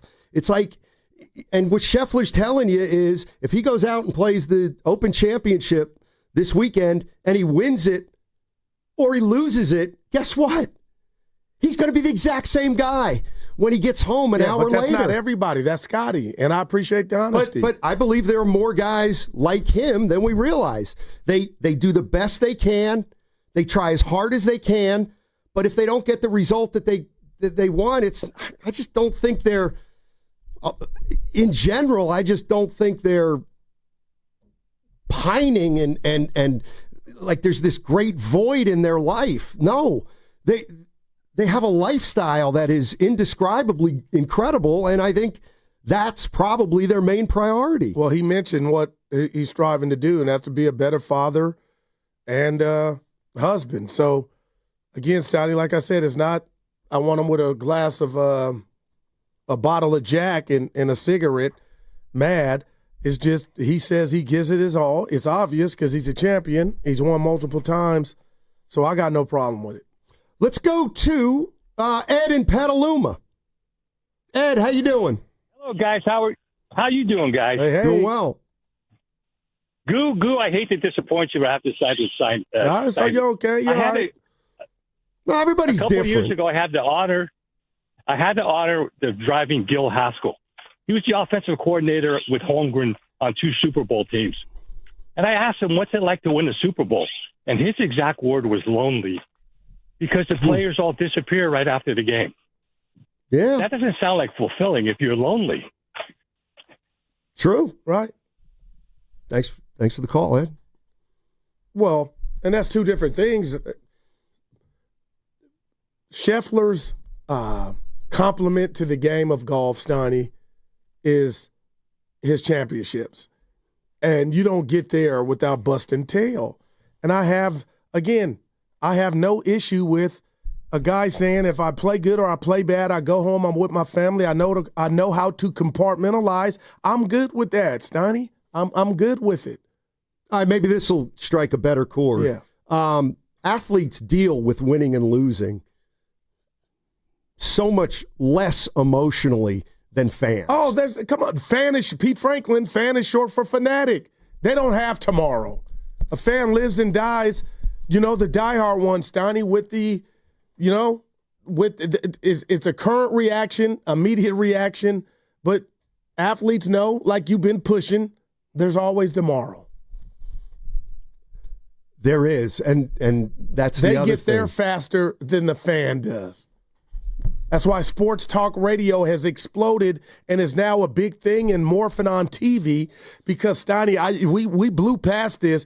I believe it's the only thing holding these dudes accountable. You are right. There are some that don't care, that don't turn on the TV, but in this era of social media, this is how we weed out the phonies. Let me ask you this. Yeah. And this is, they care, man. You know what the Live Tour is, right? Yeah, I got you. Okay, well, in PGA golf events, they have tournaments. And the winner makes the most money. And the second place guy gets the second most money. I'm in. And the guys who miss the cut don't get money. And a lot of golfers have just joined the Live Tour, where they have guaranteed contracts. Guaranteed. I would do that too. And there it is. I would do that too. There it is. And I might too. I don't know. So, but why would you want to do something and take the risk and not getting the biscuit for it? But see, what I'm saying is the mere fact that you go to Live, to me, it shows you're not as competitive as the guys who didn't go. But Steiny, like you're proving the point. You said it earlier. Money is not the root to all evil. That's in the Bible, but money's everything. So I need money to take care of my family. Right. So you get money to the for sure, as opposed to that's fair. Golfing and struggling and not getting any. Oh my gosh. Right. Like, do you think of me differently? Okay. Yeah, you take the easy way out. That's fine. No, I want to get paid. Well, okay. But then just acknowledge you don't. Okay. You went to the Live Tour. Just acknowledge you don't care as much about winning as the guys who didn't go. That's fair. Just acknowledge that. Because there are no big tournaments in Live. They're all exhibitions. They're all just like exhibitions. Yeah, that I didn't know. Well, one thing you're leaving out kind of, Steiny, is that Guru doesn't know is that these guys in the PGA Tour, they have to pay for their expenses. Sure. So if you're like the 100th, 50th guy ranked, you got to pay for your hotel, you got to pay for the airfare, you got to do all this, and you might get cut on the first day. And then you got to go back hobbling, broker than richer. So with the Live, it's like they're trying to get equal pay. It's more of like equal opportunity as opposed to, trying to compete for. And I would have a sponsor, Ken. ACO would sponsor I'll just stick to DeChambeau, Koepka, all right, Mickelson, Dustin Johnson, John Rahm, and those guys. Who still compete for majors. They do, but it's not their priority anymore. So why would they do it? Because they want to get like a cheap win. Seriously. Winning a major is a cheap win? First of all, it's going to be harder to win a major when you don't play competitive events. Right? Well, DeChambeau's done it. DeChambeau. Koepka's done it. Koepka's won a tournament since he's been to Live? Yeah, I believe so. I believe he won Might have been the U.S. Open last year. Yeah. We'll have to fact check. All right. Yeah. Ryan's in Irvine. Hey, Ryan, what's going on, man? Hey, guys. I really like this conversation because this is something my dad and I have talked about several times. My dad's old school. You know, he played professionally. He played for the Astros back in the 70s, but he's kind of always told me about the differences between, athletes in his day versus now. He's always said money has messed up sports, and he doesn't agree with how much money these athletes make and how it can kind of cloud what their priorities are, what their motivation is. As far as the Scotty Scheffler thing, he's in a unique position because he has freedom of speech to talk about this stuff. That guy has won everything. So when he talks about what his motivation is, how much satisfaction it gives him, he can talk about those things. As a fan, you don't really want to hear a guy that's 25th on the tour talking about how winning is and everything and stuff, because it's like, dude, you've never done it. So I think that's a unique position that he's in to be able to speak on that stuff. But my biggest kind of eye-opening moment as a fan, Mike Trout. Mike Trout was my favorite player, growing up. I'm 38 years old, but watching Mike Trout, that was like my dad and I, that was our bond, because we were like, my dad's like, this guy's an old school athlete. This is a throwback. This guy could have played in the 70s. The guy gets his big contract. I felt like I cared more about him winning than he does. He's dying on the Angels. He's never going to win a World Series. Right. But I don't think he cares. But what about the loyalty? He's comfortable living in Newport Coast. What about the loyalty, not wanting to get traded? I love that aspect of it. When he signed his contract, it was like he's a loyal guy. He said that. I want to win with the Angels. I don't want to go play for the Yankees or Boston or some big market team. I want to win with the Angels. Now it's like, I don't think the guy actually cares about winning. I think he's just comfortable. Well, yeah, thanks. I think comfort's got a lot to do with it. I'm getting hate mail because I said I'd go on the live and take the eat. Oh, Goo, you're man of the people, but I want to check. I got bills. Yes. YouTube TV. Yeah. But just know that the Live Tour is not as competitive as the PGA. Well, you know what? The 707 on the Boxer and Gerson Work Attorneys text line. I don't know why this didn't come to me, because it's the bottom line. I love what Scheffler said, and I think fans should learn something from this. Sports is entertainment. It's not competition anymore. It's entertainment. I'm going to throw this hardball at you. Thank you, 707. I love it. Oh, it's got something to that. You try as hard as you can, and when the game's over, you don't give a rat's ass. Well, that was the Niners when they had the Little Wayne party after they lost the first Super Bowl. Remember, I didn't like that. Thank you. But see, you fought me then like you can go kick it, Goo. Remember, Goo, you can go have a good time. That bothered me. That's my point. I'm not saying I'm different. I lose the Super Bowl, I'm going to the party. Why not? But you do understand older athletes hate this generation of athlete and it's not their fault. It's because of the money, Steiny. Jealousy. And I understand it. Right. And then these guys are getting paid more money than them, and they care less. That would be infuriating. It's time to give away that Warriors prize pack and a $100 gift card to Laughing Monk Brewing.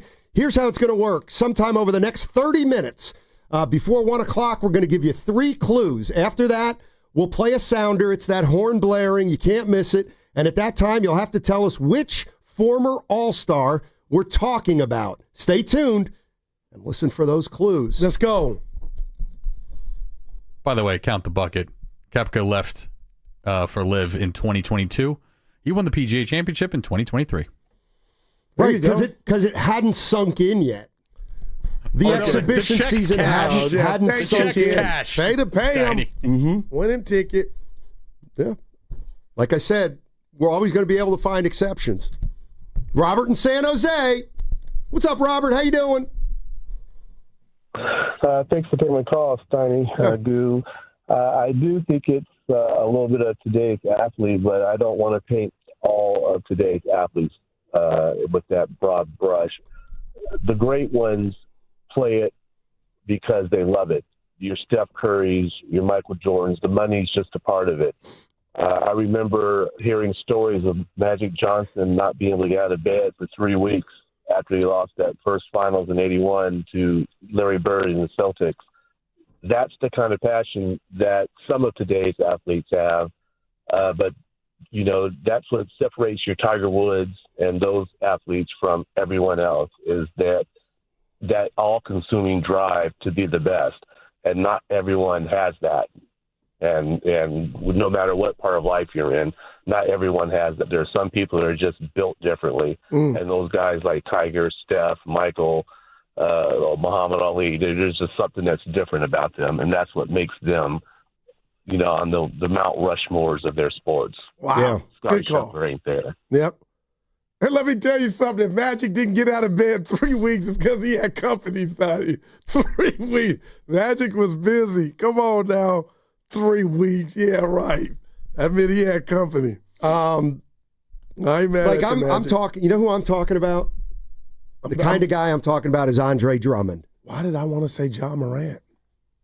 So, Andre Drummond has acknowledged that his past struggles with attitude and his lack of emphasis on being a good teammate and consistently giving maximum effort hurt him during his career.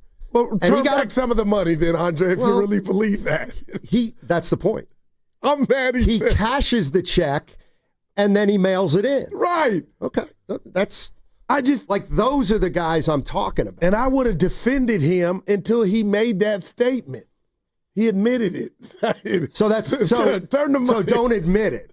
No. That's right. And that's you're right. That's the rat on the table, sponsored by Atco Pest Control. A lot of them feel it. They just don't go admit it. I'm being real here. We're both being real. Andrew Wiggins, do you think there could be something going on in his life or has gone on to where we're unfair and we judge his lack of a motor, making him think that so we could say and put the label on, he doesn't love the game?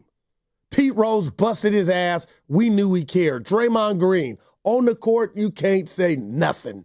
But if you're going to bring up Drummond, Andrew Wiggins, Steiny, is it fair we think he doesn't love the game? Yes, it's fair that we think he doesn't love the game because we've watched him play for 11 years.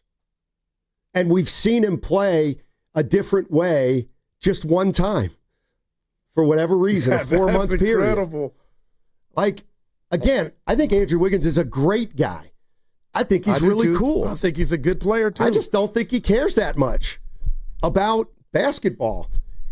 And, to me, he's kind of he's the living embodiment of what Scheffler's talking about. I got practice today. I'm going to go practice. I'm going to lift weights. I'm going to punch the clock. Yeah. I'm going to take a sauna after. And then you know what? I'm going to get out of here today at 3:15 because I'm picking the kids up. I know I'm in a shooting slump, but I'm going to pick up the kids today. And I'm not saying that's wrong. But you can be dedicated to your craft and still compartmentalize being a dad and father. Yeah. A balance. Right. And that's why, I think that's what a lot of athletes do. They compartmentalize winning and losing. So when they haven't won a title or they're losing, they're not able, that doesn't bog down their lives like we think it does. All right, so I'm about to bring up my favorite athlete of all time, one of them. Steiny, I believe Michael Jordan. I mean, sure. He would have a mental breakdown if he didn't win. Do you think that's fictitious or that's blown out of proportion to add to why we love Mike? He was a killer. Right, and I think you can name those guys in Bird two too. hands. Right, Bird, Magic, Jordan. I'll give them all that. All of them. Those guys are different. But we're talking about the cream of the crop. And here's the other thing. Who was I talking to? Was it Bill Walton back in the day? Hersey Hawkins. They were just talking about how if you can't be a great player without being a jerk. You just can't. Well, Steph Curry, line one. Bill, but rest in peace. Well, but I also, we don't know what he does But in practice and stuff like that. Oh, well, but I think that's who cares? That's the exception. Bird, I've heard, was a jerk. Obviously, we've heard Jordan's a jerk. Barry Bonds LeBron does his GM thing. Barry Bonds, wasn't he had his own great. place. Oh my God, the recliner. So I think those guys are different. That's interesting, man. I will not. Whatever you do in life, YouTubers now. Remember, I go, who's Kai Kinnett? And I'm messing his name up. Some young kid, Steiny. He just videotapes himself living his life, and he's making millions. They call that an influencer. I want to throw this ball through the window. Like, where was that when I was coming up? Bottom line is, you can't hate you can't take it out on the new athlete because the money's where it's at. You got bum-ass actors that are nowhere near Denzel De Niro and guys like that, and they're making all the money in the world. It is what it is. If you think Wiggins doesn't care, read that one. I need you to. Okay, if you think Wiggins doesn't care, the kid played 6 to 7 years straight. You don't play that many years straight if you don't care. Again, for the 98th million time, it's not that he doesn't care. It's that he doesn't care enough. But we judge his body mannerisms. Thank you. Is that fair?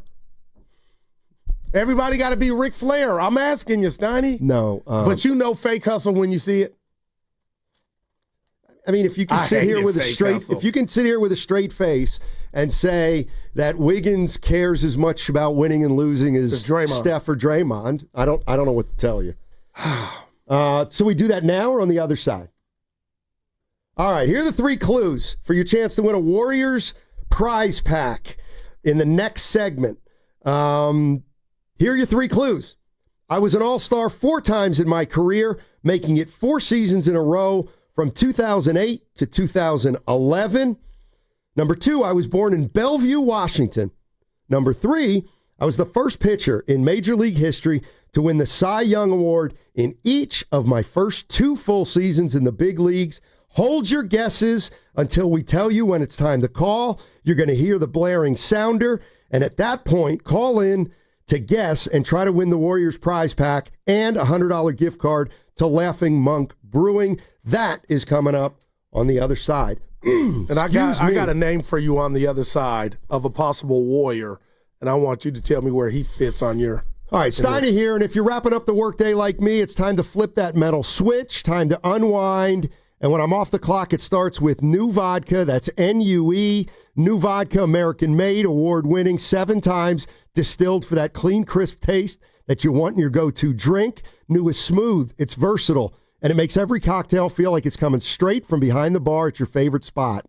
Real quality with New. No fluff, no pretense. Just great vodka that doesn't make your wallet hurt. No velvet rope needed. Hit up their website to check out some killer cocktail recipes and make sure you try their all-natural flavors. Cucumber and citrus are absolute game changers. Remember the name, New Vodka. That's N-U-E, not my pick. It can be yours too. So when the show's over and it's time to hit relax mode, make the right call. Grab New Vodka in stores now or head to newvodka.com to find it near you.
Okay, well let me put it to you this way.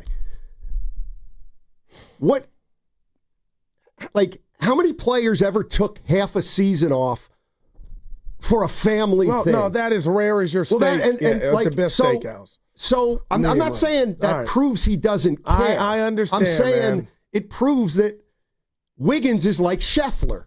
To me, he acknowledged that there's something more important than basketball. But we assume he loves the game. Wiggins, Scheffler said he does.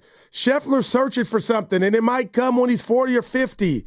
And it doesn't mean golf is bad or he doesn't love it, because he said he loved it. I wrote everything down like I was a therapist. He loves it. He loves what it helps him provide for his family.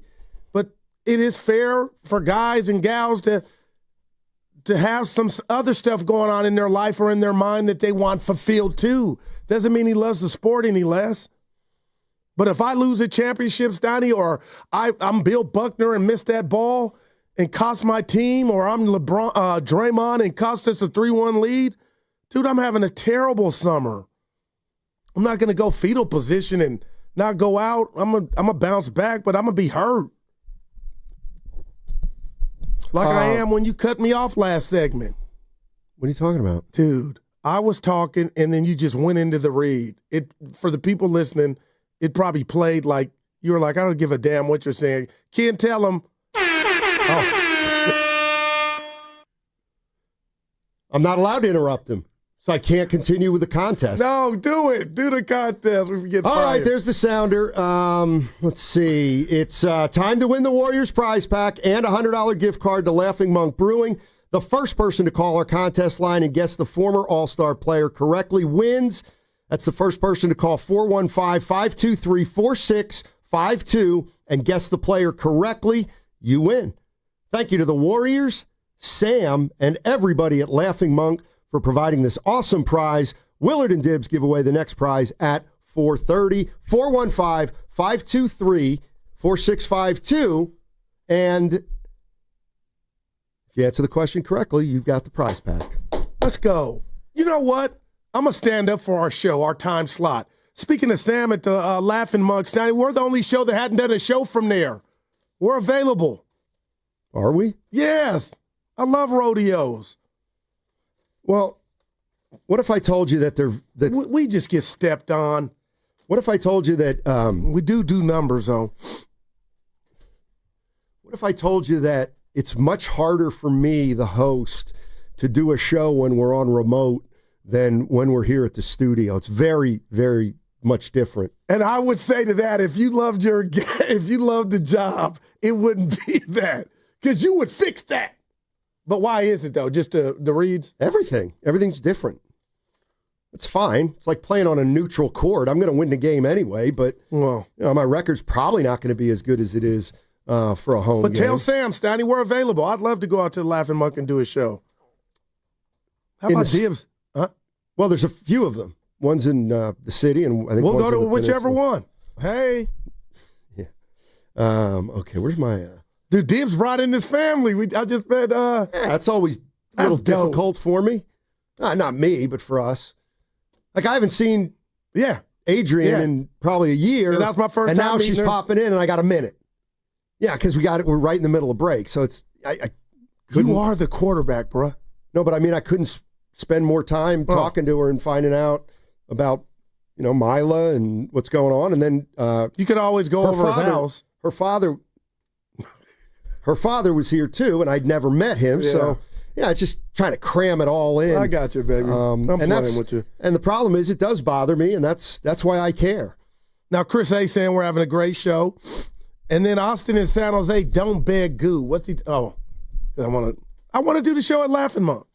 Whichever one. Okay, you can do that. Where's my sheet? Oh, there it is. You found it? Yeah. I gotta say something now. Just the jukebox went off. All right.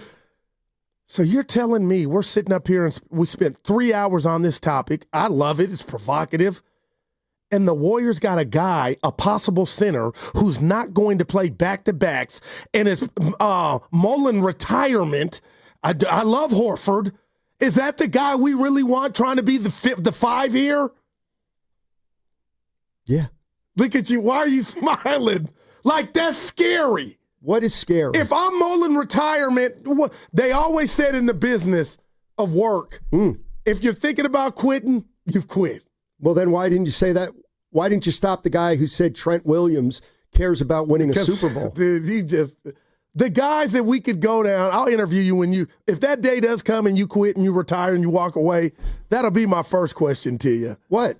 I'll be able to answer it now. Why didn't you like IU, Trent Williams? I got 3 more on unveil later in the next hour. But, dude, you won't let it go. Think about that. Horford is possibly thinking about retirement. I love Al. He's 40. Is that who you want as your center? Are you in or you're out? And I'll say this, is Tito at the gym right now if he's thinking about possible retirement? I'm just saying. Do you have a better big man out there? Norman said, son, never mistake activity for achievement. So just because you go get somebody and they're the best available doesn't mean you did anything. But you ran Looney off. Dude, I cannot wait for this season. Dude, I'm laughing. Season? But no, the actual when we play, because then all this crap will be over. We'll know who's on our team. There's some red flags. Boy, GP2, I'm not bringing them back.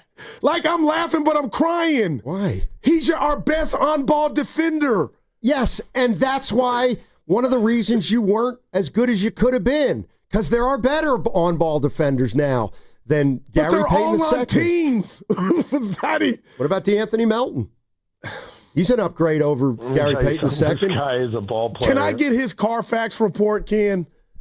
We know he just went under the knife. Or his laser now. Like, dude, you're laughing, but you've turned me into you. Perhaps. I'm Batman. But gosh. If he doesn't play back-to-backs, he's more likely to stay healthy. I mean, that's a fact. That's like having a job wanted sign full-time and the guy goes, I can only work part-time. Hey, you're hired. No. I can't believe you're like, I'm okay with it. This is where I'm, Curry played 70 games last year. That worries me for this year. Shiko Jake said, Guru, you want more Looney? Come on, man. Brugy, the man, said GP2 is done, unfortunately. Oh, my God. I need Uncle a VA. Looney even saying GP2 stays That's hurt. Right. Oh, my goodness.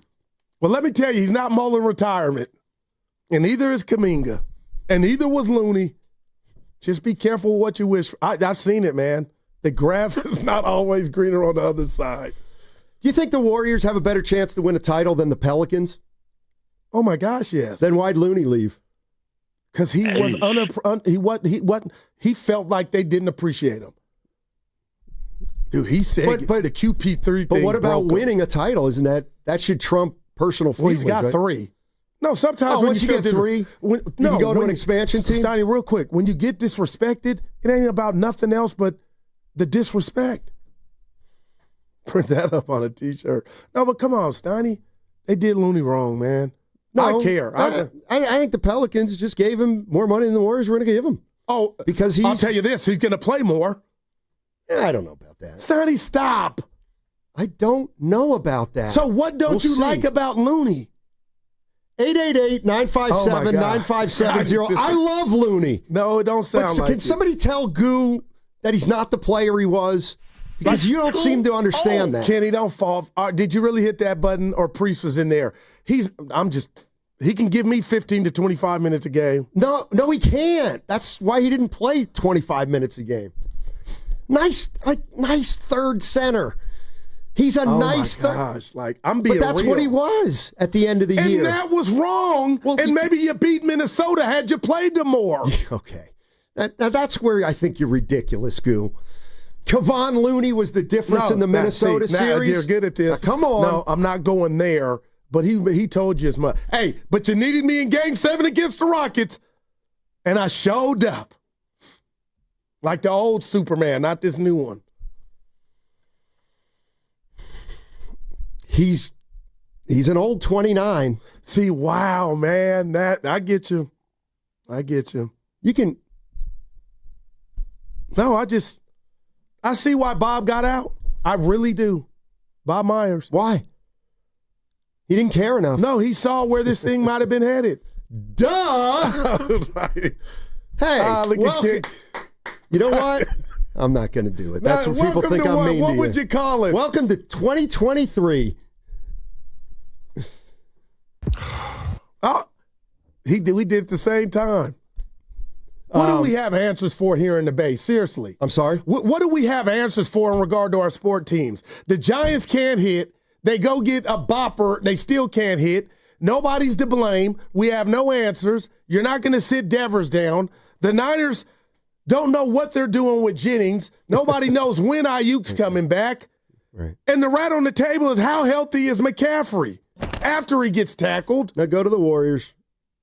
The only team that has not made a transaction this offseason. I told myself the other day that don't bother me, but you know what it does?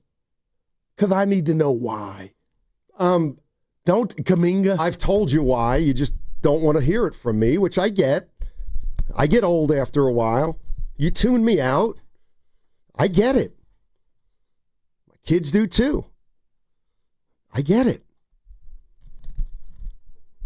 So, 46.5 win total for the Warriors. 46.5 out of Vegas. You taking the over, the under? I know you're taking the over because you think they're a 28-7 team. I can't answer that question if I don't know if Kaminga's on the back. team. Let's put him on the team. What the hell? GP2 back? Sure, why not? Horford? Yes. I would take over 46. All right. You're listening to 95.7 The Game, KGMZ FM and HD1 San Francisco, an Odyssey sports station in the home of the Golden State Warriors and Valkyries, always live on the free Odyssey app, coming to you live from Laughing Monk Studios. Laughing Monk, righteously brewed in San Francisco. Man, this has been a good show, man. I feel like it's been. Well, that's the other thing. You asked me earlier. I actually don't know half the time if I have a good show or not.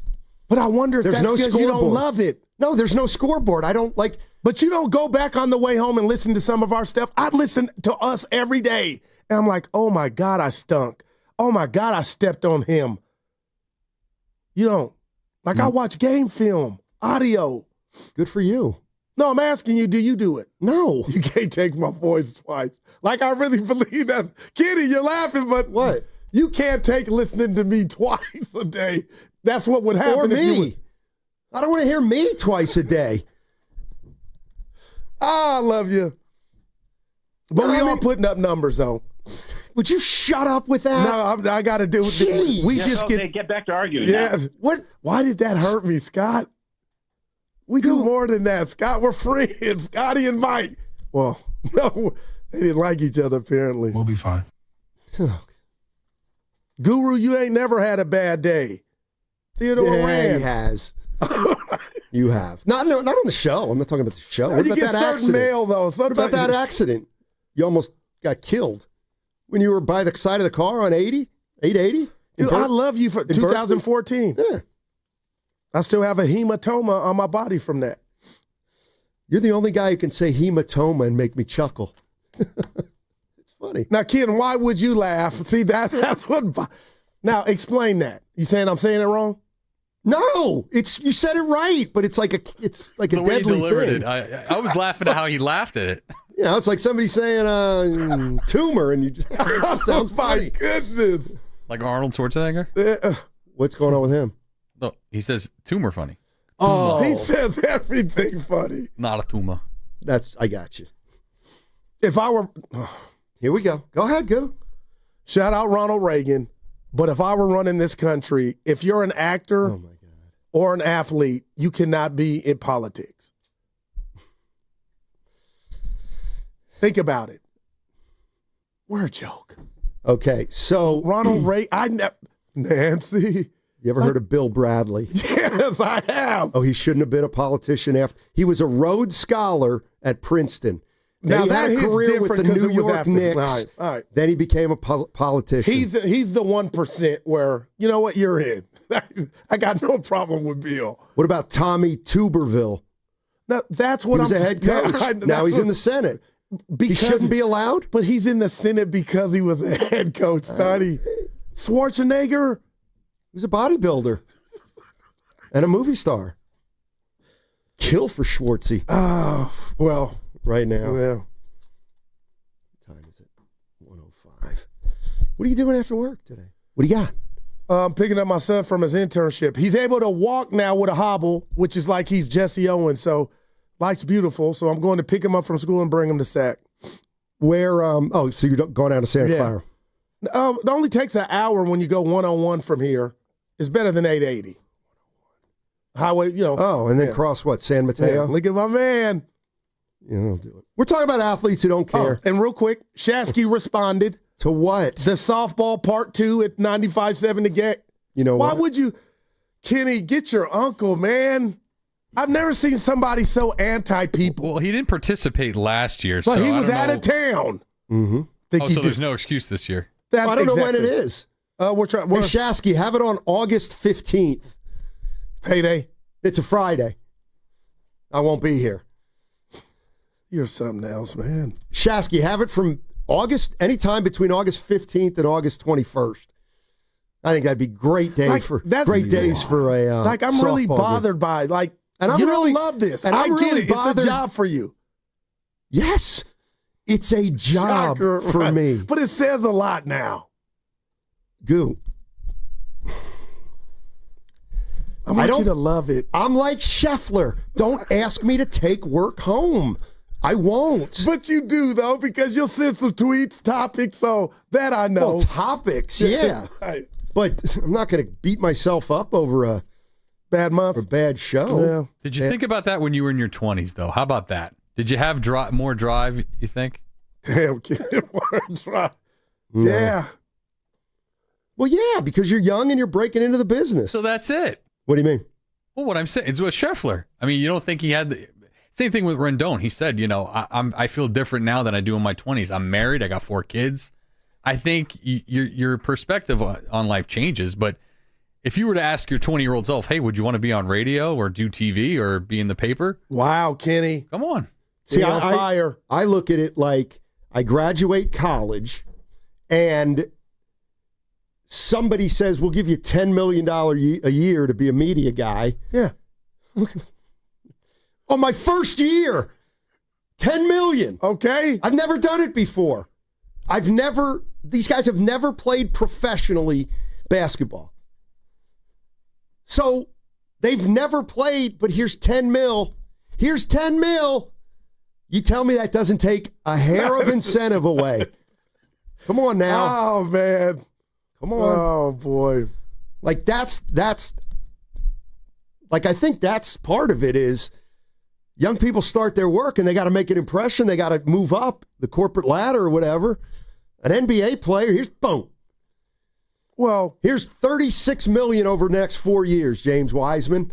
But hey, we need you to work harder than you've ever worked before. See, that's the other thing. It's just natural that when you get into the league, you exhale. You finally not made everything, it. Steiny. No, Yeah. not everybody. The 1%. Most of them. But that's why I love LeBron, Steph, Sure. and even Kawhi with all his injuries and not quitting because he could have just went. Be honest. What could he have done? Just said Everything. night. He's making $50 million a year. Well, like seriously, yeah. don't. My point is, he's put in work to come back. That's what, and you could be like, "Oh, Goo, it's rehab. He's getting me." I get that, and you're not fighting me on this. I think you would even say Kawhi loves the game. I don't think he's once faked it. I mean, if you're going to ask me to name the most competitive players in the NBA, I'm not naming Kawhi Leonard. I'm not. Well, you know the He load Zaza injury, manages. but because of the Zaza thing was real, Stoney. You could make an argument it almost ruined his career. It changed who he is as a player, but he was so great. He won after it. But let's be real. These aren't fictitious injuries Kawhi's had to come back from. So what? But are you saying, I'm asking, hear It's me like out. Clay Money's rehabbing the for only 50. reason. Okay, so that's what you're saying. The only reason Yes. he can. It's the biggest reason. Clay loves the game, though, too. Yeah, you got the money. I'm not saying he doesn't, but like this whole idea, like I can't. You're hitting a million pet peeves of mine. No, and I love it. Hey, That's your nickname. Oh man, the Warriors, they got down 20 in the second quarter. They could have packed it in. Nobody packs it in the second quarter. But you like swing You just keep offs. playing. You just Shout keep out Diddy. playing. Yeah. Dude, I don't know what to do with you, but I hear you, Steiny. You don't know until you know. You can think these guys don't care, but we'll never really know. I know. Like Barry Sanders didn't love the game. He walked away. Jim Brown, for whatever reason. Right. Like that to me, the money was, but Barry's I getting believe paid. there are a lot of guys like Barry Sanders, but they didn't make as much money as Barry Sanders. So guess what? They can't walk away. But you know what they do? They go through the motions. Again, not everybody. I got you. You know. Laziest athlete you've ever covered from the Warriors. The one that where you said, you know what, he's just dogging it. Because I got a name. You better be careful. Why don't you start? Victor Alexander. I don't think he loved the game. You're smiling, but I really believe from what I know and watching him and that size he had and just didn't do anything with, I don't think he loved the game. Steiny, you say what to that? I don't disagree. I'd say Eric Dampier didn't love the game. Or was he just not that good at it? It's both. Well, first of all, and I always do this because Damp's my guy. I love Eric Dampier. Oh, okay. Mississippi. First of all, he's a great defensive center. All right, I got you. A great defensive center. Damn. But he was pretty mellow. And he, did what he did. What about part two? I'm getting some great ones. Anthony Randolph. Mookie Blaylock loved the game. Chris Washburn. I was at a game where he didn't have his jersey Mookie Blaylock did not love the game when he was with the Warriors. Oh, no, that was the end. I'm talking about, I'm thinking a good Mookie. That he's still in the league. You know what I'm saying? Yeah. And he played like 3 years. He's collecting a check at that point. Shame on the Warriors for bringing him in. Exactly. Billy Owens. He was so good, or he could have been. In high school. He was a hell of a player in high school. In the league, too. Damn. Billy Owens underachieved in the NBA. Oh, no doubt. Okay, well, you just said he was great. But underachieved means you didn't reach your potential. That's right, so he wasn't great. He was. My point was he was off to a good start. Steiny, we had Let me go back and look at that rookie year. Dude, see, but you're all about the things you don't care about. You should know just your mental footage on Billy Owens. Forget numbers. They don't tell the story. Don't tell me about Billy Owens. He's from Pennsylvania. I know he is. I know all about Billy Owens. They What's used your to major? say I look like him. What's your we point? had the same haircut. I still have it. The other guys love the game more than Billy Owens. Is that really hard to say? Yeah. Why is that so hard? Why are you so afraid? No, I'm not. I'm calling them out. Years later. Todd Fuller, he just wasn't talented. I wouldn't say he didn't love the game. He loved, like, he was a religious man. Fuller. Okay, Sundays are all right. He cared more about family, kids, and God. He did. And there's nothing wrong with that. Every day? He was, yeah, he was into it. He was into it. Wasn't the most comfortable place for Todd Fuller to be in an NBA locker room. Didn't know that. Yeah, he was pretty buttoned up, straight-laced, etc. All right. Son of a gun. This one's supposed to be better when you did last week. What's coming up in the game is brought to you by Fremont Bank. Here for you, here for good.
Let me tell you what my new name is. Jawan Jennings. Trade me or pay me. Now, back to Steiny and Guru on 95.7 The Game. Let's get nuts. That's a pretty good one from you, Steiny. I got some bad news.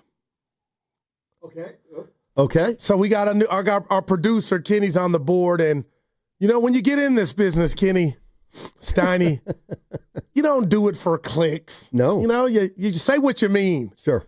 And sometimes their heart's in the right place. Our producers will cut stuff and put it on social. Oh, I know. And when you read it, it hits different, and sometimes it's out of context.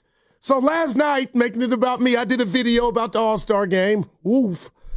And during the break, I go look at Twitter, and I got 50 mentions. Nice. Like my video blowing up. Congrats. But it had nothing to do with my video. Oh. So your new buddy Ken back What there. did it have to do with? I'm about to tell you, clipped you saying the Warrior fans want the fifth ring more than Steph. How did it? And I just say they're coming for you, Steiny. So, but Kenny, his heart was in the right place, but you got to stand on business, man. It's out there. Goob, remember I told you that's stand on business and Thundercat. Oh, yeah. I would love for you not to use those anymore. We need But it's your Thundercat. decision. It's your decision. Can I say something? You know what? Here's the only thing that 'cause I bothers gotta me say about something. that. Yeah. Is if Curry sees it, he's going to think it was an insult to him, and it wasn't. No doubt. I thought about man next year. You got his number? Of course. No, Kenny, good stuff, but you know how sometimes it hits different when you read it. Willard told us. Well, broad engagement. Yeah. That's what we're here for.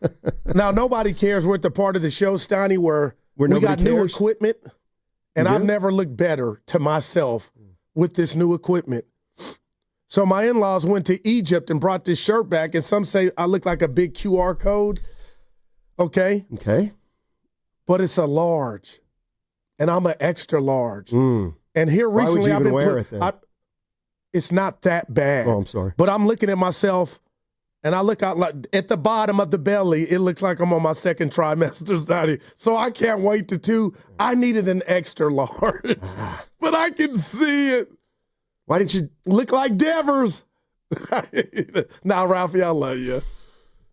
510, was Mitch Richmond for Billy Owens one of the worst trades in NBA history? Go. Don Nelson's a joke, and I don't know why he's given a free pass for being an absolute train wreck as a GM. That is real, man. Myers wouldn't have let that happen. Or Laker wouldn't have let Weber go. I don't know about that. What was it all about? Just ego, young versus old? Weber didn't get along with Nelson and vice versa. They both smoke weed. They should have been able to figure it out. Nelly didn't smoke back then. Are you kidding me? No, I'm dead serious. He's a recent marijuana smoker. And when I say recent, I mean like the last 15 years. All right.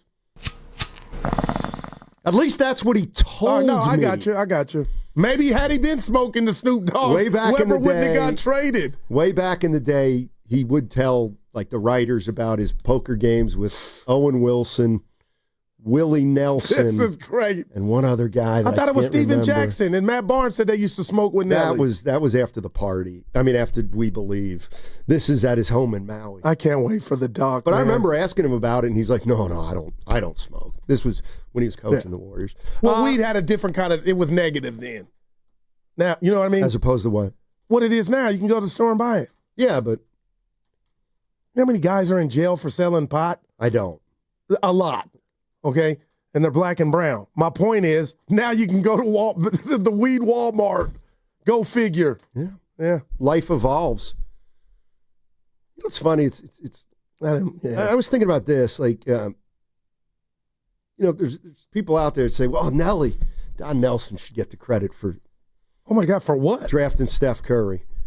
And I'm thinking, well, why did Steph Curry name his kid Riley and not Nelson? If Nelson that is tight. was truly the guy, he would have called his son Nelson, but he called his son Riley. Oh, Woody Harrelson, thank you, 408. Yeah, that was the fourth guy. Okay, yeah, Woody Harrelson. Yeah. Nick's in Ohio. Hey, Nick. How you doing, Nick? Hey, guys. Yeah. All right. How's it going out there? What's up, baby? Doing well, thanks. Okay, so as far as competition and expectations of players, and I think younger players, maybe not married, don't have families, and haven't won, might be really into it. Really upset and give it that kind of attention. But I like me. Where I live, we have trivia night every Thursday night, and at first our team was winning a lot. And then we get little prizes. Sure.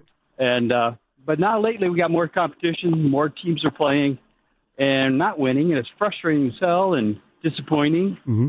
But if I knew I could get, $50, $100 for just playing and doing my best, shoot, man. Curry's daughter's name's not Riley, not his son. Oh, I still thought that was owed to. It is. Okay. Yeah. It's absolutely an ode that's how I took it. to Larry Riley. Yeah. I guess Nelson for a woman. Dude said trivia night. I like where he was going. I love trivia. Do you? Yeah, I then do. Why weren't you good in Jockforty? I have the answer. The pressure got to you. Dude, Bonte and Dibs used to whoop us. See, that's the other thing. And I cheated for a win. That'll be in my book, Nash Solomon. I paid him $20. He gave me the answers. This is the one that you'll want to throw a rock at me, but since we're dispelling notions, quit thinking that these pro athletes feel pressure.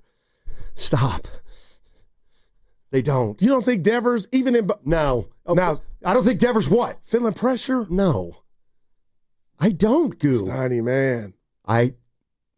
What do you think he's feeling pressure about? Not so much he's batting 202, but to get acclimated with the fans and have that I'm here San Francisco moment, which he just right now is not, it's been there this whole weekend. It was there for him. But I just really think you are just being disrespectful to said player.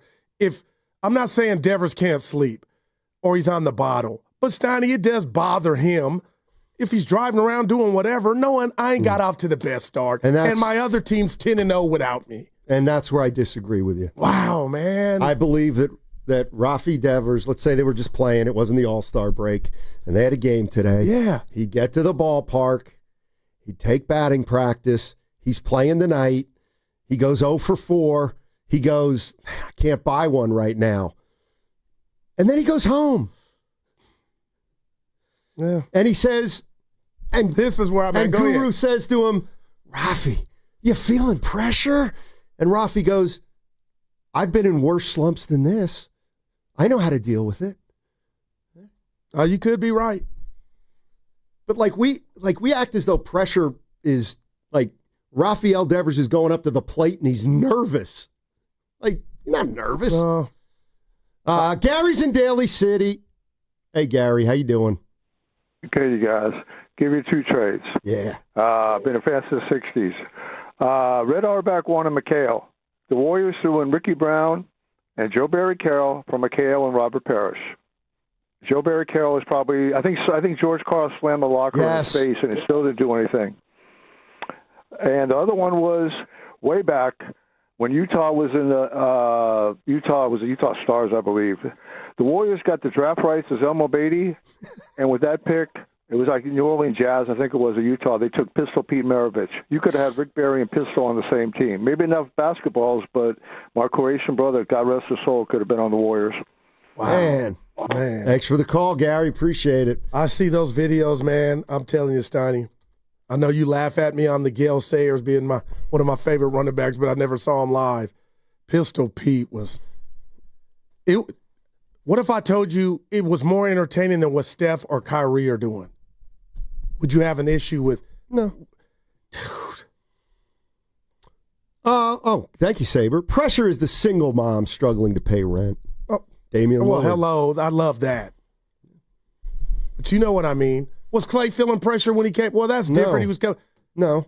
What about the dark nights he had trying to – that was coming back off an injury. Yeah. But he walked us through, hey, this ain't I got $50 million waiting on me. I'm good. No, it was hard.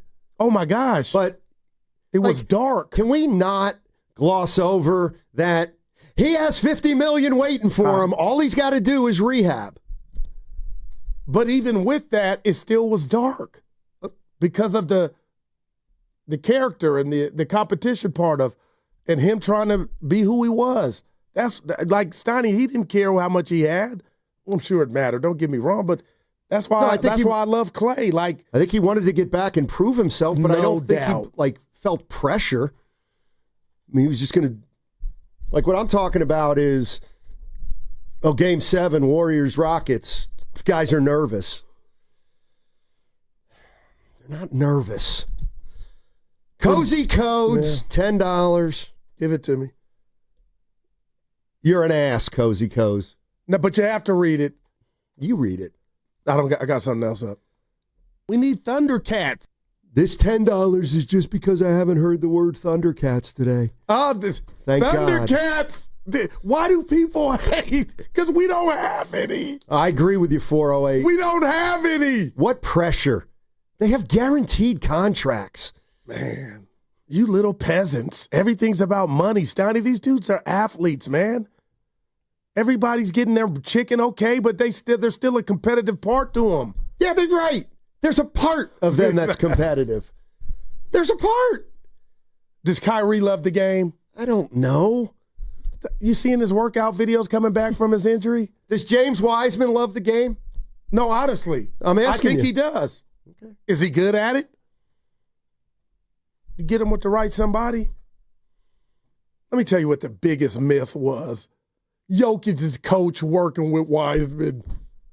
Remember that? Oh, they got that. Miss me. Should have had me out there working with him. With who? Wiseman. Remember Jokic just whatever, coach? The stuff This is James Wiseman. Yeah, thank you. The stuff I bite my tongue on, man. It's boy. But it's a job. I need it. No, it's your passion, though. Well, sports is. Yeah. But sure. now you guys are turning it into Jake Paul events. That swing off was so. I got to let it go. No, you don't. What you doing after the show? I need one. You know what I'm doing. Oh, yeah. Maybe I can stall him, though. No, why would you? It's because Why would you? Because I don't want to do what I'm. I shouldn't say it. You don't love it, huh? Love what? This. It's okay. We know the answer. Okay, all right, I'm going to be honest with you. Describe this. Talking ball every day and having hot takes. And it's okay. That's why people love you. I'm going to say you don't. But you're good at it. If they told you you're out of here tomorrow, Steiny, you'd be like, all right, thanks. It was a good run. I need therapy, kid. What am I going to do? If you fired all 6 of us tomorrow, I think I'd feel it the least. And that's more power to you, though, Steiny. Damn. But you know what? Just because I'm old. That's not fair. Just because I'm old. You've done a lot more than us. That's right. I'm old. So that's not fair. No doubt. And that's why you feel how you feel. You've been to the mountaintop, covering the game, and all that stuff. Seriously, Steiny. I mean, what do I have to compare to the Spreewell thing? Loco Moco. Steiny, you still like the idea of Ben Simmons on the Warriors? I love it. But for the wrong reasons. What would the wrong reasons be? He's a shell of himself. He has no confidence. He can pass. No, and he rebounds. Hey, I lightweight locked him on the Clippers. You know what? If you Ben Simmons, and here, Ben Simmons stinks. But he rebounds better than Kuminga, he passes better than Kuminga, and he defends better than Kuminga. Put that in your pipe and smoke it, Goo. Mm-hmm.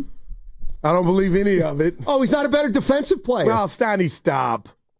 If Kuminga and Ben Simmons were he wouldn't even be on Who's the board. Who's a better passer, Ben Simmons or Jonathan Kuminga? I don't want to give Simmons credit because he passes by default because he's scared to shoot. But I know where you're going.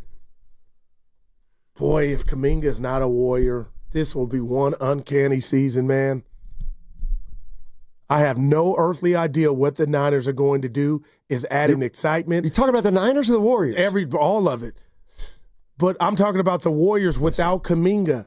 Are you kidding me? Okay, that's what do you mean, one. are you kidding me? Not even a starter. So what? You ready? I'm trolling. He's an 8th man. Yeah. Give it up, Goo. Yeah. Who's taking his spot? I don't know. Another 8th man. Yeah. That's the problem. I don't know. Let's go get another eighth man if we lose ours. Yeah, that's the problem right there. That thinking right there that you're not going to miss him. You're not. All right. You can't, like, no, they're going to miss Kuminga like the 49ers missed Ace Greenlaw. Okay, so let me just put it right on the table, brought to you by Echo, and I'm not trying to scream. I'm really pulling my hair out when I'm not on the air. Who's the best Warrior young player if there is no Kuminga? Pods? Tui? Steiny, stop. He ain't even on the big club yet. Well, what does it say? No, seriously, Pods. What does it say about Kuminga that the Warriors must not think he's their best young player? We don't know. We don't. Yes, we do. Yes, we do. We do know that. I tried, man. What happened? Nothing at all. Yeah, Pods is the best young player right now. But he's not your future. Well, he's going to be on the team for a while. Okay, but he's not your future Thundercat. You know what? They don't have any. Okay, then tell Joe Lacob he's full of it when he says he thinks Pods can be an all-star. Like do that then. Because I'm not saying he's great. That don't sound as crazy as it once did. But I don't like that. If that's our future, Steiny, it ain't going to start then until the big three are gone. I'm serious. Well, thank you. Welcome back, Goo. I love you. They can't start over until those guys leave. And that's what they told you they're going to do. And it looks like that's what they're doing. I'm tired of fighting the fight. What do you mean? Defending Kuminga. Me and a few others. Tim and Raleigh. Who's his agent? What's his? Do you know his agent's name off the top? I don't know. That's a problem. It's a guy who doesn't have a lot Go get Rich Paul. He's not good enough to get Rich Paul. Damn, son. Like, what are you talking? Like, Rich Paul's like, get out of here. Well, Dre can hook him up. Well, that's because Dre was going to make $25 million. Rich Paul's not taking a client who's going to have to end up with a minimum. Oh, man. Don't you get it? No, I do get it. Willard's getting married tomorrow. Why am I excited for him? There was a joke in there. You let it go. Kitty. Let me throw this one at you. Yeah. I got a glove. Why'd Miles Turner go to Milwaukee? I'm being real. Mm-hmm. I have no idea. Oh, I know. I actually know. Oh, gosh. Where are you going? Because they gave him $100 million over 4 years. And he wasn't 100% sure that the Pacers were going to go into the go over the apron. Boom. Right to the Bucks. But what if I told you that doesn't bother me? Well, if that's the truth. It should because the apron's real. It should because the Pacers were in the Eastern Conference Finals last year. They were in the NBA Finals this year, so they're obviously a contender. But you know, he's going to Milwaukee. But hold on, Steiny. You know and I know this apron's bull crap, and you're going to lose. That's going to happen more. So they got out in front of it. Who? Miles Turner was like, I ain't going to play that chicken game if you guys squeeze me out or find it. I'm going here with Giannis and we Anthony. have less of a chance to win in the next 3 or 4 years. Well, you don't know that. They got Anthony as their PG. Real quick, yeah. And I get it. Halliburton's hurt for 1 year. Have the Bucks won a playoff series in the last 3 years? No. And I think injury has a lot to do with that. And in the last 2 years, have the Pacers gone to the Eastern Conference Finals and the NBA Finals? That is a fact. Okay. Are they doing that this year, though? They're probably not. Okay. But if they would have... But that ain't why Miles dipped. I hate that he left. But he was going to help Giannis. Why is he staying there? Because he's already won a ring, and he doesn't want to uproot his family.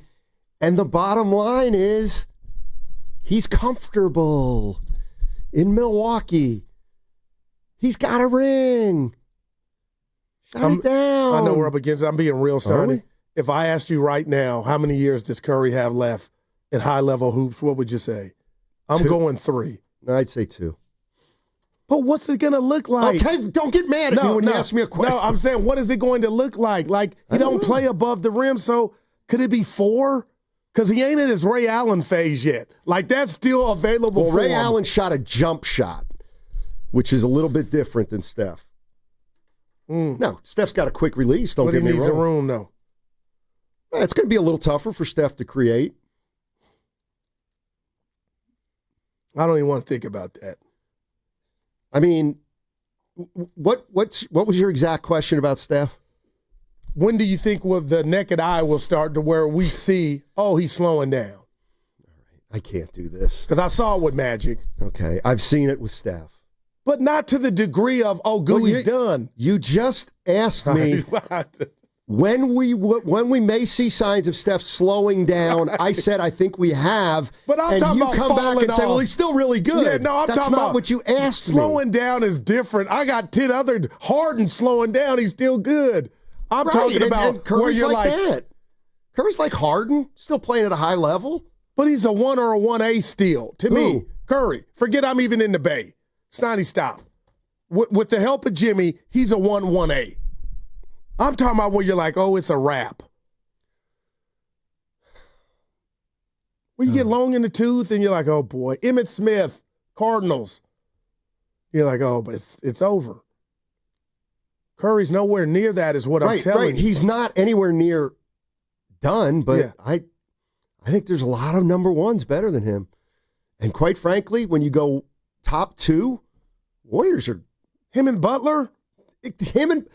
Do we need to go down the Western Conference? We could do it real quick here. Or we could do it when they come in. Kawhi and Harden. Oh, my. Like, I'm being real. How? Okay. So LeBron, if I give the LeBron and Luka. Okay. Jokic and Murray. Okay. Shai Gilgeous-Alexander and pick a second guy. Jalen. We'll do Jalen. Okay. But how big is those gaps if the Warriors aren't winning some of them? Well, I love Harden and Kawhi. I'm like, okay. They came here and beat us now on take Sunday. the top two guys, and you've already acknowledged that 5 other teams in the West have better two-man. When I said, hey, I wasn't saying check, they're better. I was just like, here's the problem with the Warriors. Yeah. Denver has Jokic and Murray, and that's a better twosome than Curry and Butler. And they have better players after that. We didn't go there, but I was just talking the top two. Because Harden and I'm not ready to sign off on Harden and Kawhi. Maybe the Warriors can petition Silver to have a 2-on-2 league this year. Boy. And Butler and Curry can prove. I'd feel better then. How about Dallas? Do they have two better players than the Warriors? I got you. Okay. And they're two different players, too, because you got a big. And that was Kyrie and AD. So how many teams was that? I didn't say yes to all the ones you mentioned. But the bottom line is that the gap, whichever way you go, is not as big as you're making it out to be. That was my point. Okay. You don't think so? That's... I forgot this team. Well, Houston. I was just about KD and who? Şengün.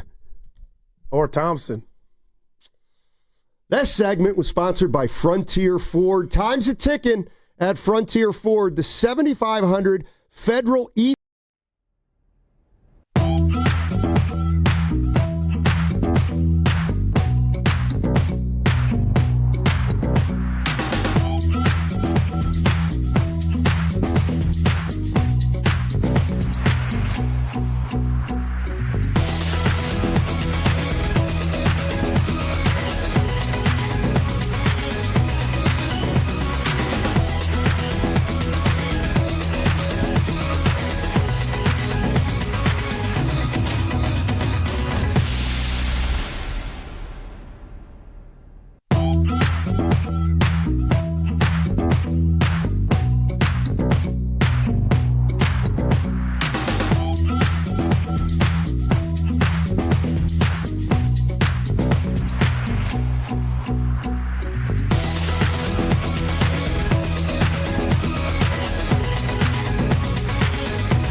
I am Captain Appropriate Fear. You oughta. Now, back to Steiny and Guru on 95.7 The Game. Crossover time. Matt Stein, Matt Daryl the Guru Johnson. Let's welcome in Mark Grandy, and here comes Dan Dibley. Yeah. It is the crossover. What's up, guys? Hey. I'm going to tell you what's up. I'm going to start. We've had a great show. We've bonded. We've talked during the break. And Steiny, I'm going to call you out because you're blowing and making noises during the break to symbol like it's just been a meat grinder doing the show today with me. Let Grandy know those grunts that you were making before we popped on have nothing to do with me because we've been good. I didn't like it. So tell Grandy we've been having an okay show today. I didn't catch these grunts. What are you talking about? Oh, you didn't hear the Dibs knows what I'm talking about. That's because there's one. Yeah, there it is right there. Yeah, 2:15 every day. Sometimes, like, it's like yesterday. Steiny, what'd you have for dinner last night? It's like, but I really love care, you, but Dibs. let me alone. And then Grandy walks in, and I'm on my way out. He goes, Grand, I got to ask you something.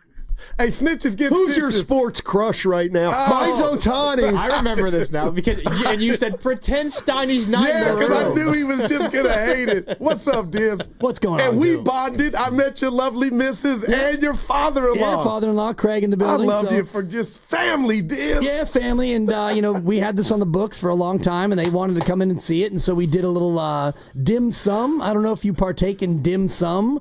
It's a place called Yank Sing down here near the ferry building. And dim sum is basically dumplings. I'm sure you know about dumpling time. Delicious. They've got dumpling time down there at Chase Center. And so this is just dumplings. We came in and had some dumplings, and they wanted to see the studio, so I gave them a little tour. And you guys were a big marquee attraction. Oh, man. That's nice. I feel like we bonded. I haven't seen her in a while. A supper since New Year's. Yeah. Your New Year's party was probably the last time. Oh, yeah, that's right. Which, I mean, time flies. That now is more than 6 months ago. Wow. Yeah. It does yesterday, fly. yeah. Willard about to get married tomorrow. Yeah. I think he's nervous. He's saying he's not. No, I mean... Tying the knot. You've been married once, right? Yeah. And Steiny once. And well, I'm married twice. I'm married to him and the missus. Now, you never put a ring on it. If you liked it, then you would have put a ring on it. Yeah. And we're winding down.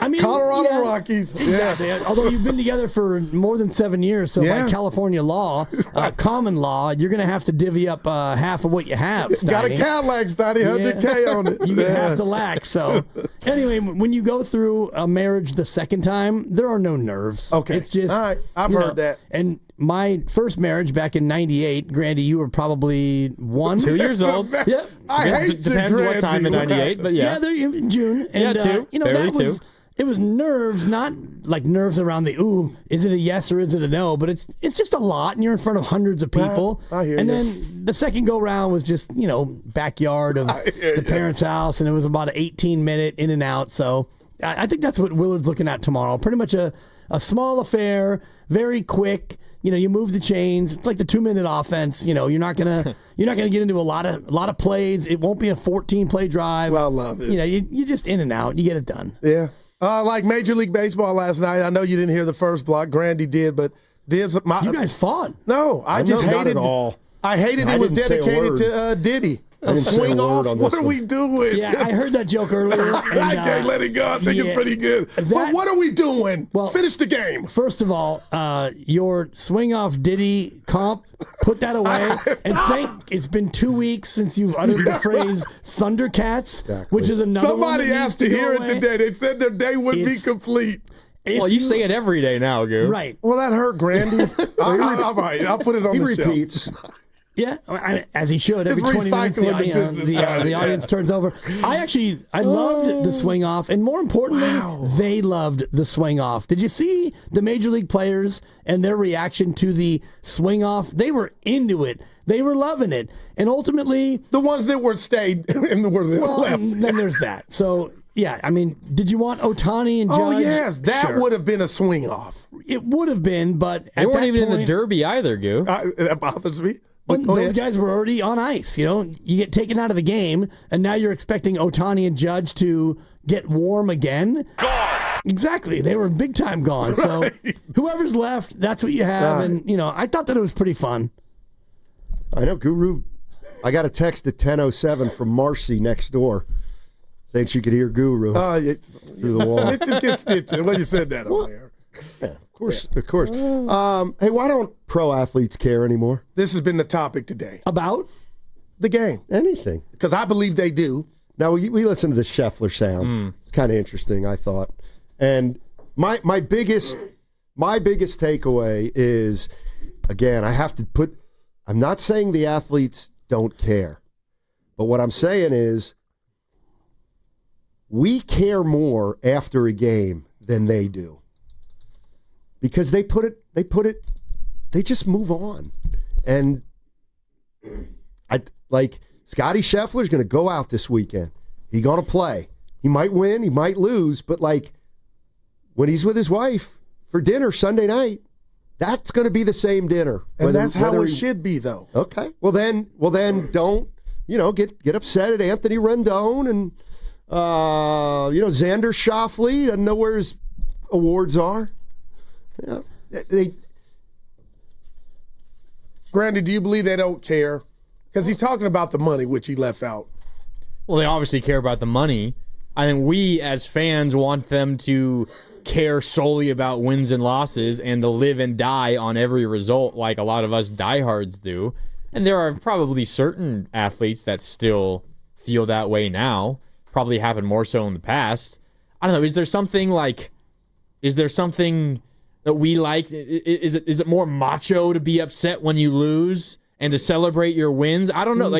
Does it bother us fanatics when a player, an athlete, can just kind of let it roll off their backs when they lose? Yes, it does. Does it bother you? No. But it bothers most sports fans. Well, let's just take that Super Bowl that the 49ers lost, and then there was a Super Bowl party. Little Wayne performed at the party. There always is after the game, and they lost, and they went. I wouldn't have went, is what I was saying. I don't care who was there, Dibs, that's just me, but I don't want to take this to left field, but let's be real. Put the rat on the table, brought to you by Atco. Why do we look at Andrew Wiggins and judge him as if he loves the game or not just by his mannerisms? Is that fair or foul? Well, it's both fair and foul. It's fair because you're a fan, short for fanatic, but it's foul because you don't know how much he cares just because he's quiet. Dub Nation, this is Andrew Wiggins. And he's just a mellow cat. And so, when Scotty Scheffler comes out and says what he said, and we'll play the sound on our show, I know you guys have played it already, and I just listened to the whole thing, and he's not really saying, I don't care, but he's saying, why should I care? And if you look at his earnings, he's made $100 million as a professional golfer, and he's won major championships. And, he now has, I think, 2 kids. I think he just had his second. And so what he's telling me is that he realizes that being a father and being a husband is more important than I love that. Going we out all and do. Grinding. And the other piece of it, and this is the part where I'll defend Scotty Scheffler, is he goes out there and he wins whatever tournament. It's like, all right, congratulations. What are you going to do next week?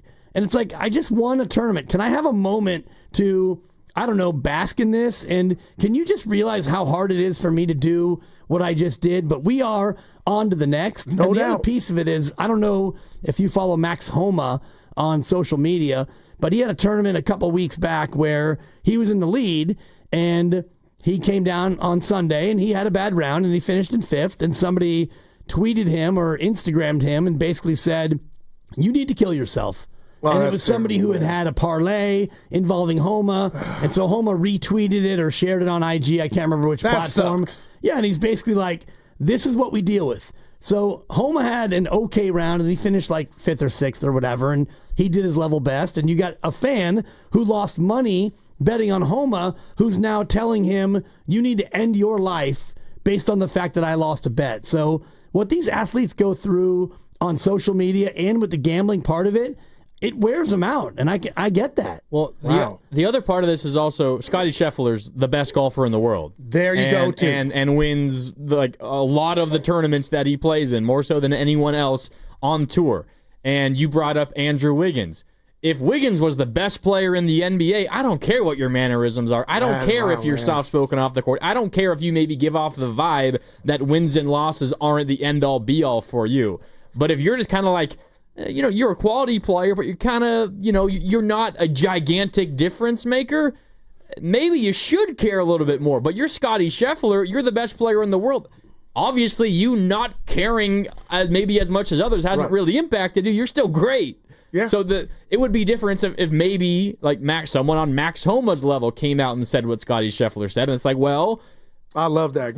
I don't know if it's fair to say apply yourself harder, but if you cared a little bit more, maybe you'd win a little bit more. Yeah. But you can't say that for Scotty Scheffler. Dibs, I felt like I was a therapist that took notes on listening to Scheffler. Like, I loved what he said. He prioritized family, faith, and I get all that. For winners and losers, and I do believe it's easier when you've been to the mountaintop to say, hey, it ain't all that to me. But I look at Draymond Green, and as much as I criticize him, I know that's a guy that wants to win, and it bothers him when he loses. But I'll get out of here on this one, and I mean this. I sit here and tell you guys I hate social media, and for tweets like that about I'll kill you, that makes me hate it. But I believe, and Steiny doesn't, these dudes, that's the only time that they care. They'll tell you they're not listening. Kevin Durant had another device because he was listening. So I feel like as a fan, to be respectful. About Looney. He cares. Does he? Yeah, there's no doubt Looney cares. Like, I'm hurt. You even asked him, does he cares care? What you think he's on social media?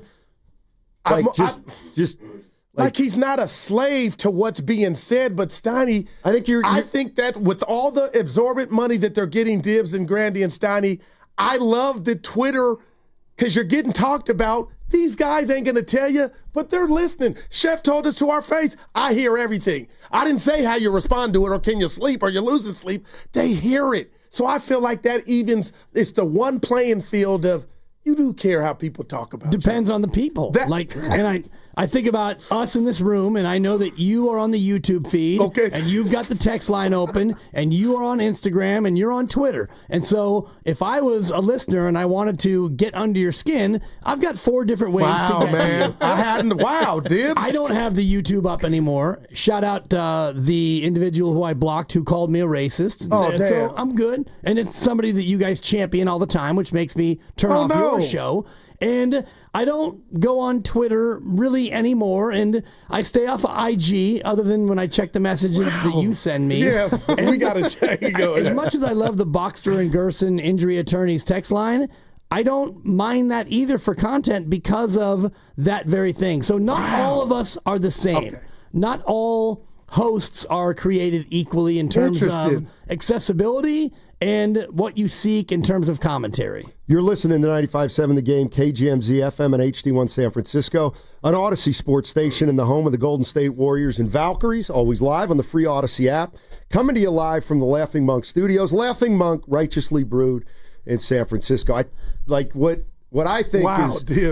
think is I don't know if you actually believe it or you're naive. Okay, I'll admit to whatever. The idea that if you were on a team that lost the Super Bowl, you wouldn't go to the post-game party, that is like the biggest joke I've ever heard in my entire life. First of all, it's not 35 years ago anymore. And what do you mean by that? I mean, the game is over. They did their best they could. They made it to the Super Bowl. It's 10 at night. There's a party, and there's action at the party. You go. Why do you go? Look at Lucas. What are you going to do? Like, this idea that these guys stay in their rooms and pout and lament, it's like, no, the season's over. They went to a party. This hurts me, Grandy. There's something about, like, I want the competitor that is so pissed off. They lock themselves in their hotel room. There's only one Kobe. There's only one Kobe. Jordan wouldn't be at that party. Jordan. There's only one Bird. They you think Curry would be there? Yes. But Dibs, would you be there if you could imagine yourself? Hold on. That doesn't mean I'm saying Curry's less competitive. That means the game's over. He's going to go to a party. Oh no, Curry's a guy that takes that kind of stuff hard. I think he's underselling that. But Dibs, I'm not talking for you. To each his own. Everybody's different. But Dibs, I know he thinks I wouldn't be at that party. You would in 2025. It just depends on what you've done to get there. And, for example, in the series against Toronto, where you lose that series, I think, in 6, and, KD gets hurt and Clay gets hurt, I don't know if you have a party. for example, I don't know if you, at the end of that series, you go, you know what? Let's have a party. KD out, Clay out. You lost a series that you probably should have won due to injury. I don't know if you're in a party mode. Niners lose in overtime in the Super Bowl to Kansas City. Oh, my gosh. I don't know if you throw a party, but maybe a couple of days later, sure. Because you know what? You go through a whole year, you get to the end, you go to the Super Bowl, you play your heart out, you lose Greenlaw, and then you lose the game. It's okay to celebrate what you've done. Or what about if you're drowning your sorrows? I mean, what is it, You could do that in your hotel room by yourself. That's what I would be doing. But why? If there's a concert going on, atmosphere. You're in a party atmosphere. You're not in a party mood. I always think back to what Steph said post game at the podium after the play-in loss to the Grizzlies. When was that? 2021. Oh man, they didn't. When he said, "You ain't gonna want to see us next year." Like that's the kind of stuff that I like, and that's where I think Steph is that kind of crazy competitor, where you get knocked down and he's immediately thinking, "That is, don't worry, man. I got you. Yeah, we'll be here next year." And then they won the championship in 2022. Yeah, Dibs, that's what I like. Dibs, I got to come to you real quick. I'm getting in the caddy, and I'm thinking about there are 4 vessels in my life that I allow people to come do whatever. But I think I love it because it doesn't register or penetrate, even if you say I'm great. But, dude, I'm wide open in regard to having access to get hate mail. Well, and never looked at it like that. Also love mail. And I do think that, being as open as you are, you probably get more love than you get hate, but some people want the feedback or like the feedback more than others. And for me, maybe it's because I'm getting older and maybe I'm going to go the Steiny route and I'm going to shut down my Twitter and all the rest of it. I don't have time for it because I do my best. I do the best I can for 4 hours a day, 5 days a week. And if certain individuals want to come for me in ways that are wildly out of bounds, well, you know what? I'm going to shut that down. And not just shut down the person, I'm going to shut down the whole avenue because I don't need it. I know what I do. I know what I bring. I know what I provide. And I do my level best. And if individuals want to come for me and accuse me of things that are clearly out of bounds and not me, well, then I'm not here for that. So, and I'm good. And that's fine. And, I hear you. All the rest of you who engage in positivity and in fair criticism, I'm sorry, but I'm no longer in those arena anymore for that. That's all. I appreciate it. I just, it's not good for me. It's not healthy for me to get into that sort of a thing. And, you look at Steph Curry and he's got a Twitter and he's got an IG, but I don't know if he is the one who's ever posting, and certainly he's not going to be there reading every comment coming back to him. I don't think. Yeah. He sees a lot of it, though. Yeah. And that's why I'm sitting here. King, right? I want to give Draymond all the kudos in the world because I've criticized him for his podcast, but now I get it. He hears and sees all this stuff, even on TV, so he had to get his vessel to control his message to the ones like us that he thinks are not even qualified to speak it. And I'm like, that's lightweight genius. But also acknowledge that Draymond Green doesn't care as much about winning as he did earlier in his career. I refute. I rebuke that. Like, what gives you that? Well, because he's started a podcast, because he's thinking about life after basketball, and he does work for TNT because he's thinking about life after basketball. And the mere fact that he's thinking about after basketball means that, as you said earlier in the show, Guru, the people who are thinking about retirement are already thinking about retirement. Well, that was Al Horford, Dibs. Well, just saying. Yeah. If he's pondering, I'm like, man, I'll welcome you here, but damn, if that's an option, dude, is that our guy?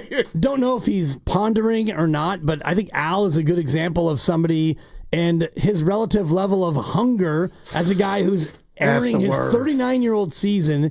Is he going to be as hungry to go out there and win a chip as he was, 10 years ago? Human nature would indicate probably not. And very few people, and Steiny said, there's only one Kobe. Kobe was one of one, although Michael Jordan, I do believe, was the same kind of athlete.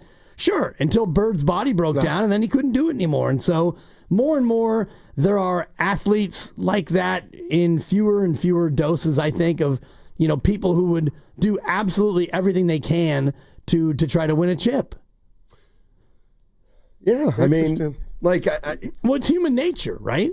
When you get a certain amount of success, forget the business, right? You're going to be a little bit more lethargic, and that success could be not on the field money. Well, the Evans and the Grandys and, the Kens and, I would put Lucas in that bucket, but he's now lower management, and so he's in a little bit of a different thing. But like Grandy and Evan are out there chasing play-by-play, and they did Bay Area Panthers, and they're hustling for gigs, and they're doing exactly what I did 20-something years ago when I was in the same spot. It's like I was there, and I needed to hustle up and get additional revenue, additional touches and reps and all the rest of it. And now here I am in a different spot. And I'd like to think I'm still as hungry, but I'm not. Wow, dude. I'm just not. Steiny's not. I mean, and you're not. Now that you're established, and I think about Goo as the reality show contestant, that was a hungry Goo. And you're still awesome and you're doing what you do, but that Guru is like, I need to make this work so I can stop selling, paid for college. Wow, man. And it's just the nature of it. It's no disrespect to any of us, and it's not to give Grandy extra praise, but it's just the nature of where we are in our cycle of life. I love it, man. Hakuna Matata. Yeah. I mean, Goob, sounds like what Dibley's saying is you're doing the bare minimum. Don't put words in my mouth. Dude, you are the man. Goob, can you explain to me why you hated the swing off so much? I heard you scream, but I still don't really understand exactly where you're coming from. Because listen, the home run derby was Monday. I don't want my all-star game, Pete Rose rolling over in his grave, to be decided by, hey, go bring the fence over here so we can forget the game that was compelling and do another home run derby. What if I don't it goes like 14 that. innings and Edwin Diaz has to throw 5 innings? And I'm calling my guys out, Butch and Evan. They're that bromance. Oh, it was so great, it was new. But the bottom line is, if it was just an exhibition, ended in a tie.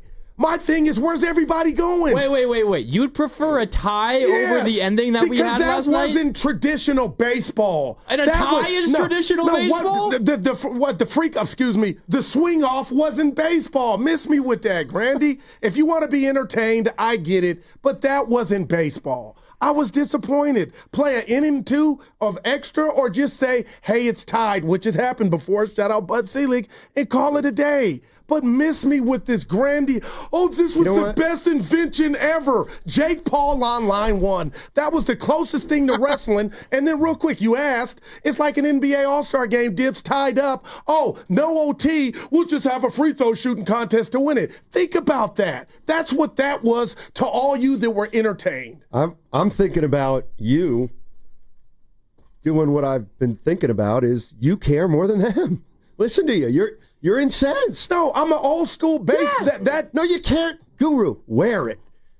You'd be proud of it. You can't, nobody cares. But no Major League Baseball player cares about that and ending I got a problem. as much as you do. A couple of them were on an airplane, 747 headed out. That don't bother you, Dibs? We've seen Dave Parker, the great R.I.P. Pete Rose, and all Gary Carter. And you want to do a home run contest? I love Dave Parker, but he had some issues off the field. I'm talking about at the All-Star game, one of the greatest It throws. wasn't his highest priority baseball. So, Grandy, do I really sound like the old man I am, screaming at clouds? Well, I mean, I'm a baseball purist too, and I feel you that way. But it's an All-Star game. Okay, how about this? I asked Steiny. Okay. Did you two know that the swing off, I won't go titty. Did you two know that was an option, Dibs? I think maybe that's why I'm hurt too. No, I didn't. And when Ranrod gave up that 800-foot bomb ski it was a bomb. to let them back in. Yeah. Sacramento. Yeah, future teammates, some would think. When that happened, I was like, oh, this game is not quite over. I was in the Vegas airport, and I didn't know what the format was, but I just looked it up, Steiny. 2008 All-Star Game, 15 innings, 4 hours and 50 minutes. Go. It ended at 1:38 a.m. Eastern Time at not old Yankee Stadium, but middle Yankee Stadium. 4 hours and 50 minutes. Dude. 4-3 your final. Yeah, I would never happen. What? Wait, real quick, Goo, before you go. All right. So you had no fun watching that swing off. That was electric. I had fun watching the home run derby, which I taped Monday. I didn't want to see. But you did not have fun watching it. It was overkill. It was overkill. And had Ohtani, my new crush, and Judge been a part of it, maybe I would have liked it a little more, Dibs. But those were the D-listers. And I love Schwarby. You can leave. All right, fellas. Don't stop because you're leaving. We talking. First of all, don't tell me I can leave. You can I stay know if you I can want. leave. Remember that day you double-crossed me? You did. I'm Jimmy Butler. Don't tell Jimmy Butler how to play. Dude. Or Rafi Devers. Yeah. I love you 95.7 guys. The Game. We'll be listening. All right.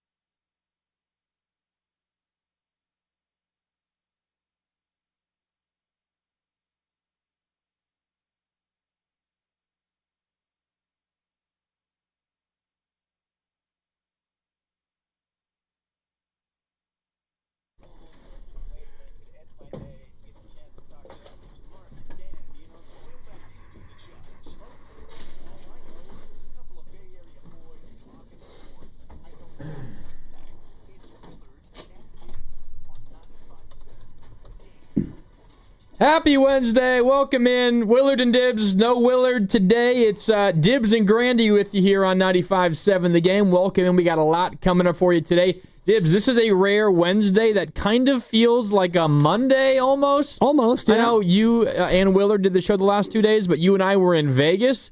And even if you're working in Vegas, that always feels like a vacation or a special trip. Like a weekend, huh? Yeah, so it's Wednesday. We only have 3 shows left this week, but it feels like it's Monday. And that's a good thing when the middle of the week feels like the beginning of the week. It does, especially because of the All-Star game yesterday, which is always on a Tuesday, but it felt like a kind of a weekend day, and you and I were flying back, and we got back fairly late. By the time you and I, back in the plane, by the time we got off the plane, it was darn near 10:45. Yep. I mean, shout out row 26 and row 27 where we were way back there now. We were back totally like a big time home run in the All-Star Derby. So that's where we were, and we got a chance to watch some of the game. And I know you taped it, and I did the same, and watched the rest of it today. And I thought that was awesome entertainment. I mean, the game itself, just the first 9 innings, 6-0 NL. They got out to the immediate start, the 2-run double in the first inning. They go up 2-0. They ultimately take a 6-0 lead. Then the AL,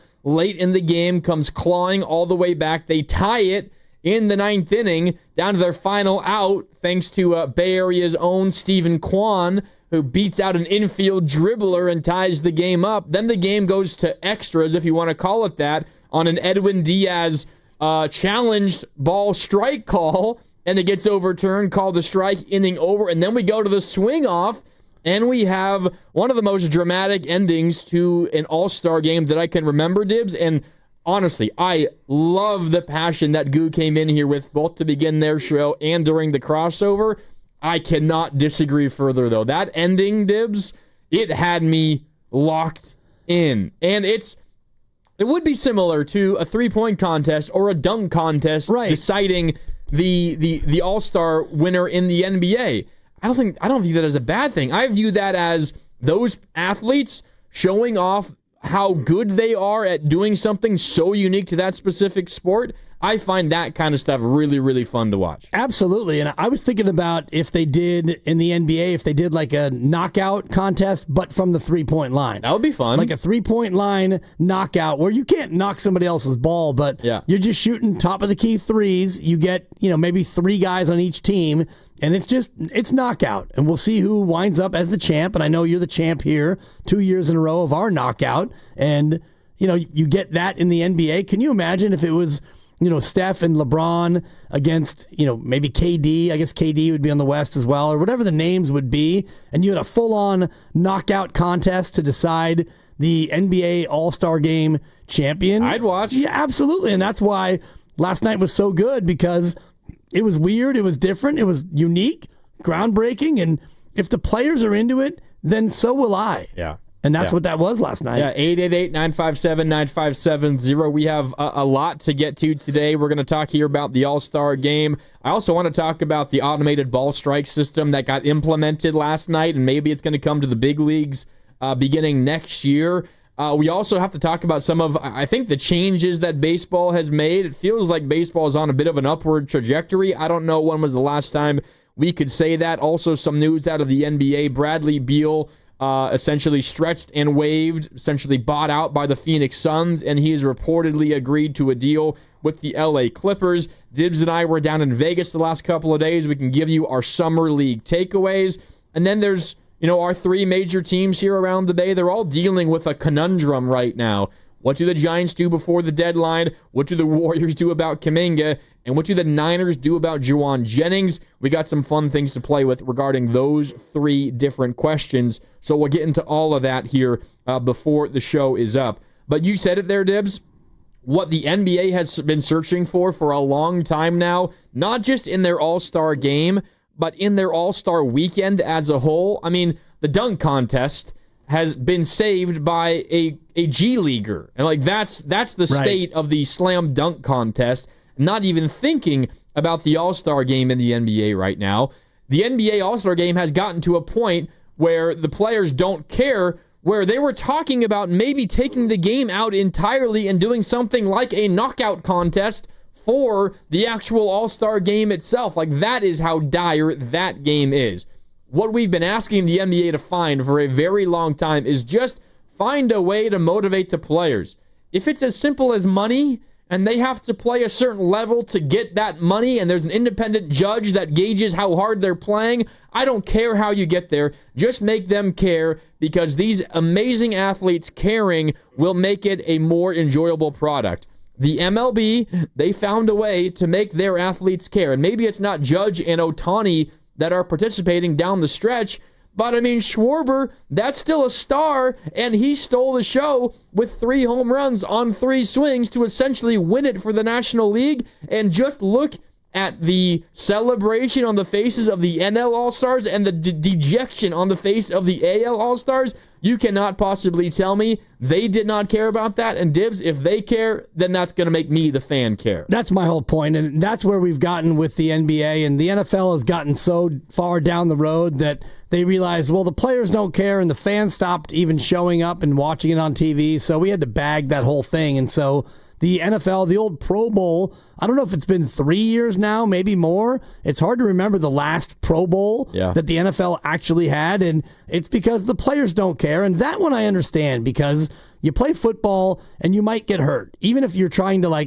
half tackle somebody, and I know we can't blitz and all the other rules they put in to protect these guys, the fact that they really didn't even care about that, you had to bag it. And the NBA is, quite frankly, way different, where you can actually play a basketball game and have people care. And so if the NBA players cared, and I don't know if it's USA against the world, they tried the 4-team tournament, which actually didn't really make it matter too much. I think it was a step in the right direction, but I don't know if it's even like a 3-on-3 tournament or however you would want to construct it to make it so these guys would actually care. If the NBA players cared like they used to, and this is maybe a generation ago, back when the game actually mattered to people and they competed, and then it got to be where, we'll just compete in the fourth quarter. And then it got to where we won't even compete in the fourth quarter. And now you had to come up with a 3-on-3 or a 4-team tournament to try to make these guys care, and they still don't care. So the NBA is closer to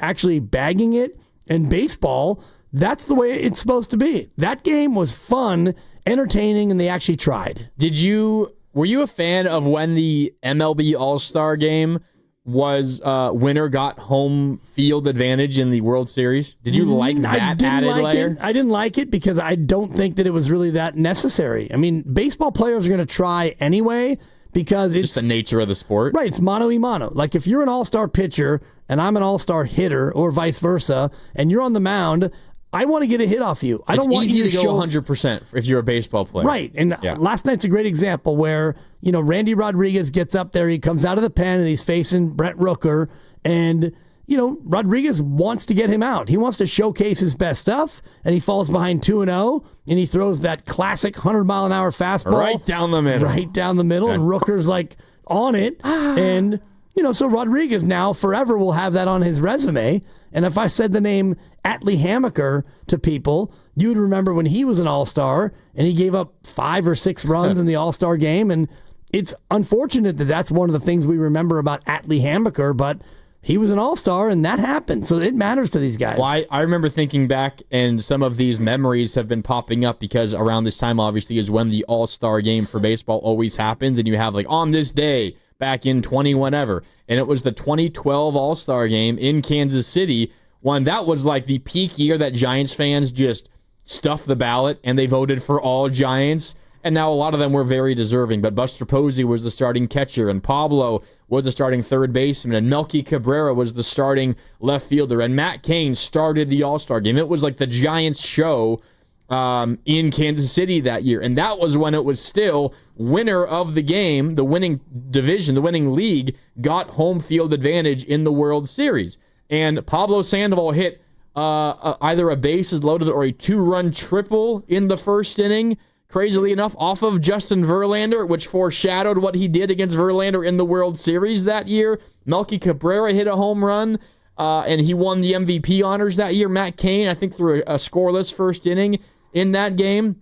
So it was the Giants show. The Giants were the main reason the NL won the game, and the Giants ultimately ended up winning the NL, and because they led the team to a win in the All-Star game, they got Game 1 and Game 2 at home in the World Series, and they ultimately beat those same Detroit Tigers led by Justin Verlander, who was on the bump for the AL. I always think back to that game as kind of it working out, but for the most part, Dibs, you have a team that just by luck of whatever happened in the All-Star game gets to host the World Series, which I'm with you. It doesn't make any sense. And in the case of baseball specifically, I don't think you need that extra incentive to get the best out of these individual players, and we saw that yesterday. Right, and I would love to see an incentive for the NBA that would be akin to that, but I don't know. But not home court. Right. Advantage. Well, even that, I don't know if it would really matter. If you're an all-star and you're not on one of the better teams in the conference, I don't even know if that would motivate you to try to go out there. Like, if you're OKC and you're the top seed going into the break, well, maybe, yeah, you're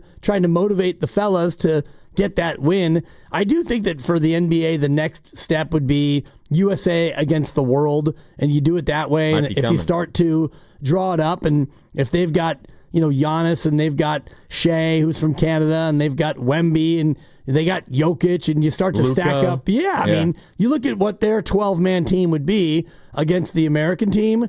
I think that becomes something that would motivate them. Not that they all have this national pride or global pride, but just the idea of USA against the world, I do think would motivate them to play a little harder. Yeah, I think that was a discussion point at the All-Star Weekend this past year at Chase Center. A lot of the players were talking about it. We'll see. Maybe that's what the NBA goes with coming up next year. All right, it's time for a break.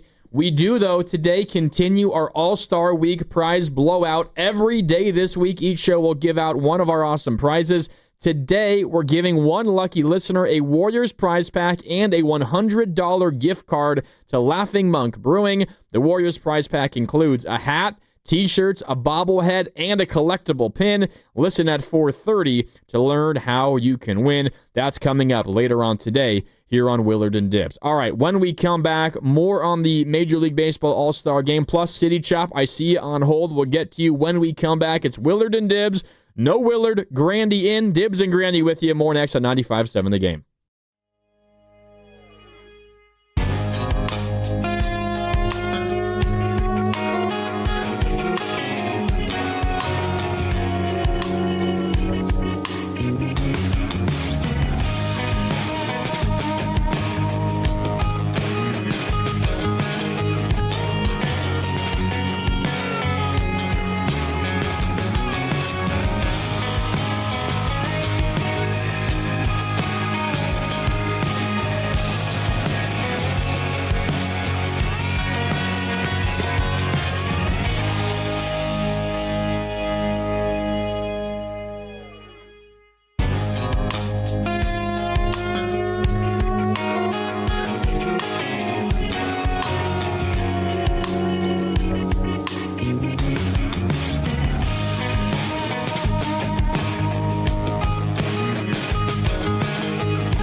to center field, headed towards the wall, and dead center. That's huge for the National League. So there you go. You said if he could get it on his first swing, and he did. Schwarbom's in the All-Star game. Tied at 3. That's MVP material if he gets the third one right here. AL rallied in the game. NL has rallied in the swing. Trick. Look out, Chop House. National League takes the lead 4-3. Unbelievable. Now, back to Willard and Dibs on 95.7 The Game.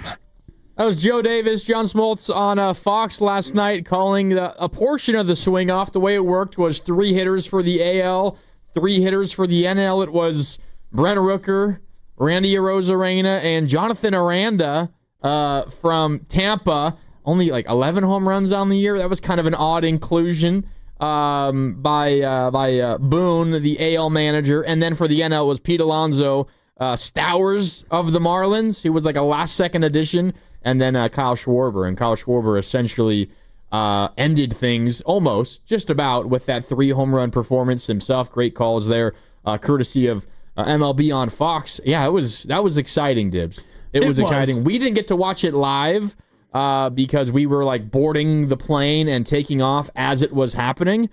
Really quick, just on the trip, one thing that I've come to really, really enjoy, Dibs, flying back to the Bay Area after a trip, almost wherever you go, it's the first step you take, whether it's, off the plane and you can feel the air, or it's just when you get out of the airport.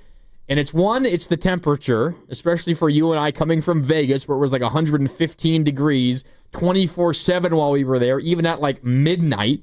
It's also just how crisp and fresh the air is. You and I were right next to each other when we walked out of the Oakland airport last night. Just breathing in that air for the first time in a while, Dibs, it is an underrated feeling. No doubt. And as you walked by me, I don't know if you remember what I was doing, but... Were you putting a jacket on? I was putting on a hoodie. Absolutely. Because I was behind you, and then you stopped to fill up your water bottle, and I passed you, and then I went down the escalator. Neither one of us checked a bag, and I was just about to go outside, and I stopped, and I'm like, you know what? I'm putting on a hoodie. It's no longer $1.16. Yeah. And so I stopped and I had to fish out my hoodie, and you walked by and we waved, silently to each other. It's like, I'll be talking to you for the next week and a half. Yeah. We don't need any more exchanges of pleasantries. I spent 2 days with you mostly in silence, knowing that we're going to have plenty of time to chat. But I was putting on a hoodie, and you're right, though, because then the doors open up and it's like, oh, yeah. Yeah. Cold and a little bit heavy, the air. Yeah. So, it wasn't that bad, though. I barted back to the city after last night, and unfortunately, I had missed the train to San Francisco from the Coliseum station. Oh. And so I had to wait like 20 minutes out there. And I didn't pack a jacket or any long sleeve because I was carrying all the radio equipment, Dibs. I was like forced to pack really light. So I was like, you know what? Even if I have to wait a little bit for Bart, like I might be a little cold, but it'll be fine. It honestly wasn't even that bad. It just felt good to be out of that weather. And the other thing you mentioned, I stopped at the airport to fill up my water bottle. Yep. That's the other thing about the Bay Area that is underrated. All of the water in Las Vegas, Dibs, like you just have to buy bottled water. Pretty much. Because it's kind of gross, at least for us that are used to the Bay Area water. So the second you get to the airport, dump that sucker out and fill up your water bottle with fresh Bay Area water. That's what I did. Yeah, no doubt. And, a lot of things to take for granted. But first and foremost, and I try not to take this for granted, is the weather. And the weather is just best maybe on the planet. And, Vegas was great. And the beauty of Vegas is you don't really have to be outside that long. We went from the hotel, Planet Hollywood, which I loved. I'd never stayed there before. Great room, great hotel. And, you get right in the Uber, air conditioned, of course, and then you step out and you walk about 100 yards, and it's awkward and it's uncomfortable, and then you get right in the building. It's like, oh, yeah, back down to about 75 or 80. So that's kind of an indoor life there, same as Arizona in Palm Springs. You just live indoors for 3 months. Yeah. 888-957-9570, reacting to last night's All-Star game. I thought it was absolutely awesome, and there's some smaller pieces that we can dig into. But let's take a couple of calls here. It's Willard and Dibs. Grandy in for Willard. So Dibs and Grandy with you here on 95.7 The Game. Up first is City Chop, who wants to say what's up and weigh in on the All-Star game. City Chop, is this the City Chop I met at the Giants-Dodger game on Friday? Yes, sir. What's up, Grandy, man? Nice to meet you. What's up, Dibs? How you doing? What up, Chop? How's it going, man? What do you got? It's good, man. I think the way that they ended the All-Star game was cool. I mean, get that W, turn off your TV, go to bed, let's go. But, hey, Friday night was a phenomenal game. I wish the rest of the weekend would have ended how we wanted with 2 Giants wins. It didn't happen, but let's go. We got the next half of the season, man. Go Giants. Yes, sir. City Chop, appreciate it. Giants still off until Friday when they'll begin their unofficial second half. But yeah, thanks for the call, City Chop. That game on Friday night was amazing. I mean, the games Saturday and Sunday, too, against the Dodgers were also fun as well. Obviously, they ended in Dodger wins, so a little frustrating for Giants fans. But the baseball's been pretty darn good, Dibs. Entertaining. And, we're coming off of the high of the All-Star game, and you have all these stars and a lot of the young talent, and you've got some newer teams that are kind of, stepping into the forefront. I think baseball, Dibs, is in a really, really good spot, and I'm a little shocked that I'm saying that considering the way that I felt about the league in general, maybe as recently as just like 3 or 4 years ago. Makes sense, but I also do think that Major League Baseball has a long way to go to make it so that the All-Star game is not kind of a get-to-know-you fest. So I'm a fan of Major League Baseball. I'm more a fan of the Giants, and I follow them very, very closely. I don't follow the general MLB as closely as, say, you or Lucas, even Steiny, who's in a fantasy baseball league. That makes you really much more aware of other players on other teams. So when I watch the Home Run Derby and I watch the All-Star game itself, some of that is like getting to know these players, getting to know players that are All-Star level, obviously, who maybe I'm not aware of or maybe I haven't followed. And so that should never be the case. And I'm not quite a casual baseball fan, but in terms of all the MLB, I would say in general, more fans are like me than are like Lucas, who would know every single All-Star on every single team. Yeah. And that is part of Major League Baseball's problem, and it's part of their growth area where you're watching the All-Star game and it's like, oh, who's this guy from Tampa or Kansas City or Minnesota or whatever? It's like, oh, he's having a good year. He's a good player. And then he does a good thing. And it's like, all right, somebody to keep an eye on. I'm glad I got to know him. And you shouldn't be getting to know All-Stars during the All-Star game. Well, the other thing that baseball did, and I credit them, and it was the easiest decision, so maybe they don't deserve a ton of credit other than just congrats, you did the right thing. They let their All-Stars wear their own team's jerseys again this year, which I think, going with what you're talking about, allows fans who maybe don't know at least like the other league, like if you're a Giants fan, maybe you don't know the American League all that well, although you're probably getting to know them more with the new balanced schedule. You see a lot more American League teams now than you ever have before. But it's one thing when this guy who you've never seen before walks up in just the American League jersey, and you're like, I don't even know what team you play for, let alone what your name is. But at least now, when Jonathan Aranda steps up to the plate, Dibs, he's wearing a Tampa Bay Rays jersey. You're like, well, okay, he's on Tampa. Kind of makes sense. I don't know who he is because generally they're just a bunch of, new guys breaking into the scene, and they turn out to be pretty darn good, but I don't know who they are just yet. Yeah, and that's part of it. And also, I think, some of it is the fact that you have so many different players who play in the All-Star game, and even with a pitcher, it's like guy comes in for maybe 3 batters and then he's out and it's a new pitcher. And, even like Misiorowski, who is brand new, and yet he gets to be an All-Star after 25 innings. And I know that's kind of weird. Super weird. And I know he's had an amazing start to his young career, but the guy's thrown 25 innings. And so we throw him in there because he is going to be great.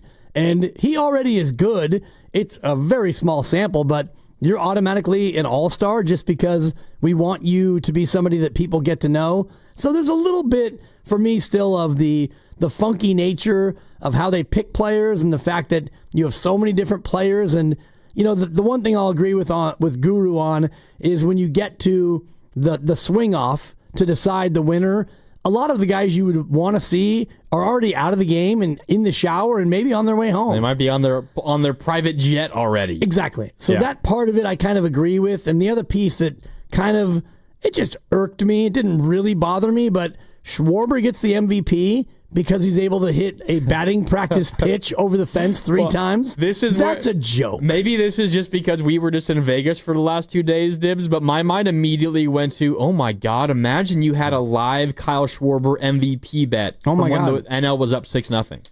You're dead. Like, imagine you had it. You placed it live. Oh, you placed it live. You placed it live when it was 6-0 and Schwarber had no chance of being the MVP. Right. And then suddenly he wins MVP. You'd be rolling in it right now. Right. I mean, he was 0 that's for just 2, where my mind 0 for goes. 2 with a walk, and he came in for Ohtani, and he did nothing. He drew a walk. And if the game would have ended, 6-5, Yeah. National League wins, it's probably Pete Alonso, who had the big home run in that game. And so you would figure that he'd be the MVP. I don't know who else you would give it to. Cattell had the 2-run double in the first, I think. But yeah, probably Pete Great. Alonso. I mean, Alonso had the 3-run piece that ultimately was the one that would have won the game, and it didn't. And so now you get into the lob ball portion of the game. And it still is difficult to do. Three swings, 3 home runs. I've taken batting practice at Oracle Park 2 different times with an aluminum bat.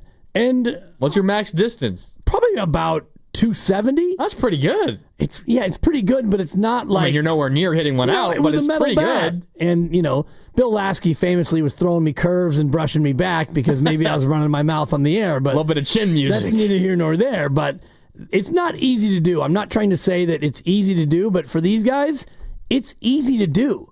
It's like a 40-yard field goal for a kicker. I want to go to Stan in just a sec, but I need to know, you took batting practice 2 separate occasions. When was this? Had to be first time probably about 2008. Okay. Maybe 08, 09. Wow. Back then, I was working for a different company where that was something that you had access to. Yeah. And so it was like a corporate event, and, come on out and take BP with so-and-so and so-and-so. And that's awesome. It's pretty fun. Yeah. I mean, it would have been more awesome if I was a better hitter.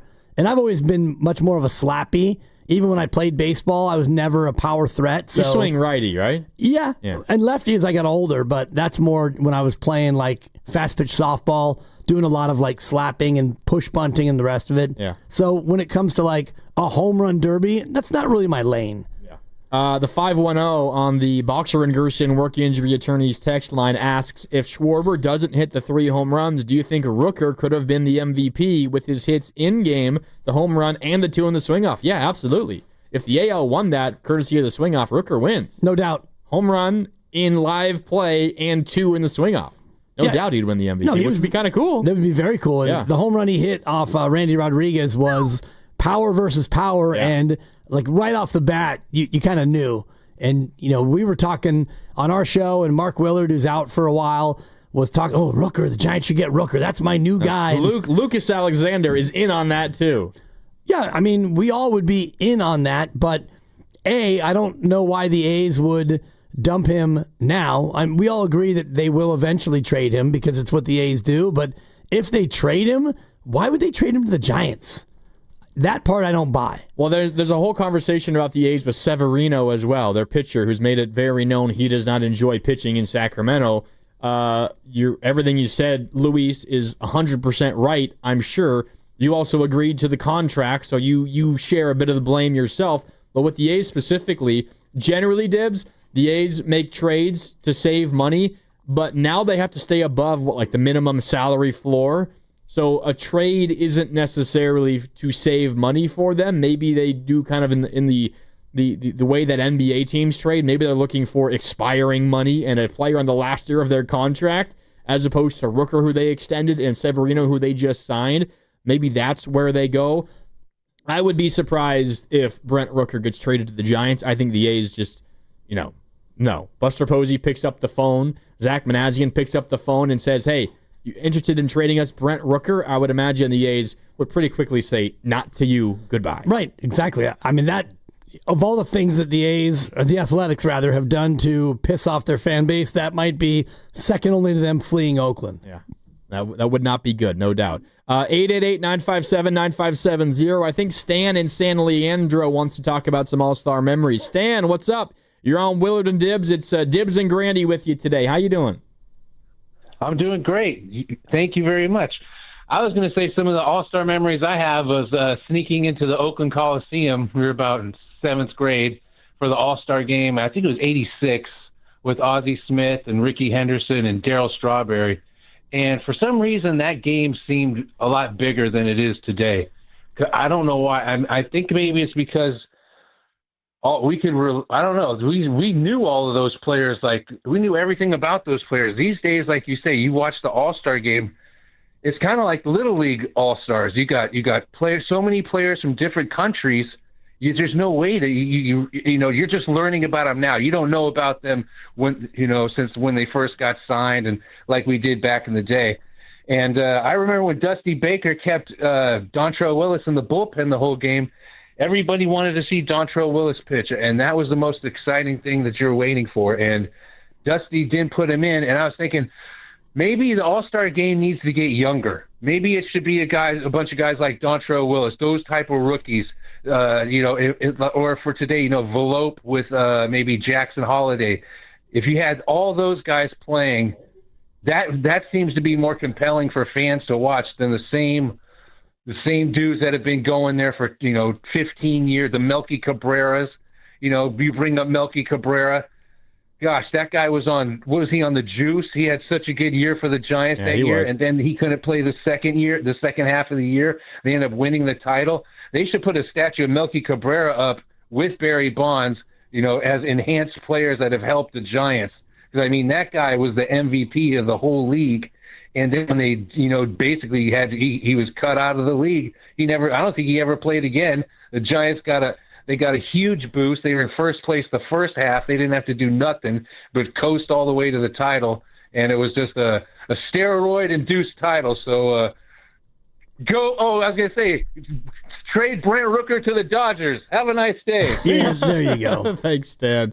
Well, the Dodgers would love another bat, I'm sure, but I don't think that's going to happen either. Melky did play, in fact, a whole lot longer after that 2012 year. But yes, he did get busted for performance-enhancing drugs. He was hitting .346 that year as a Giant. He was so popular so quickly in San Francisco that you had, milkmen and milkmaids costumes in the stands. And, yeah, he helped the Giants get off to a good start in 2012. I wouldn't go as far as saying that 2012 Giants championship has an asterisk because of Melky Cabrera's PEDs. They won it the entire second half and the entire postseason without him. But, yeah, the Dontrelle Willis postseason memory is one that pops up as well. And then Stan talked also just about maybe the All-Star game getting younger. Maybe that's where the game needs to go. I'm not so sure. Let me ask you this, Dibs. Clayton Kershaw pitched the second inning for the National League. He hasn't pitched anywhere near well enough or even enough in general to be an All-Star this year. But he earned the Legends nod. Is that do you in on that? Should baseball be doing something like that for their legends of the game, or is it just no? You have to earn the right to be an all-star no matter who you are. I think that's fine, especially when you look at a player who might be ending their career. And I guess you could have done the same thing with Justin Verlander if he was going to end his career, and he would get the nod, even though he's 0-6 or 0-7 with a 5 ERA. 0-9 now? He's I don't remember. 0 whatever. And does not have a win, yeah. Right, and Kershaw hasn't pitched that much, and yet you've got a young pitcher who's thrown 25 innings, and he's an all-star. So if we're going to do that, why not let an older guy in? And I do look at last night, and Paul Skeens was your starter for the National League, and he's a young player. So he started last year too, didn't he? Yeah, as a rookie. So you've got I think you have a good mix of older players and also younger players, future stars who, like I'm saying, fans are still trying to get to know these people. And I know Paul Skeens, and many fans do, because he is a phenom and he leads the highlights every time he pitches. But outside of that, there are many other younger players who are worthy of being all-stars who aren't yet household names. And so I think baseball in this year did a nice job of mixing in young stars, future phenoms with established veterans. Yeah, if we're trying to, grade the all-star rosters and this certain decisions made by baseball, the Jacob Mizorowski all-star selection, to me, is way worse than the Clayton Kershaw Legends selection. You have very, very, very deserving pitchers that didn't get in. I know the Giants were trying to politic Tyler Rogers' way into the All-Star roster for the National League. I know the Phillies did the same thing with Christopher Sanchez, who's a starter and very, very deserving. Those guys probably both deserved a spot over Jacob Misiorowski. Other thing about Misiorowski, if you don't know who he is, the young phenom for the Brewers who's only made 5 starts, has been absolutely electric in like every single one of those 5. I think he got hit around a bit in 1, but the other 4 he's been nearly unhittable, including against the Dodgers like a little more than a week ago. He has been absolutely amazing. But yeah, I'm with you. The Kershaw one is a little more acceptable to me than Misiorowski. Misiorowski, assuming his career doesn't completely crater, he's going to be in multiple All-Star games going forward, and you feel like it would mean a little bit more to him if his first one was when he truly earned it. Yeah, he's made 5 starts, like you mentioned, and he's pitched a total of 25 2/3 innings in his whole career, and yeah, he's had a nice start. Although the Mets would tell you that he's highly hittable. That's the team that touched him up for 5 runs and 3 2/3, but he gets the nod because of the hype and all of the phenom that surrounds him. Like Paul Skeens, he's been great now for a year and a half, almost 2 years, where he's Cy Young caliber. He's the best pitcher in the league. Yep. You not only make it, but you get the start. You earned it. Misiorowski, the guy's brand new. He's only been in the bigs for a month and 4 days. You've been in the bigs for a total of 34 days as of today, and you get to be an all-star just because there's so much hype around you. That, to me, was a miss. And for Kershaw, if you want a veterans committee choice or a commissioner's choice and you want it to be Kershaw, that's fine. Go ahead and throw him in there. Let him get a couple of outs. And I'm sure he got a nice ovation when he came off the mound. He didn't even finish that inning. So yeah. Dave Roberts gave him the curtain call, which also is the right move. Yeah.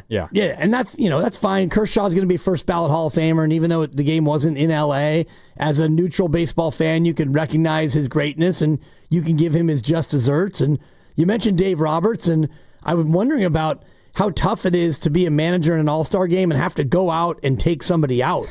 And that happened with, before Rodriguez, I guess it was Morejon.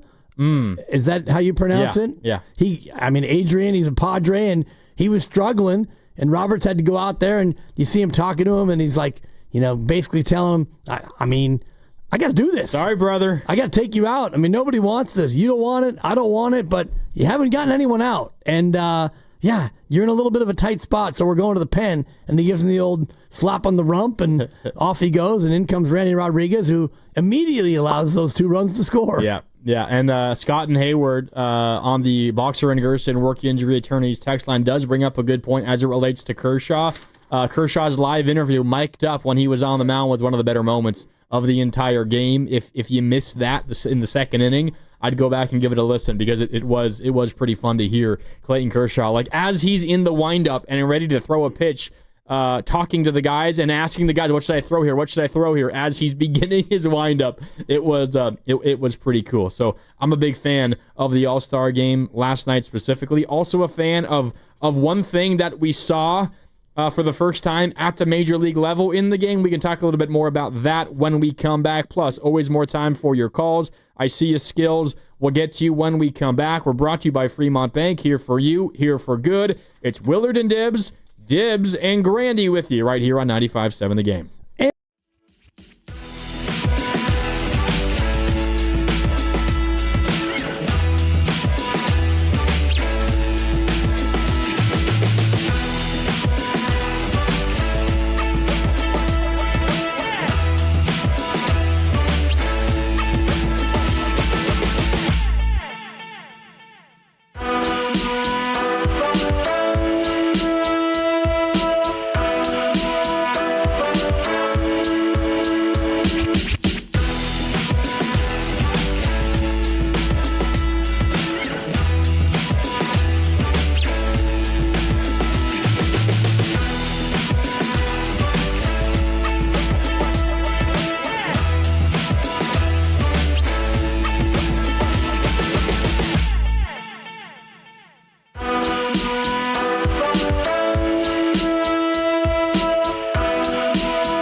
Now, back to Willard and Dibs. There goes the two boys, the two great boys of the Bay Area, the best sports show on town. On 95.7 The Game.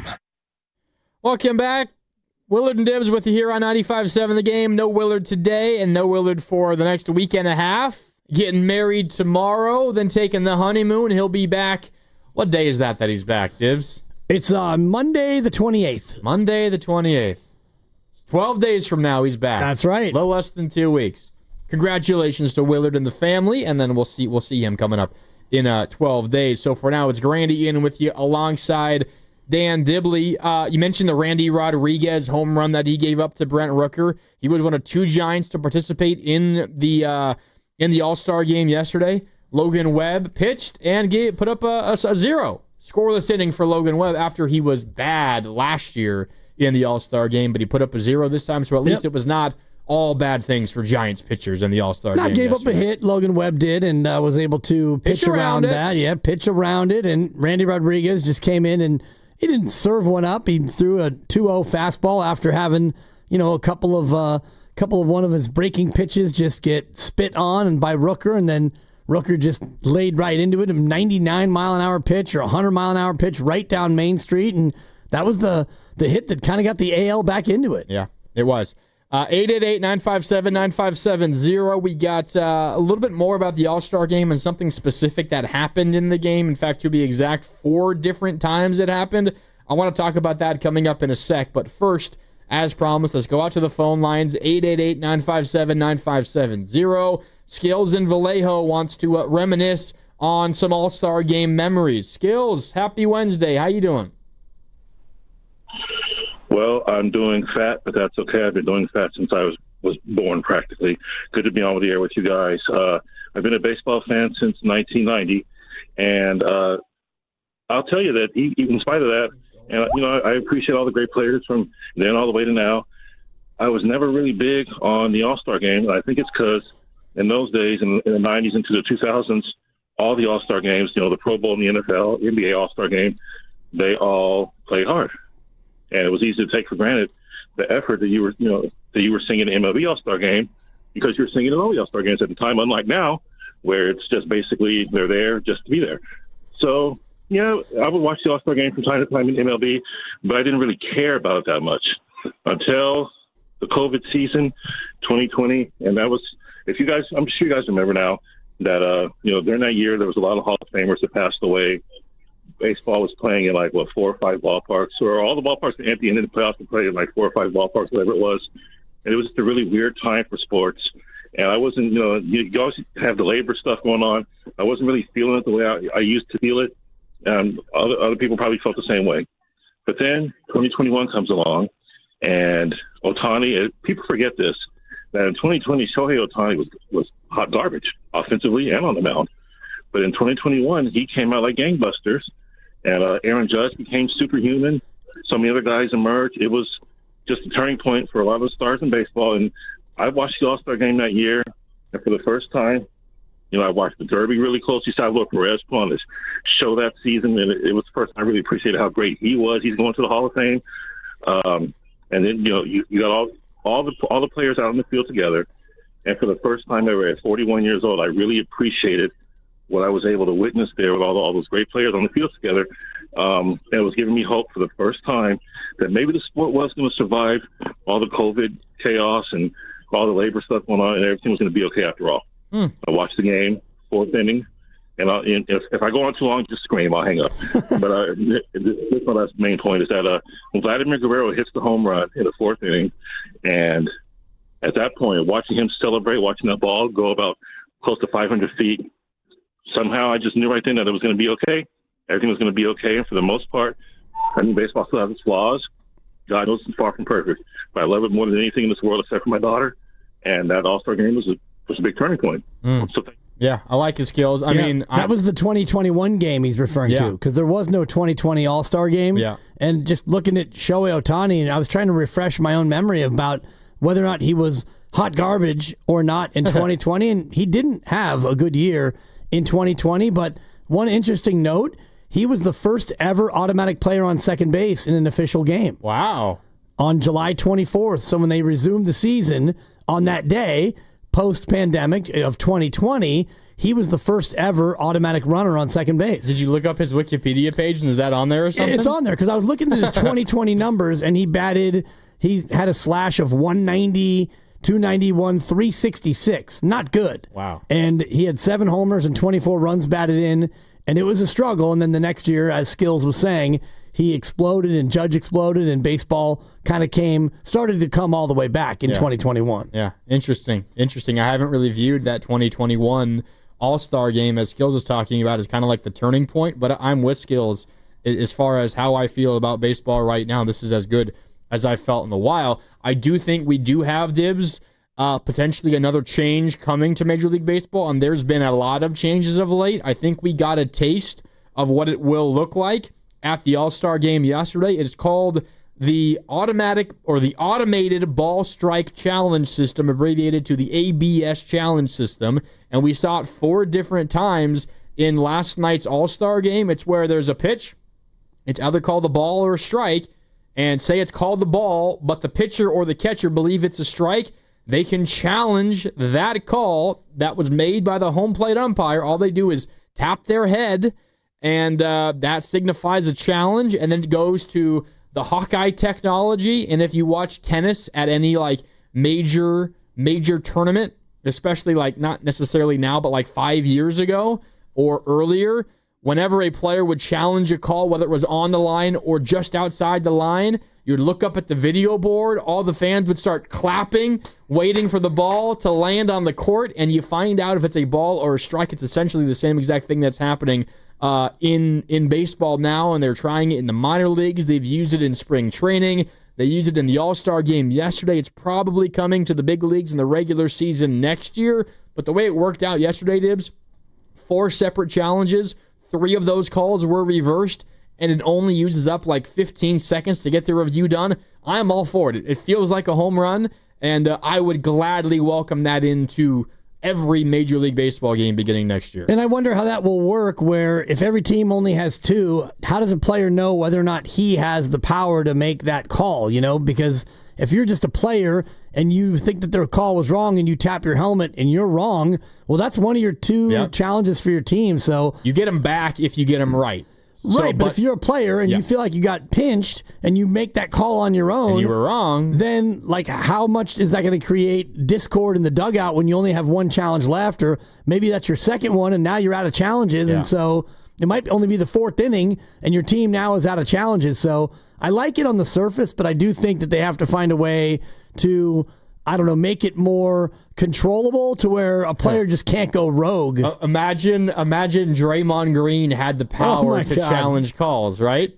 That's kind of what you're talking about. Exactly. Because in the NBA, only the head coach or the bench in general, but the head coach exactly can initiate a challenge. In Major League Baseball, only the catcher, the pitcher, and the batter can initiate a challenge. So it's completely up to the discretion of the players. And if you have a player that is particularly emotional, and it's the 2nd inning, and it's a 2-1 count with bases empty and 2 outs, and he thinks a ball that was called a strike is actually a ball, and he gets it wrong, then you might get a stern talking to from your dugout once you walk your way back over there at the end of the inning. Yeah, and what if you challenge 2 pitches in the same at-bat and you're wrong, It's a 2-1 count or 3-1 count, and it's a borderline pitch, and you tap the helmet and you're wrong. Now it's a full count, and then the next pitch, same thing, and you're out on strikes, and you tap the helmet and you're wrong again, and your team is done now. You're out, and they're out of challenges. So I do think that, I don't know if we want it to be, the batter looks at the dugout, and then the dugout goes to the video guy, and the video guy back to the manager, and now we tap the helmet. That's not what we want. No, I don't know what the actual rule is, but I think it has to be in the moment, challenge. Exactly. Tap of my head, challenge. Yeah. Within seconds, I'm sure. Yeah. But I'm sure they'll work it out, and I know that this is a step toward automatic balls and strikes, and I think before long we're going to get from this in-between period to that point. Like full-on robo-umps, every single pitch. Yeah, exactly. And I think that's where, honestly, we probably need to get, and I like the challenge system as a way to start to go down that road, but I was saying this before, calling balls and strikes is very, very difficult. It's too hard now. I like this challenge system where you have a couple of game in high leverage moments. You can break it out and it could change and impact a game. I, though, am out on the full-on robo-umps, and we can talk about that when we come back. I don't want full robo-umps. I don't want just a static strike zone and you have 100% accuracy for everything. I kind of like the variety that we get with these home plate umpires. We can talk a little bit more about that. Plus, we continue our All-Star Week prize blowout again today. Every day this week, each show will give out one of our awesome prizes. Today, we're giving one lucky listener a Warriors prize pack and a $100 gift card to Laughing Monk Brewing. The Warriors prize pack includes a hat, t-shirts, a bobblehead, and a collectible pin. Listen at 4:30 to learn how you can win. It's Willard and Dibs, Dibs and Grandy with you. More next at 95.7 The Game.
Tough to hit. Fastball is hit hard in the air to left center field. Back goes Stowers. It is gone. The American League is on the board on a home run from Brent Rooker. And we bookend honoring Hammer and Hank for these guys hammering the ball in the All-Star game. 2 home runs for the National League in the bottom of the 6th.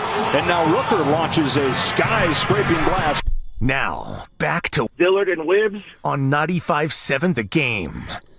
The big flies, they were popping in the middle of that game at Truist Park. There was the Pete Alonso home run. Woo. There was the Corbin Carroll home run. Yep. And then there was that Brent Rooker home run. And that Brent Rooker home run came off of Randy Rodriguez. And as Joe Davis on Fox said, you just heard it there, that was right after they honored Hank Aaron, Hammer and Hank. And that was another thing that baseball got right yesterday, Dibs. They honored Hank Aaron in an amazing way. I've never seen anything like that, other than you talk about like concerts where they have the fake person out there. It's the a hologram. Thank you. All I could think of was algorithm, and I knew that was wrong. Hologram Prince at the Super Bowl in Minneapolis. Awesome. Yeah. And this was kind of the baseball version of it, and I thought that was TV at its finest. And I know it turned out to be like a 4 or 5 minute break in that inning, but Hank Aaron, so well worth it and so well done with the audio. And I don't know how it played in the stadium. I don't think that they can duplicate or replicate rather the same visuals that we got on TV, but I've watched it now 2 or 3 different times, and it's just goosebumps. Incredible TV. Well, like they have the crack of the bat, and like they're playing the home run that he hits, and then they have like I don't know if it was a firework or a flare or something that like heads out from home plate towards where the home run went. It kind of generally follows the trajectory of the ball. Just a really cool visual. Yeah, it was awesome. Yeah. I thought baseball, pun intended, knocked it out of the park last night with the All-Star game. You mentioned the Kershaw on-field audio. Rooker hits the home run and immediately gets the interview in the dugout. I thought everything was just so entertaining and so well done, and all into a nice little package. 3 hours. That whole thing was only 3 hours, and I mentioned before the previous longest All-Star game ever that went 14 or 15 innings, and it was almost a 5-hour game. Nobody wants that, so you get to the 10th inning. Except Goo. Well, he doesn't really. He doesn't want a 5-hour All-Star game. The players don't want that. Goo would tell you that he would lock in for all 5 hours. Sure, and I would bet you that he would say that in that 2008 All-Star game that he watched all 15 innings, which he probably didn't. Last night was great. It was entertaining. During the game, in between innings, you had nice audio on field, 3-hour presentation, a lot of runs, pay the over. I was wrong. Good thing I didn't bet it. The over-under, Lucas, I think it was 7 we talked about on the air, and that thing it was 6-0, and I thought, oh boy, this thing's not staying under. Nope. And I didn't think that it would go extra innings. But so Brent Rooker ruined the under, huh? Basically. Thanks a lot, Brent. Yeah, and you know who appears in the box score, and I've never seen this before. They have, among the pitchers, they have 1, 2, 3, 6, 9. They had 13 National League pitchers, and then pitcher 1 is listed as number 14. And in the American League, they have pitcher 1, who essentially gets the loss. Huh. And in the hitting box score for the National League, they have batter 1, who went 1 for 1 with a home run and a run scored.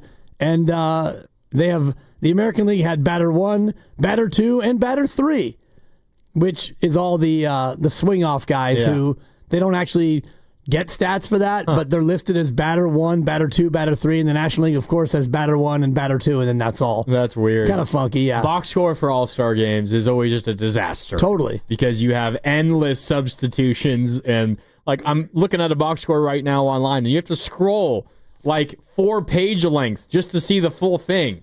Because there's so many pinch hitters and so many relief pitchers and all that, but that's just the nature of the All-Star game. Dibs, I want to get back to the automated ball strike challenge system, but while we're in this All-Star space, I know you did a little bit of a dive because we were talking earlier. I don't know if this is is it a deep dive, Dibs? It's a deep dive. All right, let's play it. Yeah, let's put on the scuba gear and let's get into it. Let's get ready. There we go. We're headed into the deep dive. We were talking earlier about when the winner of the All-Star game got home field advantage in the World Series, and you did a dive on that. I did, and thank you, Lucas. It was a total of 14 years, from 03 to 2016. And so my thought was, did the winner of the All-Star game, did that league gain an advantage by then going on to win the World Series? Okay. And in those 14 years, 9 times the league that won the All-Star game won the World Series. So 9 and 5 were the teams with home field advantage in the years where the All-Star game determined home field advantage. Correct. But when you do the deeper dive, as I am wont to do... Well, we're going deeper still. You look at each individual instance and you think, did that home field advantage really matter? 2004, Boston, American League, they won the All-Star game. Boston won in a sweep. It's the Rockies, right? Right. So to me, that doesn't really matter. Like, the home field advantage didn't mean much. You won the first 2 at home. You won the next 2 on the road. Same thing the next year when the White Sox won via a sweep.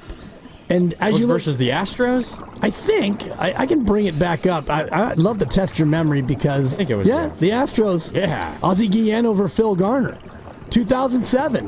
Actually, 2004 was when Boston beat the Cardinals via the sweep. Oh, yeah, the Rockies were later. 2007 was the Rockies. Yeah. And again, American League won the All-Star game, and then Boston won via a sweep. So for me, those 3 instances have nothing to do with the home field advantage because you won all 4 games. Didn't hurt, but anyway. Might not have been the reason necessarily why you won it. Right. 2009, the Yankees, they had home field. They beat the Phillies in 6. So, that's one where you had games 6 and 7 if you needed it at home. Yeah. That's one where I do think you got an advantage. 2011, the Cardinals, they won in 7.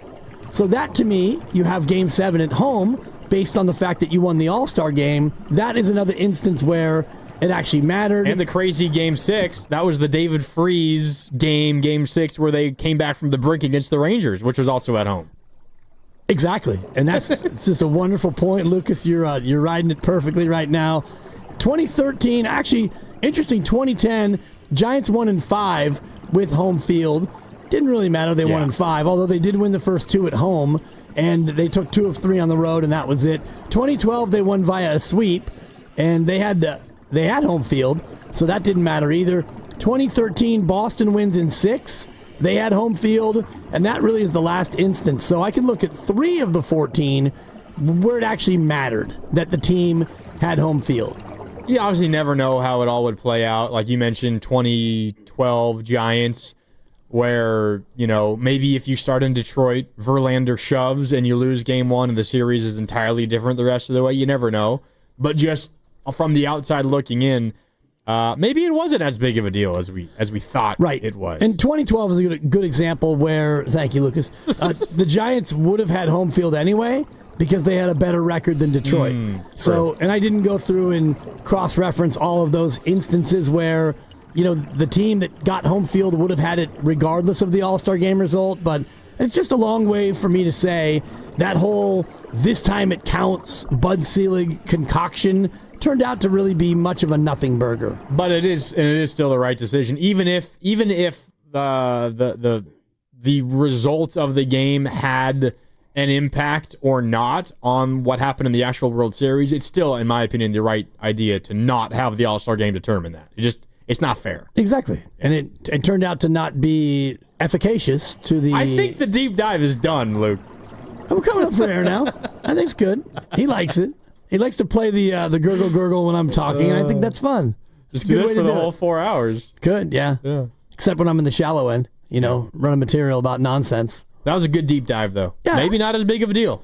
All right. Yeah, not that big of a deal, and I do think that the whole point was to try to make the Major League Baseball All-Star Game matter, which it already mattered to these guys. You take the 2002 game, which was a tie, and as I mentioned to you off the air earlier, not the first tie ever in the All-Star game. I believe it was 1961. We're going way back. We're going way, way back. So that was not the first time that the game ended in a tie, but Bud Selig, I'll never forget the image of him. There's nothing we can do. And, they had to just bag it because that was it. Yeah, 1961 at Fenway, as you well remember. Oh, yeah, of course. Yeah. Like it was yesterday, Dibs. Rocky Calavito. Steiny's guy. That's right. With a home run for the American League to get that thing tied. Congratulations, Rocky. Yeah, the Rock. Rest in peace. Forever live in infamy for tying an All-Star game. Yeah, okay. Yeah, I mean, the All-Star game was awesome yesterday. Did not end in a tie, although it would have, I guess, if we didn't have the added rule of the swing off at the end. Of course, before that, you would have actually played extra innings. But I thought this was a nice way to end the All-Star game. And the other thing we saw, Dibs, that we were talking about just before we went to break, before this segment, was the automated ball strike challenge system, which we saw use of 4 different times, whether it's a strike or a ball. If the batter, the catcher, or the pitcher disagree, they can challenge a call. Each team gets 2 challenges. If you get the challenge right, you retain your challenge. If you get it wrong, you lose it. So if you were to challenge one in the first inning, it's your first challenge and you lose it, you only have 1 left for the rest of the game. Unless, again, you get them right, then you retain that 1 until you get it wrong again. And there is a pretty good chance that we see this enter into Major League Baseball in the regular season next year. And I'm all for that, Dibs, considering the issues that I have with review in the NFL and in the NBA is those review processes just take way too long. And it's never I don't think it's good for the game to have a lot of those challenges that take up a lot of time. With baseball, Dibs, this is so quick. It's 10 or 15 seconds, and it's in the middle of an at-bat. You don't have anybody really like walking back to the dugout or any kind of major delay. If it happens that quick and in a big moment it gets the call right, then I'm all for it. I don't see any reason to not at least just use the automated ball strike system as early as next year. I agree with that, and I'd like to see maybe more than 2 challenges. You give them 3 because of just the speed that you're talking about. And I look at tennis, and you made the example earlier about how quickly it's done and the crowd gets into it and you get the instant, reaction. Now we don't even have that because now it's all automated. And they went to automated line calls for almost every tournament, and they did it because it's now too difficult for the human eye to judge a serve that's 133 miles an hour, and it's right there on the corner of the serve box, as you know, what we call the tee. You got a big serve down the tee, and especially on grass where the old chalk lines get blurred over time, so you can't even really tell with the human eye whether or not it's an ace or if it's out, and so you make your best guess, and then you never know. And it's the same thing with Major League Baseball now, where you got guys throwing 103 with movement, and you're supposed to stand there with a catcher in front of you and a guy maybe check swinging, and you're supposed to be able to track this ball in and know height and also width, and you're supposed to be able to judge that and be 100%. It's too difficult now. It is difficult. It's hard to do. I don't think we all understand how difficult it is. So give them a tool to help them out. And I also think this adds, I don't know if pressure is the right word, but it also is a sense of holding the umpires accountable. And it's not every single pitch, we know that, but I'm sure no umpire is going to want to be the one where they have the most successful challenges waged against them over the course of a year, right? Whether it is an umpire that has a generally wide zone, say off the plate away to righties is where this ump lives, and he consistently gets kind of challenged and overturned at that spot. Maybe that impacts how accurate he is going forward. But I don't want to get to a point, Dibs, and I know you are on this side, and I know you eventually think the MLB will get there, and I think they will too. I just want to see this system implemented. Maybe you add a challenge or 2 if you feel like it's working out well, per team, per game. But I don't want the full robo-umps where every single pitch in every single game is called by the Hawkeye technology. I like the human element of the home plate umpire calling balls and strikes because I love the strategy involved with the slightly varied zones. And again, whether you have a zone against righties, you have some width off the plate away. You know that the team and the offensive game plan is adjusted with that in mind. You have Willie Adames coming up knowing, I got to protect away because Hunter Wendell stepped behind home plate. He gives some width off the plate away to me, a righty at the plate. I have to adjust. It's the same thing. If it's Yoshinobu Yamamoto on the bump against the Adames, he knows he has room off the plate away. I am going to pepper that side of the plate over and over and over. And I get if you're just rules are rule. It's off the plate. It's a ball. But I just like the strategy involved. And this is why I told Guru during the crossover, Dibs, that I'm a baseball purist. And I love the little elements of strategy that are involved in nearly every aspect of baseball. It's why I don't like the DH in the National League, because I love the idea of a manager having to decide, well, what's worth it to me? Another inning for my starting pitcher, or trying to get a run in the 6th inning with a runner on 2nd and 2 outs and the pitcher spot due up? What's more valuable to me? I love those little mini decisions and chess moves that were made in baseball games that we don't have as much of anymore. And I fear if we take away the human element of balls and strikes, we lose a little bit more of that strategy and the chess game that is baseball. I feel like the automated strike zone will take a little bit away from that. I think what you gain, though, is far more important and more impactful to the game than what you're talking about, the strategy of a pitcher knowing that an ump calls a certain amount of pitches here and there. Right now, there's too much variance in home plate umpiring. I'm looking at last night, and Dan Asanya was the home plate ump, and he had a good game. He had a 94% accuracy rate. Way to go, Dan. 1% higher than the average, and even at that, he called 133 of 142 taken pitches correctly, and that includes the 3 that were overturned. So those ones that he called incorrectly, they're now credited as correct based on the fact that they got challenged and overturned. So that would be 12 pitches that he missed out of 142, which is not quite 10%, but that's a significant number. And he had a good night. It's too difficult now for these umpires to go about doing it. And, certain umps have definitely bigger zones, higher zones, smaller zones, lower zones, whatever it is. And I don't think that taking that variance out of it takes away from the game at all. Your argument about the DH, and I've long been against the DH in the National League, but more and more, these pitcher at-bats were automatic outs. And so what you lose in strategy late in games, you gain in actual offense earlier in games. And I have found that I don't miss pitchers hitting at all. I thought I was going to miss it more, but even with the DH, look around baseball, you don't have murderer's row lineups even without a pitcher hitting. Think about the Giants before they got Rafi Devers. Think about their lineup when Chappie was out. If you had to have a pitcher hitting, my God, you'd be looking at 1 through 5 and then see you in half an hour. Yeah, maybe even 1 through 4. Right?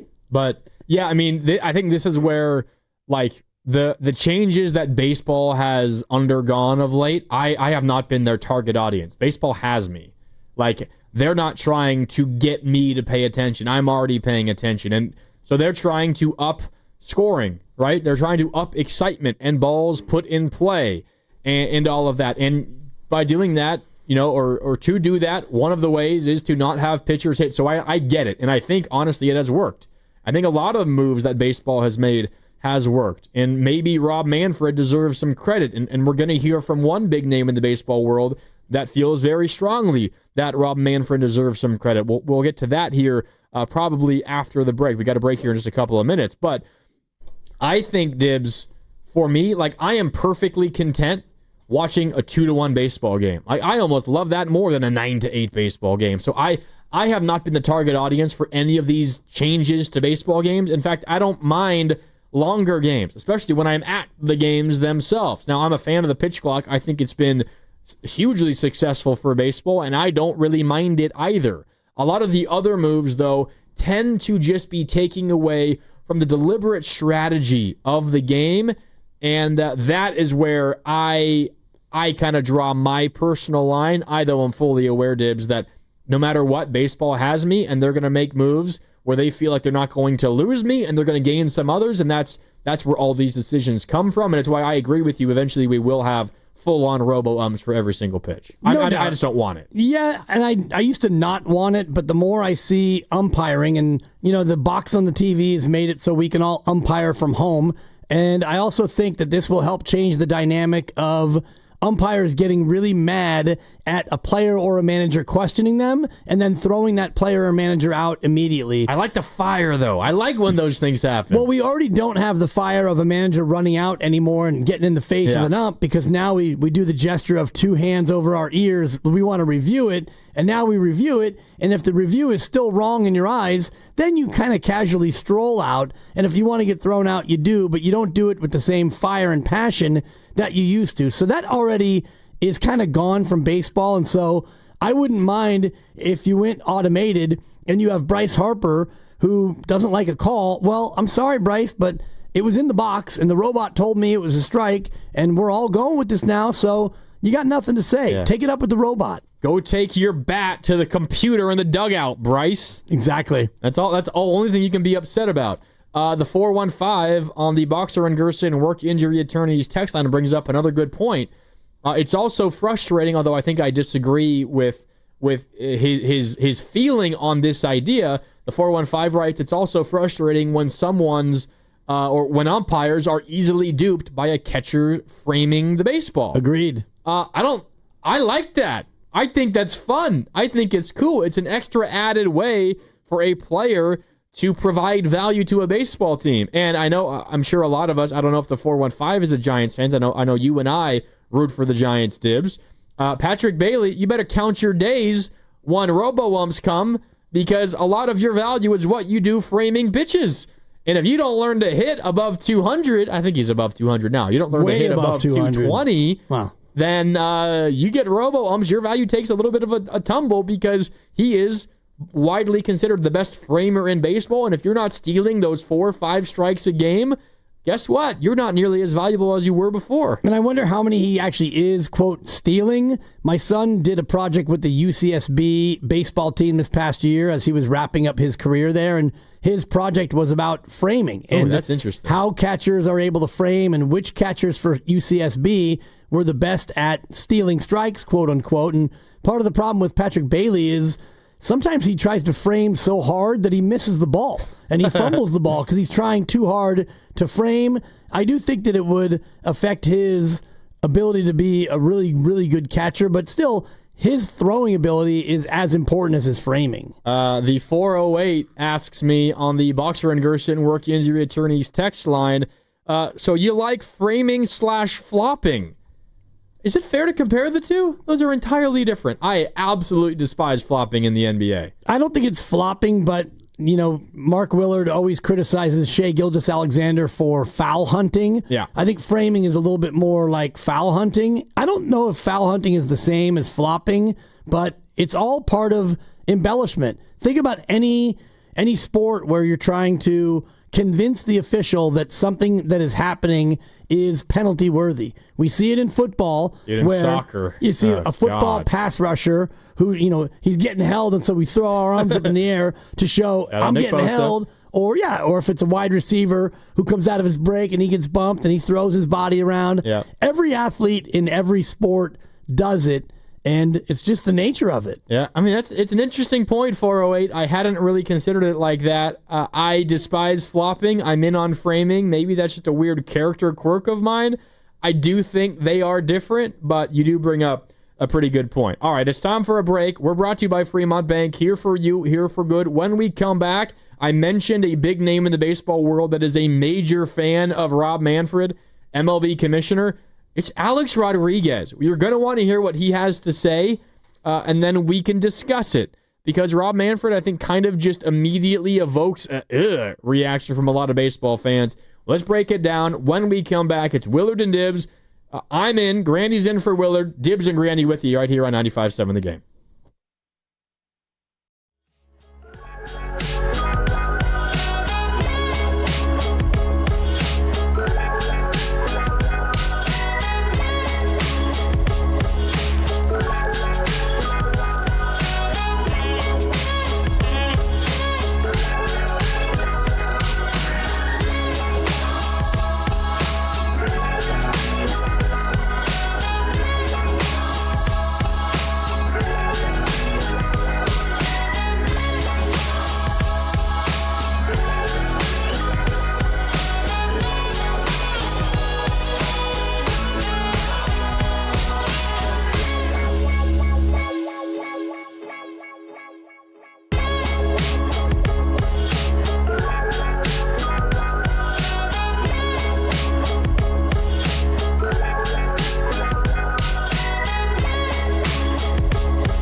Thank you, Dibs. Thank you, Mark.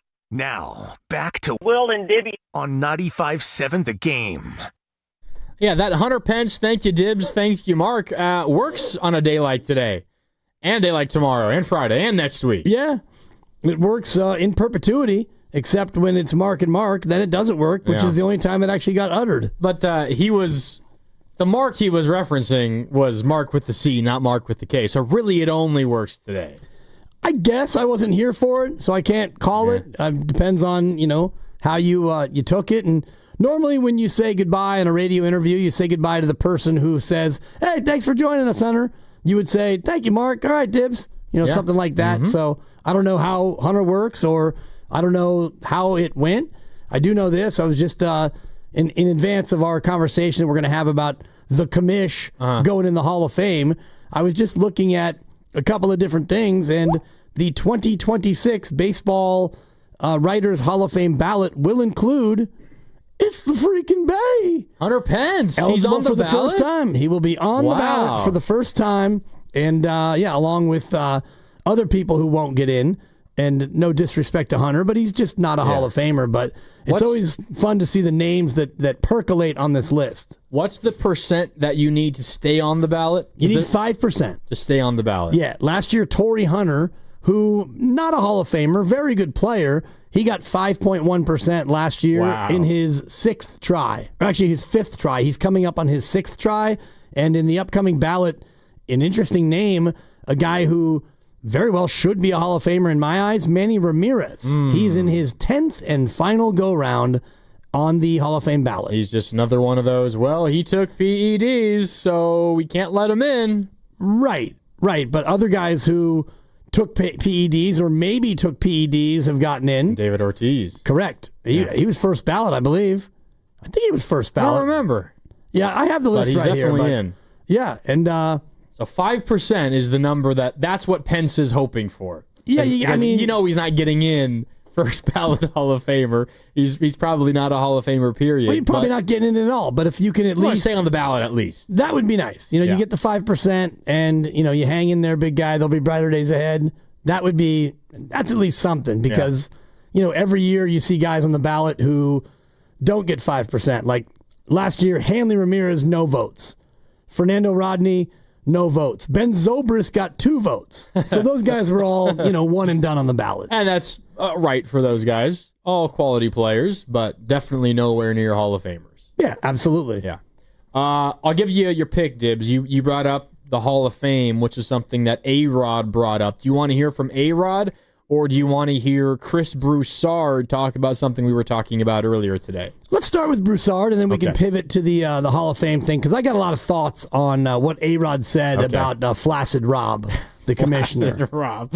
We'll get to that coming up in a little bit. But first, Chris Broussard on FS1's First Things First, talking about the swing-off that ended the All-Star game last night in Atlanta.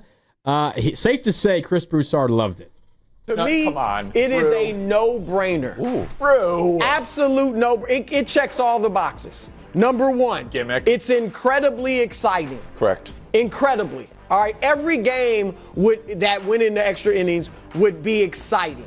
All right. Number two, it speeds up the finish. That baseball wants quicker games. All fans want quicker games. You don't have the 12, the 14, the 16 game, your inning game on a Tuesday night when you have to work in a few hours if you're an adult fan. Okay, that's Chris Broussard. And the question that was posed there on First Things First was, should the swing off be the way that every extra innings baseball game ends?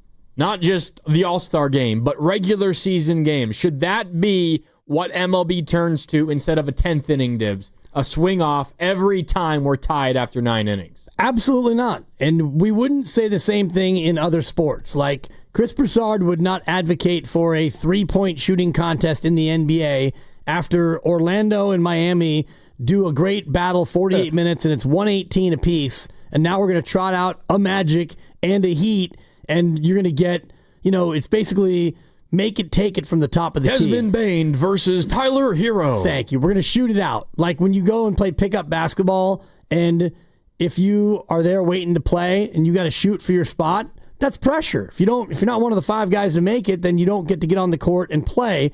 Nobody wants to see an NBA game end that way. Nobody wants to see a football game end with a kickoff.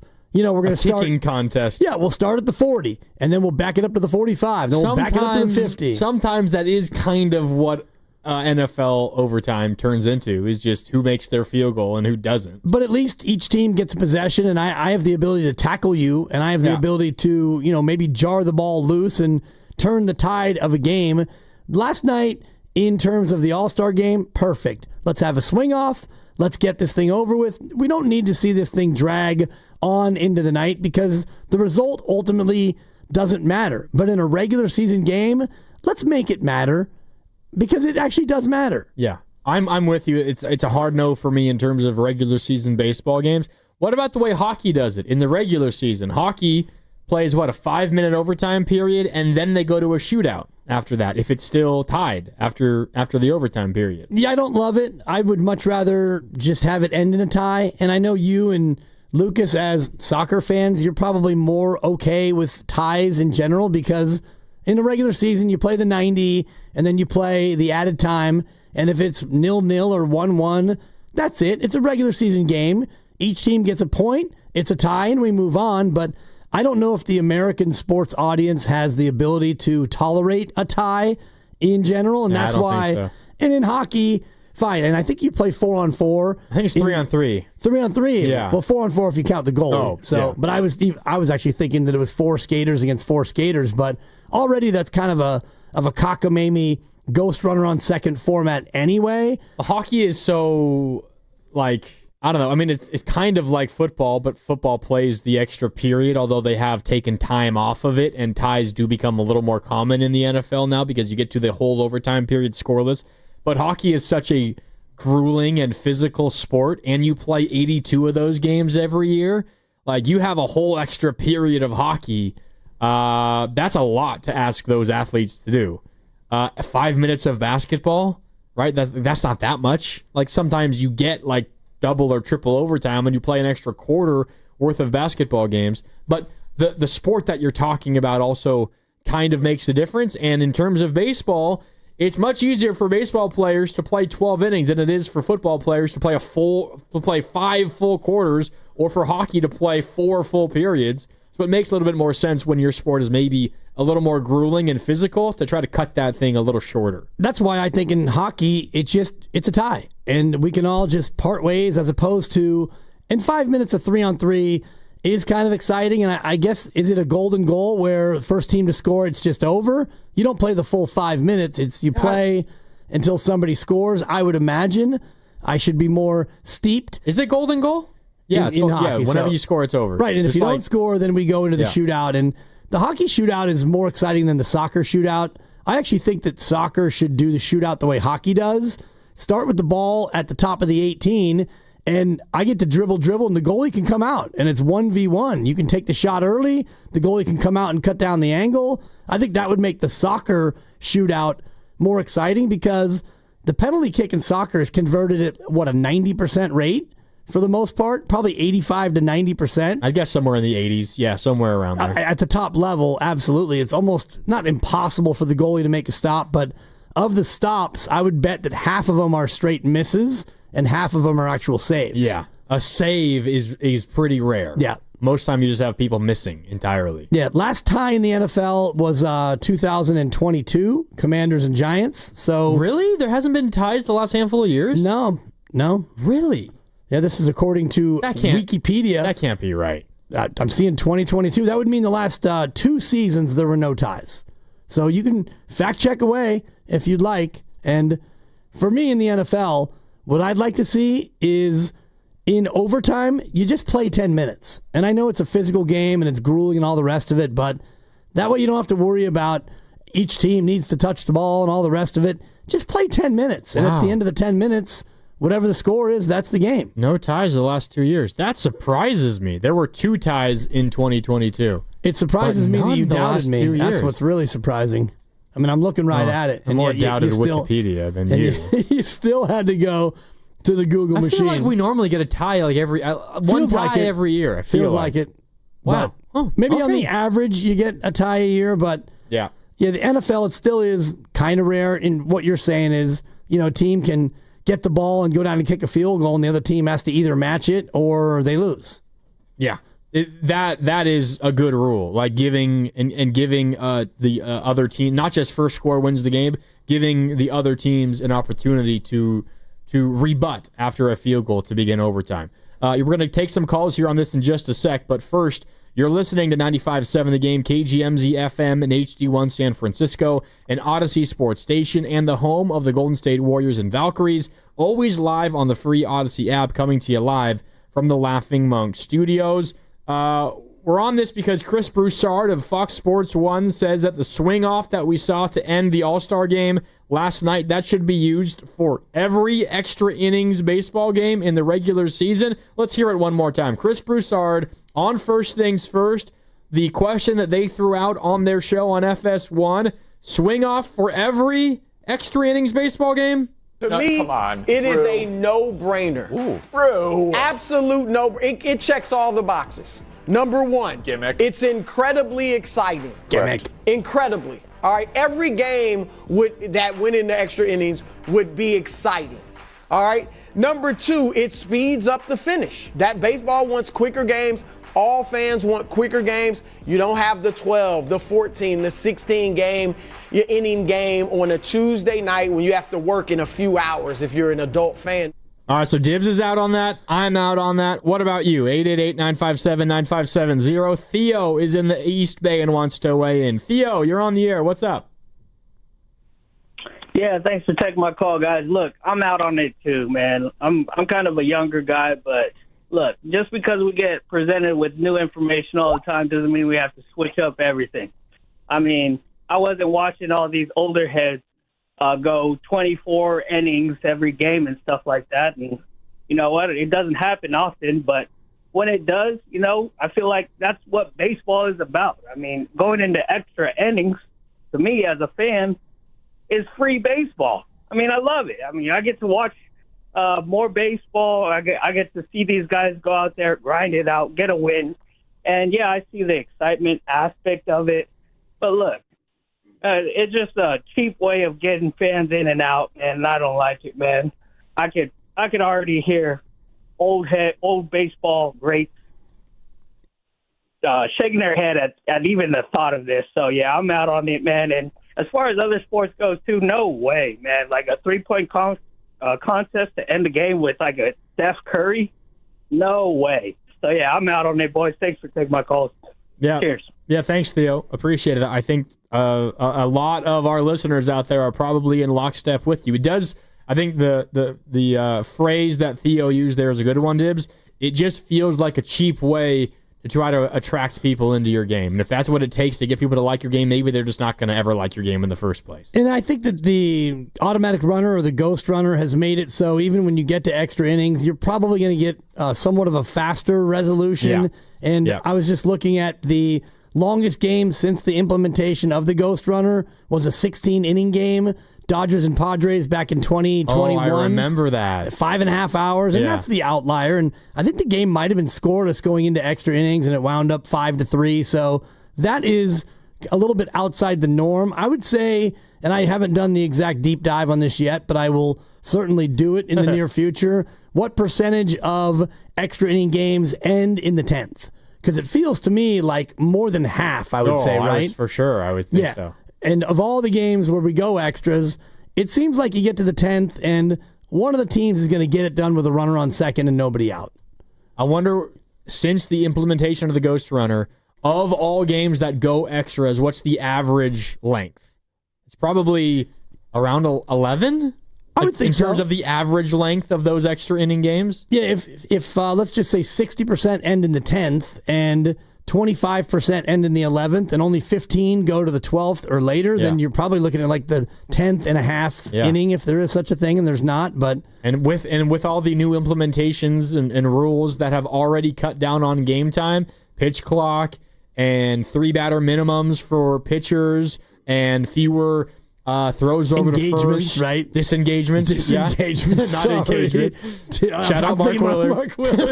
You and I are lockstep. With all of that, what is 2 more innings of baseball? You're still going to be right around 3 hours in total anyway. No doubt. And that's why my change, which will never happen because they're into this automatic runner, but I'd like the 10th inning to be a normal inning. And then I'm with you. The 11th, ghost runner on second.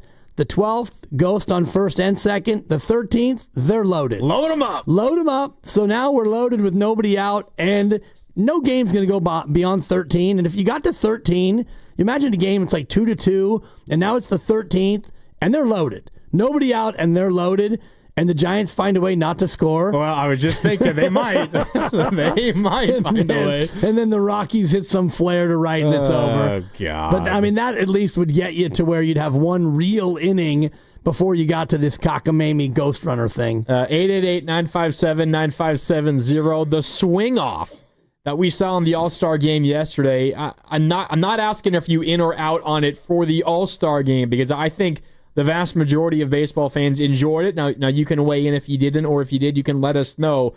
But what about taking that to all of Major League Baseball, not just the All-Star game? 888-957-9570. Joe in Hayward is up next. Joe, it's Dibs and Grandy with you. What's up, Joe? Hey, what's going on, fellas? Can you guys hear me okay? I'm not in the best service area. Yeah, you sound great. All right, awesome. Hey, so look, I agree with you guys, and being someone that played, baseball in college and things like that, I know I'm going to hear the water drop right now. It'll come pretty soon here, but I do agree with you guys. But just to play devil's advocate, let's say this. Let's say after 2 extra innings, if we're still at a tie, then we go to a swing off. I mean, yeah, it seems like it's going to be a lot, right? There's 160 something regular season games, but how many games actually go into extra innings? So, I mean, yeah, there's a lot more games, so it seems like it'd be a lot more. But maybe after 2 extra innings, if we're still at a tie, we go to a swing off or something similar to that. It makes the game exciting. And again, look, this can save arms, very similar to other sports where it saves legs and other sports like that. So I wanted to kind of get your guys' thoughts on what you think about that. Yeah, Joe, appreciate the call. That I think, Dibs, is maybe more along the lines with your line of thinking. It's maybe substituting, if you want to call it a gimmick, substituting one gimmick for another gimmick instead of like bases loaded to begin an inning. It's just, all right, swing off time. I don't know how you feel about that necessarily. I mean, we're used to the Manfred Man or the Ghost Runner on second innings to begin extra innings. If you get to like the 13th inning, I wouldn't necessarily be opposed to a swing off. You get that far along, okay, I would maybe begin to consider it. I am more of a baseball purist. I don't want the Ghost Runner at all. But I understand how difficult it is for teams to play 16, 17, 18 inning games in the middle of a regular season when you have another game the next day and no days off over the course of the next 14 days. You might have 19 games in 19 days. So I get that. I don't love it, but I understand it. And I don't want to ever get to a point where you've got a game decided by somebody on their own team lobbing a baseball to a guy so he can hit it. I'd much rather go to my cockamamie solution of they're just bases loaded. Now your pitcher's got to come in and he's going to throw hard and try to get you out, as opposed to here's a cookie, go ahead and smash it. And I used to play wiffle ball with my friends, and we had a rule where if you walked a guy, you had the choice of either taking the base or the other guy has to just throw you a lob. And I get to hit the lob, and whatever happens, happens. I might ground out off the lob, or I take my base. So God forbid strikeout on a lob. Right. Well, if it's a 3-1 count, you'd have 2 hacks at the cookie. But if it's a 3-2 count and I throw you a cookie and you swing and miss, that's on you. So just looking at the research, it's between 7 and 10% of games go extra innings, which is a lot higher than I thought it would be. And in 2023, the number was 7%, according to Fangraphs. So that's a lot of extra inning games that would be resolved by a swing off. That's too many baseball games for me. It's too much. You're taking out one half of the game, the pitching aspect of it, and you're also taking out the defensive aspect of it. You're taking out 2/3 of the game. Because in the swing off, it's either you hit a home run, I don't have to field it, and you don't have to run the bases. Home run, yes. Not home run, no. It's as simple as that. So of the 5 tools, you're taking away 4 of them.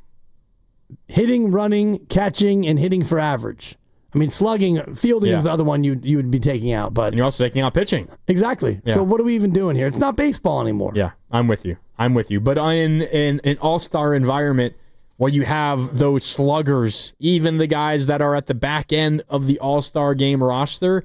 It was fun for me in that instance, but no, I'm way too much of a baseball purist to even consider for a second 10th inning swing off in every Major League Baseball game. What about you? 888-957-9570. Michael's in San Mateo and wants to weigh in. Michael, how you doing? Good. Thanks for taking my call. Yeah, what do you got for us? I'm pretty much thinking that after the 9th inning, man, 10th inning, go no base runners, and then just add one every other inning until the bases are loaded. Still tie game. Then you go to the swing off. Every other inning or every inning you add a base runner? Every inning, add a runner. So every inning. 10th inning, no ghost runners. 11th one, and so forth. Bases loaded, no runs, or ends up tied, go to the swing off. All right, Michael.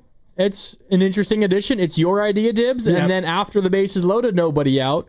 I guess in your logic would maybe you just start with a run already in the following inning if it's still tied after just that. Leave them loaded. But instead of that, it's just the swing off after that. Yeah, I don't want to ever get to the swing off because then it's just not baseball. At least if you're going to have a ghost runner on second, or the Manfred man, as you call it, that guy was not earned on the field, but it goes down as an unearned run. So statistically, you can kind of stomach it because you're just putting a guy on second to try to cut to the chase, and you're still not getting to the point where you're just blatantly lobbing the ball to the other team. That's what I don't want to get to. Yeah, I'm with you. Spencer, I see you on hold. We got to take a quick break. If you hang out there through the break, we'll get to you right when we come back. I know you want to weigh in on this swing off in extra innings.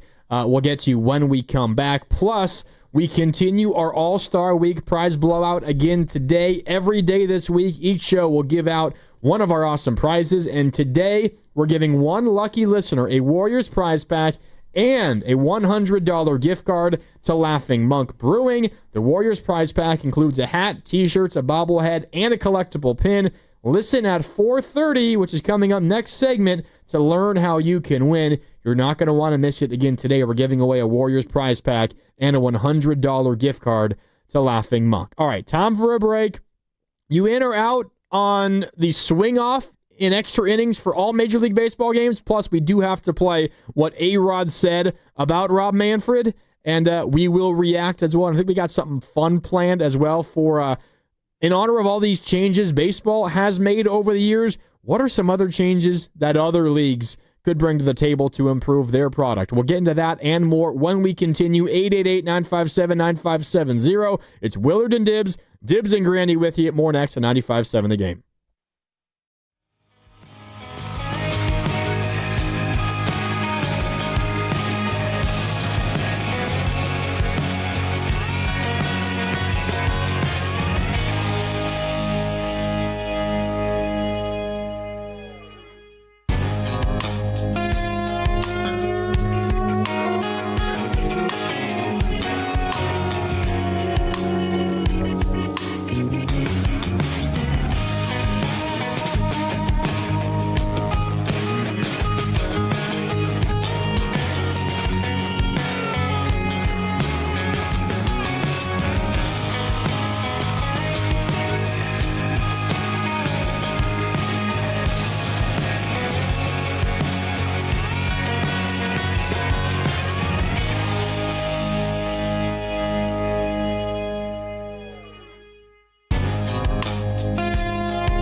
Thank you, Dibs. Thank you, Mark. Listen, fellas and boys and everybody. Now, back to Will and Dibby on 95.7 The Game.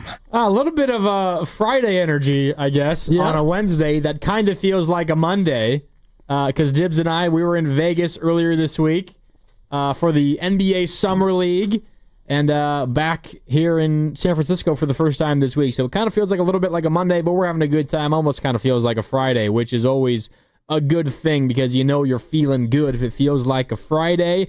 Reminder that all guests on 95.7 The Game appear on the River Islands guest line.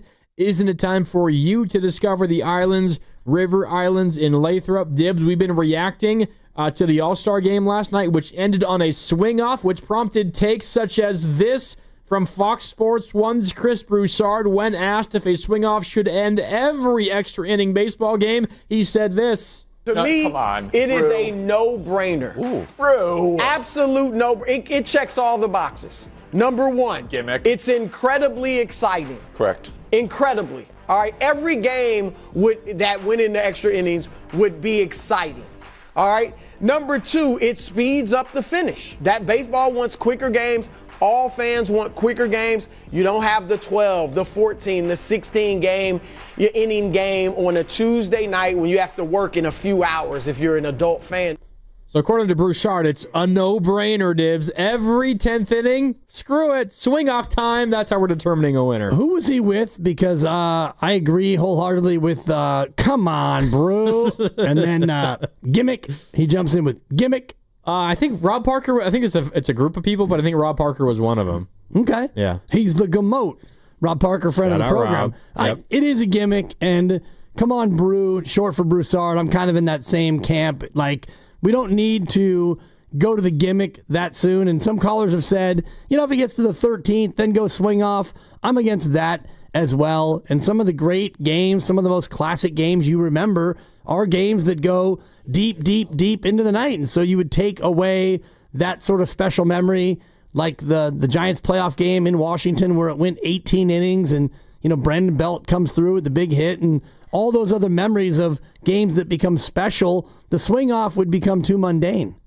Yeah, no, I agree with you. It would feel weird for any, regular season, even if it's, a relatively meaningless game, to be decided by that kind of swing off. It takes away from the game of baseball. And I have been corrected. It's Kevin Wildes who shares the screen with Chris Broussard on FS1's First Things First.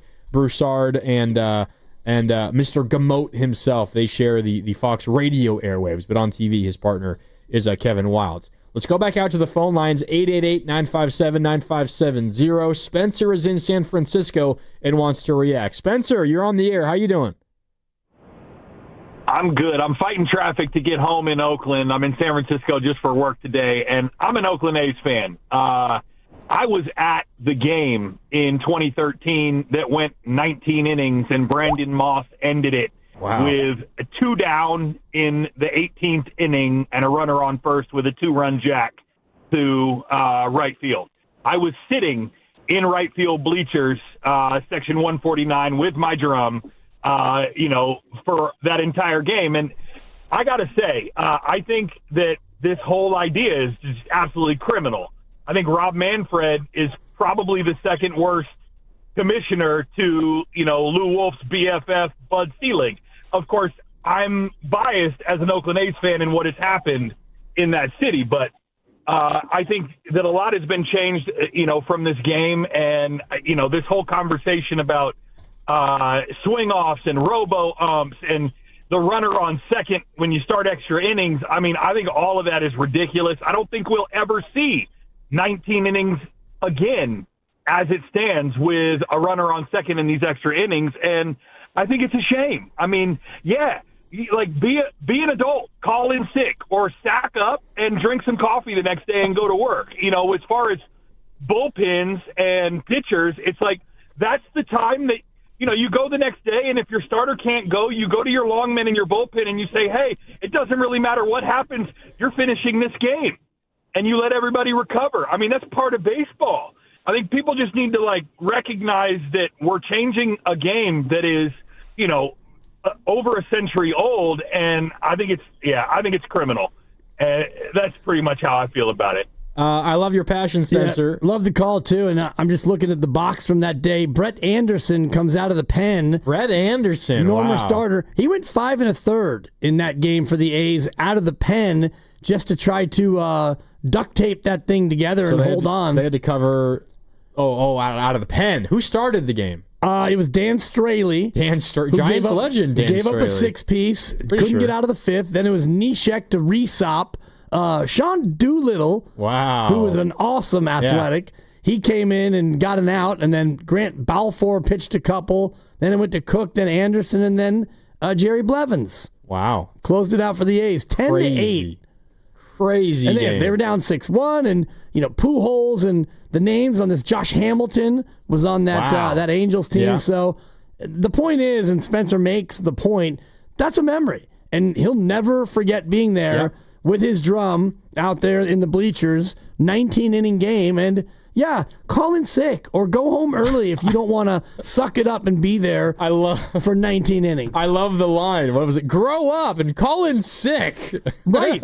Exactly. I mean, you have a choice. Go home or suck it up and stay. And, for Rob Manfred, I understand you want faster games, and I give him a pat on the back and I give him a standing ovation for what he's done to make the games move more quickly. But this extra inning part of it, you don't have to make that to go quicker, because that is really the good stuff. You sit there for 2 hours and only 30 minutes now for a 9-inning game, and it's tied. Let's get more baseball. Yeah, to Spencer's point and to your point, one of the Giants memories that is seared into my brain, and I will never forget for as long as I live, it was July, I might have the day exactly, July 7th, 2011.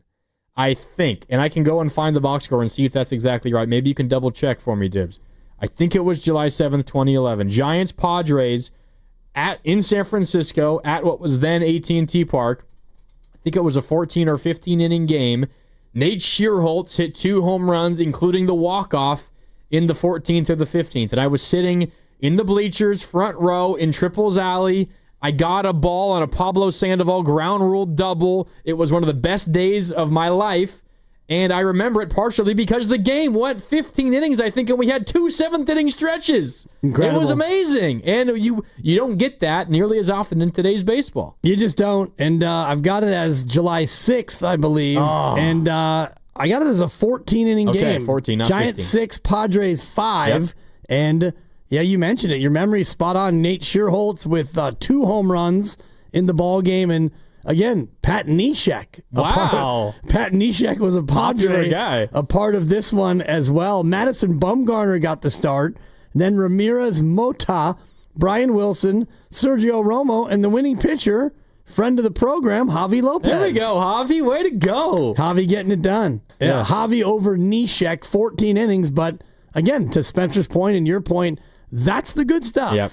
And you remember it partly because you got a ball on a ground rule double from the Panda, but that's incredible. Yeah, and you also had Andres Torres with a couple of doubles, Aaron Rowan with a double. Rowan. Nate Schierholtz was involved. Miguel Tejada. Oh, that's right. He was a Giant in 2011. I had forgotten about the Tejada era. About that too. Second baseman. Yeah, so... anyway, those are the games that you remember. And you don't get that as much anymore. No. You really, really don't. And I was running some of the numbers, and I believe it was it's 68% of games now end in the 10th. And that's just looking at the first year of 2020. And I've been going through and trying to find other info. 2019, the last year before they went to the automatic runner, it was 44% of games ended in the 10th. And since they've gone to the automatic runner, that's jump. gone up by, at least 25%. Yeah. So the average extra inning game now in baseball is probably somewhere between 10 and 11. Exactly. Yeah. And that's fine. Which is an extra 20 minutes? It can 25 minutes? It can be. And I don't mind the automatic runner, but I don't want to get to a swing off. And what Rob Manfred has done to speed up the game has been profound, and it's worked. And he's done a good job of that very thing, because baseball had gotten to be too long. And the problem was the batter stepping out, and got to readjust my batting glove every pitch. And now the pitcher's got to scratch, and the pitcher's got to throw over. And it's like, let's go, get this thing moving. And now the pitch clock has done that. Meanwhile, one of my most frustrating games I've ever been to, I think I don't have the date exactly. I could go and find it. It was 2010. It was the very tail end of Buster Posey's hit streak that he began that year with when he got called up. Remember when he replaced Benji Molina and got off to the torrid start and had, I don't know if it was like an 18, 20-game hit streak, whatever it was. I was at the game when his hit streak was snapped.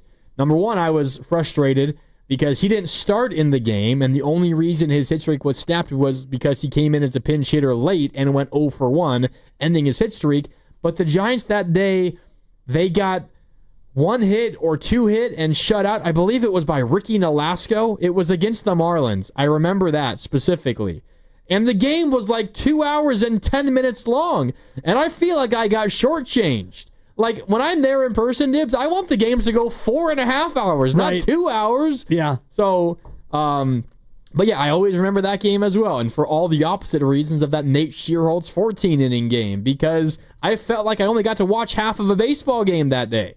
Yeah, that's a definite ripoff. Now, was this an extra inning game, or this was just a garden variety game? Garden variety. It was the end of Buster's hit streak. I remember that, and it might have been May or June 2010. I could go and find it during a commercial break. No, it's just great. Your memory is hilariously accurate on a lot of these things. But I'm kind of with you on the game. Like, sometimes games nowadays can go too fast, and Willard has told this story where he goes to a game and you think after the second inning, all right, a hot dog and a beer would be nice. And you go up there and the lines in the concourse can be long because the Giants are, again, popular. And you get your dog and you put on mustard if you're an adult. You put on ketchup if you're a child. And then you take it back to your seat and it's the fifth inning.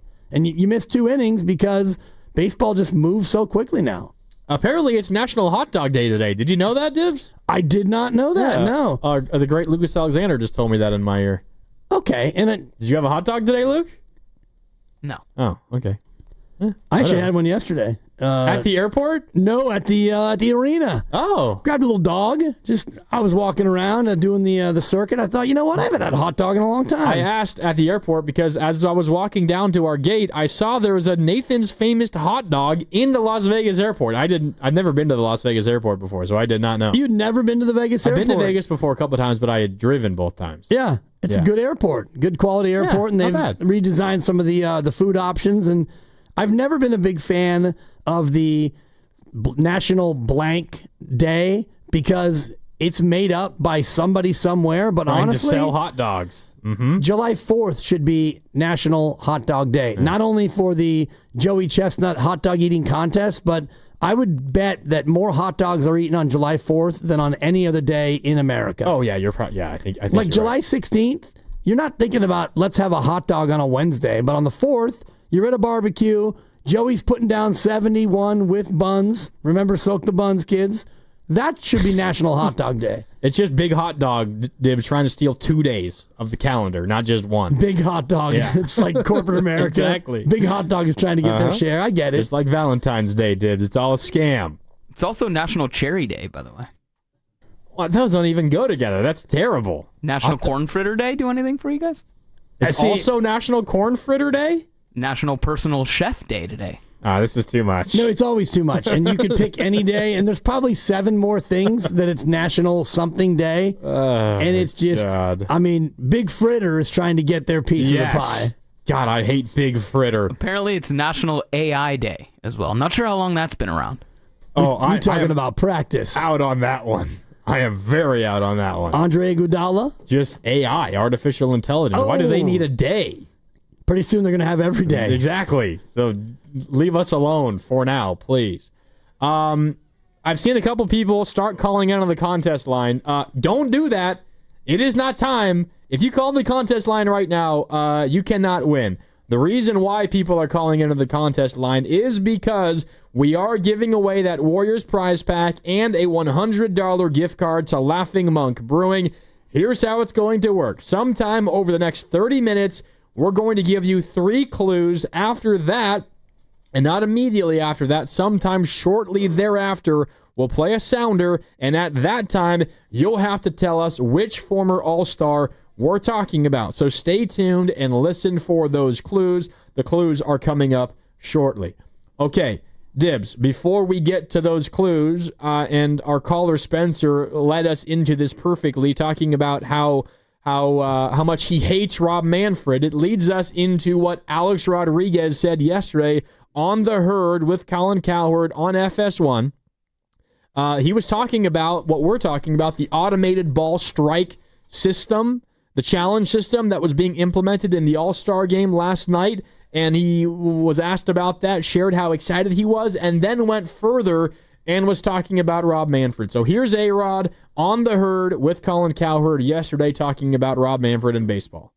I'm a big Rob Manfred fan, and I think he deserves a lot of credit. Single-handedly, I mean, with the changes he's made the last 2 or 3 years to really save our game, he probably belongs in Cooperstown. But the reason why I like this, Colin, technology's made the game better. Anytime you make players and umpires more accountable, it's a great thing. Going back 10 years, that strike you see right there on the screen, 83% of the time, the umpires were getting it right. 10 years ago. Today, that number's ballooned to 97%. So it's a much better quality, much better game, much better accuracy. All those things are good. Now, the application of it, we have to go see how it works. I know they've been doing it in the minor leagues. I am really looking forward to tonight to see how that plays out, because I'm a little bit on the fence, but I'm more pro because I think Rob Manfred deserves some credit. He's built some equity here over the last 3 or 4 years with his changes. Okay, there's A-Rod, excited for the ABS challenge system being added to the All-Star game, and I think based on how it worked out yesterday, he would be given no reason to not like it, so I would imagine he's still very in on that. But I think the larger point, Dibs, is what he said about Rob Manfred at the very beginning.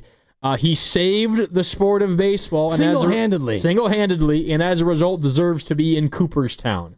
What do you think about that? Well, it's nonsense, and it's pandering from a guy who is trying to resurrect his own Hall of Fame candidacy. If you look at A-Rod, Alex Rodriguez, in his 4 years on the ballot, he's gone from 34% to 36 to 35 to 37, which is to say he's not dead in the water, but he is flatlined at a level where he's not trending toward getting inducted. Now he's got 6 more shots at it. Unfortunately, Barry Bonds, he started to trend in the right direction, and he just ran out of time. Yeah. 10 years you're eligible, and you get to 10, and now you have to wait for the Veterans Committee. And you need, 75% of the vote? 75% gets in, and if you look at this past year, I think you had 3 get in, and next year you might only have 1 get in.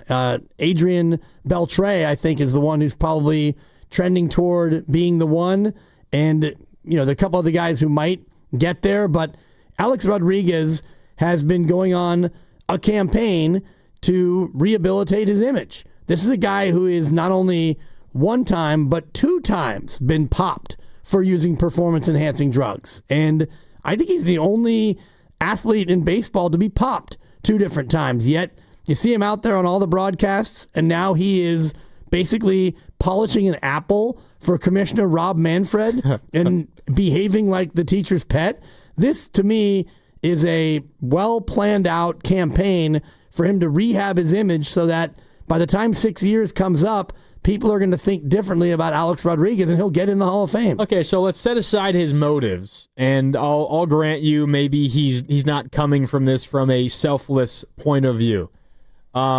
Is there any truth to him crediting Rob Manfred for quote-unquote saving baseball? I mean, single-handedly.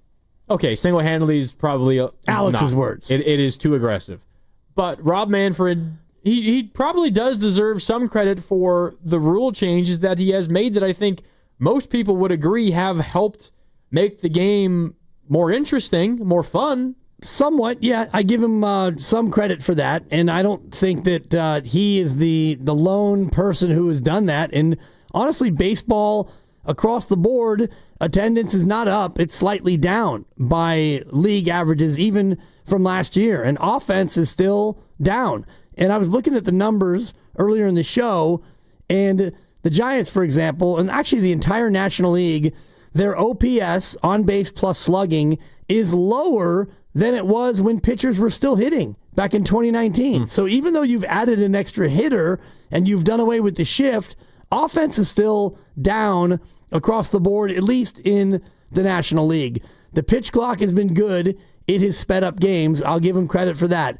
Banning the shift, I don't know how much of an impact that's had because you still have players who are playing right behind second, and so the hit up the middle is still... You banned the extreme shift, but not all shifting. Right. So, the whole thing was when you hit a ball past the pitcher sharply up the middle, that should be a hit, and it's not a hit still because shortstops play, they shade over, and they make the play.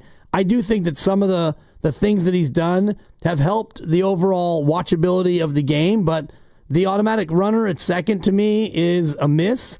We still are struggling with the umpires in the strike zone, so to say that he has saved the game, give me a break, Alex. And where's the barf bag? Honestly, it makes me want to throw up. Really?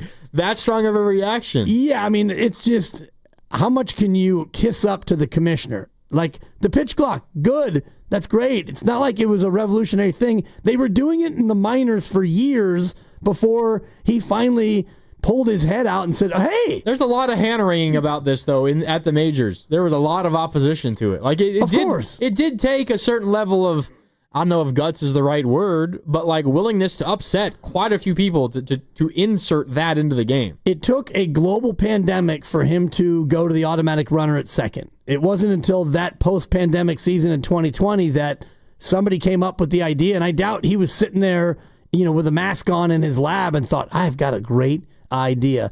That had been used in other baseball-type sports for years before, so it's not like he's come up with anything groundbreaking. He's just finally figured out that some of these small tweaks might help the sport. All right, I want to get get Hall of Fame worthy. That's fair. That's fair. I want to get to more of that when we come back because I think there's a lot more there to dive into. The messenger certainly matters here, and A-Rod is as messy of a messenger as we could possibly have. But right now, it is time to give you the clues that you need in order to give us the right answer if you want to win our Warriors prize pack and a $100 gift card to Laughing Monk Brewing, all part of our All-Star Week prize blowout. Again, note, don't call right now, but just make note of these hints and these clues because you will need them to answer correctly. All right, here are your 3 clues. Number 1, I was an All-Star 3 times in my career, all with the same team in 03, 04, and 06. Number 2, I was born in Lewiston, Idaho. And number 3, I am a pitcher, and I share the same last name with a current Giant, but we spell it differently. Hold your guesses until we tell you when it's time to call. You will hear the sounder soon, and at that point, call in and try to guess the winner, and you will win a Warriors prize pack and a $100 gift card to Laughing Monk Brewing. Write down the phone number right now of our contest line, 415-523-4652, 415-523-4652, but do not call right now. When you hear the sounder next segment, you will know to call and give us the answer. Dibs, one more time really quickly. An All-Star in 03, 04, and 06, born in Lewiston, Idaho, and a pitcher that shares the same last name with a current Giant, but spelled differently. Don't tell us, but do you know the answer? Do you think you know? Of course, Grandy. You got this one. Absolutely. Okay. This one I got on lock. All right. We will give you the sounder coming up next, and once we have our answer, we will tell you the answer if you have not been able to figure it out yourself. All right, we're brought to you by Fremont Bank, here for you, here for good. We've got the Giants prize pack and a gift card to Laughing Monk Brewing coming up next, right here on 95.7 The Game. But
Now, back to Willard and Dibs. What is your favorite or the best play on words using your last name that you've heard? That ball got Schmidt on.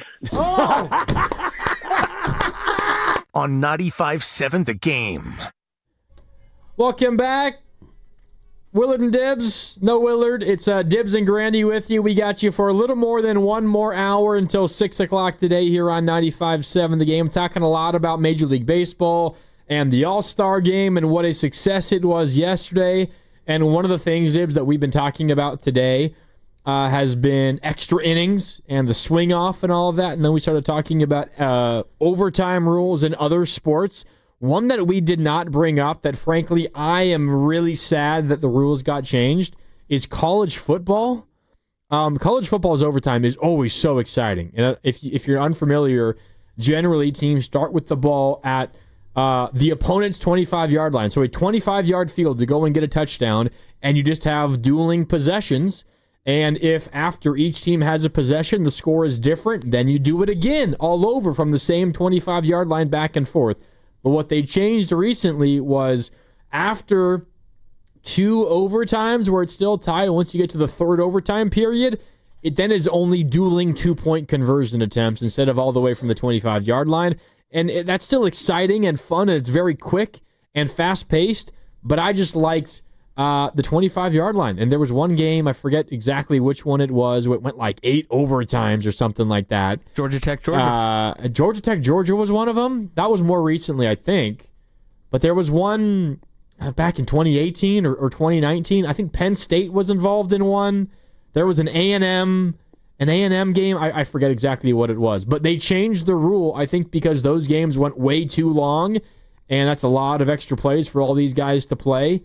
And they changed it. But I don't know how you feel, Dibs. Me personally, I was upset when they just changed it to third overtime and on, dueling extra or a 2-point conversion instead of getting the ball at the 25-yard line again. Yeah, the whole thing kind of annoys me. I'd rather have them just play regular football like they do in the NFL. But, you know, when you go to that format where you go from the 25, that's fine. And I'm kind of with you where a third overtime of that wouldn't be that bad. And it used to be that in the third overtime, then you had to go for 2. Yes. And so instead of that, they just went now to where let's just go for 2.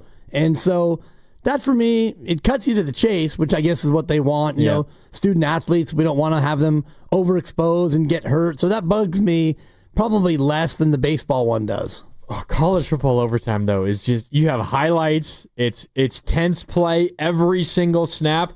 And if you bet overs in college football, just hope and pray for overtime because the over will hit no matter what, essentially, if the game goes to overtime. So yeah, that's where if you have the under, you're probably equally bothered by that. You know, if you're an under better and it's 13-13 and the over-under is like 48.5. Well, you're in danger. You're in real danger. And I'm thinking about the game I went to at College Station, Texas A&M. Oh. That's almost now 9 years ago. Tennessee and A&M, they went to overtime. A&M wins at 45-38. Josh Dobbs and Alvin Kamara on the field for Tennessee. Wow. Kamara with a monster game. He had 8 catches for $161, 18 carries for 127. Oh, my God. In a loss. Almost 300 all-purpose yards. Right, and 3 touchdowns, and that was overtime. And so being there, that was one of those incredible games. But I don't mind it in the third overtime if you want to just cut to it and do the 2-point conversions. You know what that means? It's our All-Star Week prize blowout, and right now it's time to win the Warriors prize pack and a $100 gift card from Laughing Monk Brewing. The first person to call our contest line and guess the former All-Star player correctly will win.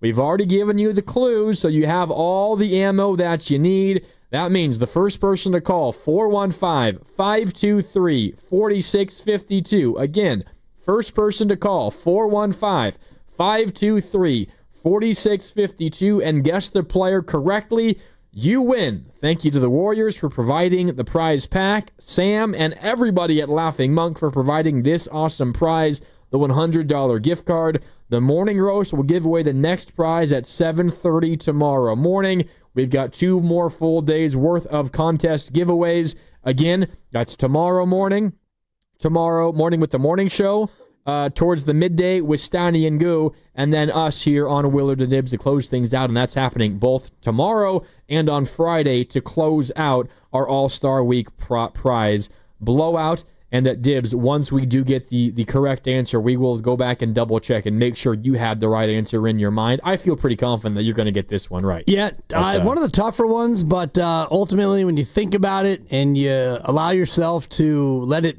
permeate inside your head, you're going to get it right. What was the first two for this show this week? What were the first two contest ones? I forget exactly what they were. One of them was Brandon Crawford. Yeah, he was Monday. Yep. Grew up, Redwood City, and then went to UCLA. Correct. And then... Yesterday was Marco Scutero. Oh, yes. Born in Venezuela, 2012 NLCS right. MVP. And Mark and I got into a brief debate before he shouted me down about where you're from, because Marco Scutero's dad is Italian and his mom is Spanish. So Marco Scutero was born in Venezuela, so he is from Venezuela, but he also is Italian and Spanish. He has Italian and Spanish. He's descent. Right. Yes. So the whole idea was where you're from. You're from where you're born.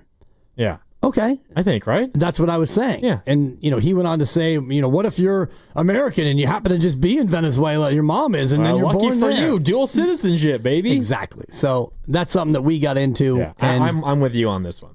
So if if you happen to be vacationing, if you happen to have a wife or a partner and you guys are vacationing in, I don't know, let's just say Jamaica, just in case somebody's going to Jamaica, and next thing you know, maybe you have a kid born in Jamaica.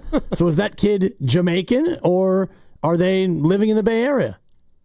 Because their parents happen to live in the Bay Area. I don't know. I'm just spitballing here. Yeah, we're just talking. Just people talking. Yeah. Anyway. Yeah. Marco Scutero was the answer yesterday here on Willard and Dibs. Yeah, and they've gotten progressively tougher. I think today's is tougher than the previous two. We will see who gets this one right today. And again, once we have that right answer, we will confirm with you and tell you what the answer was. Okay. Do we have a winner? No? Not yet. We're in the process of collecting the winner. Matt in San Ramon. Matt in San Ramon is our winner. Congratulations to Matt. So that means I'm free to give out who the answer was, right? It is. All right. Matt in San Ramon, congratulations. He called Ken on our contest line, and he said the famous words, Jason Schmidt. There you go. That's the winner. Great Giant. And then he became a Dodger, but still a great Giant while he was a Giant. The clues, again, were an All-Star in 03, 04, and 06. Born in Lewiston, Idaho. He is a pitcher, and he shares the last name with the current Giant, but they spell it differently. That's because Casey Schmidt, Schmitt, and he got a D mixed in there for Jason Schmidt. There you go. And that's the difference. So Clever. Congratulations. Clever clues there, guys. Very good. Good clue given by Lucas. All right, while we're in this little transitionary window, I might as well let you know that you're listening to 95.7 The Game, KGMZ FM in HD1 San Francisco, an Odyssey Sports Station, and the home of the Golden State Warriors and Valkyries, always live on the free Odyssey app, coming to you live from the Laughing Monk Studios. All right, one more time. Let's hear from Alex Rodriguez. Dibs, I know this might make you throw up because this is how much you hate this, but I want to set the stage for this conversation once again.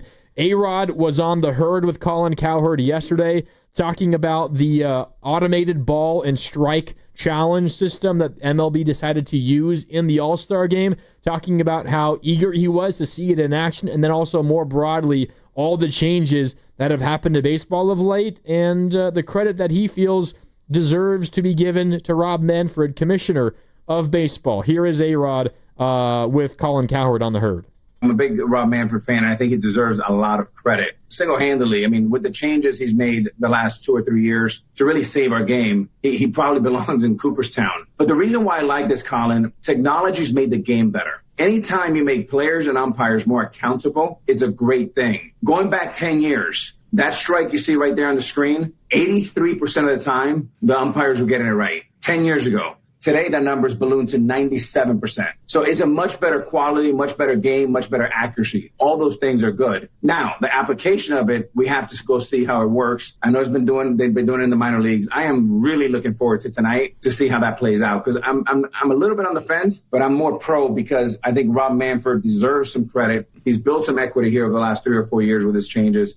Okay, so it's A-Rod. And his motivations might not be pure, and it is A-Rod, so pretty safe to assume that. I will grant you all of that, Dibs. I just think there's some truth to the fact that Manfred's decisions to change rules and who you're crediting the changes, the rules for, like whose original idea was it. I frankly don't care that they weren't Manfred's if they weren't at all. Now, Manfred has done a lot of things wrong. The A's in my mind are like example number one of a thing that he absolutely messed up. But if we're talking specifically about the changes to the game of baseball that I think have made it more appealing to a wider audience, I think I have to credit Rob Manfred for spearheading those changes and for actually deciding to implement them in the first place. There's a few pieces in this that I want to highlight. One is Alex Rodriguez saying, he should be in the Hall of Fame. Like, he can't even finish that sentence without laughing, knowing that he's not in the Hall of Fame. You're telling me? Clemens is not in the Hall of Fame. Bond's not in the Hall of Fame. But let's get Rob Manfred in there because we all believe that Alan Bud Selig, there's nothing we can do. He had to get in the Hall of Fame before Barry Bonds. What a flippin' joke that we get a commissioner in before the home run champ. And yes, I know Barry Bonds has got some taint in his background, and he may or may not have used performance-enhancing drugs. I think that he probably did. Yeah, pretty safe assumption. You got the hit king who goes out and dies, and now, after he dies, Flaccid Rob, the commissioner of baseball, now comes out and says, well, we need to make sure we get Pete in the Hall of Fame. What an absolute embarrassment. You wait until the man dies, and now all of a sudden you have a light bulb go off above your head that tells you that now you need to put Pete Rose in. That, to me, is another thing that is infuriating. Whether or not you think Pete deserves to go in the Hall of Fame or not, I think that he does. He served his penance. He was ostracized for the game. Banned for life. Great. Now he no longer has life, and so now we're going to go ahead and put him in the Hall of Fame. That's a joke. So I hear you. You can highlight the things that he's done that are good, and that's fine. And the other thing about Alex Rodriguez, he didn't save the game. The game was not dying. We're not talking about the game on life support. Whether or not he helped make changes to the game that have given it a little bit of a nudge and a little bit of a boost among younger people in particular, he didn't save the game. The game was not dying. Okay, what if we rewound back in time. I never played the A-Rod sound for you. We're not talking about Manfred to the Hall of Fame, and we're not talking about A-Rod being the messenger. If I just told you, I think Rob Manfred deserves some credit for the rule changes in baseball over the last, 5 years, and I think it's made the game of baseball better and more appealing. Would you agree with that? Sure. I mean, yeah. It's like me looking at you and you're about to eat a steak sandwich. And I walk over there and I say, Mark, you shouldn't eat that. It's going to lead to possible heart trouble in 47 years. And you go, you have a good point there, Dibs. And you put the steak sandwich aside, and then I tell all my friends, I saved his life. I saved Mark Grandy's life right there. That's kind of what Alex Rodriguez is talking about. And yes, are the changes that he made positive changes for the game?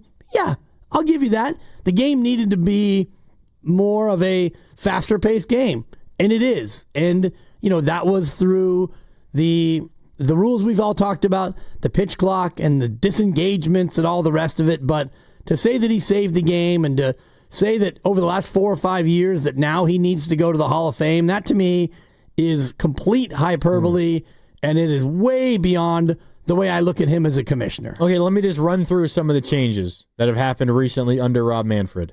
And you can tell me you like him, you don't like him, good for baseball, bad for baseball, whatever you want to say. The pitch clock. You like that one? It's good. Yeah, I think it's good. We've gone from a peak of 3 hours and 11 minutes average time of game in 2021. This year so far, 2 hours and 40. So you're looking at a half an hour off the game. I think that's a good thing. Okay, what about the 3-batter minimum for a pitcher that comes into the game? They have to face at least 3 batters before they can be replaced. Pointless. Or the end of an inning. I think it's pointless, especially now that we have the pitch clock. I think that's one that could go away. That rule came in before the pitch clock as a way to cut down on all the time with, pitching changes and the guy's got to come out and warm up and he's going to face one batter and we go back to the pen. I think with the pitch clock, that is now superfluous and unnecessary. What about, this is in a similar vein, I would imagine you probably feel the same way, limiting mound visits from people out of the dugout. Don't mind it. I mean, I don't think that that's really changed the game. That for me is kind of a very, very limited impact. If I asked you what the rule is, would you be able to tell me? How many, you get 3 mound visits a game, 4 mound? I don't know what it is off the top of my head. That's kind of my point. But I think it's more than that. Maybe is it 5?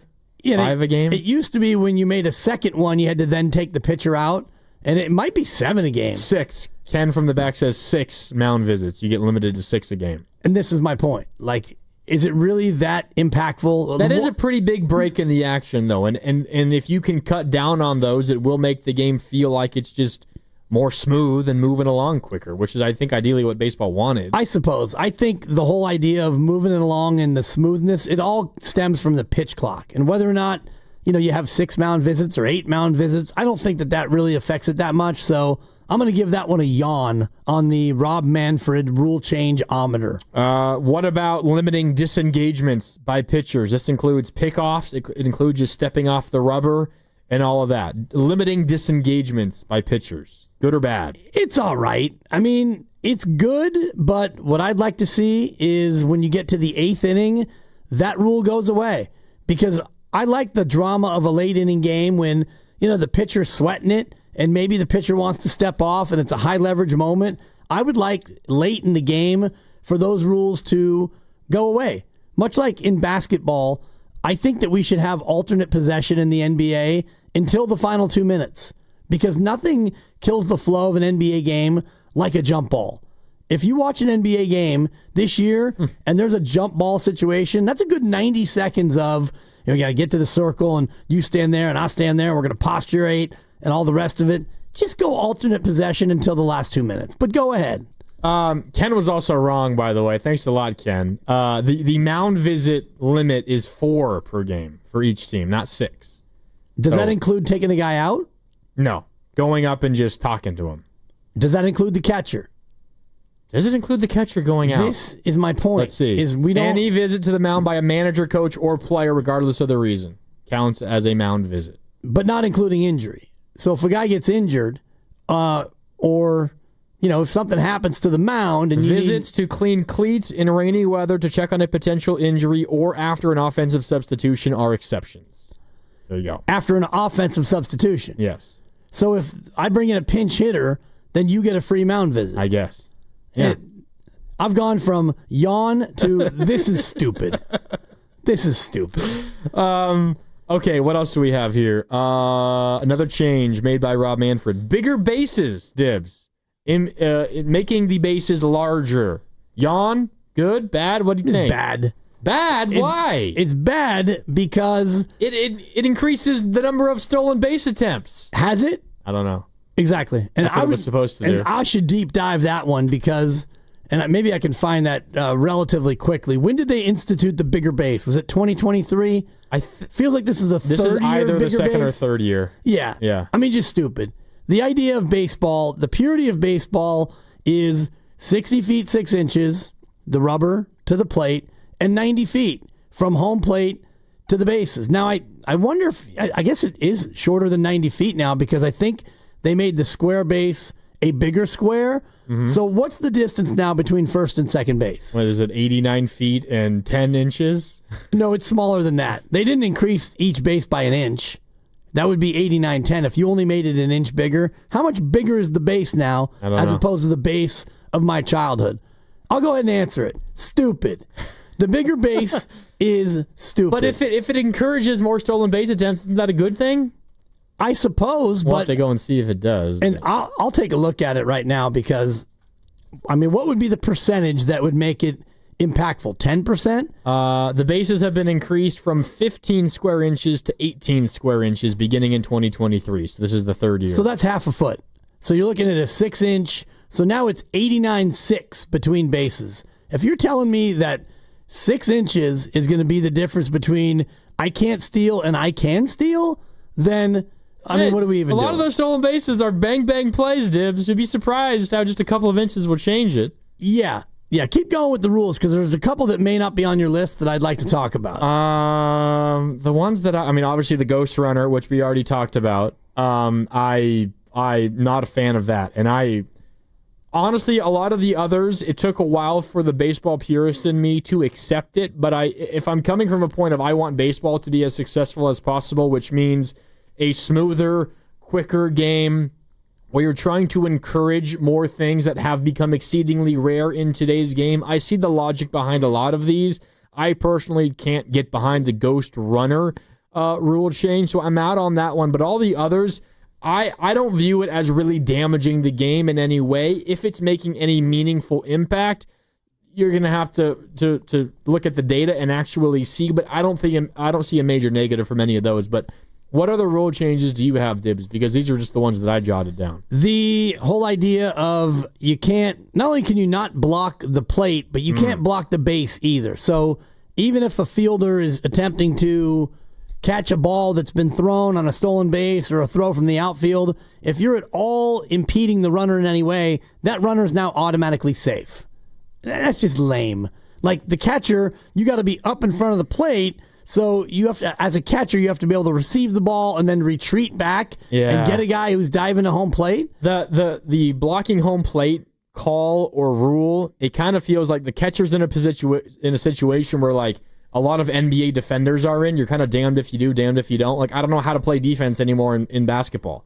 What am I supposed to do? I am moving completely backwards. I'm standing my ground, yet I get called for a block when the guy with the ball runs me over. That kind of is what it feels like to be a catcher when you're trying to catch the throw, but also give the runner a lane. But what if the ball takes you into the lane? You have to go and try to catch the ball in the first place. I'm with you on that one. The rule seems very, very difficult for catchers specifically to follow in the first place.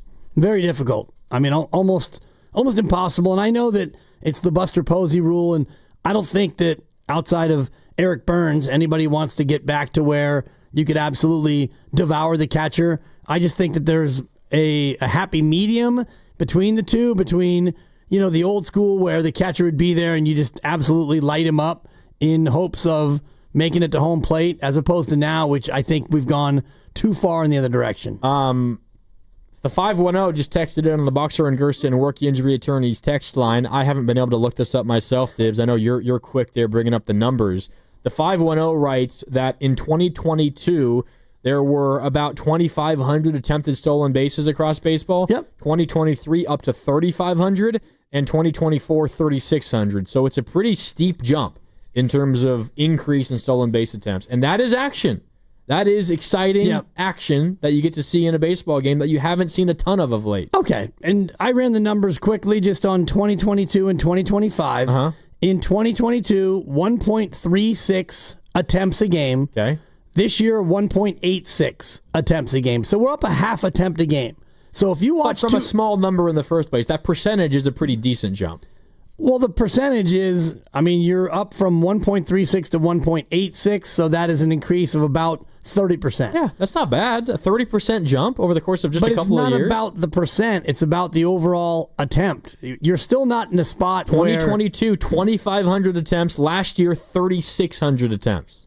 That's a jump of 1,100 in just 2 years. Okay. That feels significant to me. Well...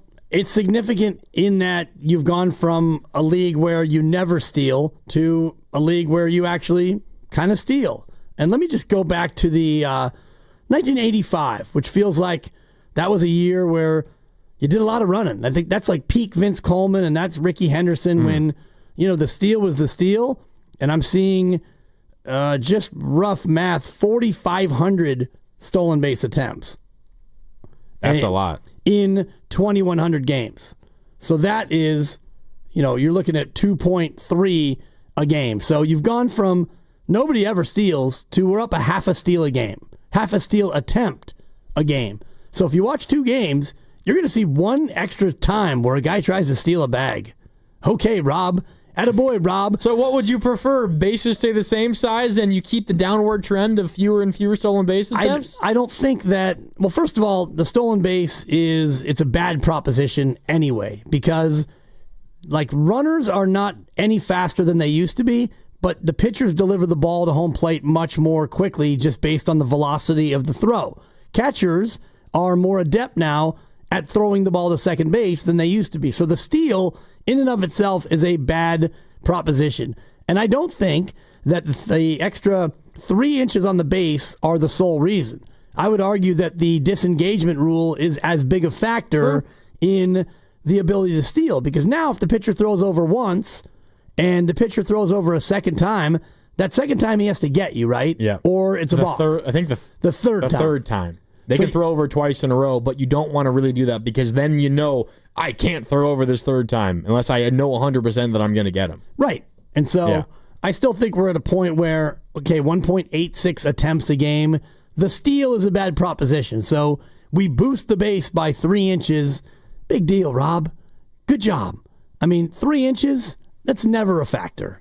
I think you just hate Rob Manfred so much that you're not willing to give him credit for helping the game of baseball out. I give him credit for the pitch clock. We've shaved 30 minutes off the game. That is incredible. I don't know what other innovation you could look at in any sport, like the NBA. The idea of the shot clock resets to 12, is 14. That right? 14. If you get an offensive rebound. That has done a good amount for pace of play.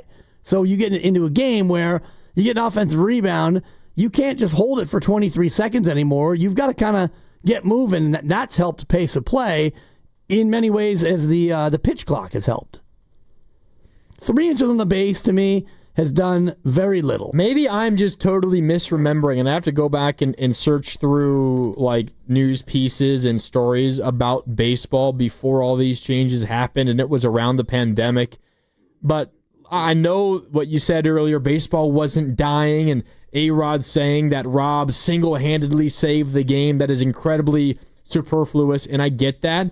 But you ask anybody in baseball, not anybody, the vast majority of people in baseball back then, Dibs, before these changes took place, and when games were routinely 3 hours and 20 minutes long, and it was a lot of no action, it was meetings on the mound, it was disengagements, it was throw overs, it was pitchers trying to freeze hitters by just staring in for not just seconds, but tens of seconds before throwing a pitch. And you ask them the state of baseball, is this game in trouble? And they would say, yeah, changes have to be made. And okay, Rob, you're the leader of this sport, congrats for doing what was needed, but I do think that baseball is in a much better spot now than it was 4 or 5 years ago.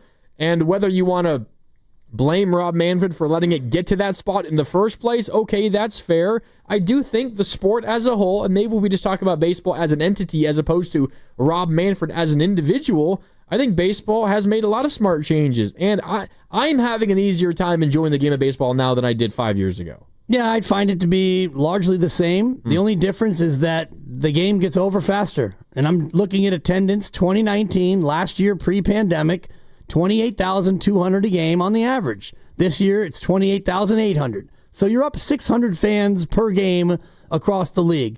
That is about a 2% increase. Attaboy, Rob. Time of game from 3 hours and 3 hours and 10 down to 2 hours and 40. That's great. You shaved a half an hour. Runs a game, 9.66 a game down to 8.7. So you're down a run a game, but you're doing it in 30 minutes less. Okay, so your game is less offensively exciting, but at least it's getting over a half an hour sooner. So that to me is a wash. Rob's league, scoring is down because it's too hard to hit. And you can ban the shift and you can do all the things you want. If you really want to make the league get back to where hitters have an actual chance, you need to do something about the mound. And the last time that offenses were this bad was when Bob Gibson was dominant and they lowered the mound. So if you really want to shake up the tree, Rob, that's the change you need to make. Make it so it's not so hard to hit. That would take some guts doing that. I don't think he has it, but we'll see. We'll see. Yeah, you said it. I didn't. Well, I know how you feel about him. Well, I mean, you don't need to say it. I think he should be in the Hall of Fame. I'm with A-Rod. I'm going to laugh when I say Now, it. there was a text earlier on the Boxer and Gershon work injury attorney's text line as we're talking about Rob Manfred because of what A-Rod said. There's no doubt, and I can't find it immediately right now, so I apologize. I can't shout out your area code. There's no doubt that what Rob Manfred allowed to happen with the A's, it's a stain on him and all of Major League Baseball. I don't think anyone is arguing that. I'm talking specifically about the rule changes on the field. I think they've largely been successful for baseball. But what got my mind, what this topic got my mind rolling about, what are some changes, Dibs, that you'd like to see maybe in some other sports? Because you talk about basketball, and there's a lot of talk about how basketball has become...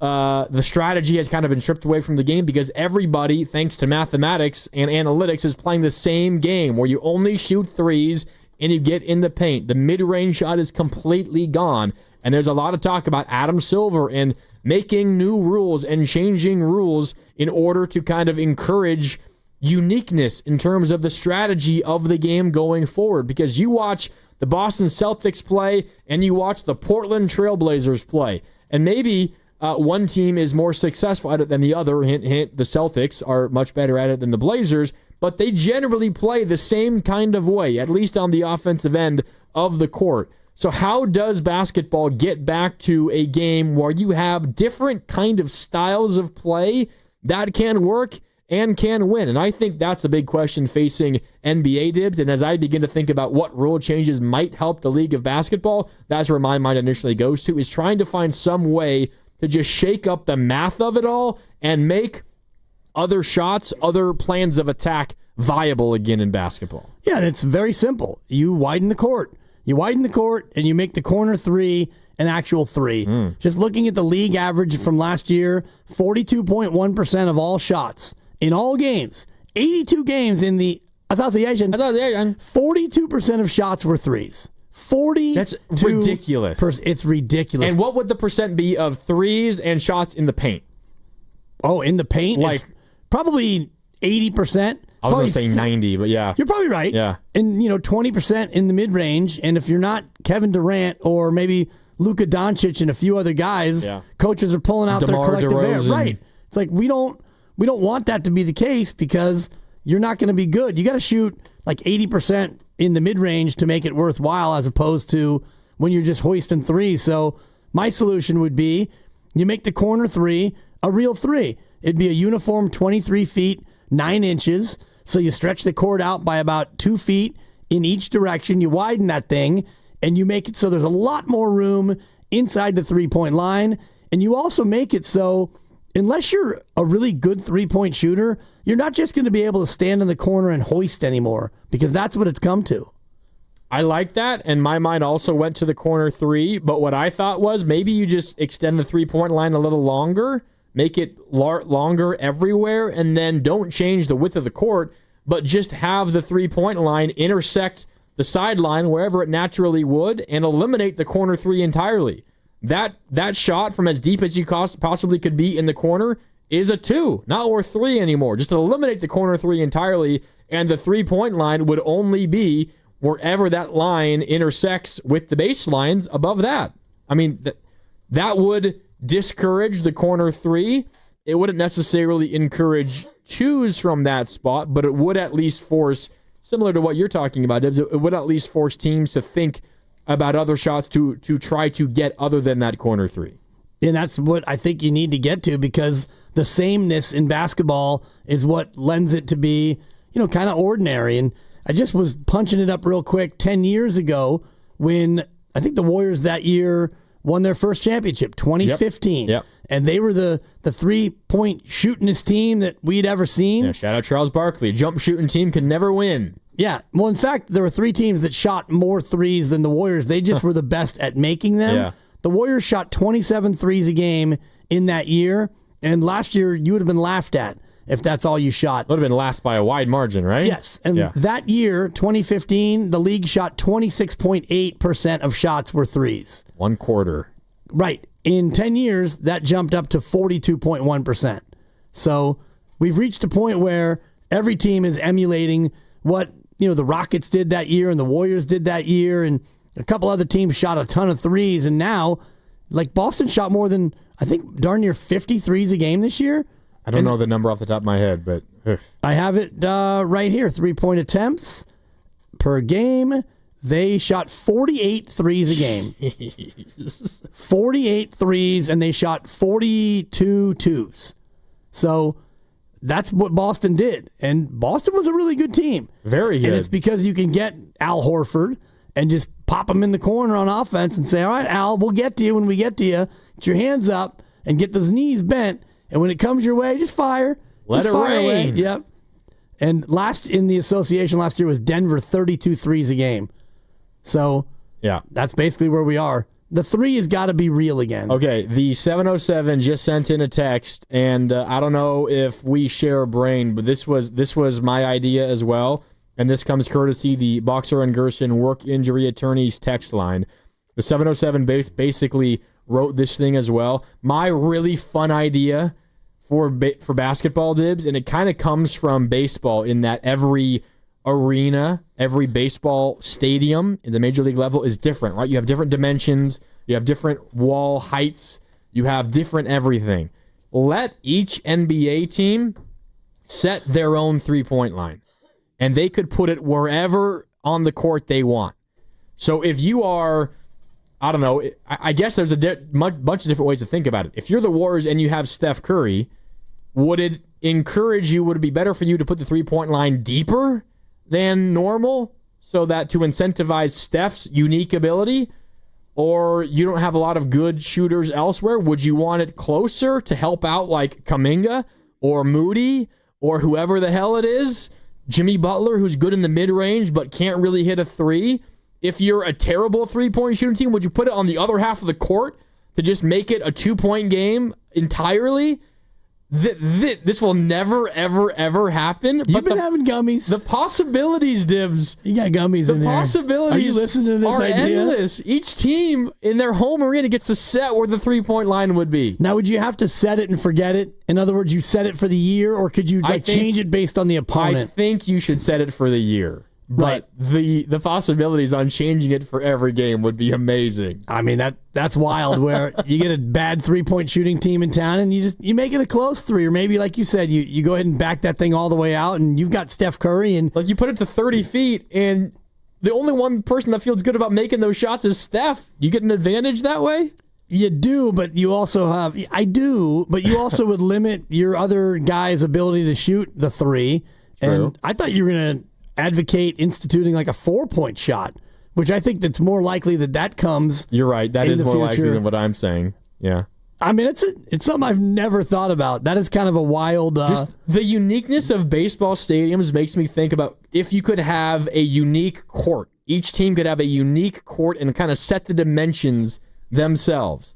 It's partly why I love baseball so much, because that Patrick Bailey walk-off inside the park home run was a home run at any other ballpark in the world other than this one, and ultimately turned out to be a home run too, because he was able to run around the bases the whole way before the ball got back into the infield.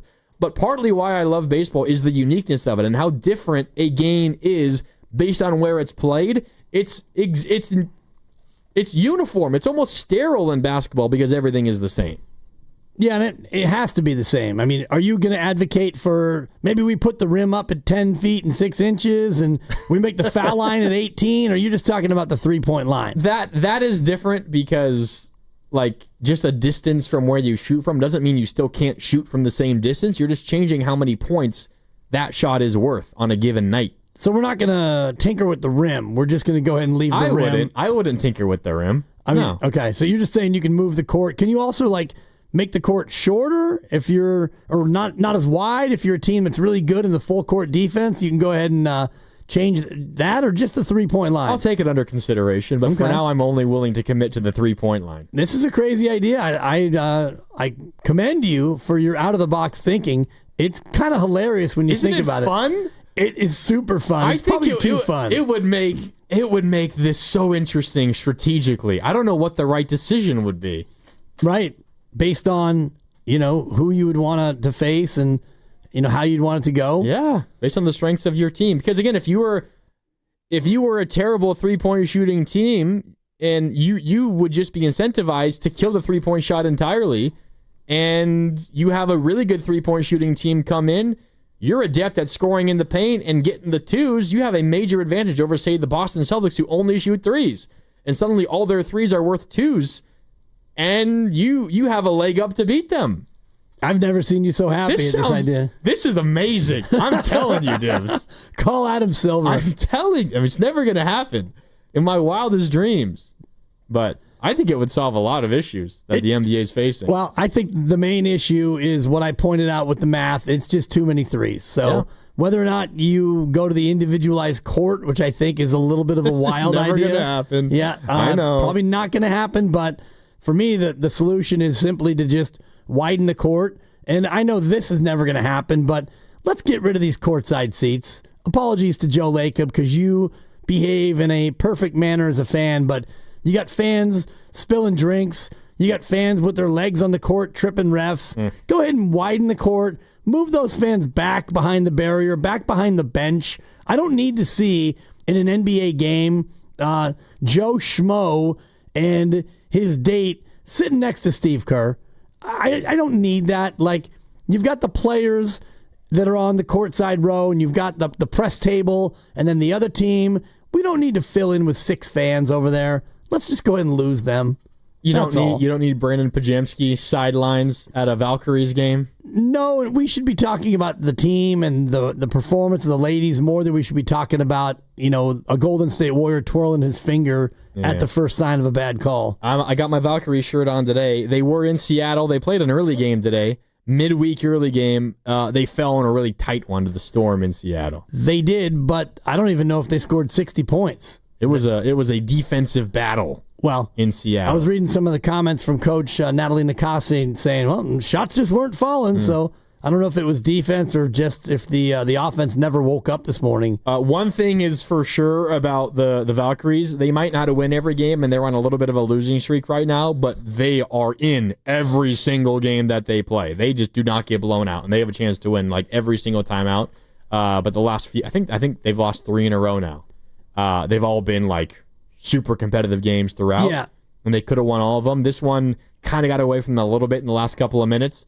But the other 2 were like down to the wire last minute of games. Was it the Sparks where they had it was the Mercury over the weekend where they didn't get the whistle. The whistle went against them. Yes. That was I know we don't talk a lot about the W here on the show, and she should have been. That was a ferocious call. And you know me, I'm not one to call out officials, and WNBA officiating's been a thing this year, and then you see a call like that where the Valkyries defender was in a perfectly legally guarded position, arms straight up, and there was minimal contact, and yet cracked the whistle, we got free throws. It's just a shame to see. You hate to see it. Yeah, Valkyries lost. Okay, I solved basketball, Dibs.